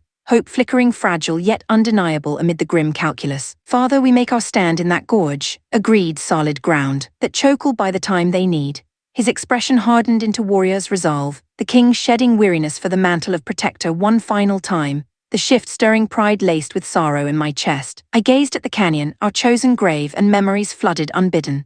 Laughter in sunlit halls, Lionel's youthful grin, feasts where worry was a stranger, the warmth of kin and kingdom whole. The contrast twisted something deep. A melancholy so profound it stole breath, the emotional depth of impending sacrifice weaving beauty and tragedy into a bittersweet tapestry, the gorge's shadow now a threshold between all that was and the void beyond, resolve stealing even as the heart wept silent farewells. Chapter 545. Enigmatic allies / Yukina Himari, you lead the people out, get him clear, I instructed, voice steady despite the lump in my throat. The decision, hammered out in hushed urgency with father, now laid bare before her, the bridge's dim emergency lights casting long shadows that danced across her wide-eyed face, the air thick with the metallic tang of idling engines, and the faint, underlying chill of Marnudark's encroaching void, her youth a stark reminder of the sacrifices we'd ration like dwindling rations, the emotional weight of sending her away. I at knife twist in my gut, protecting the spark of Amuria's future amid the dying embers. Sis, what are you on about? I'm Amuria blood too, I'm staying fighting with you. Himri protested, her voice pitching high with defiance laced in fear, fists balled at her sides, the royal fire in her eyes flickering against the tears welling unbidden. The cabins hum a relentless backdrop to her plea, stirring a profound ache. The innocence we couldn't shield, now thrust into survival's harsh forge. No, Himari, you've got a duty. Survive, carry word of me and father to the end. Lainel needs at least one of us left, can't leave her utterly alone. It's the toughest role, but you're the one for it. I pressed gently, hand resting on her shoulder, feeling the tremble beneath. The words a bittersweet balm laced with the raw sting of farewell, the emotional depth of our bond pulling taut like a fraying thread, her role not glory but endurance, a guardian of legacy in the face of oblivion. That's not, father cut in, his tone uncharacteristically iron-hard, the king's mantle descending like a storm cloud, eyes locking on hers with unyielding command that brooked no fracture. Himari, this is a royal decree, obey or face the consequences. Not terror in her flinch, but the depth of his care piercing through his fierce love for his daughter, raw and protective, sparking a flood of tears that streamed unchecked down her cheeks, sobs racking her frame as she nodded through the blur, the moment hanging heavy, a poignant fracture in the family's armor, the air seeming to thicken with unshed grief, resolve hardening even as hearts splintered. The Amuria survivors' convoy, 10 hulking ride hovers laden with the kingdom's weary souls, rumbled forth from the gorge's maw, flanked by our 2 guardian mechs, engines growling low against the canyon's echoing walls that sheared like silent sentinels. The dust kicked up, swirling in eddies that caught the faint, dying light, a desperate exodus into the wastes where hope clung threadbare. I slipped Lainel a sealed letter into Himari's pack, words of love and legacy, inked in haste, before bundling her aboard the lead vessel, the hatch sealing with a resonant hiss that echoed finality, the emotional farewell a silent vow etched in the rumble of departing treads. Fewer sacrifices meant leaner crews. Minimal hands stayed to man the line, the rest shuttled to the fleeing hovers, leaving 8 mech riders, father and a skeleton watch. A ragged band, the final bulwark, the deck now eerily sparse, the quiet amplifying the knot of isolation coiling in my chest, duty's cold embrace chasing the warmth of what we'd preserved. Just by time, that's all I thought, stealing for the grind, when a prickling wrongness surged through me, sharp as a blade's edge, unease blooming visceral in my gut like ice water flooding veins, the gorge's stale air suddenly oppressive, shadows lengthening unnaturally under the overcast sky. Scanning the feeds, the horizon's haze parted to reveal the truth. Enemy numbers thinning, their pursuit force a ghost of its former swarm, the realization crashing like a gut punch, hindsight's clarity damning, we'd misread the feint, splitting our fragile strength. Himari's in trouble. The foe had slipped a shadow detachment, silent, unseen, arcing wide around the canyon to flank the rear, a pincer closing on our evacuees, the worst nightmare unfolding in my mind's eye. Himari's convoy colliding with the ambush, civilians caught in the crossfire. I bolted for the controls, ditching the stand to race after them, risks be damned. The main force might pinch us between hammer and anvil, but luxury of caution evaporated, heart hammering with frantic urgency, the emotional storm of protectiveness drowning tactical sense, father's nod a grim echo as we powered up. The first blast shattered the air, a colossal boom that rattled the gorge like the Almighty's thunderclap, vibrations shuddering through the hull, my breath catching sharp. No weapon in our hovers packed that punch. The implication hit like a lash, Himari's group under fire, the obvious truth twisting terror in my core, pulse roaring in ears as dread clawed higher, the unforeseen betrayal of fate a bitter pill, our bid to save them now the snare that ensnared. Explosions chained relentless, each detonation a hammer to the heart, agony lancing through me with visceral force, father's face ashen, hands trembling on the console, his silent horror mirroring mine, the shared torment a bond forged in helplessness, the waste's howling wind mocking our impotence. We crested the ridge at last, and the scene unfolded in stark tableau. Himari's hovers intact, civilians spilling out in frantic clusters, the enemy detachment's ride carriers wreathed in smoke and ruin, hulks listing, flames licking twisted metal under the bruised sky, the acrid bite of burning ether wafting on the breeze, a reversal that stole the air from my lungs. What the? Scattered amid the wreckage lay multiple enemy mechs, shattered frames strewn like broken toys, far beyond what our 2 guardians could muster alone. The devastation a puzzle of improbable victory, my mind reeling as relief warred with bewilderment, the emotional pivot from despair to fragile hope a dizzying rush. Peering closer through the dust, unfamiliar silhouettes emerged, sleek mechs and a ride carrier we'd never clocked, poised like ethereal saviors amid the chaos, their etheric hum a low, reassuring thrum. Himari's group owed their skins to these strangers, the mystery shrouding them in enigma, yet the sight of her unharmed, waving frantic from the hover's ramp, tears streaking dust-smeared cheeks, unleashed a flood of unfiltered relief, warm and profound, washing over the terror like a cleansing gale, gratitude blooming tentative in the heart. The unknown allies a beacon in Marnudak's unforgiving expanse, our desperate flight now laced with the whisper of unforeseen grace. Chapter 546. Crimson Brigade / Yukina contact crackled in swift from the unit that had swooped in to save Himari's skin,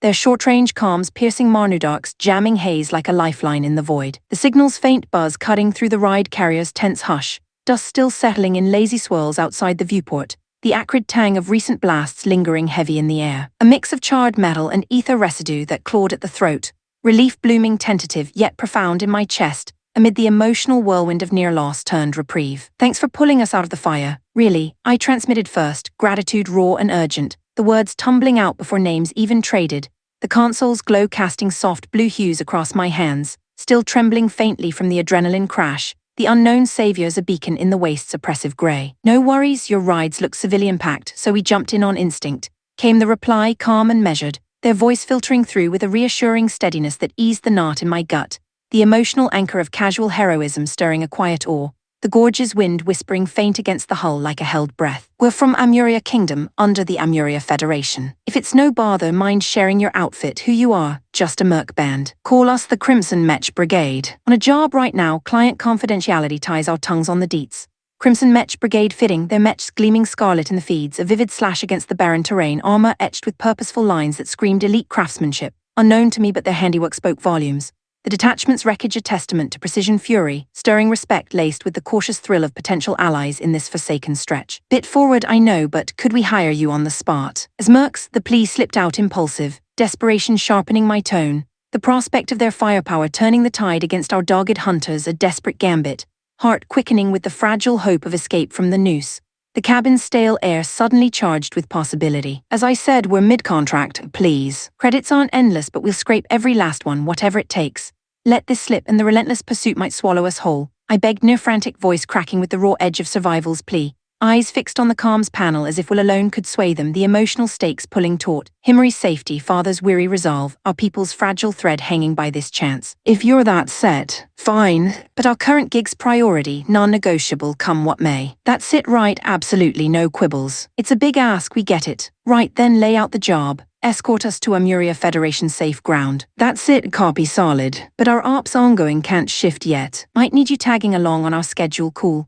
Trade-off locked us in place for safety's embrace, the waste's isolation now a double-edged shield, yet hope flickered alive where despair had reigned. No room for gripes when survival dangled just within grasp, the emotional shift a warm undercurrent chasing the chill of entrapment. Meanwhile, the enemy force, detachment wiped clean, now bolstered by our mystery crew, tightened vigilance, holding distance like wary predators circling a fresh threat, probes halting as they probed our merged strength from afar, the horizon's haze veiling their silhouettes. Yet bafflingly the chase endured, their tenacity a stupefying glue that bordered on madness, exasperation bubbling hot in my veins amid the endless grind. In stark contrast, the Crimson Mech Brigade's leader exuded quiet gentility, a far cry from the foe's fanatic grind. We carved out FaceTime to hash contract fine print, but his presence hit first.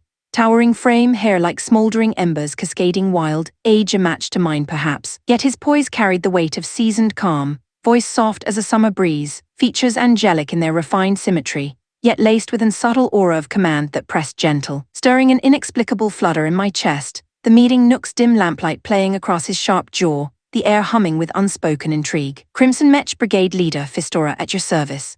His introduction landed soft, but my ears barely caught it, drowned by the sudden thunder of my pulse, heat rising unbidden through limbs like a fever breaking. The world narrowing to that poised gaze, a bewildering warmth coiling deep, the emotional stir a quiet storm amid the waste's relentless howl, alliance forged in crimson enigma. Chapter 547, Lending a Hand / Yukina Sis. Are you even listening? Himri's voice had ramped up to a near shout, yanking me back from the haze, her words finally piercing the fog that had settled over me like Marnudark's perpetual dust clouds, the ride carrier's cramped hold humming softly with the low thrum of idling systems, the air still carrying that faint, oily bite of machinery and shared relief, faces around us flushed with the tentative calm after the storm. Her impatience a spark that grounded me amid the emotional drift. Sorry, what was it again? Ugh. The Crimson Mech Brigade shared their rations and supplies, right? We're midway on divvying them up for everyone, right? Yes. Let's split it even, half now, half held back. No clue how long we're stuck here, better play it safe, that's just it. How long are we camping out in this dump, till the Crimson Mech Brigade wraps their op? And when's that? No idea. No details on the job, so can't even guess. Can't you wheedle a bit out of them? No dice, top secret from what I gather. Then how about pitching in on their gig? Help speed it along, get us home quicker. Himri tossed it out casual, fiddling with a ration pack seal, but the idea landed solid, a practical nudge amid the limbo, limits be damned by secrecy. Worth probing if we could lend a hand, ease the weight, the emotional tug of purpose chasing the stagnation's itch. Her youthful pragmatism a quiet balm in the hold's stuffy confines. The pitch felt like a long shot, but to my surprise they bit. Needing extra hands for instrument checks on gear I'd never clocked, there set up a whirlwind of blinking panels and whirring probes under the carrier's harsh overheads. The air buzzing with focused urgency, crew darting like shadows, clearly stretched thin, the waste's barren vista framing the viewport like a silent witness to our fragile alliance. Sorry to take you up on it, Fistora said, apology softening his steady gaze, the nook's dim glow catching the subtle lines of fatigue on his features. His presence a calm anchor amid the tech's insistent beeps, stirring that same inexplicable warmth in my chest, a mix of gratitude and the lingering flutter from our first meet. No, my idea and sitting idle drives me mad anyway, I replied, waving it off, fingers already itching toward the unfamiliar dials, the metal cool under touch, the emotional ease of action settling like a familiar weight, purpose weaving through the uncertainty. Honestly, didn't peg a royal like you for grunt work, figured you'd send an aide or something. I'd laid it out clear, Amuria Kingdom's princess, when the offer surfaced. He'd expected some lackey, not me, rolling sleeves, the assumption a gentle prod that drew a wry smile, the class divide a fleeting ripple in our shared limbo, his candor easing the air between us. Still, this kit's something else. What are you scanning for exactly? Special magnetic fields. Hunting a specific target. Clues are thin, so we're sifting endless weak signals, analyzing frequencies to pinpoint it. He skirted the core brief but explained, patient, voice low and clear over the equipment's hum, the screens flickering with ethereal waveforms that danced like captive auroras, revealing they sought something elusive in this god-forsaken stretch. Curiosity peeked amid the mystery, the waste desolation now a canvas for hidden quests. Wonder threading through the practical toil. Does Yukina the princess pilot match herself?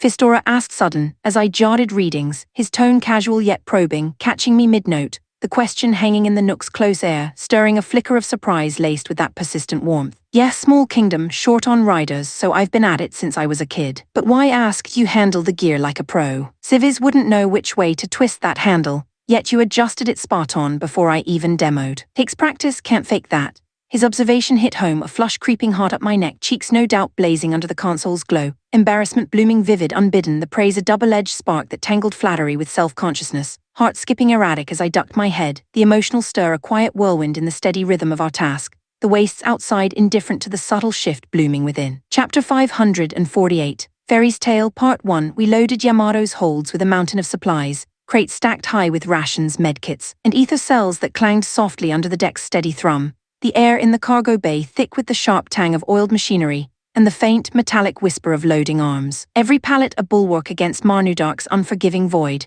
The crew's focused murmurs underscoring the urgency, as we set course for the wastes where Amuria Kingdom's survivors had fled. Resolve coiling tight in my chest amid the ship's resonant hum. The emotional weight of Laenel's plea a quiet fire driving us onward. Just in case I slipped, Laenel Rafishal's cutting-edge comms unit, sleek and unassuming in her palm, its etheric core pulsing faint blue under the bridge's glow, a lifeline that had punched through enemy, jamming like a blade through fog, letting her summon aid swift if shadows stirred again, her grateful nod stirring a protective warmth, the device a tangible thread binding us across the Federation's fractured expanse. Yuda got a sec, mid-bite in the galley, steam rising lazy from a simple stew that warmed the chill of recycled air, the clatter of trays and low chatter of off-duty crew a rare pocket of normalcy. Fairy's avatar approached, her holographic form flickering soft in the overhead lights, the interruption in this private lull unusual enough to spike my guard, fork pausing as I braced for trouble, the cafeteria's ambient hum suddenly expectant. What's up, Aleonai acting glitchy? No, it's about Marnudark, what we're heading into. I've got intel to share, critical stuff. Mind pulling in Jan and Rafishal too.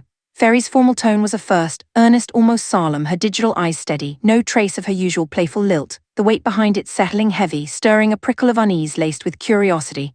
The galley's warmth feeling abruptly insular as I nodded quick, paging the others without a beat. So what's the word? Jan pressed soon as he dropped into a seat, curiosity etching his brow, the table's scarred surface reflecting the overheads in faint glints, his eagerness mirroring mine as steam curled between us, the air now charged with anticipation. Rafishal beat Fairy to the punch, leaning forward with a knowing glint. This about that business, the mutated behemoth strains? No, not that, yours to handle fully, Rafishal. This is about a promise to old friends. Ah, their story then. Fairy sidestepped his hunch, turning to me and Jan, her projections stabilizing as the galley hushed around us, the faint sizzle of a distant cooker underscoring the gravity, her voice dropping to a measured cadence that pulled us in like a storyteller by firelight. Long ago, the Behemoth Wars forged the world into one. Nations set aside grudges, uniting against humanity's existential foe, colossal horrors that shook the earth. To fight them, we birthed arcane mechs, trained elite riders to stand tall. Heard that bit ended in our win, yeah?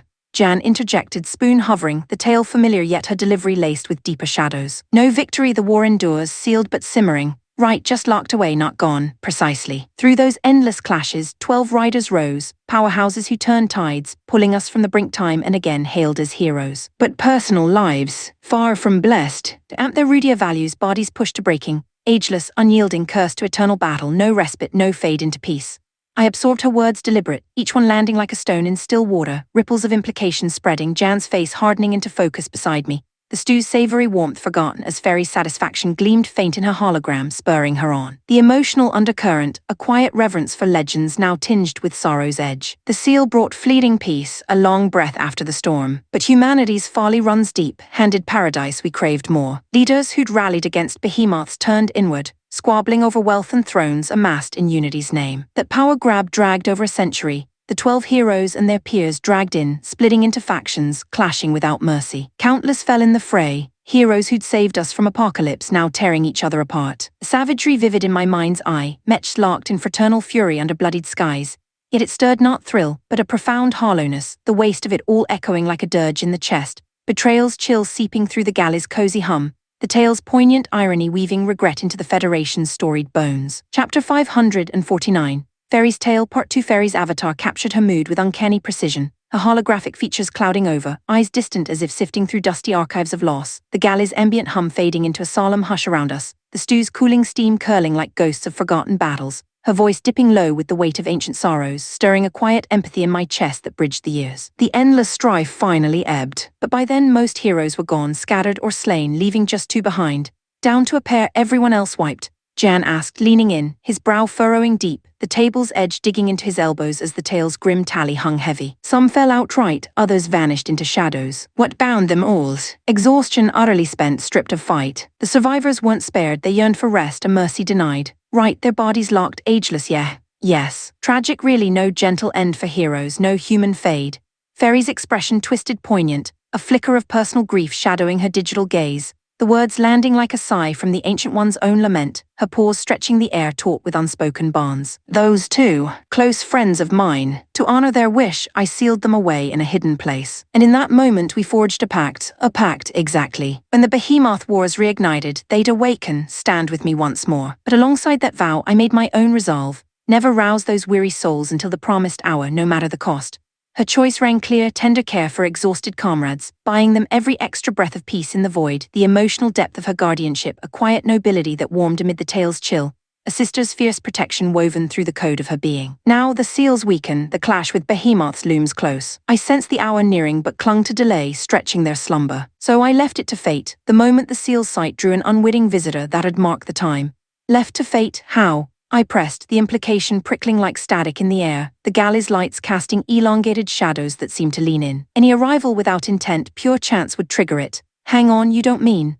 Jan trailed, realization dawning sharp in his eyes, the spoon clattering forgotten to his tray. Yes, Marnudark, where we're bound. The truth crashed home, the mission's stakes sharpening to a razor's edge, my pulse quickening with the revelation's weight, the wastes ahead now a threshold of destiny, all mingling with the profound gravity of stumbling into legend. So, the hour's upon us, indeed. Yet I hesitate. Rousing them now, plunging these heroes into humanity's squabbles, it gnaws at me. The era's unrest was no secret, far from serene, a powder keg of thrones and betrayals. Legends like them. They'd be dragged into the fray, wills be damned, weapons in others' games. With behemoths stirring but not fully roused, Fairy's reluctance made perfect sense, sparing them one more senseless grind. The emotional tug of loyalty a mirror to her programmed heart, stirring my own quiet agreement. Fair, let M rest longer. Wake M when the behemoths truly hit. Pact holds no breach, Jan offered, his tone gruff but kind, understanding blooming in his nod. The advisor's steady hand extended across the table's scarred wood. Golden Age arcane mech heroes, prime riders. They'd bolster the invincible Iron Riders massively, you sure? We're solid as is, no need whipping the worn out back to the grind. Yeah, Jan's right, no rush to break the seal. Give them the peace they earned. Fairy's avatar dipped in deep affirmation, her features softening to a relieved glow, the hologram's faint shimmer catching the light like a sigh released. Knew consulting you too was wise. Now their rest stays undisturbed a while longer. She looked lighter, joy flickering genuine in her digital eyes, the galley's warmth reclaiming the space as relief settled shared among us, the bond of trust a quiet anchor against the gathering storm. Marnudark's secrets now laced with mercy's grace. Chapter 550. The hidden quest / Yukina. I scribbled down the instrument readings, plotting them into graphs with growing ease. The routine familiar now after a few goes, the Nook's console humming steady under my fingers, its screens casting a cool, ethereal glow across scattered datapads and the faint scent of warmed circuits hanging in the air. The wastes outside the viewport, a monotonous blur of cracked earth under Marnudark's sullen sky. But that day the values spiked odd. Nothing like before, twisting the line into a jagged mess that set my instincts prickling. I flagged it straight to Fistora, the anomaly a quiet alarm in the otherwise methodical rhythm. Show me those results too, he said, peering close, nodding deliberate as he cross-checked, his brow furrowing faint before resolve settled, the shared space suddenly charged with Breakthrough's edge, his presence a steady warmth amid the tech's impersonal whir. Looks like you've got the luck of the fates on your side. We've found our target, really. That's brilliant, needs parsing, but pinpointing the spot's just a matter of time now. Homeward bound edged closer, a tangible step, yet some stubborn knot in my chest refused full joy, a shadow of unease I masked with a quick pivot. So what's this place you're after, anyway? Oh sorry, classified right, no harm in that much. Ancient ruins are gigs to survey ruins. Sounds straight out of a legend, proper romantic. He chuckled low, the sound warm and easy, easing the nook's close air. Haws yes, kinda. Truth be told, I'm no archaeologist, finding it'll be satisfying but that thrill of discovery. Not sure it'll hit me deep. Right, Fistora wasn't chasing passion. It was just the job, his pragmatism clear in the steady set of his shoulders. The emotional distance a professional veil that made his candor all the more grounding, respect stirring quiet amid the lingering flush from our last chat. After that hands-on help dried up, the core op too tied to secrets, but they kept us looped on the location's lock-in. The Crimson Mech Brigade veered straight for the site. We tagged along close, escorts in their debt, the convoy's treads churning dust in loose formation across the barren flats, the horizon unchanging save for the faint thrill of progress humming through the hull. Those creeps are still tailing us, proper stubborn. Himari grumbled from her perch by the viewport, peering back at the distant smudge of Miss Marloff's force, her tone laced with weary habit, the carrier's gentle sway underscoring the endless plod. Frustration bubbling easy now that safety buffered the dread. Almost over, love, just till the Crimson Mech Brigade finishes up. Then home, ping Lanel and let her sort the reckoning. Yeah, no mercy this time, have her smash flat. Himari fired back, spark returning to her eyes, the nearing end lifting her slump into eager fire, the emotional lift a shared boy as return felt real. Deep down, I figured even President Laneld have her work cut out against North House scum, but no need dimming Himari's fire with that truth. A day's trek brought us to the spot. Yet no grand reveal, just endless waste, the ruins buried deep invisible underfoot, the landscape a seamless stretch of parched ground cracked like old leather under the relentless haze, wind whispering faint grains against the hull like an indifferent sigh. Probes kicked off proper. The Crimson Mech Brigade unloaded gear in a flurry, crates of scanners and drills clanging down ramps, crew hauling with focused grunts under the overcast pallor, the air thickening with the sharp bite of exposed metal and ether activators. Once cleared, they ferried it all to a jagged fissure yawning in the earth. A dark moor hinting at depths below, the ruins likely cradled there, mystery coiling tangible in the still air. You cleaner? Look, enemies moving in. I dared hope for smooth sailing, but the stalking malice wouldn't yield. Miss Marloff's lot, content with distance till now, surged forward in a sudden rush, engines growling audible over the wastes, closing fast like wolves scenting weakness. They'd clocked the brigade thinning out into the crevice, Mechs vanishing below, prime window for a strike, the ambush's shadow falling swift, tension spiking sharp in my gut as alarms wailed faint, the fragile peace shattering into peril's roar.